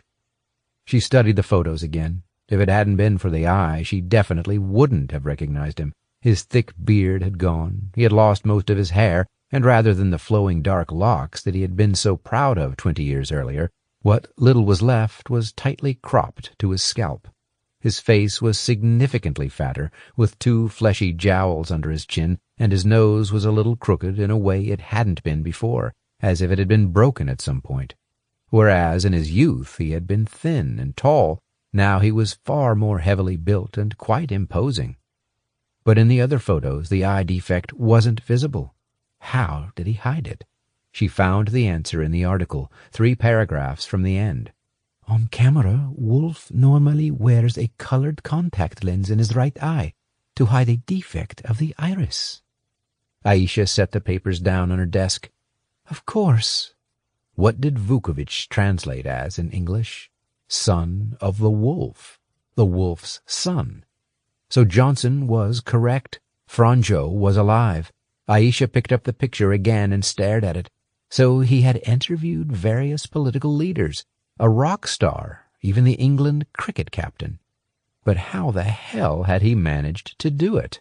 From an upstart trainee broadcast journalist in Split to seemingly a top political interviewer in London? She had no answer. His English back then had been little more than decent school standard. Presumably now he spoke like a native Brit, and he must have completely re-engineered his entire identity to do it. But one thing she did know, the same anger she had tried to push to the back of her mind for the previous 19 years, now surged back up inside her, as it had done every time she thought about him. The bitterness continued to eat at her, no matter how much she prayed to Allah for it to go away, and now the thoughts and memories tumbled around her mind yet again. Aisha closed her eyes. On the eastern side of the bridge she waits, her blue dress flapping in the wind. Her father and sister are out of sight, still on the way back from the front line. It's taking forever. Another tank shell screams in and crashes into the center of the bridge. Dust and black smoke rise up. Masonry falls into the river. People scream. Then, at last, through the gloom, they appear on the other side. Her father, her sister, and 2 others. They're carrying a stretcher to the arch, an injured, bandaged man on it. She's relieved at seeing them alive. "Hurry, hurry, quick, come over before the next shell," someone yells. Nearby, another man is speaking fast into a walkie-talkie. But before they can move, a shell detonates right next to them. She screams and runs over the bridge, up the slope and down the other side, through the scaffolding and the broken stones and the rubber tires and the tarpaulins and old blankets and piles of debris. People shout, "Stop! Stop! Stop!" But she keeps going until she sees what was her family, but is no more. Her father lies bloody and motionless, his legs mashed and ragged, his face destroyed. Her sister's body is torn and red and limp. She wails and lies with her head on her father's chest, feeling his last warmth, clutching her sister, telling her she loves her, and she feels shredded and empty and alone and frightened and angry. Aisha opened her eyes. She could not forget, and no matter how hard she tried, she could not forgive either. She swore and threw the briefing pack into her bag. She felt very unsure about what to do next. She sat at her desk and tried to think. Should she give Joe Johnson a call and tell him? But that was no guarantee of justice. What proof did he have? Indeed, what physical proof did she have, other than what she had seen and knew for certain? No, she needed a concrete guarantee. Maybe there was a different way. She left her desk and headed into Studio 1, just down the corridor from Studio 3, where she was scheduled to work that day on the main news program. Her colleague, Ollie, was there, fiddling with the scenery hoist panel. "Ollie, have you read the memo about the Spencer interview? You working on that one?" He frowned at her. "You all right? You're not looking great." "Yeah, I'm okay." "You sure?" "Yes." "Well, yeah, I'm working on Spencer. I thought I'd take a chance to see the big man close up. Speaker of the House today. Who knows? He could be president in 4 years' time. You doing it?" "I'm not listed to do it, no," Aisha said. "But now I'm thinking that maybe you're right. It could be interesting. Which studio is it slated for?" "Well, Studio 1, of course. Here. If you want to do it, go and speak to Steve now. He's sorting out the roster. I think he still needs 1 or 2 people." Aisha nodded. Studio 1 was the largest of the 3 CBA studios, with an extensive array of lighting equipment, all on motorized hoists, suspended from the overhead grid, the crisscross of metal walkways high above the studio floor. Her specialist role was to program and operate the lighting desk that controlled all of the fixtures and other special effects in the studio. Aisha worked closely with Tim, who, as lighting director, was in charge of the look of the show. Studio 1 had seating for an audience of up to 400 people. It was rarely fully utilized, but Aisha knew all the seats would be occupied for the Spencer interview. Aisha strolled over to Steve Abrams, who had wandered in to see what was going on. "Steve, just a quick question. You still need a couple people for the Spencer interview with that British team that's coming over?" "Yeah, I certainly do. Had 1 or 2 dropouts, including Will, the other board op. You up for it?" Sure, put me down. Great, you're down. Thanks, Aisha. There will be a few meetings coming up with the studio director and with Tim. We need to get this one absolutely right. Make a good impression. Show the Brits what we can do, right? Aisha nodded, her face serious. Creativity's my bag. I'll have a think about it. She walked away. Then she sat in one of the audience seats and stared up at the lighting rig, almost in a trance-like state. Several minutes later, Aisha took out her cell phone and texted Anna, telling her simply that she now knew Franjo was alive, but giving few other details. Anna had been following up with her ever since Joe Johnson's visit, and Aisha felt compelled to tell her. Then she began to tap out another message, this time to her friend Adela. Chapter 35, Sunday, July 22nd, 2012, Split. Johnson took a mental snapshot of Harris Hasanovic's home as he and Jane Robinson walked through the gate and up the path toward the front door. Hasanovich might have been one of the most honest members of Izetbegovich's inner circle of government, but he had still clearly done pretty well. Not bad for a civil servant. It would definitely require a salary supplement of some kind, Johnson said. He stopped and studied the large 3-story stone house which sat on a landscaped plot 50 yards wide that ran from the road right down to the water's edge. The property stood less than a mile west of Split's marina and not far from Anton's far more modest house. Yes, perhaps it's old money. He's left Bosnia and taken the Croatian waterfront option for his retirement. Ironic, isn't it? Jane said. The property, flanked by pine trees, looked slightly in need of some love and care, as many older people's homes do. Johnson glanced over his shoulder toward the road. He had taken extensive measures to ensure he hadn't been tailed on his way to the property, including a stop-start journey with detours through various parts of Split, down side streets and around the perimeter of the old town. It wasn't quite as elaborate as one of the surveillance detection routes he had run in his CIA days, but it wasn't far off. He had then parked out of sight of the road in a recess behind some bushes down a narrow alley at the side of Hasanovich's property. A set of curved stone steps rose from the path to a decorative oak front door. Johnson pushed the old brass doorbell. The silver-haired man who answered the door opened it no more than a third and peered at Johnson from behind metal-framed glasses. "Mr. Hasanovich?" "Yes. Who are you?" "I'm Joe Johnson, an American war crimes investigator. Sorry to bother you on a Sunday, but I was hoping you might be able to help with something I'm working on. I was directed to you by the family of one of your former colleagues years ago. I was wondering if you can spare a few minutes." Hasanovich gazed at Johnson. "War crimes? I thought they were being handled locally, not by overseas investigators. What is it you're working on?" "I'm searching for someone who's suspected of mass murders of Muslims in your Bosnia 20 years ago, and who stole important foreign ministry documents that originally came from Alia Izetbegovich's office." Hasanovich straightened his shoulders slowly, his dark eyes now gazing steadily at Johnson. "Documents? From Alia's office?" He furrowed his brow at Jane. "And who are you?" "I'm Jane Robinson, from London, also an investigator. I'm working with Joe." Hasanovich stood still for a few seconds. His thick glasses lenses magnified his eyes and gave them a slightly surreal look. "So, who sent you to see me?" Hasanovich asked. "I'd rather not say while standing on your doorstep," Johnson said. "It's quite sensitive." He checked over his shoulder. "Get a move on." "I understand. Come this way," Hasanovich said. He led the way through a wood-paneled hallway into a library lined with oak bookshelves, its leaded window looking up the garden path toward the road. He pointed Johnson and Jane to a pair of leather armchairs and sat himself down behind a large, polished wooden desk. "I can tell you that intelligence sources sent me to you," Johnson said, hoping that a little frankness on his part might help pry open Hasanovich's defenses. "But you can't say exactly who?" "No." Hasanovich sighed. "Okay. Tell me more about those documents. Are you looking for the person who stole them from Alia's office?"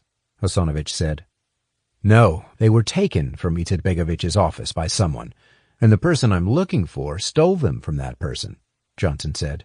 Hasanovich paused. You know, you may be confusing me with someone who still cares about this sort of thing. 20 years ago, I did, but now I'm enjoying my retirement. However, just tell me, these documents, is there a Mostar link involved? Yes. Would it have anything to do with a man called Errol Delitzsch, by any chance? He asked. Kind of. I think he was the man who removed them from Izetbegovich's office in Sarajevo. Okay, I know what you're talking about, Hasanovich said. A lot of documents went missing at various times, but this particular bundle was especially sensitive. I remember them clearly. I stamped them for shredding because we couldn't afford to let them get out. It would have wrecked things for the Bosnian government in Sarajevo. For a while, I dreaded waking up every morning in case the headlines were suddenly all about Iran delivering a load of arms to Izetbegovich despite the arms embargo that the cowardly European governments had put in place. Thankfully, that didn't happen, but it would have also seriously upset certain people from outside Bosnia if those details had been made public at the time, including some from the other side of the Atlantic, I might add. He tapped the wooden desk with his forefinger and then continued. I'd have killed Errol if I'd known at the time that he'd taken them. But he covered his tracks, and actually, I think the Croatian army, the HVO, did the job for me. Killed him, I mean. What I don't know is where the documents ended up. Not that it matters now. Johnson tugged at the hole in his right ear. Well, that's the issue. After a long struggle, we got the documents from 2 Bosnian Croats, both from Mostar. One was Franjo Vukovic, the other Marko Lukic, and we wanted the documents for the reason you said. They're sensitive, explosive even, but then things went wrong, and those 2 got them back again. It's not just the documents. They are both men that I want to nail for the war crimes I mentioned. Hasanovich shrugged. From what I recall of those documents, if they found their way into the press now, they'd be a lot more damaging to certain American politicians and other officials than they would be to low-level Croatian army guys. That's where I would focus. I mean, unless you've got cast-iron proof about war crimes. Trying to get convictions is going to be a tall order. If not, I'd forget it. Johnson couldn't help but raise his eyebrows. No, I disagree. Wrongdoing is wrongdoing, no matter where the person is on the seniority ladder. Justice should be done, whether it's war crimes or corruption. I'm not sure where this is taking us, Hasanovich said. Is there anything else I can help you with? I'm not going to be able to somehow conjure these documents back for you, unfortunately. There are a couple of things, Johnson said. Some of the documents referred to a Mr. B. They talked about him being given a Bosnian passport, and they also said he was involved with Mujahideen training camps in Bosnia, and CIA and Pentagon advisors were not expected to raise objections. Who is this Mr. B? A faint smile crossed Hasanovich's face. You're telling me you haven't worked that one out? No. I can tell you now that he's dead. Who was it? It was Osama bin Laden. Johnson fell back in his chair. Bin Laden? Yes, it was him. For us in Sarajevo. I have to admit it, it wasn't our finest hour. And I told Izetbegovich so at the time. I warned him. But he would have none of it. He thought having bin Laden in the tent pissing out at the rest of the Western Hemisphere, the Catholics and the Orthodox Christians, would be a good thing. He said it would help us hold our own against the sadists from Serbia, who were massacring every Muslim they could find. And it would help promote Islam in this region. Hasanovich's face had turned from a grayish-white to a healthier-looking pink. He seemed energized again. Then, in a lower voice, he continued, "But for your all-knowing CIA, for your Pentagon military advisors, and for your former President Clinton, the decision to look the other way when bin Laden arrived and set up camp in Western Europe was in a different class altogether. It was a goddamned disaster. It put bin Laden on a launch pad. It armed him. When the Americans finally killed him last year in Pakistan, They were 18 years too late. They let the horse out of the stable doors in 93. Johnson took a minute or two to process what he was being told. There were other names he needed, too. Come on, Joe. Think this through. There was also a CIA operative mentioned in the papers, but not named. Do you remember who that was? Hasanovich pursed his lips. It was a man called Robert Watson. Yes, that was him. Watson. I met him a few times. Didn't like him. Watson? For the second time in a couple of minutes, Johnson felt utterly incredulous. Yes, Watson. Arrogant man. Treated us all like shit. I remember him well. Johnson nodded. Now it makes sense, he said quietly. Makes sense. What does? Hasanovich said. Nothing. He's someone I know, that's all. Another thing you should check out is arms smuggling out of Croatia to the Syrian rebels, Hasanovich said. The weapons being exported now are mainly the same ones that were imported 20 years ago and skimmed off from the plane loads that came in from Iran. I've heard they're shipping them out of Sinj on night flights. They've got the local police in their pockets. Sinj? Johnson asked. Yes, a small airfield over toward the Bosnian border. Who's behind the shipments? I don't know exactly. Johnson frowned. Okay, I'll take a look at that.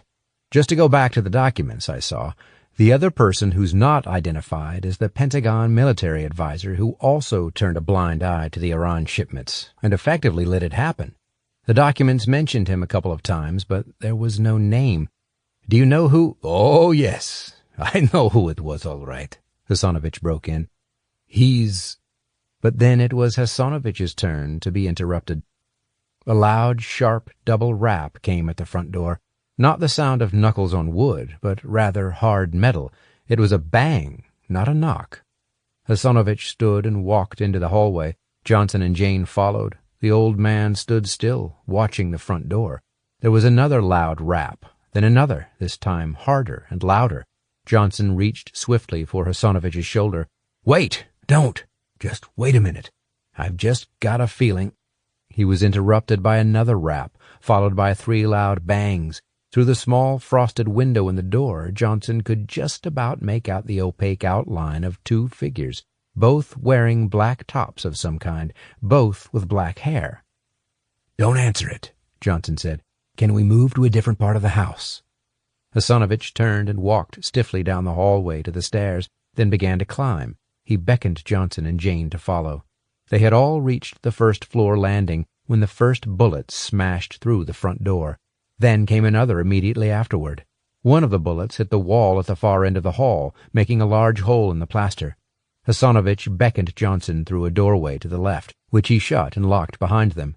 Now they were in another paneled room with a huge television in the corner, an array of DVDs, and a couple of long sofas. The sound of more gunshots came from downstairs, then a series of loud thuds as if the door was being hit with a heavy implement. Finally, there was a louder blast that sounded to Johnson like a shotgun, and a crunch as the door gave way.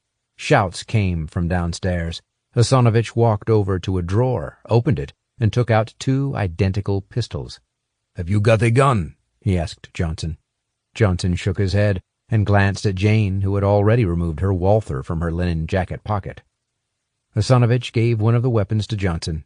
Zastava M70. It's good to go. Follow me. He looked over his shoulder as he strode through another door, which he again closed and locked behind him with a key. They passed through a small landing from where a narrow staircase with uncarpeted wooden steps went up and down. We go up here. Servants' staircase, Hasanovich said. His voice sounded unsteady, and Johnson could see the old man's hands were trembling. Let's get out of here. You go up the stairs, Hasanovich said. I'll follow. He waited until Johnson and Jane had gone up a flight and then followed. Hasanovich had climbed a quarter of the way up when he swore loudly. There was a heavy thud and a clattering sound below him. Johnson looked down and saw the old man had somehow dropped his gun on the wooden stairs. The weapon bounced hard off 2 steps, then fell between the banisters and down to the ground floor below. I'll go and fetch it. I'm sorry, Hasanovich said. Johnson held up his hand. No, leave it. Just leave it. I'll—" But the old man ignored him and began walking down the stairs. "Shit! I said leave it! Come up here!" Johnson said, raising his voice sharply. Hasanovich waved his hand dismissively and continued down. He had picked up the gun and was heading back up the stairs when two loud shotgun blasts in quick succession crunched through the TV room door, leaving splintered holes in the woodwork. Then came another 2 rounds. Johnson took careful aim and loosed 2 shots at the door, which were immediately followed by a shout and a low-pitched yell from the other side. He continued to aim at the door as he edged backward up the stairs to the top landing.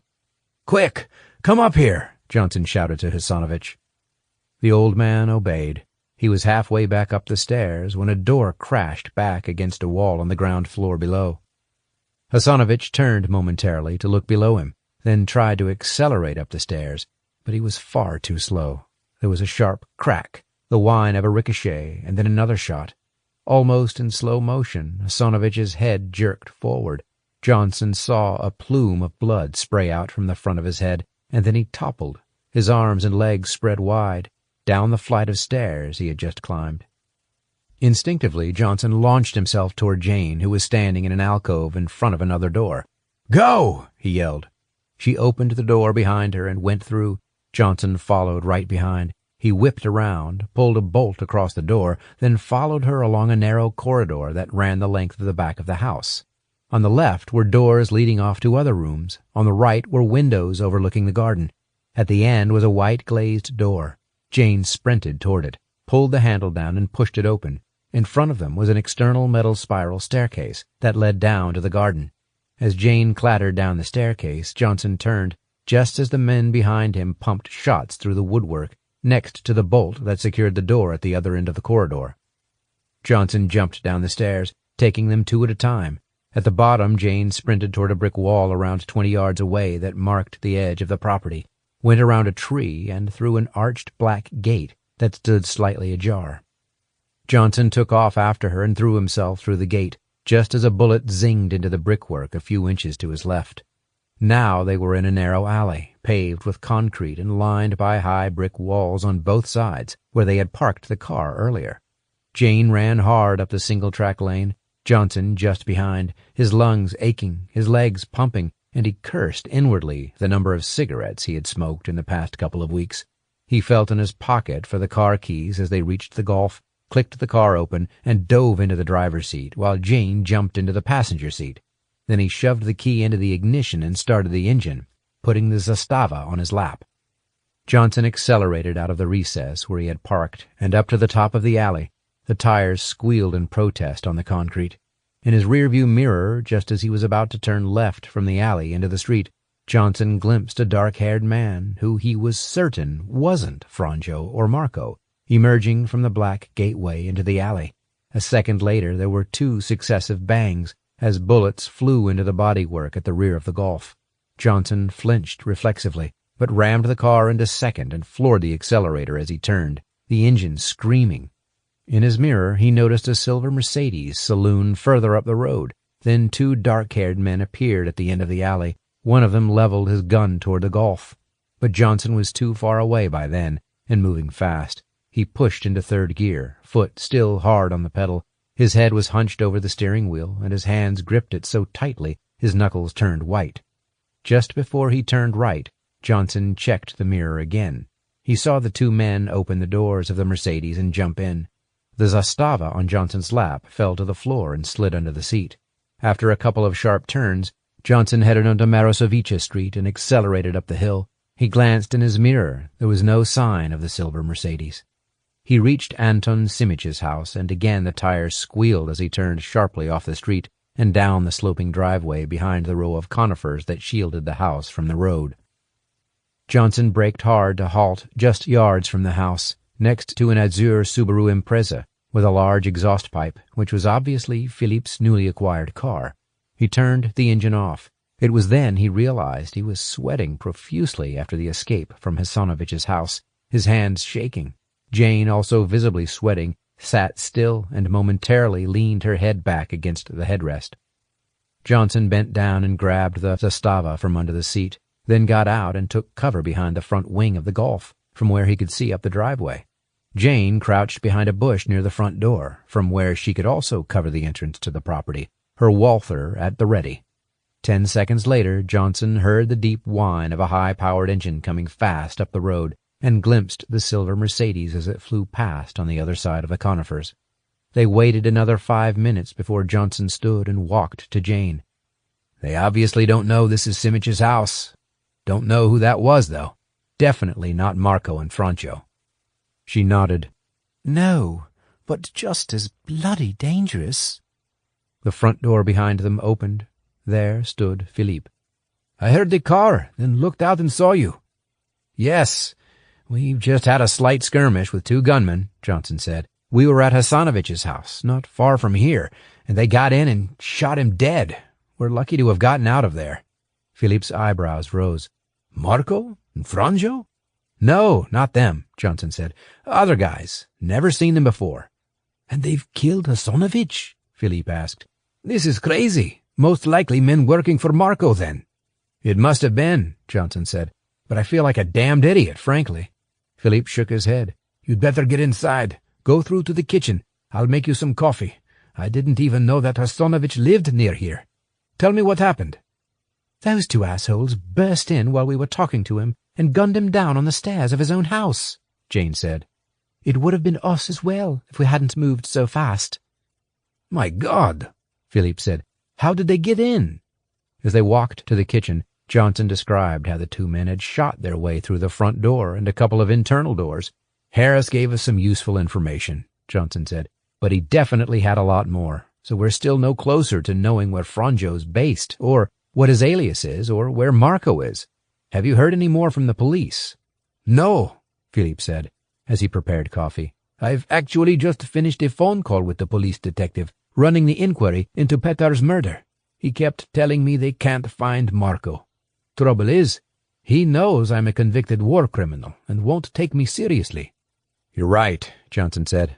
"The police should have him behind bars by now. Our problem is I'd prefer to have Franjo arrested outside of Croatia or Bosnia. I think there's more chance of pinning him for his war crimes that way. And unlike with Marco, who's obviously going to have to answer for Petar's killing, I don't really want to get the local police involved. So it's tricky." "So you don't have any leads at all?" Philippe asked. Johnson paused. "One, possibly. Not from Harris, though. Have you heard of an arms company called VMM, Oružje Sustave, based in Sarajevo? It's listed on the Sarajevo Stock Exchange." Philippe filled 3 cups with coffee and pushed 2 across the kitchen countertop to Johnson and Jane. "Actually, yes. I know it quite well. And what's the connection?" "I heard Franjo is still a shareholder in the business," Johnson said. Philippe whistled. "Is he? Interesting. If he bought low and put a decent amount in, he's probably made a fortune in the past 5 years. The stock's gone up around 10-fold. He told Johnson that VMM had supplied weapons to the Croatians during the war, then went through a bad time afterward. Corruption had been a major problem, and VMM struggled with that, he explained. A lot of the managers had been siphoning off equipment and selling it to black market outlets all over the world, resulting in huge losses for a few years. But they had gotten rid of the corrupt managers, recovered well, and were now exporting weapons, ammos, mines, blasting caps, and other equipment globally. "Fine," Johnson said. "If it's doing well, then it will probably be paying dividends to shareholders. So how are they paying Franjo? The company must have a shareholder register with addresses and contact details, and it must pay dividends by bank transfer or check." "And you want to know how to get those details?" "Correct." Philippe sipped his own coffee and thought for a moment. "There's a Victor, a friend of Petar's from Moscow. He called my father last week after he heard about the shooting, and I had a word with him. I hadn't seen him since '95, but we had quite a chat. He's a miserable bastard, but he was extremely angry about what happened to Petar, so he might help." He went on to explain that Victor, a former defense industry computer engineer, had gone to the dark side. He was part of a group of software specialists that worked for a shadowy Russian outfit specializing in the use of Carbon and Turla software tools. They were infiltrating the systems of defense companies and selling their secrets to whichever state defense departments were prepared to pay for information that might give them an advantage when it came to the procurement of missile systems, weapons, ammunition, and other equipment. Johnson grinned. "He told you all of this?" Philippe looked out the window. "Not on the phone." Johnson decided not to ask any more questions. If Philippe thought his friend Victor, whether that was his real name or not, might be able to get the information needed, then he wasn't going to argue about the methodology. Think of the greater good. "Okay, when can you get in touch with him? If you like, I can speak to him. I'm fluent in Russian," Johnson said. Philippe leaned against the kitchen counter. "Let me speak with him, and we'll see what we can arrange. Have you wondered if Marco also invested? He and Franjo did everything together back then. I want to nail that bastard for what he did to Petar. You talk a lot about Franjo, but you need to remember that asshole Marco as well." "Don't worry," Johnson said. "We haven't forgotten him. They're both going down together." Johnson put the phone back in his pocket. The other thing Hasanovich mentioned was something about an airfield at Sinj. He said arms are smuggled out of there at night to Syria, the same weapons that came in from Iran in the early 90s. I'd like to take a look. Chapter 36. Monday, July 23rd, 2012. Sinj, Croatia. Robert Watson kicked one of the cardboard crates that stood in a corner of the darkened warehouse, then sat on it and lit a cigarette. A woman handed him a mug of coffee, which he took without speaking. He ran a hand through his white hair and stared at the floor. A few dim light bulbs lit the interior of the small building, its corrugated steel walls pockmarked with rust. A pallet was already loaded on a small forklift. Its driver sat, checking his phone. A few other men lounged around, waiting. Watson checked his watch. It was 1:30 in the morning. He yawned deeply and took a sip of his coffee. He had slept only intermittently on his overnight flight from Washington, D.C. to Split via Vienna, and he already just wanted to be home. 2 days earlier, he had been relaxing at his home in Wolf Trap when the call had come in from Zagreb about the demise of his Croatian chief of station. Then there had been the call from Runner to tell him that Joe Johnson had somehow got his hands on documents that could potentially blow the whole lid off a scheme Watson had kept quiet for 2 decades. What a shitstorm. Following the death of Edwards, the trip had been an easy one to explain to his boss, the deputy director. There were a lot of loose ends to tie up, and he needed to work out a replacement for Edwards, as well as ensure that staff at the station in Zagreb were on top of arrangements for repatriation of the body. After he'd done that, Watson had rented a car in Split and had driven the 25 miles to Sinj to ensure that there were no hiccups with the arms sale agreed between Stefan and Mustafa for onward transit to Syria. The CIA had secretly been playing quite a significant role across various countries, of which Croatia was one, in helping Syrian rebel commanders and their supporters shop for weapons that could be used to help bring down Bashar al-Assad, the Syrian president. This had given Watson the perfect cover for his side operation. For a long time he had taken special measures to ensure not only that Boris and Marco got the deals ahead of other suppliers, but that loading and transporting them went through without any interference from Croatian authorities. There would be no local police patrols anywhere near the airfield this evening. The police chief in Sinj, whom Edwards, with some assistance from Watson, had finally recruited after almost a year of effort, had made sure of that. The logistics were a hassle, but after years of smoothing the way for many deliveries of weapons, Watson had almost 10 million in a numbered bank account in Zurich, which he had opened specifically to store his portion of the proceeds, of which Boris and Marco took by far the lion's share. The Zurich account was one of several Watson held in tax havens to quietly accumulate the proceeds of such off-the-books operations. Not that the deputy director knew anything about the personal payments, the bribes, which Watson had received from Boris and Marco in return. Of that, Watson was certain. Now Watson stood and walked over to the large double doors of the warehouse and stepped outside. He peered into the darkness. Sinj was a small airfield, known locally as Piquet, with a smooth 1,200-yard grass strip, normally used only by private aircraft enthusiasts, businessmen, and small commercial planes.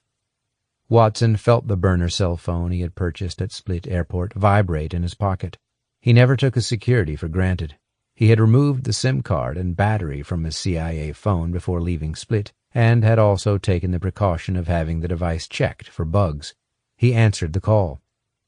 Silver. Silver, it's Sunman. Are we ready to go? The plane's coming in. Yes, we're ready to go, Watson said. He had ensured that, as previously arranged, the road was blocked in both directions by a supposed water leak. There were 2 local water company vans and barriers out on the road at both ends of the airfield, including diversion signs to prevent any passing traffic. Is Runner with you? Watson asked. No, he had to head back to Split, Marco said. He has a few jobs he needs to do there. Okay, we're good to go here. I'll confirm when the job's done, Watson said. Watson could hear a faint drone coming from the darkened sky to the east.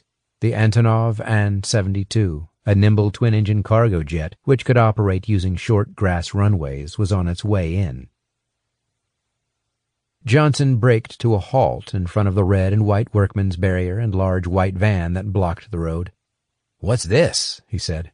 Jane pointed at the green and blue logo on the side of the van, which was illuminated in the car's headlights.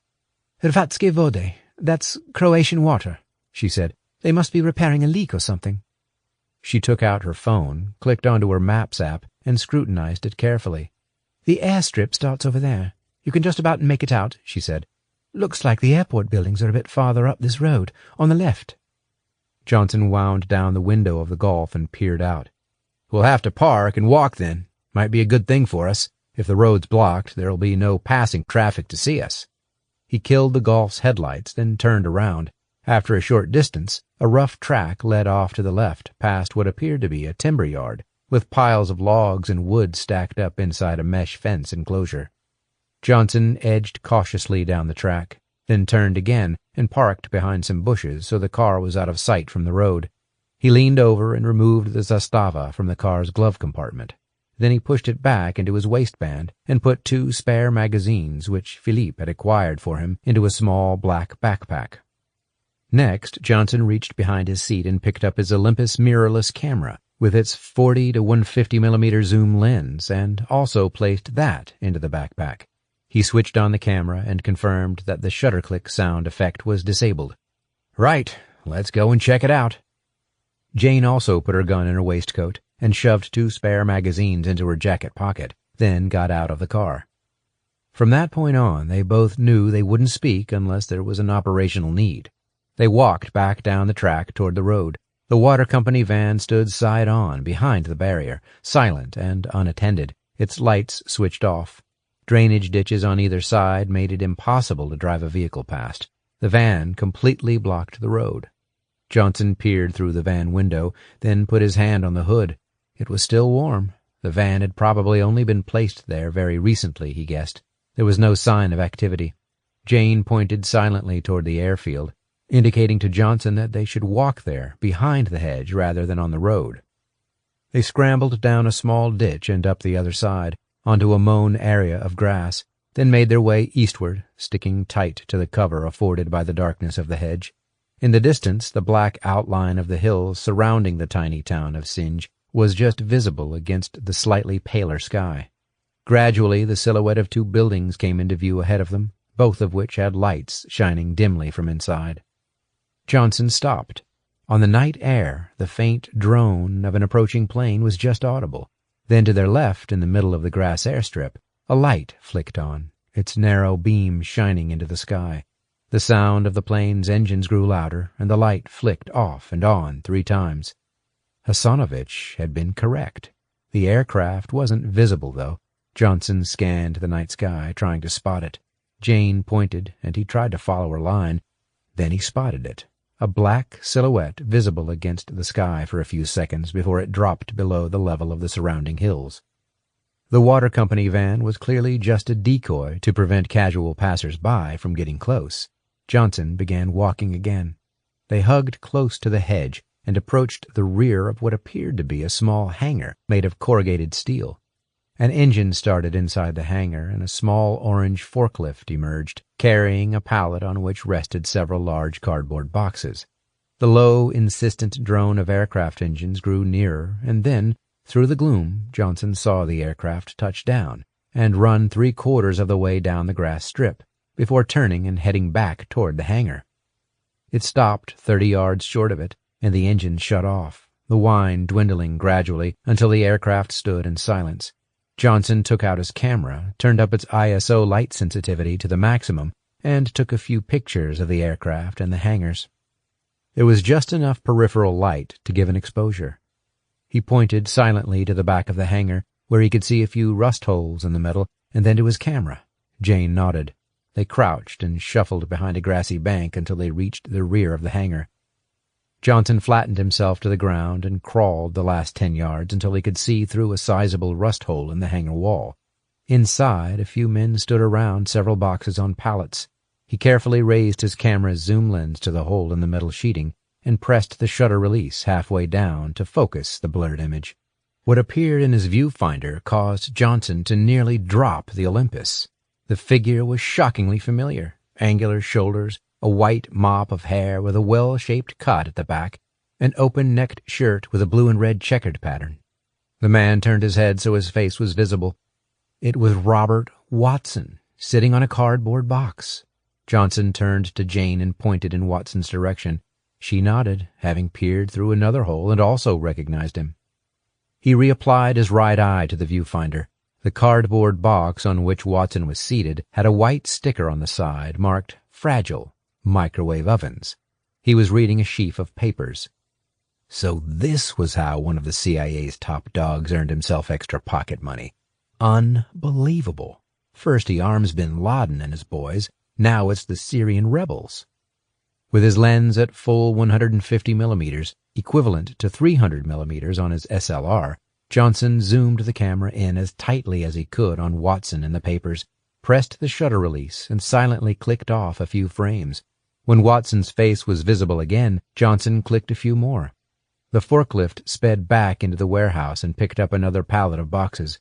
Johnson took a few pictures of the forklift, which then turned and took its load out to the waiting aircraft. Johnson clicked on one of the photographs of Watson on the camera's viewing screen and magnified the sheaf of papers he was reading. He couldn't read the actual writing, but it appeared to be a list of some kind, running vertically down the page. It was probably a list of the weaponry that was being loaded onto the aircraft, Johnson surmised. Microwave ovens, my ass. Johnson turned off the display and looked through the viewfinder again, then pressed the camera lens back up to the hole. As he did so, he moved his right knee out, which threw him off balance a little. He recovered his position, but as he did, the end of the zoom lens banged gently against the metal wall of the warehouse. Maybe it was some kind of sixth sense, a self-protection mechanism, of the kind that had enabled Watson to be a survivor rather than a victim over his 4.5 decades of service with the CIA. It had kept him alive through a series of gun battles, including, in late 2001, the Battle of Tora Bora in the deadly maze of caves in eastern Afghanistan. At the age of 55, he had been the oldest member of the team and had injured his knee in the process. That was when the CIA's National Clandestine Service, together with Special Forces colleagues, had unsuccessfully hunted for Osama bin Laden, and perhaps it was partly because now, at an age when most men were retiring, he had experienced no loss of acuity in hearing or eyesight.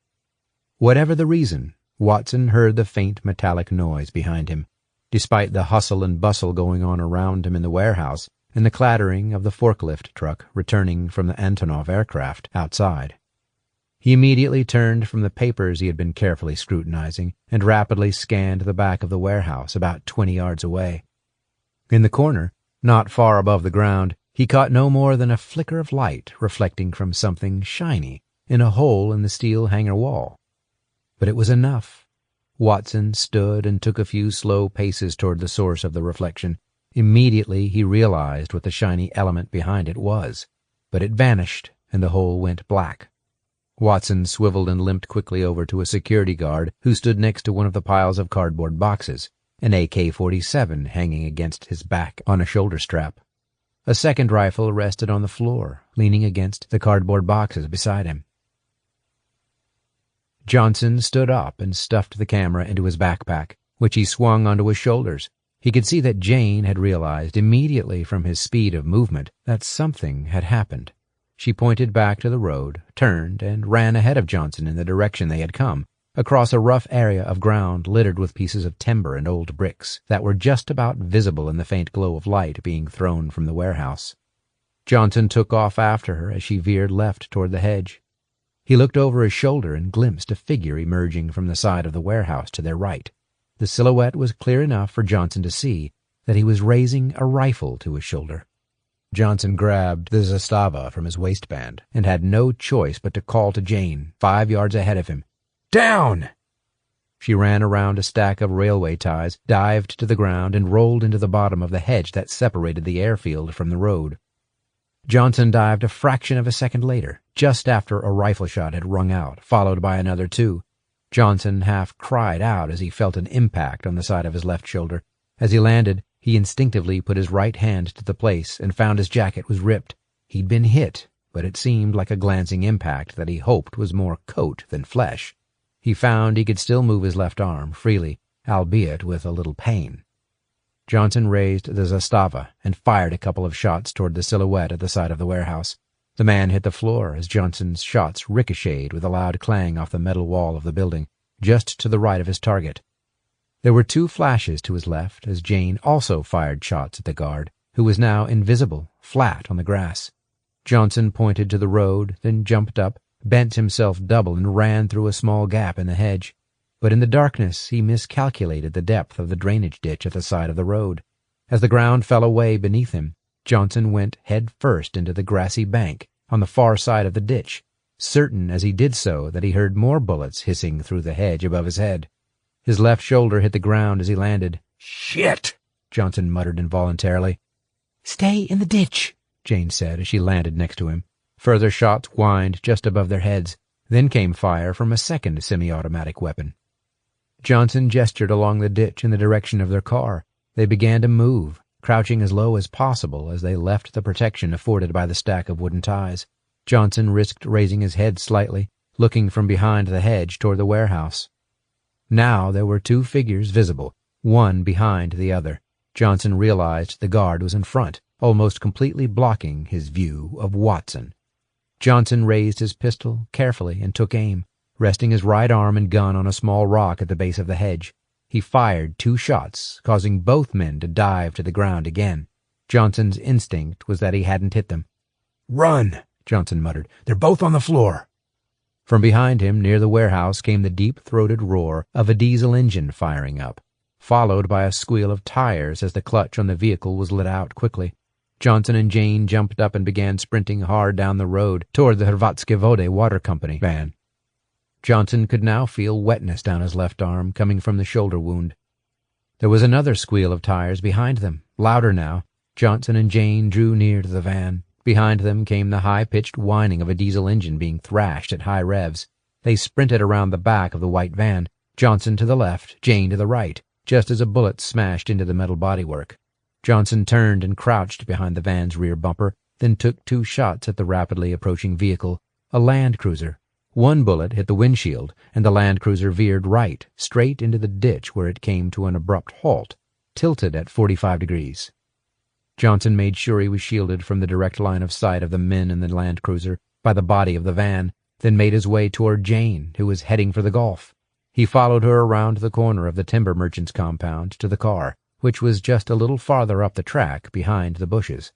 As they reached the car, there was more gunfire from behind them. Johnson jumped into the Golf's driver's seat. Jane opened the passenger door. "Do you want me to drive?" she asked. "No, let's go," Johnson said. He screwed up his face in pain, started the engine, and shot off down the lane toward the van. Go for it," Jane said, her voice level. Johnson could see the driver of the Land Cruiser had reversed out of the ditch and onto the road, but the man's route forward was completely blocked by the van and the twin ditches on either side. As Johnson approached, he got a clear view of a man holding a gun who climbed out of the Land Cruiser's passenger door. It was Marko Lukic. Johnson floored the accelerator and looked in his rear-view mirror to see Marko aiming the gun in his direction. The Golf sped down the road away from the airfield. its rear end swinging slightly as he steered around a bend. For the second time in 2 days, the rear of the rental car took a couple of bullets, one of which smashed into the rear window. Johnson groaned as he shifted into third, but said nothing. Quickly they were out of range and into the outskirts of Singe. "I'm going to have to fix that shoulder for you," Jane said. "We can't exactly go into a local hospital here. That SIS emergency aid training of mine might finally come in handy. You'd better find somewhere we can park and sort it out." Johnson nodded. He turned down a side street, cut another left down a narrow road, and pulled up under a streetlight. Jane pulled a small first aid kit from her bag and removed a small bottle of rubbing alcohol, 2 bandages, some tape, scissors, and a curved needle and thread, and set to work. Johnson removed his shirt, gently peeling away the material from the wound, to which it had already begun to stick.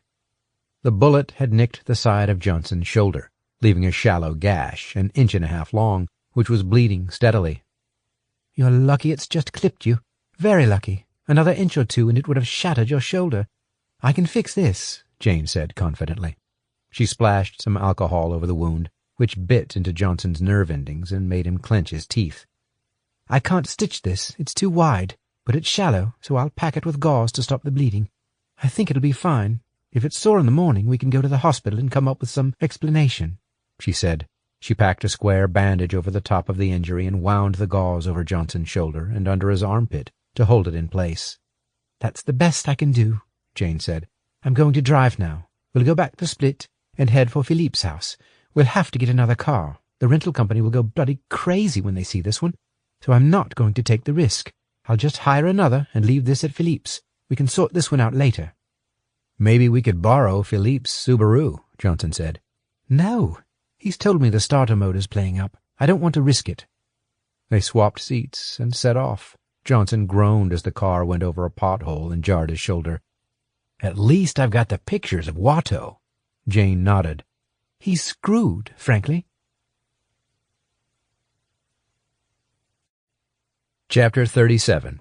Monday, July 23rd, 2012. Split. When the effects of ibuprofen and a generous slug of brandy wore off, Johnson awoke on Anton's living room sofa, where he had insisted on sleeping, so Jane could use the spare bedroom.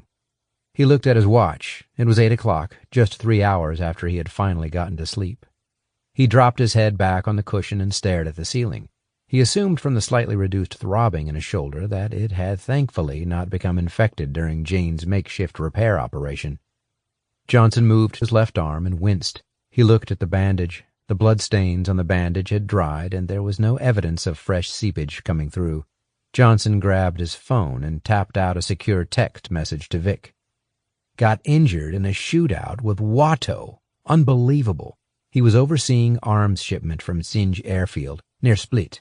I have photos. Any progress with checks on his bank accounts?" Then he remembered it was still only 2 o'clock in the morning in D.C., and swore to himself. Philippe poked his head around the door. "How you feeling, Joe?" "Shit." "Not surprised. Jane told me what happened before she went to bed." "Did you hear back from your friend, Victor?" Johnson asked. "Can he get Franjo's address from the VMM share register? Is Marco's address on there?" "He's working on it," Philippe said. "VMM is one of the companies they've penetrated with Turla. They've been in there for over a year, but their focus has been on the weapons technology and sales and marketing side. He said they need a bit of time to get into the investor relations directories, and then they'll need to work their way through a lot of shit. But it's moving." Johnson nodded. "Good. Tell him it's really urgent. It's the vital missing cog." Then his phone pinged as a text message arrived from Anna. "Joe, I've been exchanging messages with Aisha, and I'm worried. Can you give me a call as soon as you can?" He used his Skype app to call Anna's cell phone. "Anna, it's Joe here. Are you still in Mostar? I got your message." "Yes, still here. Something's going on with Aisha. She sent me a message saying she knows Franjo is still alive, but—" "Correct, Anna," Johnson interrupted. "He is alive. I told her that might be true. The issue is we don't know where he's based." As with Aisha, Johnson decided not to tell Anna about the almost deadly recent encounters he'd had with Franjo and Marco, or the fact he'd come frustratingly close to the 2 men, but hadn't been able to have them arrested. "But you see," Anna said, "that's worrisome. I always wondered why he hated them so much after the war. She never really told me. Yes, they split, but so did many couples back then. It was more than that. But I've talked to more people here while I've been doing my research on the bridge. I've been given a few hints about what happened the day the old bridge was destroyed. Johnson sat up and winced again at the pain in his shoulder. What hints? What did he do? Anna hesitated. Listen, I'll let you know as soon as I'm sure of what I'm saying. There's one more person I need to speak to today. Come on, Anna. Can't you give me a clue? No, not yet. Okay, but I need to get Franjo on trial for the war crimes he's committed. Better to give me information than withhold it. Sure, but if what I'm hearing is true, you need to make sure Aisha doesn't learn where Franjo is before you get to him.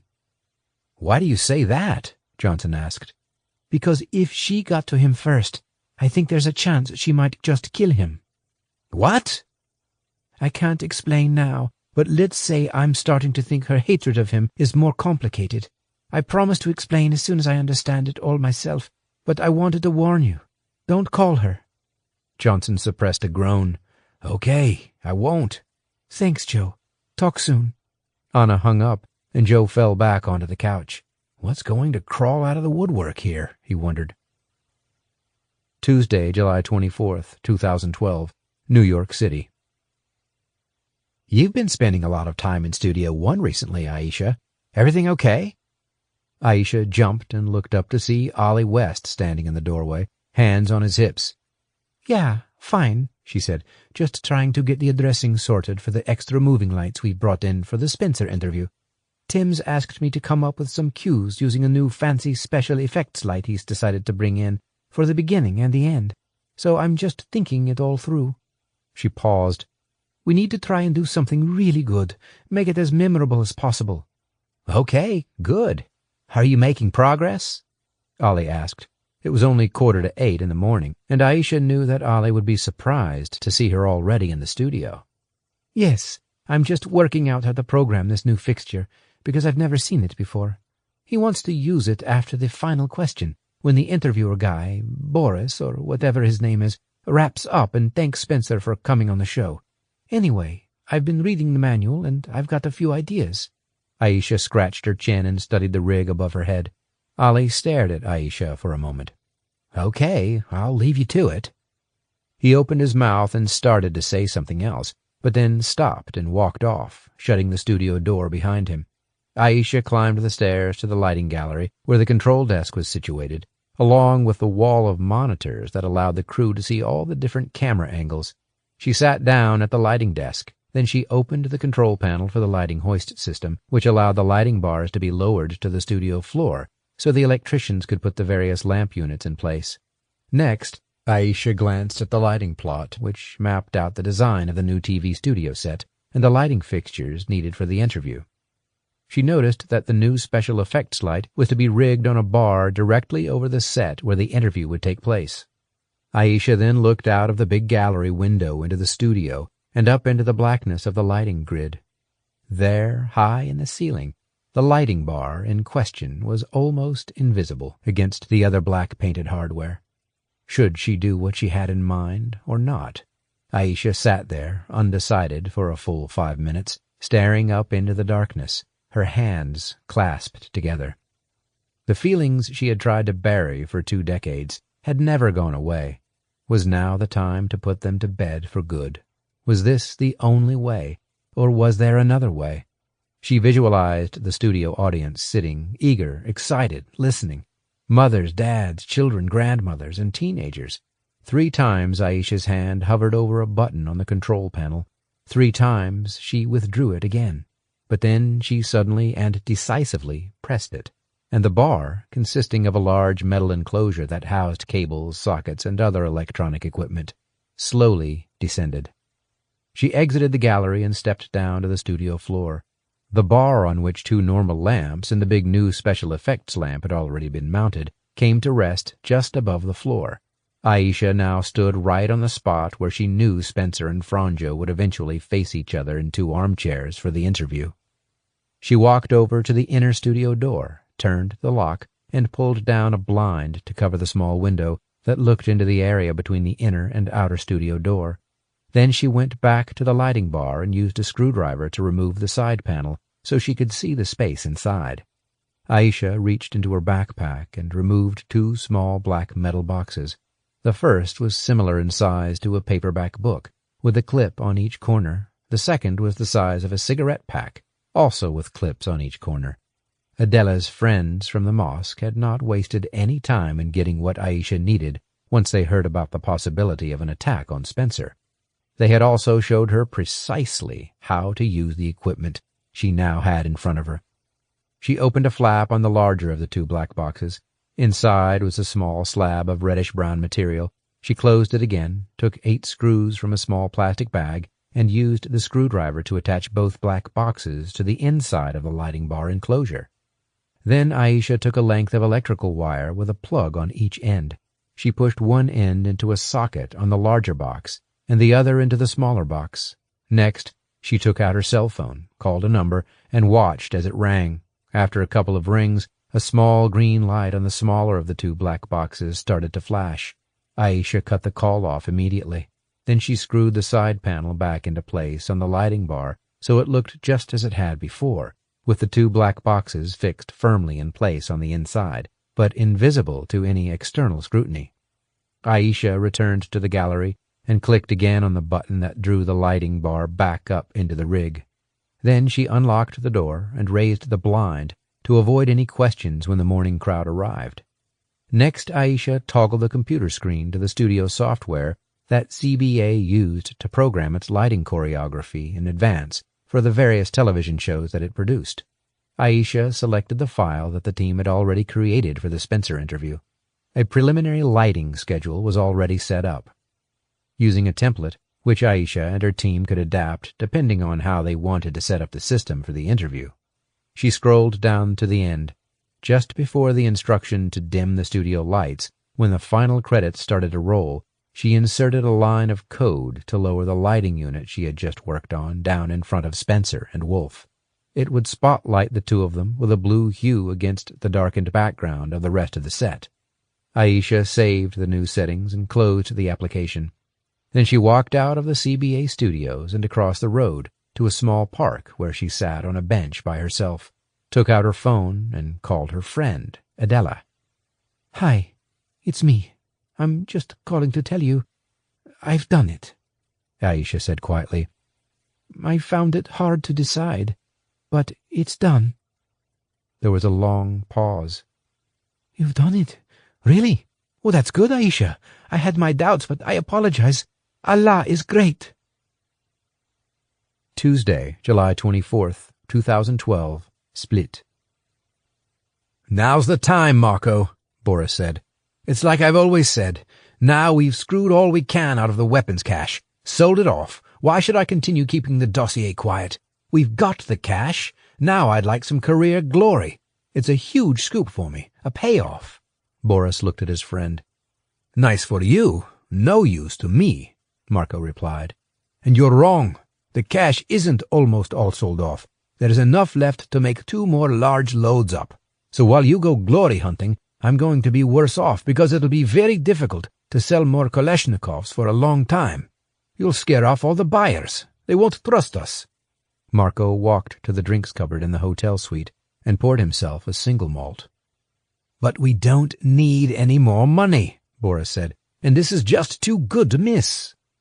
To him, the key revelation was still that the Clinton administration had effectively allowed Izetbegovic to bring weapons to Bosnia from Iran, and that was a story that would shoot him to the top. Marco turned around and took a large slug from the whiskey glass.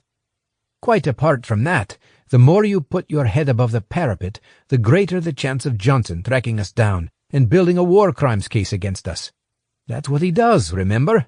And that's quite apart from what I did to Petar. You said before that either we finish him off or you drop the story. And we haven't finished him off." Boris went out onto the balcony of the 8th-floor suite at Le Méridien, a tourist hotel and casino next to the beach at Podstrana, a few kilometers southeast of Split, and stood, thinking. Then he leaned over the balcony, scanning right and left to check that nobody was eavesdropping. He turned back to Marco. You're right. It's a risk to go ahead with the story. But I think it's a risk worth taking. The chances of Johnson getting to me are actually small, and even if he has photographs of the documents, he won't have the originals. Marco rolled his eyes. The other thing to remember is that if those documents go public, Watson's identity is going to come out, even if he's not named directly. Someone will work it out. Then he'll be after you as well as Johnson. It doesn't have to come out, Boris said. He's not named. But I'm not that sympathetic to Watson. He's made about 10 million that should be ours, and he's not had to take much risk. It's purely been money in return for not putting obstacles in our way. Marco nodded. You don't have to remind me how much money he's taken.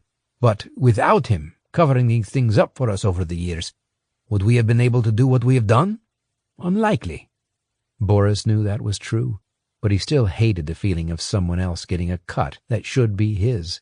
His journalist's instinct had for a long time also left him curious about the identity of some of the other people named in the Izetbegovic documents, including the Mr. B, who was referenced more than once, and the anonymous Pentagon defense advisor. He had always felt that to find out he would need to take risks that could have blown his cover. It was possible that running the Iran story might bring him further leads that could identify those people.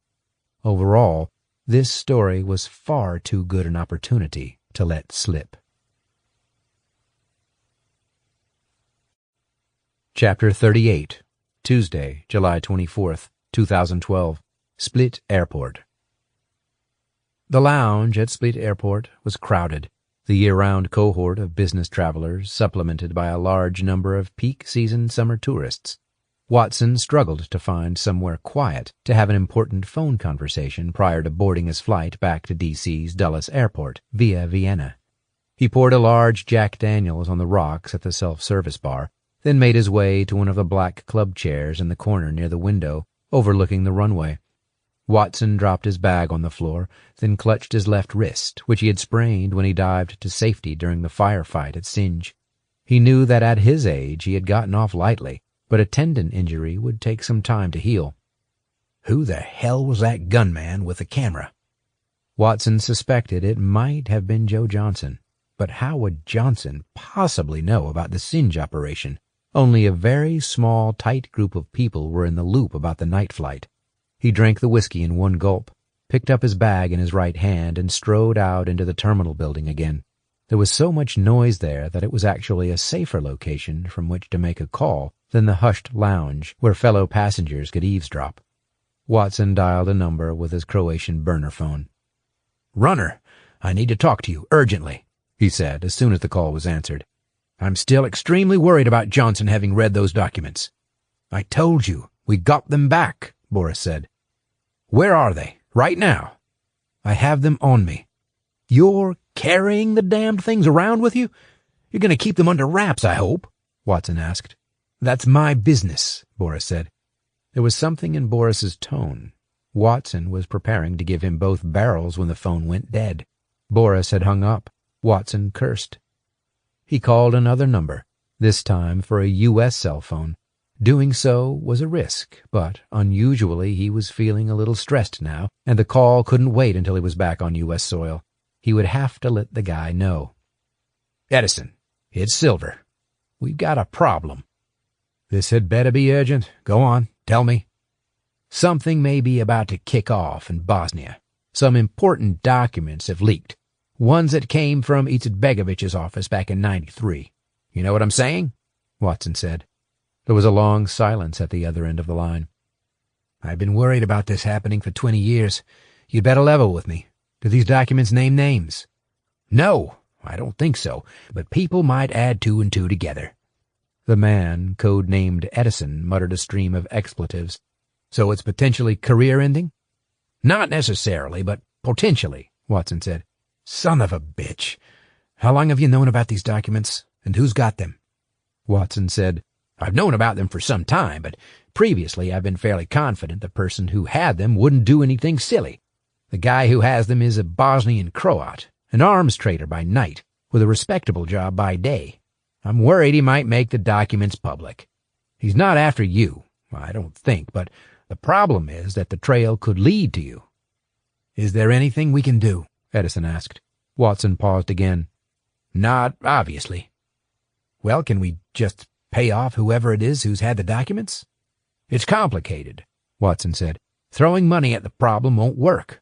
The person who's had them for some time, actually ever since '93, is difficult. He hasn't done anything with them, but I'm not certain how long that will last. Even worse, another person managed to get his hands on them for a short time, an American war crimes investigator. We've got them back, but I've been told this investigator guy is fully aware of the contents. I don't know whether he's copied them or not, but yes, he's another threat. This is goddamned awful timing for me. I've got a series of public events coming up, Edison said. So, what's new? Cancel them, Watson said. I can't. They're too big. Can't you just dispose of these people? That's what you do, isn't it, in your profession? It's not that easy, Watson said. If I take them out, there's some sort of mechanism in place to take me down as well. I'd most likely go to prison. That's if I didn't get a bullet first. So we're screwed? Edison asked. I wouldn't say that. Forgive me, but it looks that way to me. Chapter 39.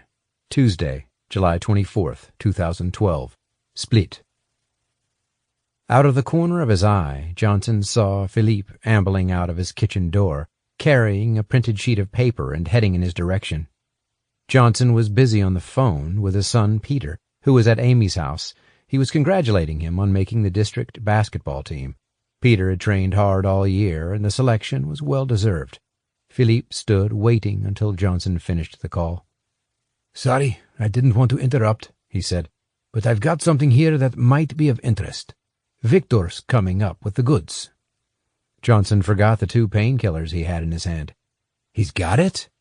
The piece of paper that Philippe held gave him his answer. Share register for VMM. He's emailed a copy of the page we need. Johnson put the tablets and glass of water down on the table. Let's see. Philippe held the page so Johnson could read it. He got the whole list, nearly 400 shareholders, nearly all of whom have addresses in the former Yugoslavia, mostly Bosnia and Herzegovina. But 12 are based elsewhere. He pointed to the heading, which read, Non-Yugoslav Investors. These first 9 are all investment houses, hedge funds, the usual suspects, based in New York, London, Zurich, and so on, Philippe said.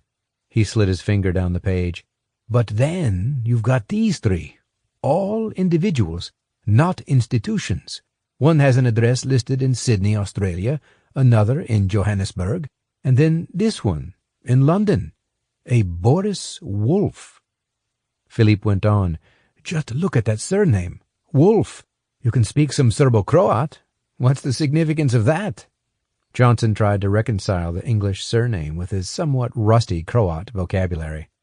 Tell me. But then, before Philippe could speak, it dawned on him. The Croat word for wolf is Vuk. Yes. So, Vukovic. Exactly, Philippe said. He momentarily looked impressed. Vukovic means the son of the wolf. That's your man. It's got to be. Franjo Vukovic is Boris Wolf. He has an address listed in Ennismore Mews, London. Johnson let out a low whistle. He suddenly forgot his throbbing shoulder. Philippe, that's good work. If it's true. I mean, it's a different word, but there is a connection. I'm a bit surprised he didn't choose a name that's more obscure. Jane leaned over and studied the sheet. Yes, but how many times do you see this sort of thing? People are just too proud, too emotional about their roots. They can't sever family ties, geographic ties. There's the first name, too, Philippe said. Boris is an old Bulgarian name, not a million miles from Bosnia. In the old Bulgar language, which nobody speaks anymore, that also means wolf. Jane exchanged glances with Johnson. If this is correct, we need to get to London, she said. Agreed, Johnson said. But let's get it confirmed. Jane, can you do an online check and see what you can find out about Boris Wolf in London? Sure, Jane said. She took out her phone and began a Google search. Johnson placed his hands behind his head and leaned back.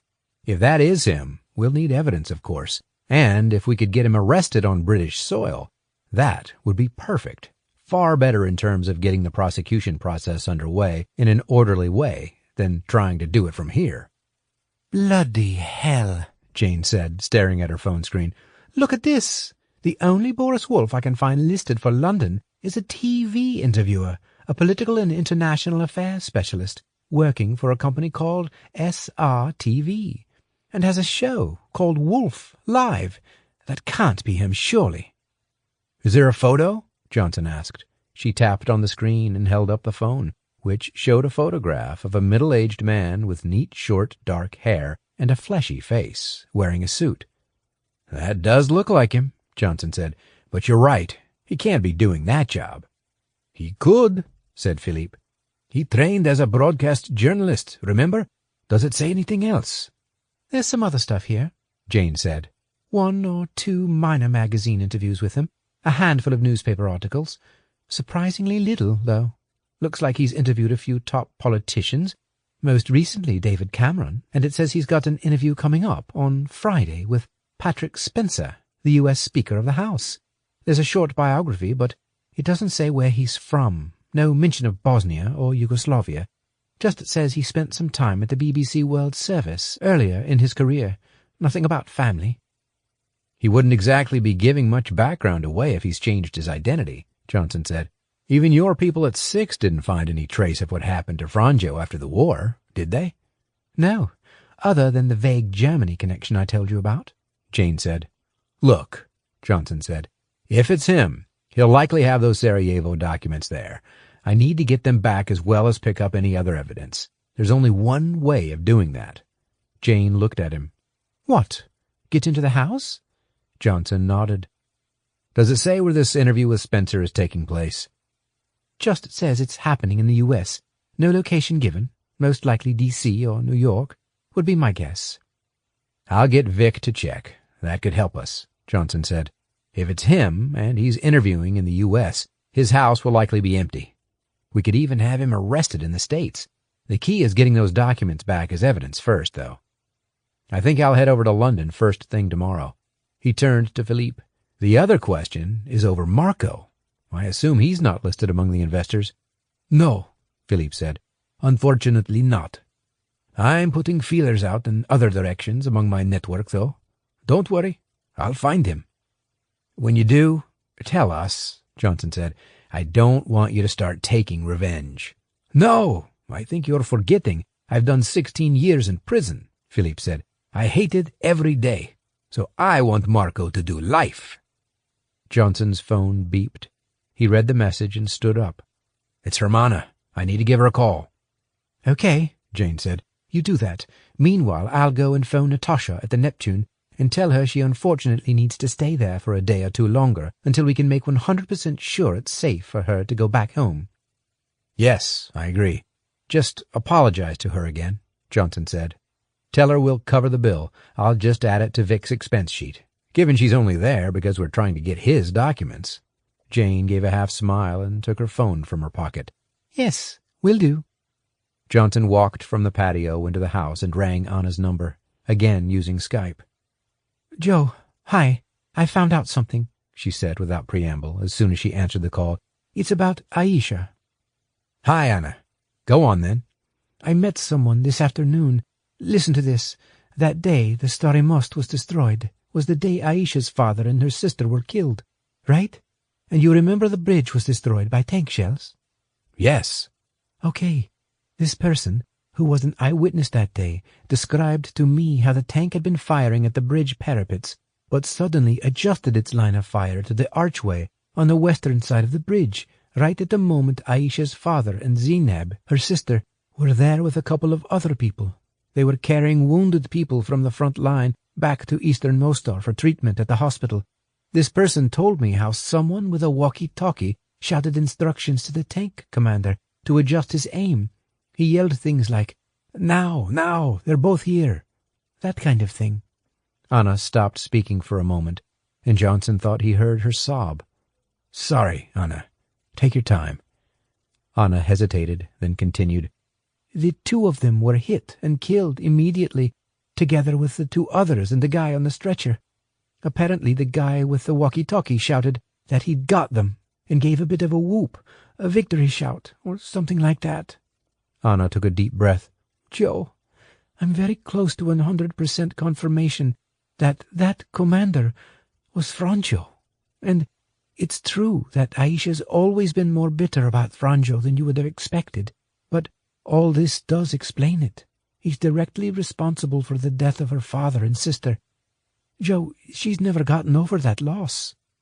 Johnson stared up at the sky. The white cloud formation hanging over the Adriatic horizon west of Split had turned a vivid scarlet as the sun began to set. He realized as he watched that it was a metaphor for the Balkans, white to scarlet, a blood-red sky. Joe, are you still there? Yes, I'm here. Sorry, just thinking. There's more. The guy I talked to said that the details of what happened were actually recorded during one of the International Tribunal hearings in The Hague. One of the tank crews, whom my source thinks is the only survivor, gave evidence as part of the prosecution inquiry into how the Starry Most was destroyed, and referred to this incident. That's the testimony that would cement it, but my source said we would have to go to The Hague to look at the transcripts, to check it out. I think we should go there and get them. Anna, thanks for all this, Johnson said after a few seconds. It opens the door to a lot of evidence that we need to nail Franjo. He went on to explain to Anna what he had discovered about Franjo's apparent alias, Boris, from the shareholder register, and that it now appeared Franjo was based in London and was working in TV. You've done well to get that information, then, Anna said. You didn't share all that with Aisha, did you, I assume? No, of course not. Anyway, I only just learned it myself. Oh, but, Joe, the other reason for this call is that I received a text message from Aisha. It just said that she'd had a vision that Franjo would be dead inside 3 days. You serious? Yes.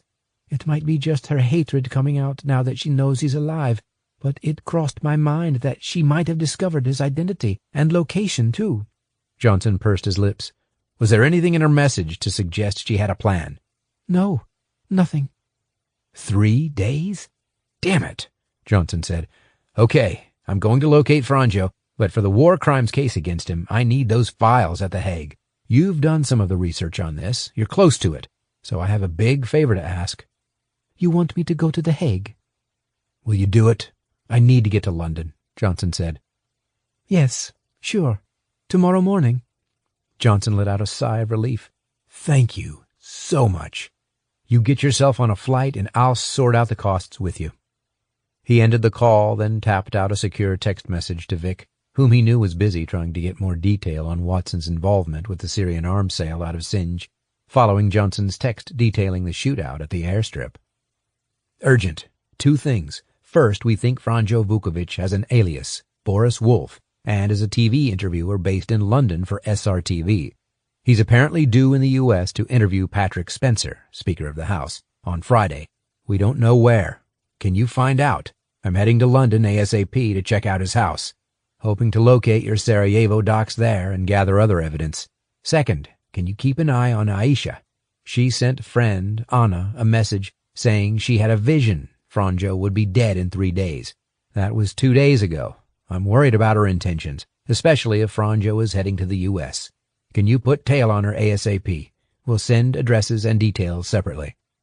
He sent the message, then forwarded, also by secure text, Aisha's phone number, email, and street address to Vic. Then he checked through his emails. At last there was an encrypted reply from Darko Begonovich at the Intelligence Security Agency. Having spent most of the previous day trawling through old Ministry of Defense files, Darko had found references to an F. Vukovic and M. Lukic as being among those benefiting from the Iran arms imports. The document stated that Franjo had received weapons to the value of $3 million and Marco to the value of $2 million. The details were in a scanned attachment.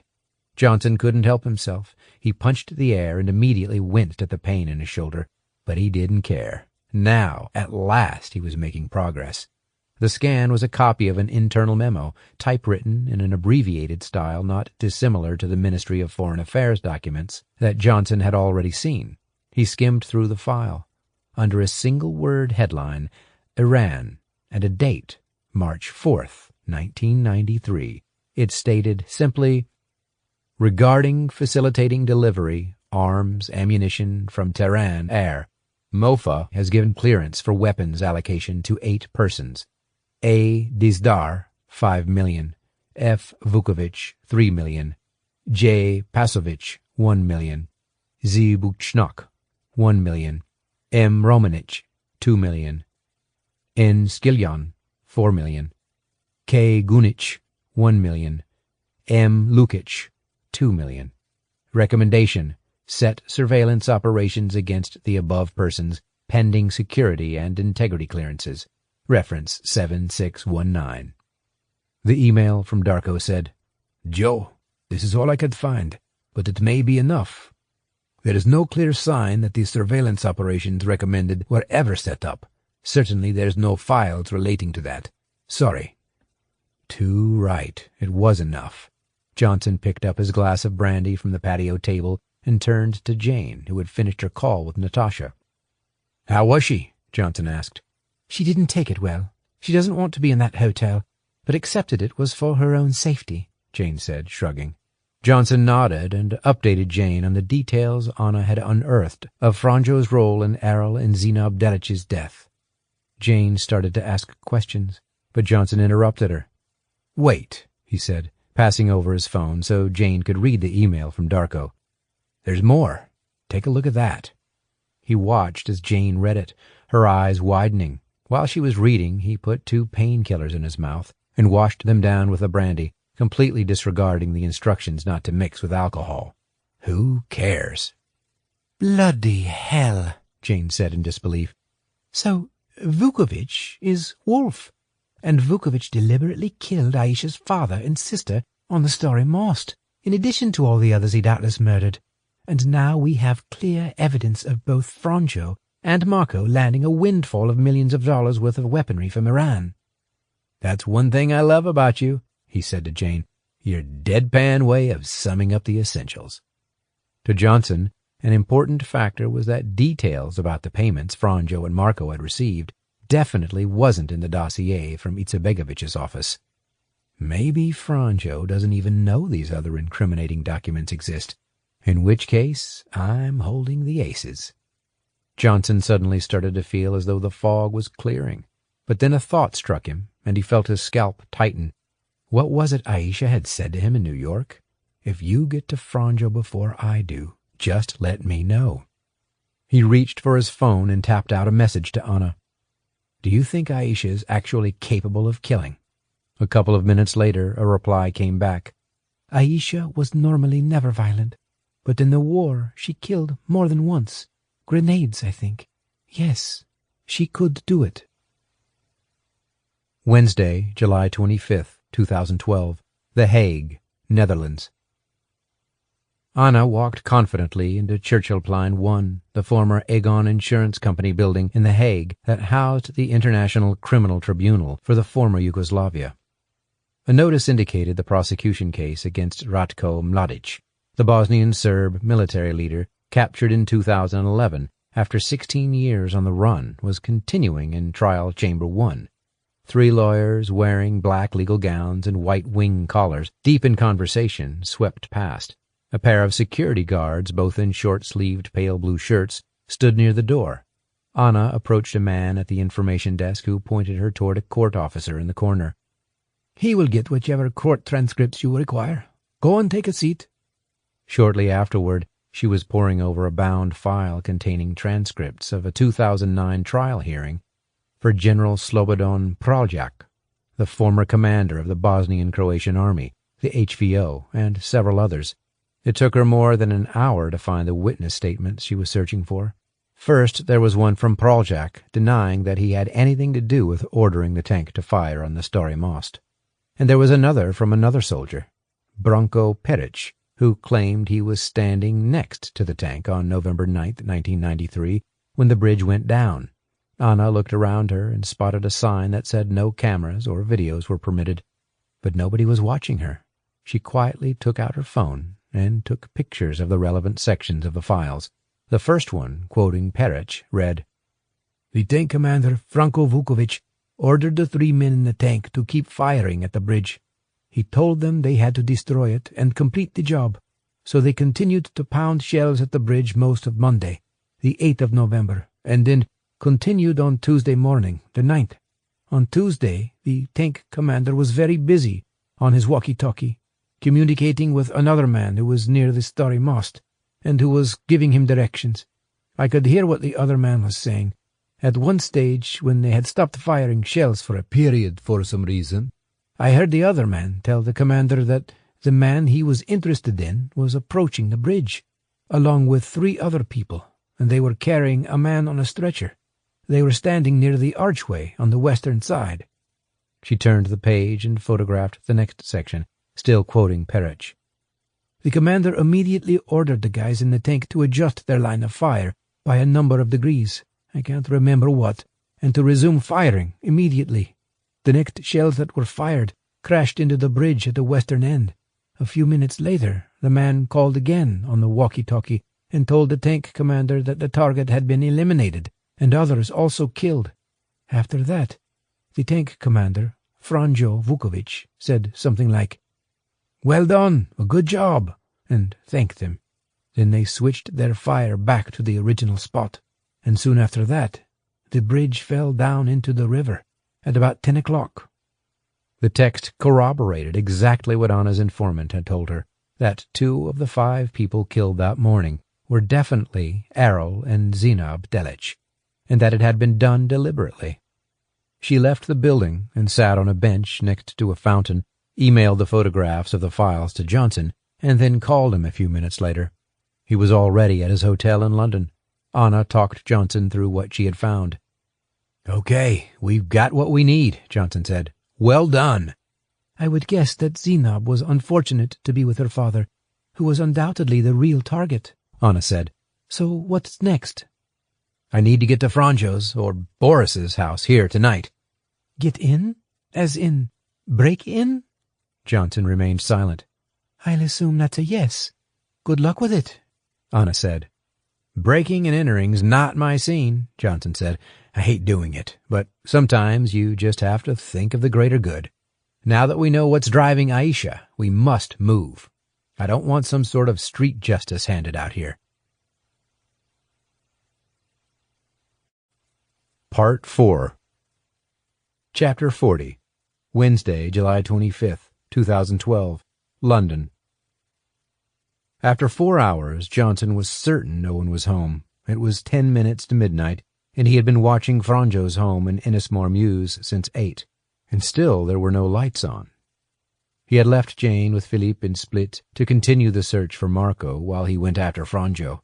She was less than keen on getting involved in breaking and entering in London, her home city, so she left it to him. Johnson scanned up and down the street, which was lined on both sides by terraced homes and was lit only by the dim glow of a quarter moon.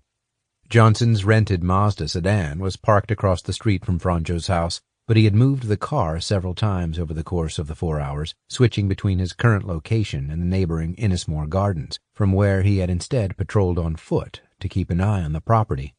The street was full of builders' dumpsters. Clearly many properties were being refurbished, including the house next door to Franjo's, which, like several others, had scaffolding up the front of the building and appeared empty.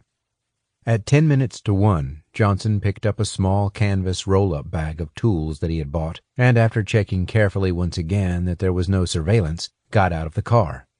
He could see that finding a way into the house would be tricky. There were no alleyways between the terraced Mews houses, and there was no easy access to the rear. He had decided to try the empty house next door first, hoping to find a way into Boris's property that way. The ground floor windows were bolted shut. He would have to climb the scaffolding and try the upper windows. There was no ladder, so he levered himself up to the planks at the first floor level by standing on a window ledge. He winced as he did so. Thankfully, his shoulder had improved significantly over the previous 24 hours, but it remained sore, and he knew his break-in wasn't going to help the healing process. Johnson glanced left and right down the street. There was still no movement. At the back of his mind, he still worried that this might not be the right house, that it might not actually belong to Franjo.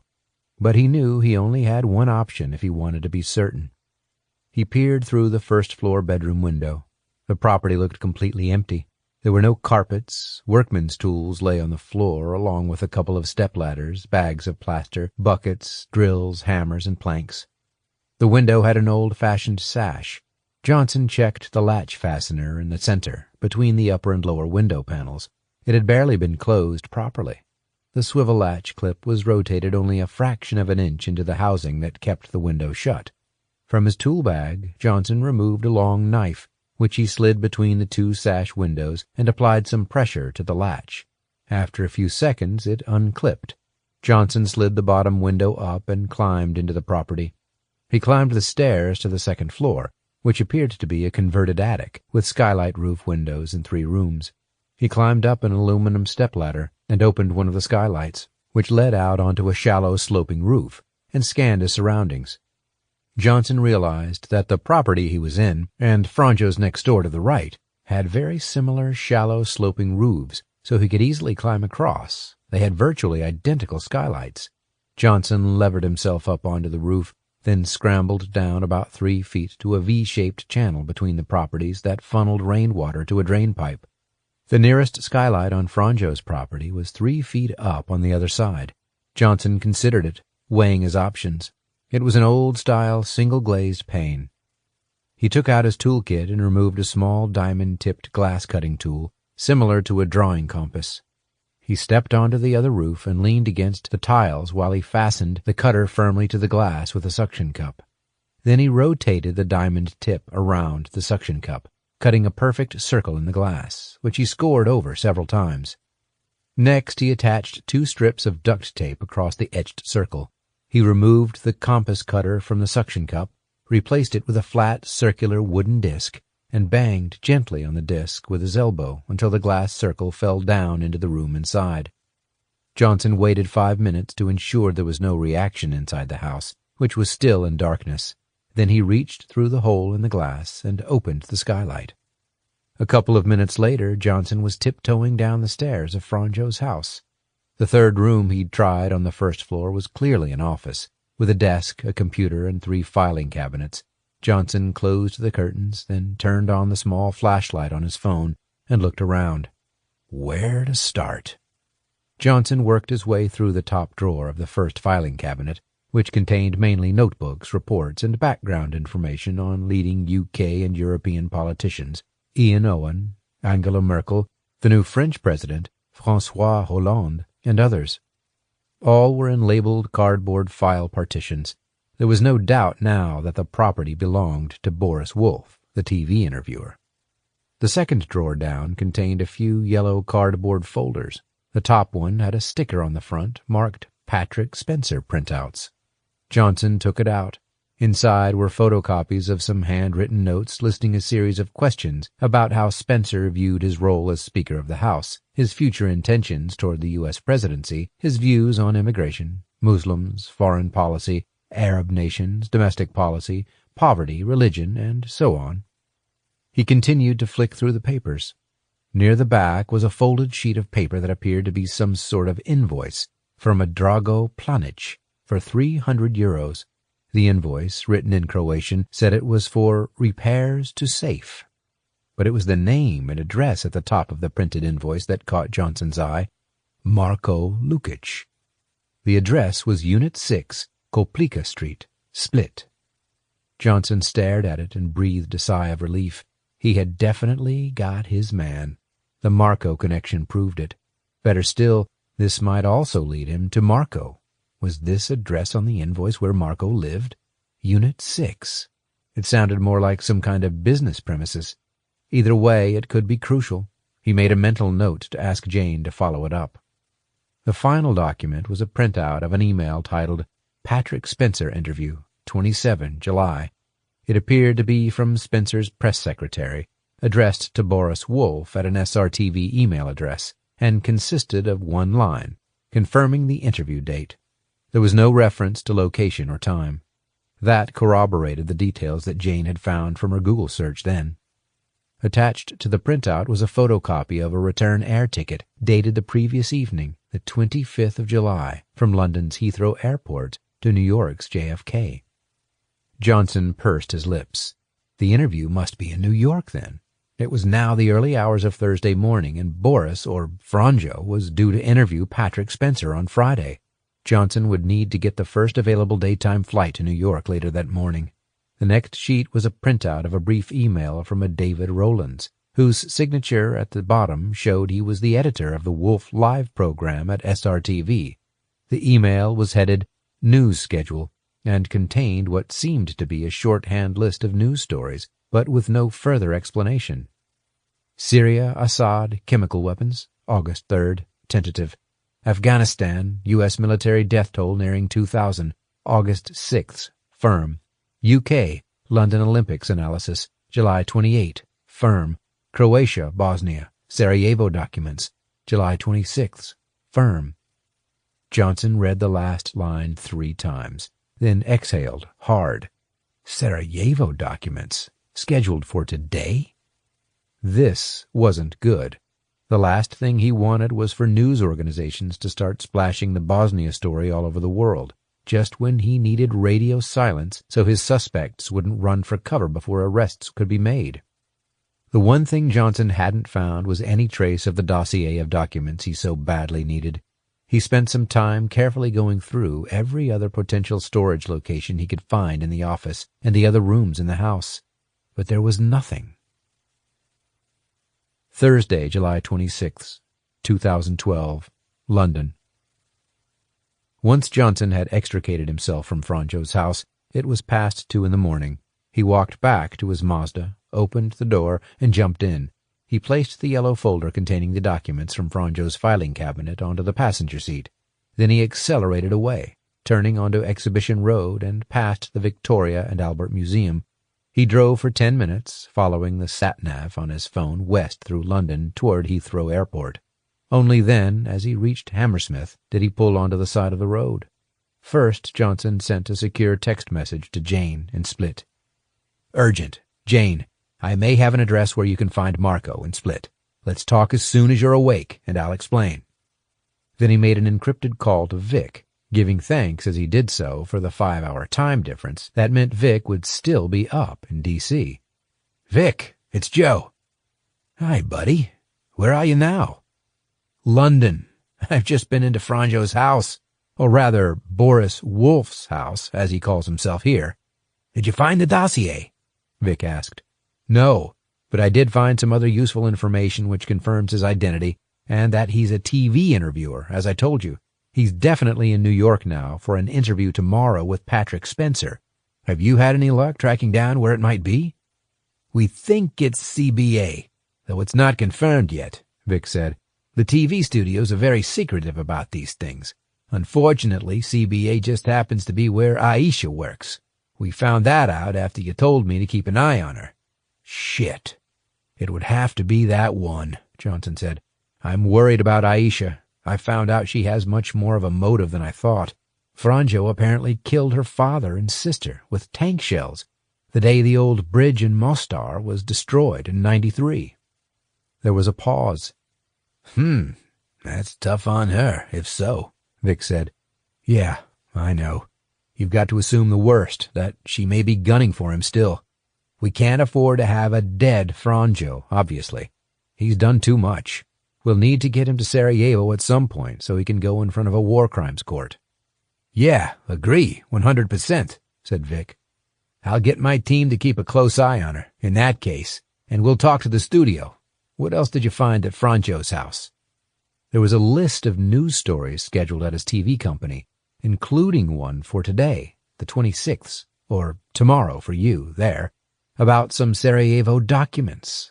I'm assuming that's got to be the docs that we want. So what's going to be in that story? I could take a fairly good guess. He's bound to be taking potshots at the U.S. and at Clinton about the arms from Iran revelations. A news organization would dress it up as a smoking gun, the final proof. Well, Vic said, it's not necessarily a bad thing if we want to have Franjo arrested. It lays a nice backdrop for that to happen. Yes, Johnson said, but the other issue is Watto. He's not named, but the trail will lead to him, and the last thing we want is his name out in the media, not if we're gathering evidence and aiming to arrest him. All his CIA friends, his political friends, and all his carefully cultivated high-placed connections from over the years will just put the wagons in a circle, protect him, and cover it up, and he'll get away with it. Yes, but if he's not named, people won't make the connection immediately. Are there any other shocks in those documents? Vic asked. There are 2 other people referred to who aren't named. I only just managed to get their identities from the Bosnian government official Haris Hasanovich before Franjo's cronies shot him dead. One of the 2 is a guy referred to as Mr. B in the documents, who helped with Mujahideen training camps in Bosnia and was given a Bosnian passport. He was effectively given the green light by the U.S. and its guys on the ground in Sarajevo who didn't object. Guess who it was? Tell me. You're not going to believe this. It's Osama bin Laden. Vic was silent for a second. Bin Laden? Yes. One of the U.S. guys on the ground who didn't object was Watto, and the other was a Pentagon military advisor. Hasanovich was about to tell me who the Pentagon contact was, but then he got a bullet through the head. Vic whistled. A Pentagon military advisor? Interesting. I'll see if we can find out who was in Bosnia from the Pentagon at that time. Maybe Watto's the one person who has that information. I'm actually waiting right now for some recordings, transcripts of some of his phone calls over the past few days, since I put that unofficial tap in place. Okay, let's see then, Johnson said. He yawned deeply and leaned back in his car seat. Now he felt the adrenaline that had kept him going in recent days suddenly drain out of his system. I'm feeling exhausted here, Vic. Sorry, buddy. I'm struggling to think straight. I'm heading for Heathrow. I'll be on the next flight I can get to JFK. So should be there mid-afternoon your time. Hopefully I'll get a bit of sleep on the plane. Also, if the shit's about to hit the fan, doesn't the White House and State Department need to know? Johnson asked. Yes, I'll sort it. And they'll go nuts, believe me. It'll be absolute panic there. Iran is the great unmentionable. Watch this space. Thursday, July 26, 2012. Split. Jane's alarm went off at 6:30 a.m., echoing around her bedroom at the Hotel Lux, where she had decided to move from Anton's house for a night prior to flying back to London. The alarm woke her from a deep sleep. Half opening her right eye, she picked up her phone and stabbed a forefinger at the button on the front to turn it off. Then she noticed a text message notification on the screen from Johnson. Urgent, it said. She jerked up in bed and tapped on the message. 10 seconds later, she was dialing Johnson's number. Jane found Johnson was at Heathrow, waiting to get a flight to New York. He talked her through the details of his nocturnal visit to Franjo's house, including the address that he had found for Marco. Jane wrote it down on the notepad the hotel had left on her desk. Okay, I'm on it, Joe. Don't worry, we'll cover it. Leave it to me. I'll get down there with Philippe. You get going to New York and deal with the things at that end. Jane hung up and sat there for a moment, suddenly energized. Her only issue was Philippe. Could she trust him? She would have to. She sent a text message asking him to get to the Lux as quickly as possible, as she had abandoned her plan to fly to London. They now had an urgent job to do together. By 7:45, Philippe had arrived, dressed in a black polo neck shirt and black jeans. She spent a few minutes briefing him on what Johnson had uncovered at Franjo's house in London. Did you know that Marco has a business unit in Split? Jane asked. No, but I know that area, and it's rough as hell, Philippe said. It's definitely not a business park. It's more like a collection of old shacks and car repair garages. The only business he's involved in, as far as I know, is trading weapons. They agreed to go and check out the address. If there was any sign of Marco, they would immediately call the local police, who were still hunting him in connection with Petar's murder. If there was no evidence of him being there, they would stake out the place for a period, and then Jane would make a decision about whether to try to enter the building and search for any useful information. She told Philippe to wait for a few minutes while she went to the bathroom. After using the toilet, she cleaned her teeth, threw her toiletries into her small vanity case, and opened the door to her room. Then Jane stood still for a couple of seconds. Philippe was no longer there. Her first instinct was to open the door into the corridor and look out, but there was no sign of him. Then she glanced at the desk, The sheet of notepaper on which she had written the address was lying there, next to her phone. Then she realized with a jolt where Philippe had most likely gone. "Shit!" she said out loud. She swiftly dialed Philippe's number, but it went straight to voicemail. "Bloody Philippe," she muttered as she grabbed her bag and ran out the door. Chapter 41. Thursday, July 26, 2012. Split. Jane sprinted out of the Hotel Lux's main entrance and around the corner to the parking lot. On the far side, she spotted a familiar azure Subaru Impreza. "Thank God," she muttered under her breath. Philippe was repeatedly trying to start the engine, which was turning over but not firing into life. Jane ran to the passenger door and flung it open. "What the hell are you bloody playing at?" she demanded, crouching down so she could look him in the eyes. A Beretta was on the passenger seat next to him. Philippe glared at her. "What I'm playing at has nothing to do with you, but it's got everything to do with my brother." "No," she said, "we're not playing that game. Although it's not a game, is it? You saw that message, didn't you? The address?" Philippe shrugged. "Listen to me," Jane said. "We're going to nail him. We'll nail him for killing your brother. But we're also going to nail him for what he did 20 years ago, the details of which we now have." Philippe said nothing. "And you're not going to get him with that gun anyway, are you?" Jane said. "Because your bloody car won't start." Philippe let out a loud huff. Then he nodded slowly. "Okay, whatever." "Good man," Jane said. "We just need to solve the slight problem of transport." She stood and surveyed the car park. An old maroon Mercedes stood against the wall. It had a cracked windshield, one hanging wing mirror, and several dents in the bodywork. "See that Merc? If we could get into the damn thing, we could hotwire it," she said. Philippe climbed out of the Subaru and gaped at her, open-mouthed. "I've got a toolbox in the back of the Subaru. There's a set of Slim Jims in it. I should be able to break into it with those." "Have you got a crosshead screwdriver and a knife in there as well?" Philippe nodded and strode to the back of the Subaru, opened the trunk, and took out the toolbox. "Okay, bring that," Jane said. "Let's run. We need to get out of here." She jogged across the parking lot. Philippe followed close behind with the toolbox. The Mercedes looked at least 15 years old. Philippe put the toolbox down, opened it, and took out a long, flat piece of metal. Jane could see a few people over near the entrance to the parking lot, near the street, but they were facing the other way. "Nobody's watching. Go for it," Jane said. Philippe slid the thin metal Slim Jim down the crack between the glass window and the metal panel of the driver's door and wiggled it around in a well-practiced manner. 15 seconds later, the car door swung open. "Great," Jane said. "Give me the screwdriver and knife." Philippe reached inside the toolbox and handed Jane a small red army knife and a screwdriver. "Right," she said. "You ring the police, give them the address we've got, and tell them who we believe may be there, and that we're heading there too. While you're doing that, I'll get this car started up." She used the screwdriver to remove the plastic cover over the steering column. Then she sifted through the colored wires that ran up the column until she found what she was looking for. Jane glanced at Philippe, who was staring at her. "What are you looking at me like that for? Get on the phone," she said. Philippe obediently dialed the emergency services on his phone and began to brief the operator.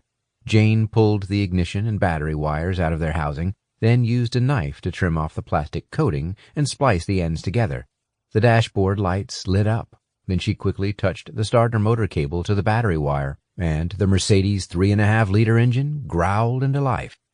Philippe finished his call and nodded his head in approval as she revved the engine. "Where did you learn to do that?" he asked. Thursday, July 26, 2012. Split.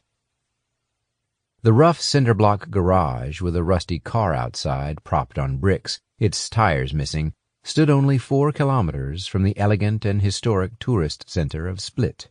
But in many senses it was a world away. Marco nosed his Lexus 4x4 down Koplika Street, a fragmented collection of adjoining unmade gravel roads in the northern part of the city, which was situated only a few hundred meters from the back of the gleaming modern railway station. Very conscious of the police hunt that was underway for Petar's killer, He had taken every precaution to avoid being followed.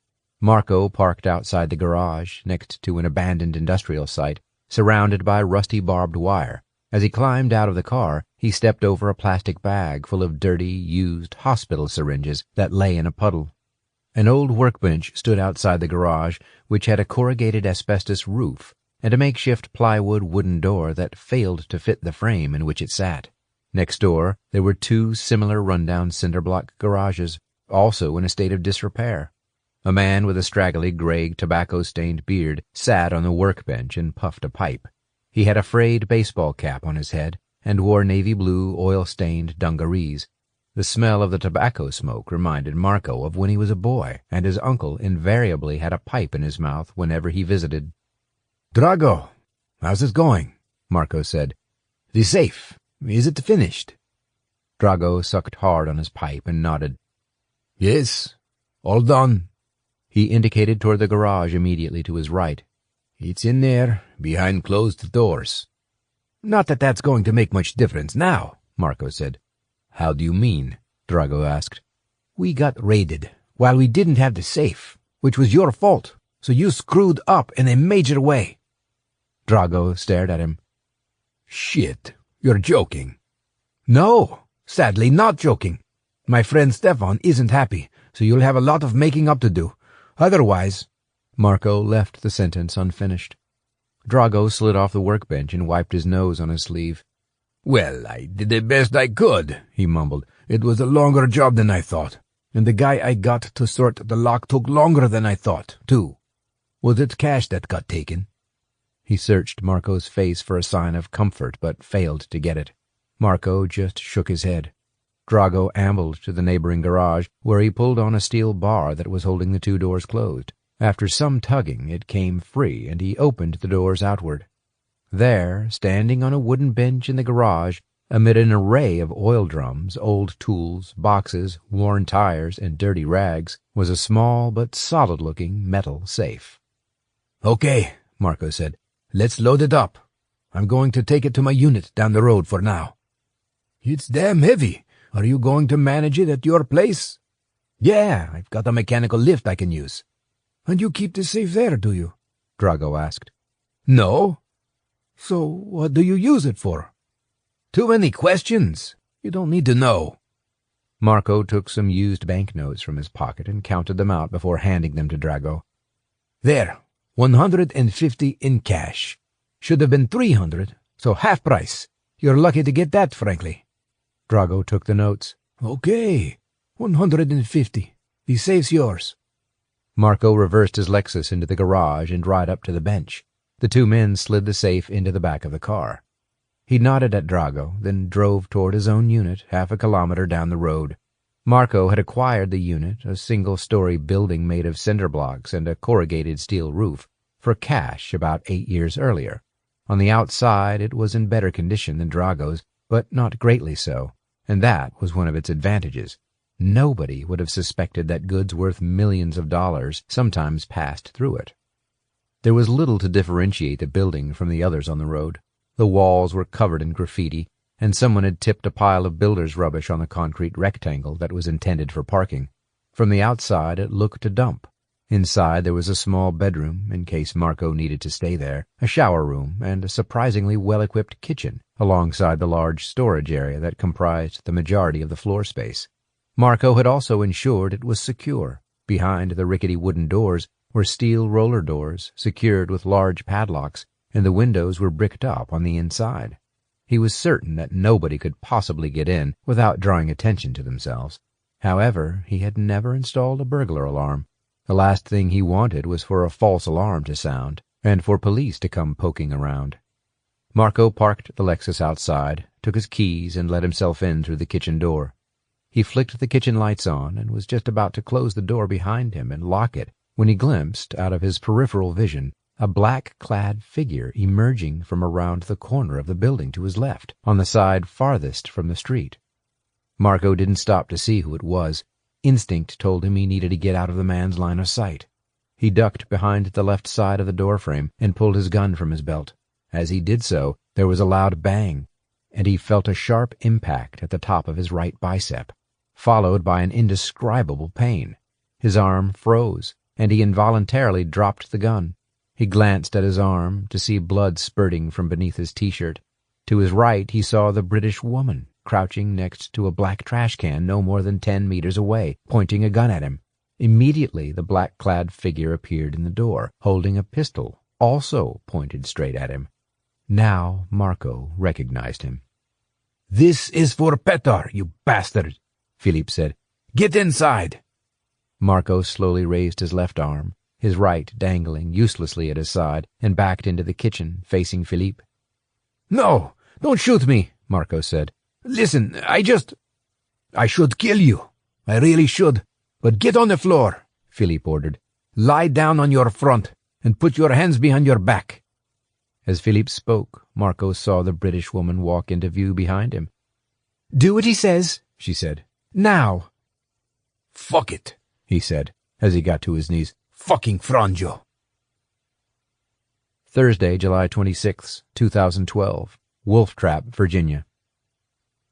Watson sat down on his favorite rock among the pine trees next to Difficult Run River and took out his burner cell phone.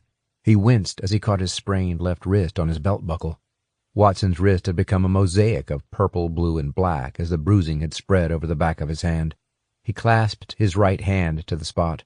His damaged tendon was feeling a little better, but the improvement was only marginal. After 2 long-haul flights within just a few days, being up most of the night supervising the Singe arms transfer, then being injured and getting very little sleep, he felt utterly exhausted. The flight delays in Vienna hadn't helped, and Watson had finally gotten home only at about 5 o'clock the previous afternoon. Then he'd dosed himself with ibuprofen, gone to bed, and slept. When he'd finally gotten around to watching the news over breakfast that morning, the Bosnia document story had broken. Coverage was virtually wall to wall. Now he carefully surveyed the area, checking for the habitual dog walkers or others who might have less legitimate reasons to be in the woods. Only when he was satisfied he was completely alone did he turn on the phone. He was surprised to see he was getting 5 bars of reception, far better than the normal 1 bar he usually got outside his house, or even sometimes no signal at all. Maybe the phone company had put a new mast in somewhere. "Edison, it's Silver," he said when the call was answered. "About time. Where have you been? Have you seen the TV coverage? Going crazy out there. What the hell?" "Yeah, I know. I saw it just earlier. That's what I warned you about a couple of days ago. These are the Sarajevo documents." "Yes, but I wasn't expecting coverage like this. It's not naming me or anything, but it's getting close to the bone," Edison said. "That's why I'm calling, to calm things. Like I told you before, these documents don't actually name names, but they do talk about a CIA operative and a Pentagon military advisor in Sarajevo at that time who turned a blind eye to the Iran imports. The fact you were then working for the Pentagon seems to have escaped everyone so far, and I don't see why it should surface. It's not being mentioned in reports. All the focus is on Clinton and the White House," Watson said. "Okay, as an old friend, I'll take your word for it," Edison said. "But I've got a lot planned for the next few days, a few key appearances. It would look extremely odd if I suddenly scrapped it all. So I'm going ahead, as if this has nothing to do with me." "I don't think you'll get caught. But can't you cancel these events?" Watson asked. "No, it also involves one of my donors. Anyway, how much have we got coming to us from that last shipment? Has it been finalized?" "Yes, more or less," Watson said. "It's going to be about $250,000 US each. Peanuts in the scheme of things, but enough. It'll go straight to the usual account. Don't worry, the payments are all secure." Edison said, "Good. But what I want to know is, can we stop this coverage? And if so, how?" Watson said, "No, the cat's out of the bag. But look on the bright side. At least the cat doesn't have a name tag around its neck." He wasn't going to mention to Edison that the minute he suspected his involvement might become public, he was planning to run. A private jet would be on standby at Leesburg Airport, 25 minutes from his house. However, Watson knew that such an escape might be more difficult for Edison, who wasn't seeing the bright side. "You'd better make damn sure the cat doesn't have a name tag, Silver, or else my career's over, and yours will be over too. You understand me?" Edison didn't wait for an answer. He hung up. Chapter 42. Thursday, July 26, 2012. New York City. Johnson saw it on the screens as soon as he got off the British Airways Boeing 777 and into the arrivals hall at JFK. The morning TV news programs on the airport's monitors were running video footage of the Bosnian War from the 1990s, as well as old speeches from Bill Clinton. Weapons experts were pictured holding Kalashnikovs and rocket launchers, and there was an old film of an Iran Air jumbo jet taking off from Tehran airport. He felt himself start to sweat. This was news coverage that he could instinctively see was already too big, out of control, unpredictable, and taking on a life of its own. There was no way of knowing where it would end up, just the kind of situation that Johnson hated. He stopped and focused on one of the screens, which was showing an international news segment. There was a clip from SRTV News, which was being credited with breaking the story. The ticker running across the bottom of the screen read, "U.S. helped Bosnian Muslims import Iranian weapons, secret documents show."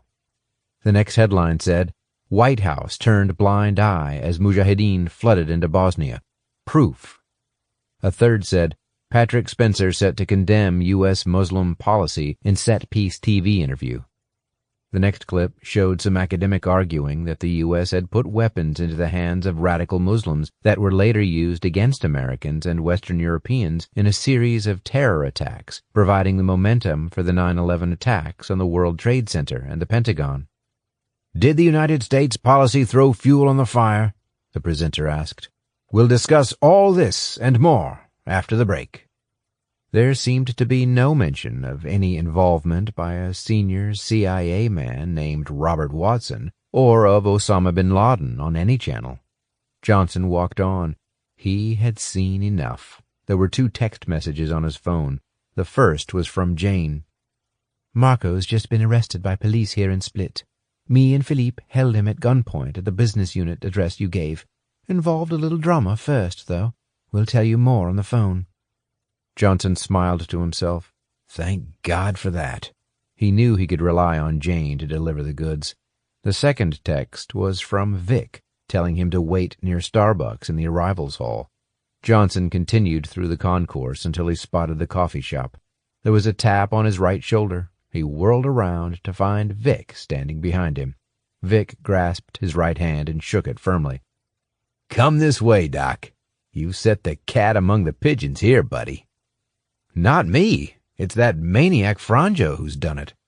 He followed Vic toward the terminal's pickup zone. "Have you confirmed it's CBA who's hosting the interview?"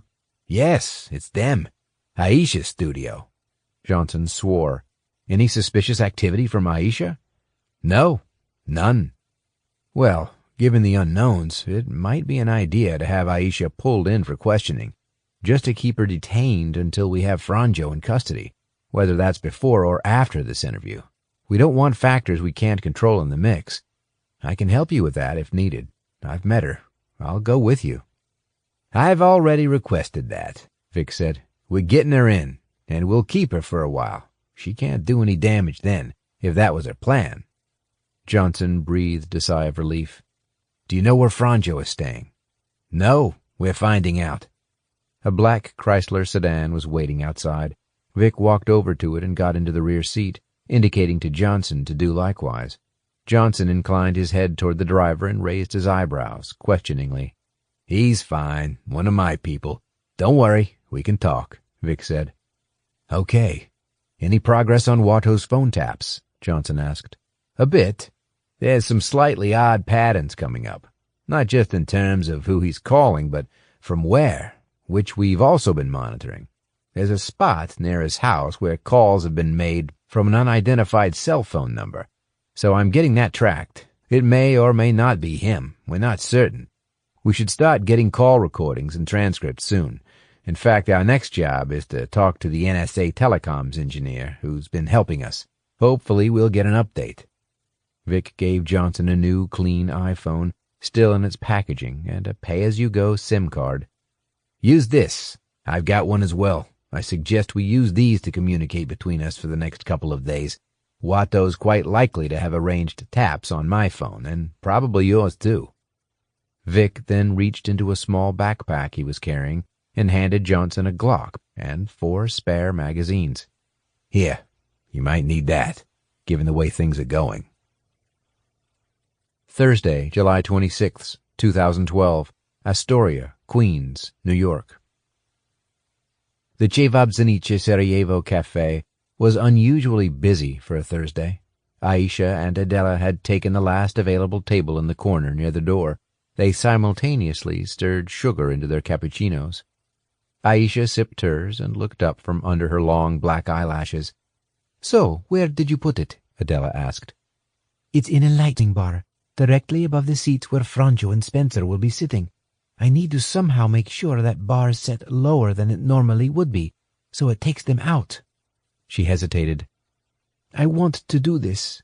He's burned me up inside for years. I can't tell you what he did to my family and me." "No doubts?"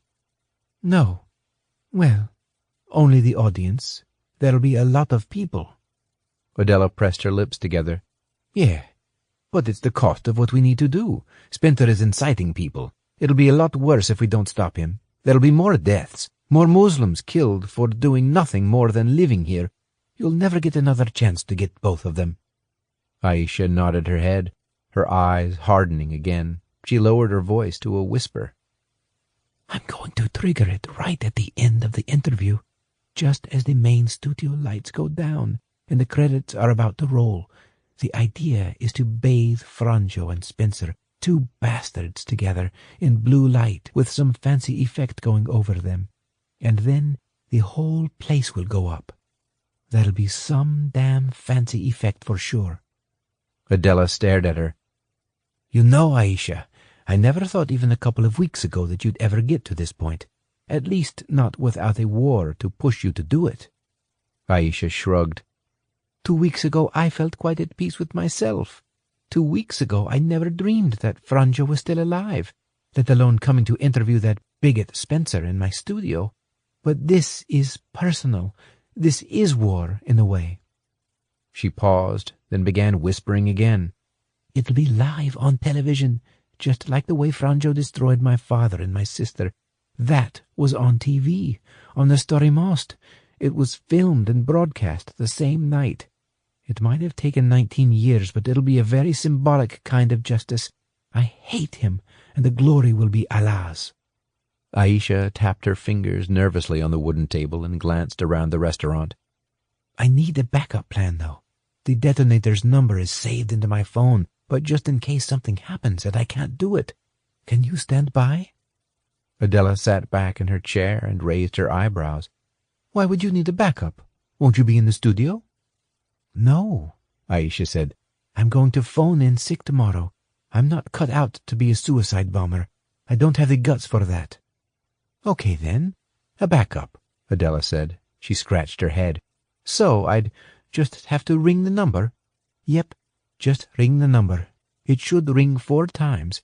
Then you'll hear it connect. Job done. You can hang up then. About 10 seconds later, the detonator will be activated, and the Semtex goes up. Your guy from the mosque spent about 2 hours talking it through with me. All I had to do was install it. Very easy. Anyway, you'll be watching the show, won't you? If anything goes wrong and I can't do it, you can call." "Yes, fine," Adela said. Aisha took a piece of paper out of her handbag and scribbled a number on it. "Here you go. There's the number. Put it into your phone now, just in case. Put it under Franjo Vukovic. That's the best place for it." Her friend nodded. "The studio audience, how many will be there?" "That's something I'm trying not to think about." "Well, roughly, how many?" "I don't know. Probably 300 or 400. "The glory to Allah will be great then," Adela said. Aisha drained her coffee, suddenly feeling deflated. "I think we'd better get going." She put on her sunglasses, and they both left the cafe. She said goodbye to Adela, who turned left to go around the corner, where she could catch a bus back to her house. Aisha turned right along 38th Street toward her house. Then she saw the police car parked outside, a few doors away. 2 officers were just going through her front gate. Immediately, she did a 180 and walked back in the direction she had come from. Once around the corner, she began running after Adela, who was about to climb onto a waiting bus at the stop just up the road. She shouted, "Wait! Adela! Wait!" Her friend turned, saw her, and stood 1 foot on the pavement, the other on the step of the bus. Aisha caught up, now breathless, and pushed Adela onto the bus. "Go on, quick! I'm with you! I'll tell you in a minute," she said to Adela. The 2 of them walked to the back of the bus, which set off and threw them both off balance. They grabbed hold of each other, then fell into a seat. "Cops! Outside my house," Aisha said. "2 guys going up the front door as I got near." "Shit, they're on to you, do you think?" "I can't see how," Adela said. Aisha shrugged. "Me either. Nobody at work suspects a thing, at least as far as I know." But then, in a flash, Aisha did know. It must have been what she said to Anna, who knew Johnson, who was searching for Franjo. How stupid of her. "Do you think they'll work out what's going on?" Adela asked. "Would they get the detection machines and sniffer dogs into the studio? Do all that?" "Not sure. Your man at the mosque, Faisal, told me it was old Simtex with no odor. Apparently these days it has a scent built in for security reasons, but the old stuff doesn't. But I'd guess they have ways of detecting it if they suspect there might be something." "Would they cancel the interview?" "I just can't see it," Aisha said. "Not unless they were absolutely forced to. It's going to be a massive earner. They have tens of millions of dollars worth of airtime booked by advertisers, and the market's been slow recently, so they're desperate for cash. There's no way they can afford to cancel it. Also, with all these stories about the U.S. helping get arms from Iran to Muslims in Bosnia, well, I wouldn't be surprised if they've been deluged with more requests today. It's a peak time show. It'll go global. That guy Spencer is a massive draw card now." "Okay, we just sit tight then. Hope it goes ahead. Less than 24 hours to go now. I'll just come and stay at your place if that's all right." Adela's house was about a mile from hers, at the northern end of 30th Street. "Yep, we'll do it all from there." Thursday, July 26th, 2012, Manhattan. The National Security Agency cell phone security expert and cryptographer, Alex Good, focused on the computer screen as it went blank. Then a log-on page appeared. He keyed in a password and a map loaded up. Johnson sat in the swivel chair next to him. Vic remained standing next to him and opened a fresh pack of chewing gum. "The address, that's Windhurst Lane, Wolf Trap, isn't it?" Good asked. "Correct," Vic said. "I believe your guys put a new phone mast in there only a couple of days ago. My director had to kick up a stink about it before there was any movement. He called your CEO. "He did," Good said. "Although, to be honest, we don't need a better signal to do the monitoring. That doesn't make any difference. However, the better signal does mean the phone owner is more likely to make calls, so we've got more of a chance of picking up traffic from that person. Hang on, I'll just need to zoom in a little here." The 3 men were sitting around a computer terminal in the back of a CIA van that was parked on a side street in lower Manhattan. Good enlarged the satellite image until a picture of a cul-de-sac with large houses around it appeared on the screen. "What we do is superimpose the phone mast locations onto the satellite image," Good said. "Then we can click on the masts to get a list of calls made using that particular mast, which we can narrow down using a variety of criteria. Time, carrier, call destination, and so on. This is quite a rural area, so I doubt there'll be a very high volume. It's not like trying to do this in the D.C. metropolitan area, obviously." He clicked on a button at the top of the screen, and an orange dot appeared to the right of the screen. "That's the new mast, about a third of a mile away." Then he called up a list of the call traffic running through the mast. "If he's used the tower, we can get him on here." "How does that work?" Johnson asked. "I won't go into the technicalities," Good said, "but we're basically taking advantage of a telephony signaling protocol called CCSS7 for short. Common Channel Signaling System 7. It's used to switch calls between different networks, but there are weaknesses in it that we can take advantage of. We can also decrypt the calls or text messages if they happen to be encrypted. Vic nodded. Okay. And the numbers? Good pointed to a list of phone numbers that had appeared down the left-hand side of the screen, another set on the right. These are the numbers local to the mast on the left, and those on the right are the remote ones.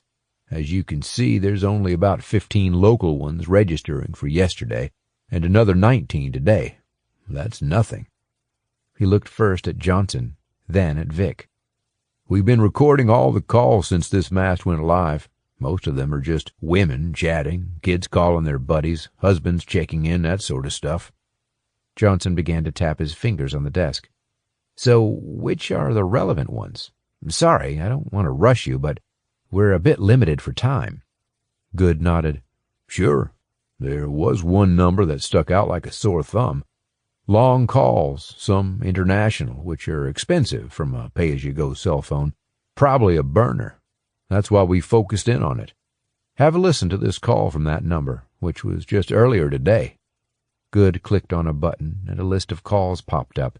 He double-clicked on one, which began to play. Edison, it's Silver.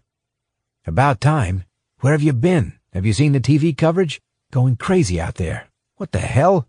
Yeah, I know. Johnson and Vic exchanged glances at the first use of cryptonyms. Good let the conversation run, and Johnson listened intently. The first voice was quite clear, the second somewhat muffled. Johnson sat up when the topic of conversation changed and glanced again at Vic. But I've got a lot planned for the next few days. A few key appearances. It would look extremely odd if I suddenly scrapped it all. So I'm going ahead, as if this has nothing to do with me. I don't think you'll get caught, but can you cancel these events? No. It also involves one of my donors. Anyway, how much have we got coming to us from that last shipment? Has it been finalized? Dead certain that Silva is Watto, Vic said when the recording ended. What do you think, Joe? Yes, no doubt. The old boy's getting very careless. He should have retired years ago. I think they're discussing that situation I told you about, the one where I took the photos of Watto. Johnson felt constrained in what he could say in the presence of Good, whom he didn't know. But I've no idea who Edison is, Vic said. Johnson shook his head. No, but just one thought. Did you make any progress on checking who from the Pentagon was stationed in Sarajevo in the early 90s? Nope, we're still checking, Vic said. We haven't seen anything obvious in the records so far. The voice quality isn't as good for Edison, Good said. We haven't been able to trace the number yet. I think that's a pay-as-you-go cell phone as well. But give us a bit of time. We'll get there. Yeah, okay. That's good, Vic said. Can you put these calls onto a memory stick for me? I'll take them into the office. Thanks a lot, Alex. That's good work you've done. Vic patted Good on the shoulder. Just keep on doing the same. If any more calls come through from that number, let me know immediately. Good copied the voice files and slotted a memory stick into the computer's USB port, then transferred them. Vic picked up the memory stick and got up. On the way out, he said to Johnson, The second person, Edison. His voice is familiar, definitely, but I can't place him. Has to be someone well-known based on the conversation. Yes, I know. It'll come to me. I'm going to listen to it a few more times. That bit about the key appearances and donors. Johnson gave his friend a sideways glance. Let's get a voice analysis done, Vic said. See if we can clean the recording up a bit. Might help. Johnson shrugged. Yep. Give it a try. What about Aisha? Have you had her pulled in yet? Johnson asked. Last I heard, NYPD had gone to her place. We'll leave it to them. Shouldn't be a problem. We have an ongoing conversation with the people at CBA as well. They've got no concerns about Aisha. Said she's been a dedicated employee and has done a good job. She hasn't been promoted, but otherwise would have no reason to do anything that would harm the studio. So they're a bit bemused by it all.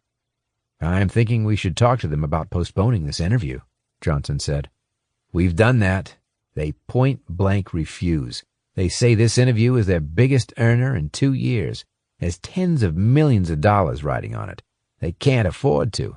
The director whom I talked to said their debts are sky high. They have the banks on their back. And if they cancel, they're worried a couple of them will call in their loans and torpedo the business. It's high-stakes stuff. The other way around it is to pull in Franjo, Johnson said. That would solve it. I've got a hell of a job to process the info before we could compile a charge sheet covering the war crime stuff, but we could maybe hold him temporarily. Vic shook his head. Yeah, we could if we knew where he was. His office in London claims they don't even know where he's staying. There's no trace of him so far at the major hotels. He can't be far away, but he seems to have vanished as well. Yes, well, he's rather good at that. Chapter 43. Thursday, July 26, 2012.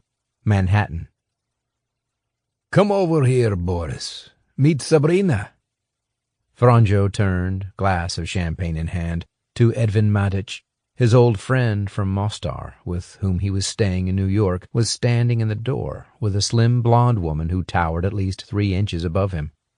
She's got some stuff to keep you happy, help you relax before that big interview tomorrow. Come this way, Edvin added. Franjo glanced out the window of the 4th-floor apartment overlooking St. John's Park in Tribeca and the Hudson River, then back at Edvin. He had certainly made a success of his move to the States. Okay, Franjo said. He drained his champagne, stood, and followed Edvin and Sabrina into the adjacent reception room. On the table was a silver tray with 12 lines of white powder. Next to the powder lay 3 rolled-up $100 bills. 2 other women were sitting on the sofa beyond the table, wearing outfits that left little to Franjo's imagination. "There you go," said Sabrina. "Welcome to New York. Start on a high, end on a high." She laughed. Franjo felt as if he did need something to relax him, to take away the anxiety he had been feeling. The champagne had helped. Now he needed something more. "I don't usually do this before dinner," Franjo said, "but as it's here, why not?" He picked up one of the rolled-up bills and snorted up 2 lines, one into each nostril.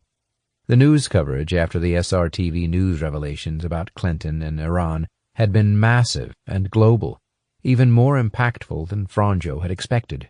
Now there would be a laser-like scrutiny of the interview with Spencer, because everyone would be expecting him to comment on it.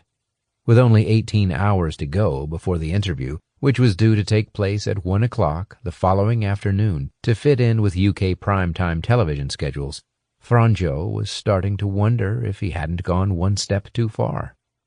Sabrina leaned over and picked up one of the other $100 bills. Her hand brushed against Franjo's thigh, and she let it linger for just a couple of seconds. Then she also snorted 2 lines and went to sit with the other girls. Edvin picked up the final bill and snorted a line. Then he burst into laughter. "Come on, Boris. Let's refill that glass of yours. Then you can join these 3 girls for an hour or 2. If that's not good preparation for an interview, I don't know what is." He led the way back into the room where they had started, picked up a bottle of Cristal champagne, and refilled Franjo's glass. "I'll do the white stuff, but not Sabrina," Franjo said. "Not your type?" Edvin asked. "No, definitely not. In any case, I've got a girlfriend in London, Haley, so I might feel guilty afterward if I did. She was going to come here but couldn't make it in the end. Her mother was ill, so she's gone to visit her in Edinburgh." "Fair enough. Now, how's it going? Seriously good to catch up with you. It's been a while," Edvin said. "Everything going okay? You know, on the Syria front?" Franjo sighed and told Edvin about the events of recent weeks and the arrival of Johnson. "We've had a few run-ins, exchanges of fire, shall we say. Literally, I mean. It's the last thing I need." Edvin rolled his eyes. "Hope he doesn't get on my tail as well, then. The shadow of the Heliodrome never goes away, does it? Bad days." Edvin had been one of the others in the same HVO Army unit as Franjo and Marco in 1993. Their secrets of those days were literally sealed in blood. "Well, like I said before, if you ever need my plane, it's at LaGuardia, a Gulfstream G280. That'll get you as far as South America, say Lima or Bogota, no problem. Then you're out of here. They won't touch you. It's yours if you need it, my friend. You can go tonight if you're worried. Do you want to just forget the interview? I don't know why you do this anyway. It's not like you need the money. Franjo drained his glass. I know. You're not the only one to say that. Marco keeps telling me the same thing. It's actually got nothing to do with money. It's professional pride. This is my biggest interview in the States. I mean, I've done a few prime ministers and presidents in Europe, but it's my biggest over here. Too big an ego, buddy. That's your problem. Pride. It'll bring you down, like it has every proud man. Franjo shook his head. Nah, I just don't like throwing in the towel. It's taken me a long time to get Spencer on the hook for this one, but I tell you what, I actually would like a plane out of here the minute that interview finishes tomorrow. Could you get me a fast car, straight from CBA to LaGuardia? Then the plane. I'd owe you one, seriously. What passport you got? Edvin asked. Canadian, German, Argentinian, all different names. Franjo's phone pinged as a message arrived. He pulled it from his pocket and read it. Shit! It's from Watson. Says he's had an alert from Customs and Border Protection telling him that Johnson arrived in New York this morning. Although that doesn't mean anything. Johnson doesn't know my identity. How do you know? How could he? Still, you should pull this interview. I'm telling you, Edvin said. Franjo shook his head. Nah, it's in less than 24 hours. Then I'm out of here. His phone began to ring. It was Watson, but Franjo declined the call. Thursday, July 26, 2012. Wolf Trap, Virginia. Robert Watson rarely watched foreign satellite TV channels, but now, given the widespread coverage the Bosnia document story was getting, he was flicking through all of them, checking for any new developments. In particular, he wanted to know if there was speculation over the identities of the CIA and Pentagon officials. So far, to his relief, there appeared not to be. But then Watson clicked onto SRTV, the British channel that had originally broken the story. As he did so, the news program reached a commercial break, and an advertisement began. This Friday, SRTV's award-winning current affairs show, Wolf Live, will be in New York for an exclusive interview with Speaker of the House of Representatives, Patrick Spencer, the narrator said. The 56-year-old, a controversial Republican, is seen by some as a future presidential candidate. It will be a unique chance to hear our star interviewer, Boris Wolff, talk to Spencer about his controversial views on immigration, Muslims, and many other issues. But Watson didn't absorb any more of the advertisement. His mind raced into overdrive as he computed the implications of what he had just heard. After 4 days out of the loop, traveling to Croatia and back, then trying to recover, he felt as though he were desperately playing catch-up. Cursing to himself, he reached for his phone and dialed Runner. No answer. The phone rang out and eventually clicked over to voicemail. Watson punched out a text message instead. Just seen you're interviewing Patrick Spencer. Are you crazy? Do you realize who he is? Cancel it, now. Call me immediately. I'll explain. 30 seconds later, a reply came back. Can't cancel. Too much at stake. It's my biggest interview ever. Either the guy was drunk or on drugs, Watson thought, to be taking this so lightly, but at least he had responded. He redialed Boris's number, but now his phone seemed to be switched off, and yet again the unanswered call went to voicemail. What the hell? Watson muttered. He dialed another number, this time for Edison, who answered after 3 rings. Before the recipient could speak, Watson jumped in. Edison, you fucking asshole! Why didn't you tell me you were going to be interviewed by Boris Wolff? Calm down. What shit, man? Watson interrupted. You have to cancel. Do you realize he's the guy who fixes our arms sales out of Croatia? He effectively paid your goddamn bribes. Watson put his hand on his forehead, which was now clammy with sweat. He hadn't even bothered to go to Difficult Run River for this call. That's not his real name, by the way. His real name is Franjo Vukovic, and he's currently being hunted for goddamn war crimes. There was a pause as Spencer took in what he had just heard. Damn it, Robert, Spencer said. Why would I think to tell you? You're the half-assed fool for keeping me in the dark. All of us in the dark. Trying to keep everybody separate from each other with your code names and compartmentalizing everyone. I don't know him, and he doesn't know me after 20 years. That's 100% your fault, not ours. He's right. I'm damn stupid, Watson thought. I never dreamed, and why would I, that Boris Wolf would one day end up interviewing you, Patrick, of all people? Watson said, Not once. The only thing on my mind has been security, and need to know was the biggest part of that. Now he was furious. The use of cryptonyms had gone out the window. Well, you created this situation. Now you're going to have to sweat it out, Spencer said. There's no way, absolutely no way I can pull out of this interview. First, politically, it's a golden opportunity. Second, the guy who owns CBA is one of my biggest donors. How much is he in for? Watson asked. Christopher Goldberg has put in more than $1.5 million over the past year and a half. I can't afford to lose that kind of support, especially not if I'm going to run for president in 4 years. Just as important, Christopher's business is on a knife edge right now. The loans could get called in any day. The bankers are getting mightily twitchy. He's had the toughest of years. This interview is going to be a big payday for him. I cancel, and I guarantee you that's the end for him. So sorry. No way. Watson picked up a baseball that was lying on his desk and threw it so hard against the opposite wall in his study it rebounded at head-high level. He ducked out of the way, but caught his injured left wrist on the side of the desk as he did so. A spasm of pain shot through him. Son of a bitch, Watson said. Boris is saying he can't back out. You're saying you can't either. He stood up and paced across the room, thinking furiously. Okay. We're going to have to rig the interview then. He's going to have to spoon-feed you questions. If he goes all guns blazing on this Iran arms thing and who knows what else, then we're all going to come across as utter assholes and wind up in the slammer.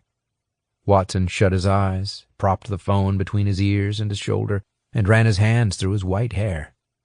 Oh, and that's not all. That idiot Johnson is on Boris's trail, and mine as well. He's likely to come in and try to have him arrested or something tomorrow, either before or after the interview. Then you'll be next, eventually, when they figure all of us out. And where does that leave you in your campaign? There was silence on the other end of the line. Eventually, Spencer spoke. I just can't back out of this. There's too much at stake. It's down to you now. You got us into this mess. You can get us out. Do what you have to, Robert, but fix this. Before Watson could reply, Spencer hung up. Chapter 44. Friday, July 27th, 2012. Manhattan. Johnson was up and dressed by 6:15 in the morning, having slept little. He was about to call the concierge at his hotel, the Pennsylvania, to check when breakfast was served when Vic called. Sorry, Doc, it's early, but you have to listen to this. Alex Good at the NSA's just sent it to me. It's a call last night between Watto and someone else. You'll know straight away who it is. Johnson groaned. His shoulder was still a little sore. Hang on a minute. He sat in an armchair and sipped some water. Okay, go on then. Here you go. First voice you'll hear is Watto, Vic said. A somewhat crackly recording began to play. Edison, you fucking asshole. Why didn't you tell me you were going to be interviewed by Boris Wolf? Johnson jerked forward, feeling as though he'd just had a double espresso. Shit, Vic. It can't be, surely. Edison is Spencer. Unbelievable, Johnson said. So, wait, you need to hear the rest. The recording came back on, and Johnson heard it all the way through. So Spencer's the third man in all this, the Pentagon advisor, in for a cut of the arms deals, Johnson said. He must have been in it all along. You heard what he said? 20 years? He's finished. He's toast, Vic said. I agree, Vic, he is. But what do we do now? We could wade in and have both him and Franjo arrested before this interview, but it would look ham-fisted. They could play it that way with their media friends as well, given we're still building evidence. That'd be a big call. I'm happy to play a slightly longer game. Right now, I'm more worried about Franjo being snuffed out by Aisha. Any word on where she is? No, she didn't go home last night, which is seriously worrisome, Vic said. We checked out her mosque, but no sign of her there. She must be at a friend's place, but no idea whose. The police are doing everything to track her down. She's due at work at 7:30 for the interview, so let's see if she turns up. There's also been no sign of Franjo. He definitely didn't check into a hotel last night, so he must be with a friend or something as well. We've got to go over that studio with a fine-tooth comb, Johnson said. Can we get sniffer dogs down there and say we're worried about security at Spencer's interview, given all his anti-Muslim comments? Yep, I'll get on to it. Okay, I want to get to the studio as soon as possible, so I'm going to have a very quick breakfast and hoof it. It's only a few blocks away on the other side of Penn Station. The TV studio's bound to be open. You can meet me there, okay? Yes, fine. But be careful, Vic said. You're pissing off some powerful people here. I've already been shot at about 3 or 4 times on this job. What else is new? But I hear you. Okay, I'll see you outside the West Side Jewish Center. It's an old stone synagogue in front of the TV studio entrance. 45 minutes, right? Okay, see you then. Johnson grabbed his jacket, his wallet, and 2 spare magazines for his Glock. Then he pulled on a baseball cap and sunglasses and headed for the elevators. 2 New York Police Department cars, sirens wailing, screeched past Johnson as he made his way along 7th Avenue after leaving the Pennsylvania. He crossed 33rd Street, breaking into a run briefly to avoid a yellow cab, then continued past the melee of people that were swarming into the subway, the deli shops, offices, and banks. At the junction of 7th Avenue and West 34th Street, opposite Macy's department store, he turned left, the Empire State Building behind him. Now the CBA TV studios were only 2 blocks away. Johnson continued past the array of glass and steel offices and shops until he reached the West Side Jewish Center on his right, next to an open-air parking lot. There he paused. He checked the map on his phone. CBA was in a gray and glass 6-story building right behind the synagogue. It was now almost 7:15, but there was no sign of Vic. Johnson pulled his baseball cap further down, leaned against the old wooden door, and waited. After 10 minutes, Johnson saw him. Vic strode across the parking lot and pointed urgently to his left, toward the TV studios. The 2 sniffer dogs have just arrived. They brought them straight here from JFK. There was a bomb scare there during the night. They crossed the lot toward the rear entrance of the TV studio in the corner. The huge doorway of the studio's loading bay was on the left, leading off the parking lot, and a pedestrian entrance, heavily branded with CBA logos, was on the right. Outside the loading bay stood an unmarked white van, out of which climbed a woman and a man with 2 black Labradors, both wearing harnesses. The handlers took the dogs into the building, accompanied by 2 policemen. I've had a chat with the dog handlers already, Vic said. They're going to comb the place. We've got a bit of time before the production team arrives. The lighting, sound, and camera crews are already there, doing their final checks. I gather Franjo is due here a bit later. But is she there? Aisha, I mean? Johnson interrupted. No, that's what I was coming to. She phoned in sick. Apparently it was a short call. She didn't speak to her manager, just left a message with a girl in the office. And we still haven't traced where she is. She's not at home, and her phone's now switched off. Johnson grimaced. Shit. Vic led the way into the building. They're going to be in Studio 1, the largest one. He nodded at the reception desk and produced his CIA identification. Can you sign this man in, please? Joe Johnson's his name. I'm vouching for him. The security man took Johnson's proffered passport, photographed his face, and produced a visitor's badge. 3 other men approached. They were tall, heavily muscled guys who wore long-sleeved black shirts. My staff, Vic said. He beckoned them over. You guys just make sure nobody else comes in here without my say-so, okay?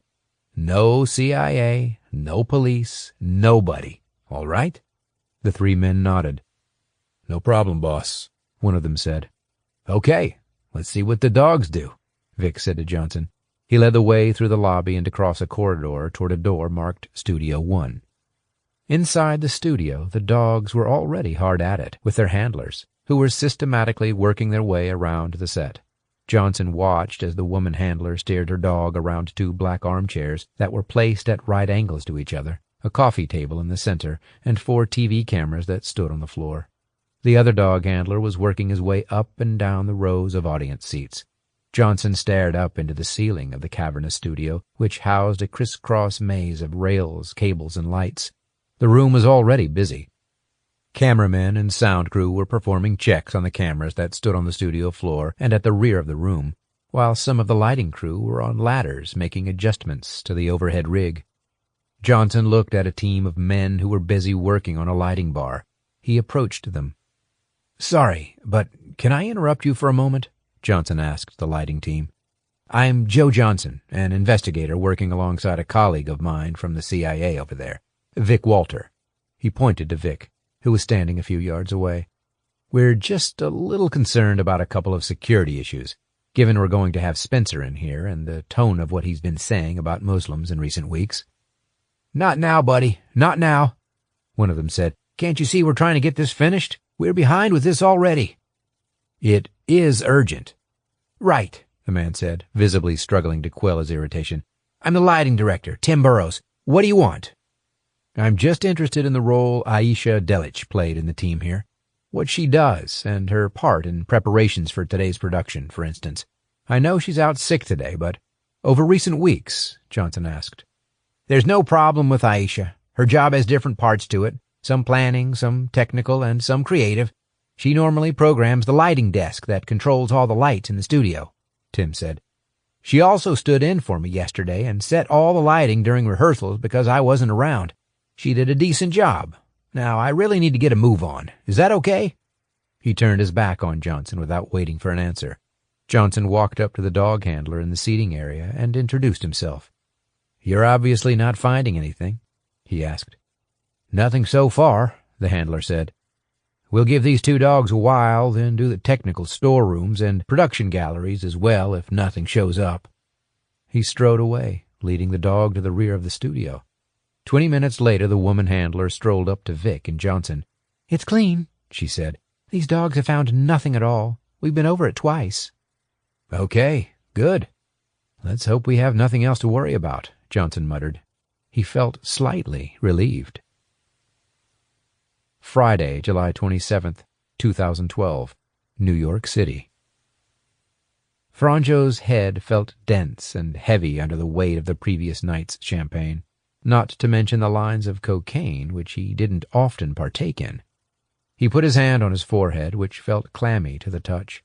Despite declining the invitation from Sabrina, it had been a very long way from the normal, professional, sober routine he followed prior to big interviews.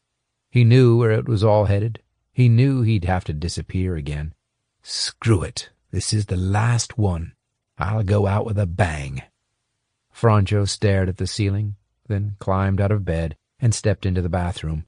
There was still plenty of time. He could get into the studio by 10 o'clock, and the interview would start at 12:30. For months he'd planned and plotted to get this interview in the bag. Then he'd been completely pumped when he finally landed it. Then came the American, Joe Johnson, dragging up the dirt from his past.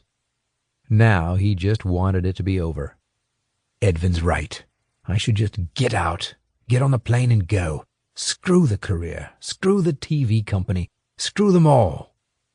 Franjo rummaged in his toilet bag until he found a pack of painkillers. He removed 2, filled a glass with water from the tap, and swallowed them.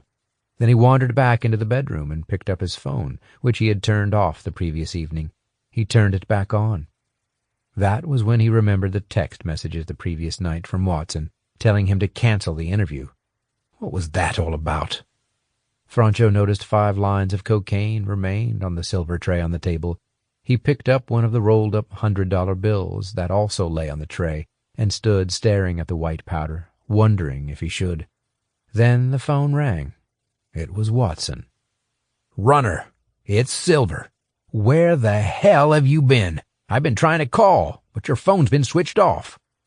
Franjo paused. "It's all under control. Don't worry." "No, it's not," Watson said, his voice low and monotonic, but with a threatening edge. "It's a very long way from being under control. Listen to me. I wanted to explain to you last night, but you wouldn't speak to me. Patrick Spencer, who you're interviewing today, is the other man in our arms ring." Franjo furrowed his brow. "What are you talking about?" "He was the Pentagon military advisor in Sarajevo in the early 90s. He's been in it all along. I should have told you, but—" Franjo always felt irritable after drinking alcohol. Now, as he fully took on board what Watson was saying, he could feel the underlying rage building up through his neck, into his head, until he exploded. "You son of a bitch! What the hell are you playing at? It's too late to cancel it. It's my biggest interview, and tens of millions are riding on it." I know. Listen, I'm apologizing. It's my fault. I tried to keep you all separate on a need-to-know basis," Watson said. "We'll just have to manage it." "Manage it? How do you mean manage it?" "You'll have to rig the questions. Go easy on him. Keep to his strengths. Immigration, Muslims, that lot. Keep it domestic. Keep it U.S. focused. Don't ask anything about Iran. Nothing about Bosnia. Nothing about arms to Syria. Nothing about foreign policy. Keep it simple." Watson stumbled over his words. Franjo snorted. "You've no idea, have you? Absolutely no idea. I'm going to have my editor talking in my ear, feeding me questions for the whole of the interview, all 45 minutes of it, and you're telling me to completely ignore him. You idiot." "Pretend the earpiece doesn't work or something," Watson said. "I don't know. You don't have an option. If it's a disaster, it's a disaster, but that's better than landing us all in the shit. I've spoken to Spencer, and I've told him that's what you'll do, so you'll just have to do it, okay? Then get out as soon as the interview's over. Can you talk to him before the interview? Give him a call now. Watson, you're history if I ever catch up with you. You might think you're a CIA hard-ass. You might have helped me make money in the past, but you've screwed up big time now. Send me Spencer's phone number. I'll call him." Franjo hung up. Suddenly he felt sober again. His phone beeped with a text message from Watson containing Spencer's phone number. He decided to ignore it for now. Instead, he took his time with his morning routine, showering and dressing at leisure. He watched the news and greeted Edvin. Only then did he pick up his leather briefcase and leave. He'd get some breakfast, and then on the way to the studio, he'd call Spencer. Chapter 45. Friday, July 27th, 2012, Manhattan. There was still an hour to go before the interview began when Franjo strode into the CBA-TV studio's green room, the usual pre-show lounge area for participants. He knew from his earlier, very brief phone call with Spencer that he would be waiting for him. There he was, at the other end of the long room. Franjo watched the Speaker of the House for a second. He was taller than he appeared on television, probably 6 feet, and had square shoulders. He was sipping an orange juice, flanked by 2 uniformed officers, and 2 other men who Franjo guessed were probably PR flunkies. Spencer's neatly coiffured gray hair and pristine white collar and charcoal suit gave him an elegant old worldly aspect. Speaker of the House today, maybe president-in-waiting in a few years, or so he doubtless thought. Franjo grimaced, then walked up to Spencer and quickly introduced himself. He noticed that the uniformed officers with Spencer were from the United States Capitol Police. The 2 men eyed each other silently for a second. "Let's get this over with. In private," Franjo said. Spencer nodded and glanced at his colleagues, one of whom, sure enough, wore a badge identifying him as head of communications. Then he turned to Franjo and pointed toward the corner of the room. "We'll go over there. Come." One of the Capitol Police officers stepped forward and spoke to Spencer. "Would you like me to come with you, sir?" "No, I'm fine, thanks," Spencer said. The 2 men began to walk toward the other side of the room. The head of communications took off after them, but Spencer put his hand on his hips and said, as if admonishing a schoolboy, "No, this is a private chat. You don't need to be involved. Go and wait over there." The communications man raised his eyebrows. "I really don't think that's a good idea. Are you sure you don't—" "I said no," Spencer said flatly. The man blinked, then obediently did a U-turn and returned to his colleague. As soon as they were out of earshot of the others, Franjo spoke. "I'll cut the crap," he said in a low voice, "because time is short and we both know the score. At least now we do." "Yes, now we do," Spencer said, his voice also low. "What a joke. Watson's well and truly screwed this up, but too late to do anything now. We'll have to go through with it. I hope you've carefully thought through your questions." Franjo nodded. "We can discuss that asshole in his games afterward, but let me tell you what I'm going to do in this interview." He started to outline his plan. Chapter 46. Friday, July 27th, 2012, New York City. "There's something not right. I don't know. I've got a gut feeling, Vic. Just a gut feeling." Johnson tugged hard at the small hole at the top of his right ear and scrutinized the monitor in the production gallery. Vic stood next to him, hands on hips. The interview was about to begin. Johnson glanced to his right at the program's editor, David Rowlands, who wore headphones and spoke into a stock microphone that was linked to Franjo's wireless earpiece. The production gallery at the rear of the studio had a long floor-to-ceiling plate glass window that allowed the producer, the editor, and other staff a clear view of what was happening in front of them. Franjo sat in one of the black leather armchairs with his back to a large modernistic Wolf Live logo. At a right angle to him, in the other armchair, sat the familiar figure of Spencer, his hair swept neatly across his forehead, his gray sideburns clipped, his suit perfectly pressed. The whole set was raised slightly on a plinth, a foot above the level of the studio floor. In front of them, the 400 seats in Studio 1 were completely filled with selected guests, journalists, and VIPs who had been invited by either SRTV or CBA-TV. Standing at the right of the studio, backs to the wall, were 2 United States Capitol officers, who Johnson knew were responsible for the Speaker of the House's security. Another 2 Capitol police officers stood at the left-hand side wall. He had noticed a few others, together with New York Police Department officers, in the foyer. Johnson's sense of foreboding was something that he couldn't shake off, even though the security team, at his request, had taken the precaution of a further sweep of the studio by the sniffer dogs. There had also been additional personal searches of all guests and their bags and checks. He was increasingly wishing he had asked Vic to have police hold Franjo and Spencer before the show, despite the possibility of it backfiring in terms of media reaction, but it was too late now. The atmosphere on the studio floor was noticeably tense. The audience was unusually chatty, and the floor manager could be heard telling them to quiet down. 4, 3, 2, 1, 0. We're live. Boris, we're coming to you in 30. The production assistant said. As the title music faded, Franjo faced the camera and started his scripted introduction.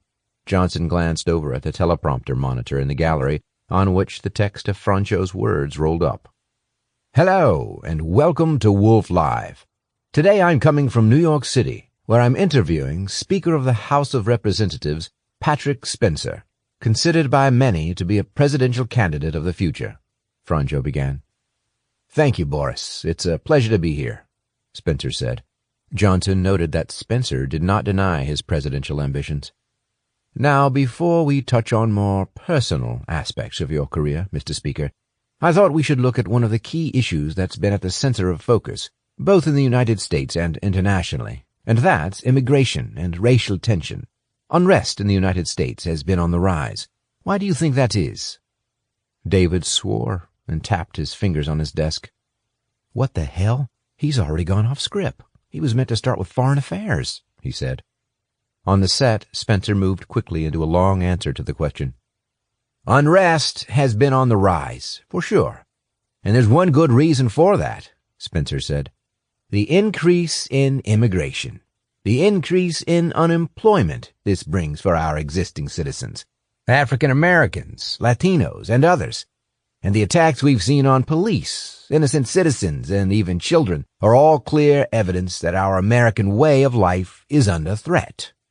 Immigrants, many of them illegal, including a significant number of Muslims, have come to our shores and are a key factor behind a huge increase in homicides," Spencer said. The tirade had begun, all very predictable. Johnson had heard it all before, and Franjo was handing Spencer the questions on a silver platter. served up with a bow wrapped around them, a gift for a skilled politician. So they probably know who each other is. Johnson stood and watched for 20 minutes or so as the interview continued, the questions virtually exclusively focused on domestic U.S. issues. He then walked into the lighting gallery where 3 of the CBA TV team, including Aisha's last-minute replacement, sat intently watching the monitors while Vic stood in a corner. He turned to the lighting crew, trying hard to quell his concern and appear calm. Tim, the lighting director, was concentrating hard on the monitor in front of him. "Excuse me, Tim," Johnson said. "I know you're busy, but I'm getting increasingly concerned." Tim scowled. "What now?" "It's Aisha. Over the past couple of days, have you noticed anything out of the ordinary with her? Anything unusual about what she did?" "No, not really," Tim said. "She's been programming a new special effects lighting fixture I've brought in for this show. She's done a good job." "Okay, so what does it do? Just briefly." "It's for the closing sequence at the end, just to give it a bit of pizzazz," Tim said. "It'll throw an animated multi-beam pattern all over the floor, just when Wolf and Spencer are bathed in a soft blue light as the credits start to roll." "Is that normal for a straightforward political interview? That kind of fancy lighting effect?" Johnson asked. "No, but I just wanted to do something different." "Fair enough. So she did her job properly from your perspective?" "Yeah." One of the other lighting team members turned around and looked at Tim. "Actually, Tim, I didn't mention it earlier, but she screwed up that goddamn bar at the front. I had to reset it this morning." "What was that?" "Nothing major," Ollie said. "I came in early this morning to check everything and found that she'd put the bar holding the special effects light quite a lot lower than I knew Tim wanted it, so I had to move it back up." Tim grunted. "Thanks for telling me about that, Ollie. That would have screwed things up. I'll speak to Aisha about it when she's back tomorrow." Tim turned back to Johnson. "So, apparently, she only did an okay job then, but my opinion stands. Sorry, I have to concentrate on this now." He focused on his monitor. Johnson nodded. "Okay, thanks." He walked back through to the production gallery, followed by Vic. Both men stood, arms folded, gazing out of the big glass window at the audience immediately in front of them and the stage beyond. "What do you think?" Johnson asked his friend. "These guys have got too much going on to even think about Aisha, but it doesn't seem right to me." "No," Vic said. "I agree. I think we're just going to have to be a bit insistent. Let's ask a few more questions. That guy Ollie mentioned the lighting bar. Seems odd somehow. Maybe ask him why she might have lowered it." Spencer was still in full flow on the set. "So far, all we've seen from the Democrats is immigration out of control, lawlessness, and a situation where American citizens are feeling completely overwhelmed and helpless. I want to change all that," Spencer said, his voice rising steadily. "That's why I'm suggesting we put up the barriers and make much closer checks on who's coming into our beloved country. Anyone with links to countries that harbor or foster terrorism can forget it." There was a loud applause from the studio audience. Franjo appeared to be struggling to get his questions in. In the production gallery, Johnson could hear David speaking to Franjo through his earpiece, instructing him to ask questions about the Iranian arms news coverage, the potential damage to Clinton's reputation, and his wife Hillary's prospects. But Franjo ignored him. David threw his pen across the room and started swearing. The director turned around and looked at David, equally confused. "What the hell's going on out there? Didn't you discuss the question list? Is his earpiece working?" he asked. Johnson went back to the lighting gallery once more. "Sorry, Tim. One more question.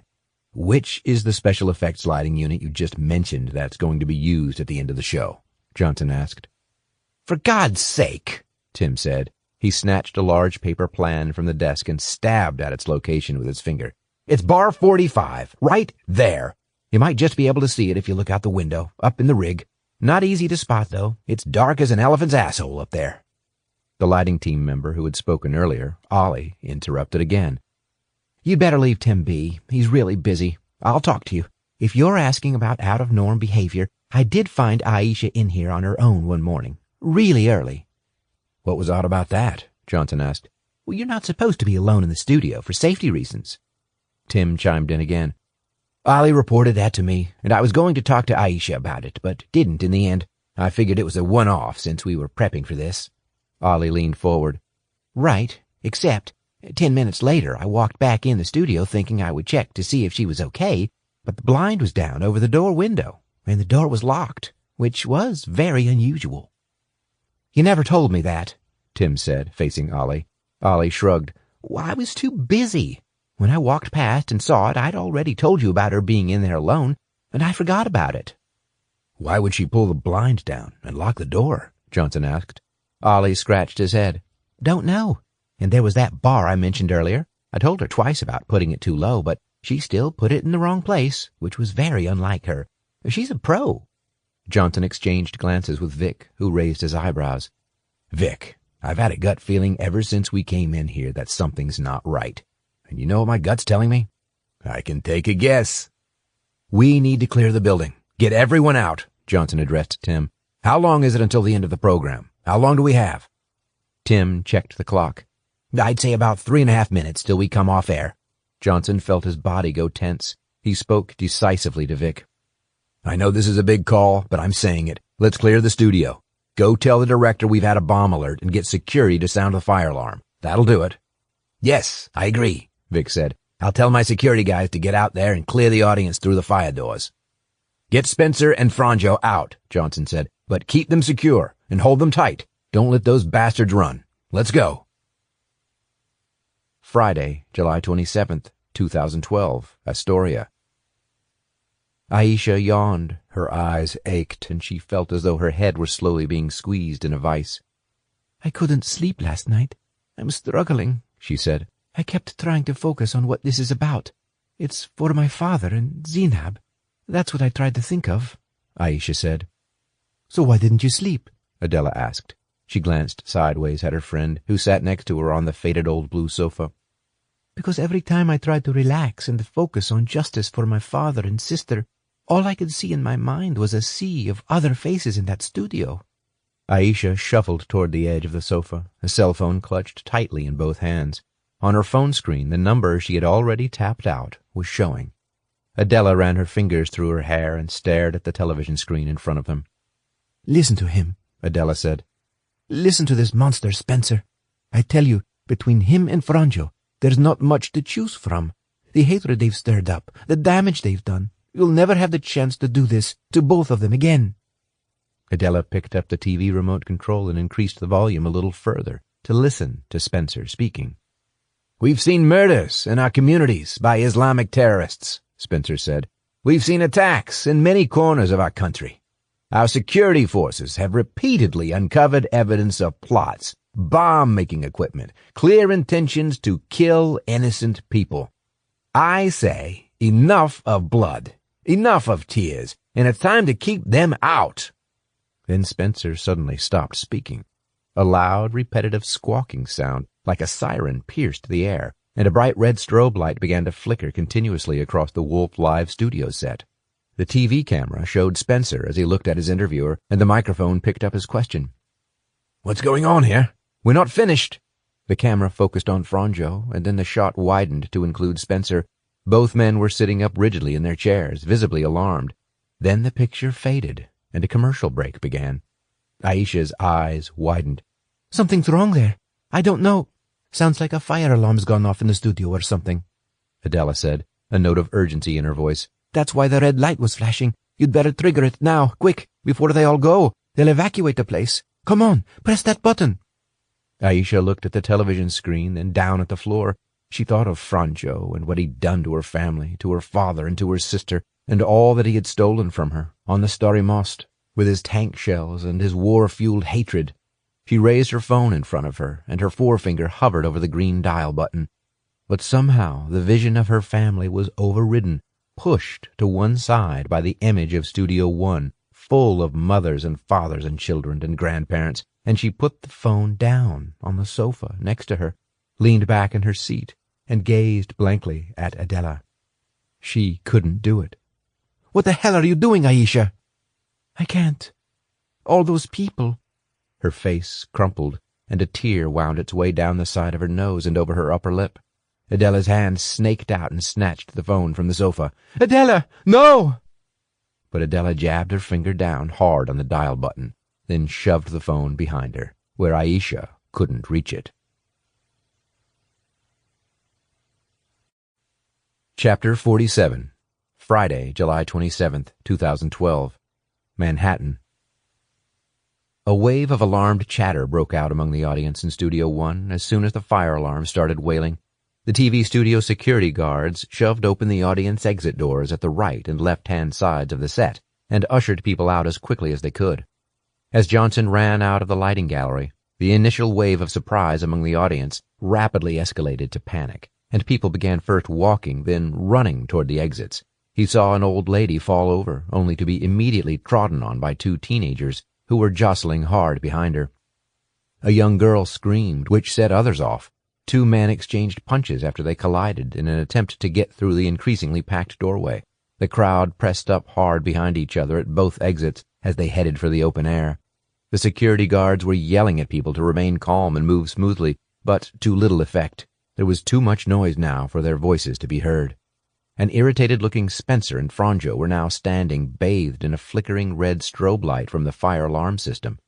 Two of the Capitol police officers were standing next to Spencer, conferring with him and gesticulating urgently. 3 NYPD officers were striding toward them. Johnson went up to Vic, who was in an animated discussion with 2 of his CIA colleagues. He raised his voice in order to be heard above the noise. "Vic, can you talk to Spencer's security detail and work with them? Don't let either of those guys get away. It's crucial. And do it now. I'll follow." Vic nodded at the 2 CIA men, who set off in pursuit of Spencer and Franjo. The 2 men were now being herded by the Capitol police officers toward the right-hand door at the back of the studio, which led into the cavernous loading bay next to the parking lot. Johnson and Vic followed right behind, while the security guards by the doors tried to speed up the evacuation process with urgent, "Go, go, go!" motions to the exiting studio guests. Just as Johnson got through the doors and out into the loading bay, a massive explosion erupted in the studio behind him. The force of it knocked Johnson to the ground. He banged his chin hard on the floor, which forced his jaw sharply upward and sent a wave of intense pain through the side of his head. Flashes of bright light exploded in his eyes, and he felt a numbness run up the back of his skull. The large door Johnson had just exited through was blown off its hinges. Part of the studio wall collapsed outward into the bay, sending pieces of plaster, cinder block, and cement to the floor. The air was filled with dust and smoke. Everywhere people were screaming. Johnson knew instinctively that although a good portion of the studio audience would have made it out, some would not have. There were too many. He lifted himself onto his hands and knees, but was immediately hit on the back of the head by another piece of plaster. Johnson raised himself again and instinctively looked right, just in time to see Franjo, his dark suit covered in plaster dust, stand and run straight toward the huge vehicle exit doors. One of the CIA men whom Vic had instructed to detain him lay motionless, a large chunk of cinder block next to his head, which was bleeding heavily from a long gash. Next to him lay both of the Capitol police officers, one of them seemingly unconscious, the other groaning and clutching his head. Somehow Johnson got to his feet, feeling slightly dizzy as the blood drained from his head, but he forced himself to pursue Franjo. "Son of a bitch," Johnson muttered. Somebody had opened the vehicle entrance doors into the parking lot. Franjo charged, straight through the gap, toward the daylight outside. Johnson ran after him, his legs feeling as though they would give way at any point. But as he moved through the bay, the dizziness started to clear. Now he was a good 10 yards behind Franjo, who crossed the parking lot in the direction of the West Side Jewish Center and the busy chaos of 34th Street. Johnson saw a black Jeep 4x4 waiting at the curbside. Someone opened the back door, and Franjo altered course slightly to head straight toward it. "Stop him!" Johnson screamed. As he shouted out, a car reversed rapidly out of a parking space, forcing Franjo to change tack yet again to get through the rapidly decreasing gap between the reversing car and a van that was parked against the wall of the synagogue. The car then moved forward, but by the time Franjo recovered his momentum, Johnson was just 2 yards behind him and gaining ground rapidly. He reached out, seized Franjo's collar, and pulled back as hard as he could, causing the TV interviewer to overbalance and crash heavily to the ground, his legs collapsing under him. Johnson, his lungs now bursting, landed on top of Franjo and pinned him down. He pulled Franjo's right arm sharply behind his back and wrenched it hard. Franjo let out a yelp of pain. From behind him there was a burst of gunfire, and Johnson saw through a shattered car window the Jeep's driver's head jerk back and a spray of blood. Within seconds, 3 NYPD officers ran up to them, one of them clutching a semi-automatic pistol. "That guy in the car had a gun. He was about to drop you," he said to Johnson. Vic, who was behind the NYPD officers, flashed his CIA identity card at them. "We need to hold this guy," he said, pointing at Franjo. "Can you keep him near the studio door? I'll explain everything in a few minutes." The officers seized Franjo, one on each arm, and frog-marched him back the way he had come. As they passed Johnson, Franjo spat straight into his face. "You'll pay for that, you bastard. You'll pay," Franjo said. Johnson and Vic trailed the 2 NYPD officers as they propelled Franjo back toward the television building, then forced him face down to the ground just outside the loading bay, where one of them knelt on his back and restrained his arms. 4 more NYPD cars, plus 3 fire engines arrived in convoy and screeched to a halt outside the building. Officers and crews piled out and ran in. 10 seconds later, ambulances began to arrive. The scene that unfolded in front of Johnson as he made his way back through the loading bay and into the corridor behind was one of utter carnage. 6 dead bodies, disfigured and bloody, lay in the corridor, covered in debris. In a corner, flanked by 2 security guards, a dazed Capitol Police officer, and 4 armed NYPD officers, was Spencer, sitting on a chair. Blood streamed from a large cut on the side of his head. His clothes were covered in white dust, and his hair was disheveled. He looked shell-shocked. One of the NYPD men was gesticulating at the Speaker of the House, clearly trying to get him to move, but Spencer was shaking his head. "At least he's alive," Johnson thought. That was more than could be said for a number of audience members for whom the evacuation had not been rapid enough.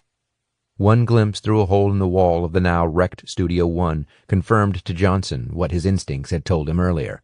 Several bodies, contorted beyond belief, many of them covered by the debris of plaster, mangled lighting bars and fixtures, steel poles, and other metalwork from the overhead grid, lay near the 2 audience exits.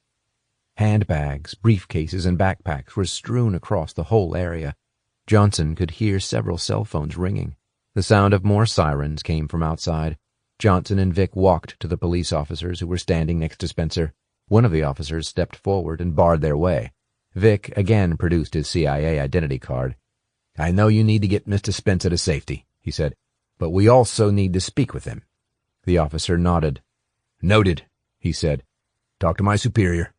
He pointed at another NYPD officer who was making his way across the parking lot toward them. Johnson glanced at the officers holding Franjo, who was now sitting on the ground, his hands handcuffed behind his back. Johnson walked over and squatted down before Franjo. "Do you know who did this?" Johnson asked Franjo, indicating with his thumb over his shoulder toward the wrecked TV studio. Franjo stared at him and shook his head a fraction. "It was your ex-wife. She works at this TV studio." "Aisha? Did this? No. That day you destroyed the Starry Most? What else did you do? Who did you target deliberately with those tank shells?" Johnson asked. The corner of Franjo's mouth curled upward. "You have no idea what it was like back then. If your father-in-law gave the go-ahead for your brother and friends to be tortured to death in a rat-infested Mostar dungeon, you might feel differently, asshole." Now Franjo was snarling. "What?" Johnson asked. "Yeah, that's the truth. Errol ordered it, in the basement of the 4th primary school in Mostar. That was where the Muslims locked up the Croat prisoners. I was so angry. You ask me why I used that tank the way I did? Well, I'm telling you now. That's the war crime you should be chasing." Johnson shook his head, realizing in a moment of clarity that Franjo had just summed up precisely why the war had escalated so violently on both sides, and why the peace continued to be such a difficult one. "Make no mistake," he said. "I would have chased him just as hard as you, if you hadn't killed him first." Chapter 48, Friday, July 27th, 2012, Manhattan. 15 minutes later, the chaos at the CBA TV studios building and in the parking lot outside was starting to abate. Johnson would have liked to have had a conversation with Spencer. He wanted to tell him about the documents from Bosnia and the evidence of his actions, to allow the Mujahideen into Bosnia and question him about his hypocritical stance on Muslims and immigration, and to explain exactly why his career was now over. But the NYPD and Capitol police officers predictably had whisked him away. Johnson wasn't worried. He knew Spencer would have to explain himself publicly and in court, probably on charges relating to corruption, trafficking in arms, and whatever else the FBI uncovered. Before that, though, he would have to face an absolute media frenzy. His life, at least in its previous form, was over. Meanwhile, Franjo had been taken to a nearby NYPD station for questioning. The process had begun. A man in a black suit approached Vic, who greeted him warmly, then introduced him to Johnson as Dirk Haasbender from the FBI. Haasbender said, "Some good news. We've traced Aisha Delich. She was at a friend's house in Queens. We've just picked her up. She still had the phone on her that was used to trigger that bomb, although there's some confusion about whether she or her friend triggered it. So we brought them both in. We'll run the fingerprints, but either way, it seems as if they both played a part in this chaos." He gazed at the studio entrance. "We think there's at least 16 dead in there. Many others are injured, so the death toll is going to rise." Johnson stepped forward. "Vic, does Dirk here know about Robert Watson?" "Yep, we're on it," Haasbender said, before Vic could reply. "We've had a trace on him for the past 24 hours. Got a whole team on him." Haasbender paused. "By the way, you might want to know about this. We found it near the set inside the studio. It's Boris Wolf's briefcase." He held up an old leather case and opened it. Inside, Johnson could see a crumpled folder stuffed full of slightly yellowed papers bound together with pieces of string. "The Sarajevo dossier," Johnson said. "I owe you, Dirk. I think you've just salvaged my fee for this job." He grimaced at Vic. "That's what you wanted me to get. There it is." "Is that it?" Vic asked. "The papers? The ones Franjo got back off you?" Johnson nodded. "We'll need to keep that in case it's needed as evidence," Haasbender said. "I'll arrange for copies to be made if you need them immediately." "I certainly do," Vic said. "There's someone I need to get them to extremely urgently. So if you could get the copies done now, that would be great." Haasbender nodded and walked off. "Perhaps you can tell me now," Johnson said. "Tell you what?" Vic said. Johnson pressed his lips together. "Who asked you to track down the papers, and why?" Vic looked away. "It's difficult." "Difficult?" "Yes. I'll tell you one day. But you've done a great job here. They'll be grateful, despite all this shit." Vic looked over his shoulder toward the chaos behind him. "At this rate, the director will be offering you your old job back." Johnson almost managed to smile.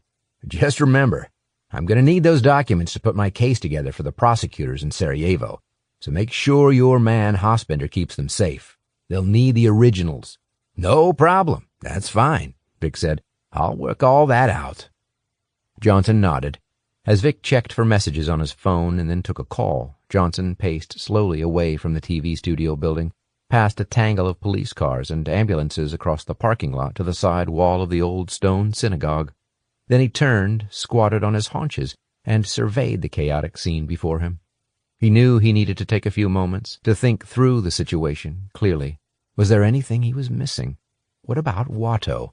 But instead of thinking clearly, Johnson bowed his head. 16 dead. Why didn't I see this coming? Why didn't we catch it? He started running through the events of the previous couple of weeks in his mind. The self-blame game. My favorite. Aisha's reluctance to talk about her father and sister's deaths that day and his unwillingness to press her harder about it. His reluctance to have Franjo taken into custody at an earlier time. Had he overplayed the problems around getting Croatian police involved earlier? Should have done more. Should have moved faster. At the end of the day, wouldn't a bullet into Franjo's head a couple of weeks earlier have saved dozens of other people's lives? What was this obsession with proper justice, real justice? Was it always the answer? Is it all worth it? He wondered. The answers he heard, in the voice of his dead mother, were the same as ever. Truth and justice. Truth and justice. Truth and justice. The words spun slowly inside his head like a vortex of water in a whirlpool, all congregating in the center. Johnson stood, His phone rang, and he fished it out of his pocket. It was Jane. The sight of her name on his phone screen jerked him out of his self-absorption. He pressed the answer button. Jane, how— I've seen the news flash, Joe. It sounds awful there. Her voice was stressed. Johnson exhaled. Yes, shocking. It's hard to describe. There was a pause. Did you get Franjo? She asked. Yes, we got him. We got Spencer, too. And you've got Marco. We've got him, yes, but only after I just managed to stop Philippe from running off and killing him first, Jane said. I stupidly let him see the address of Marco's business unit place that you sent me. I went to the bathroom at the hotel, came out, and he'd vanished. It was only because that Subaru of his wouldn't start that we've got a live Marco to take to court, rather than a dead one. I then talked him out of the revenge option. Shit. Well done. I had a feeling that might have been the reason he was tagging along with us so closely. So, we have the main guys, though I'm still waiting to hear about Watson. But as for the carnage here, we were just too late. 16 dead so far. I don't know, Jane. This thing, it's beyond terrorism in some ways. It's a whole different ballgame from the hunting down solitary Nazis. I'm having a hard time landing on the side of right. Listen, Joe. Don't beat yourself up. Sounds as if you did a great job. You too, but it doesn't feel much like it right now. Johnson walked back across the parking lot toward the TV studio as he spoke, his phone clamped to his ear. By the way, you need to call Natasha and let her know she can go back home now. I think it's safe, given both Franjo and Marco are being held. Yes, will do. As Johnson drew nearer to the CBA building, he saw Vic with a group of men, including the FBI agent, Hospender. Vic turned and spotted him. Joe, we've lost Watson. He's gone off radar. We missed him. Johnson spoke wearily into his phone. Hang on, Jane. I've got Vic here trying to talk to me. He lowered the phone and looked first at Vic, then Hospender, a blank expression on his face. What do you mean, lost him? Hospender shook his head. My guys arrived just in time to track his car from his house in Wolf Trap all the way up to Ronald Reagan Airport. We were certain he was in it. Had a positive visual ID on him. Even tracked his cell phone, everything. But then when we pulled him over near the airport, it wasn't him. It was some look-alike, a stunt double, almost a splitting image, but not him. A double? So where the hell is he? Johnson asked. Hospender shrugged. We've no idea where he is. Jane. Yes. I'm going to have to call you back. Friday, July 27th, 2012. Leesburg Executive Airport, Virginia. Watson wiped the mud off his shoes as he got out of the black BMW sedan.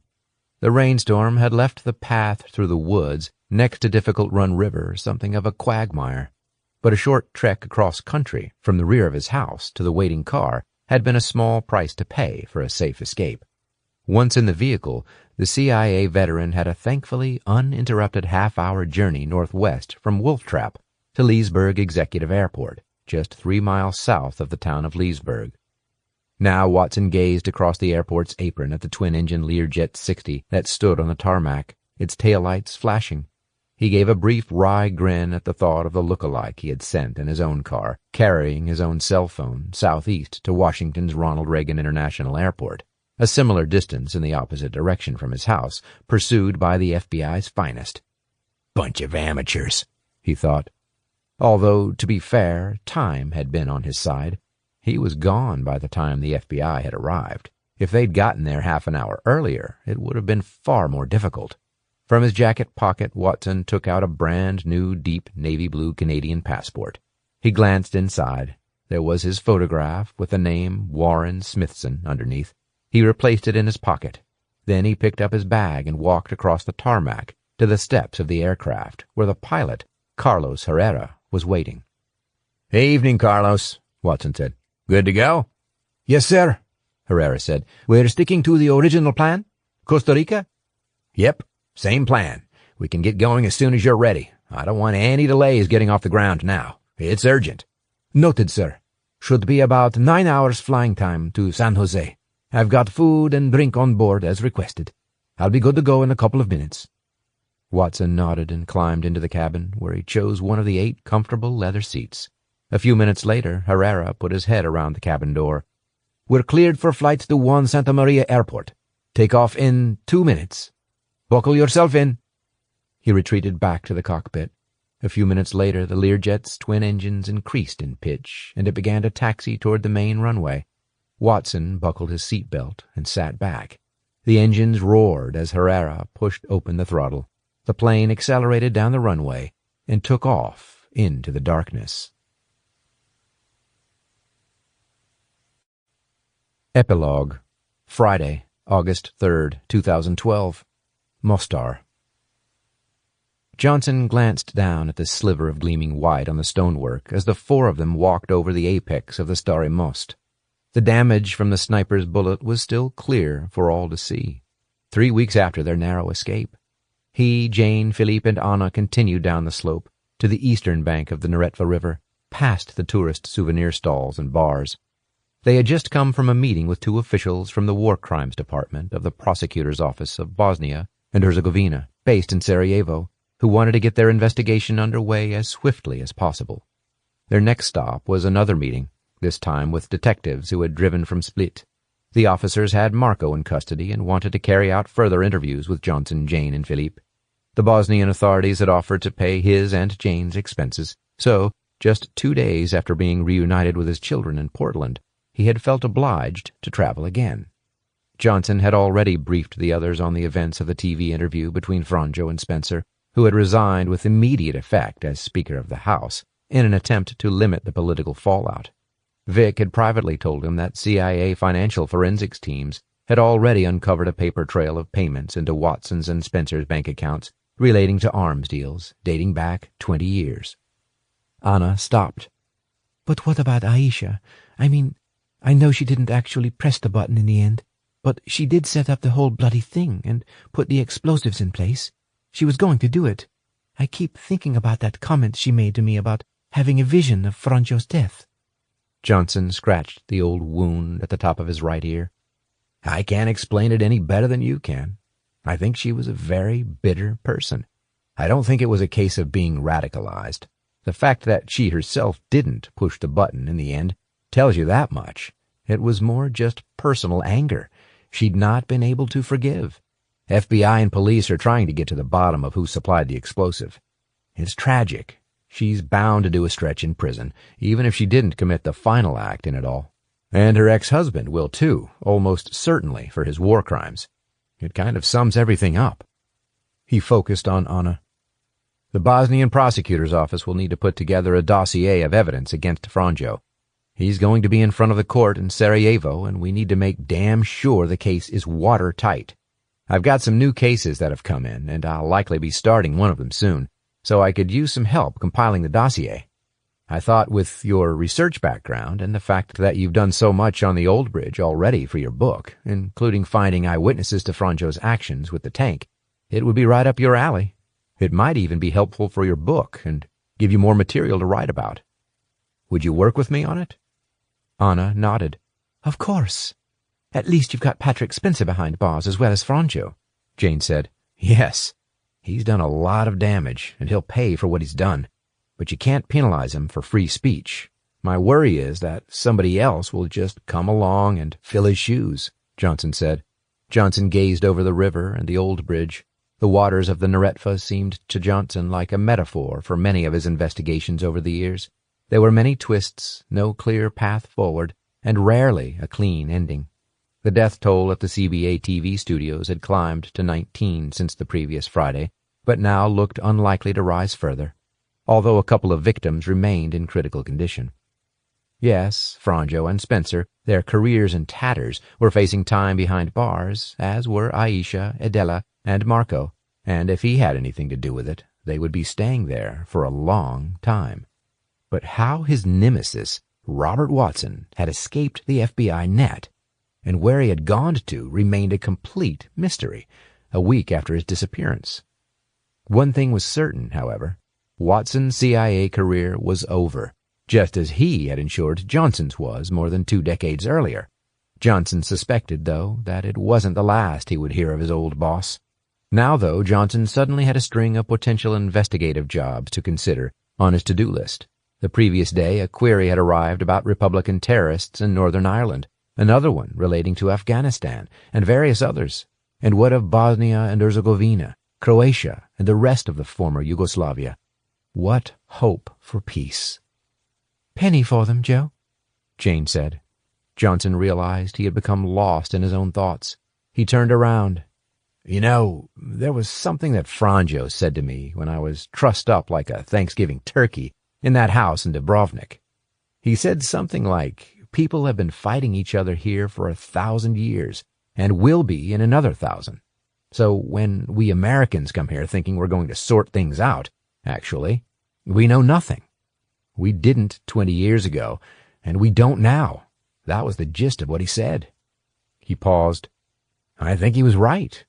We're going to get justice for some, but a whole bunch of people have died in a New York television studio as a result of what went on in Bosnia in the 90s.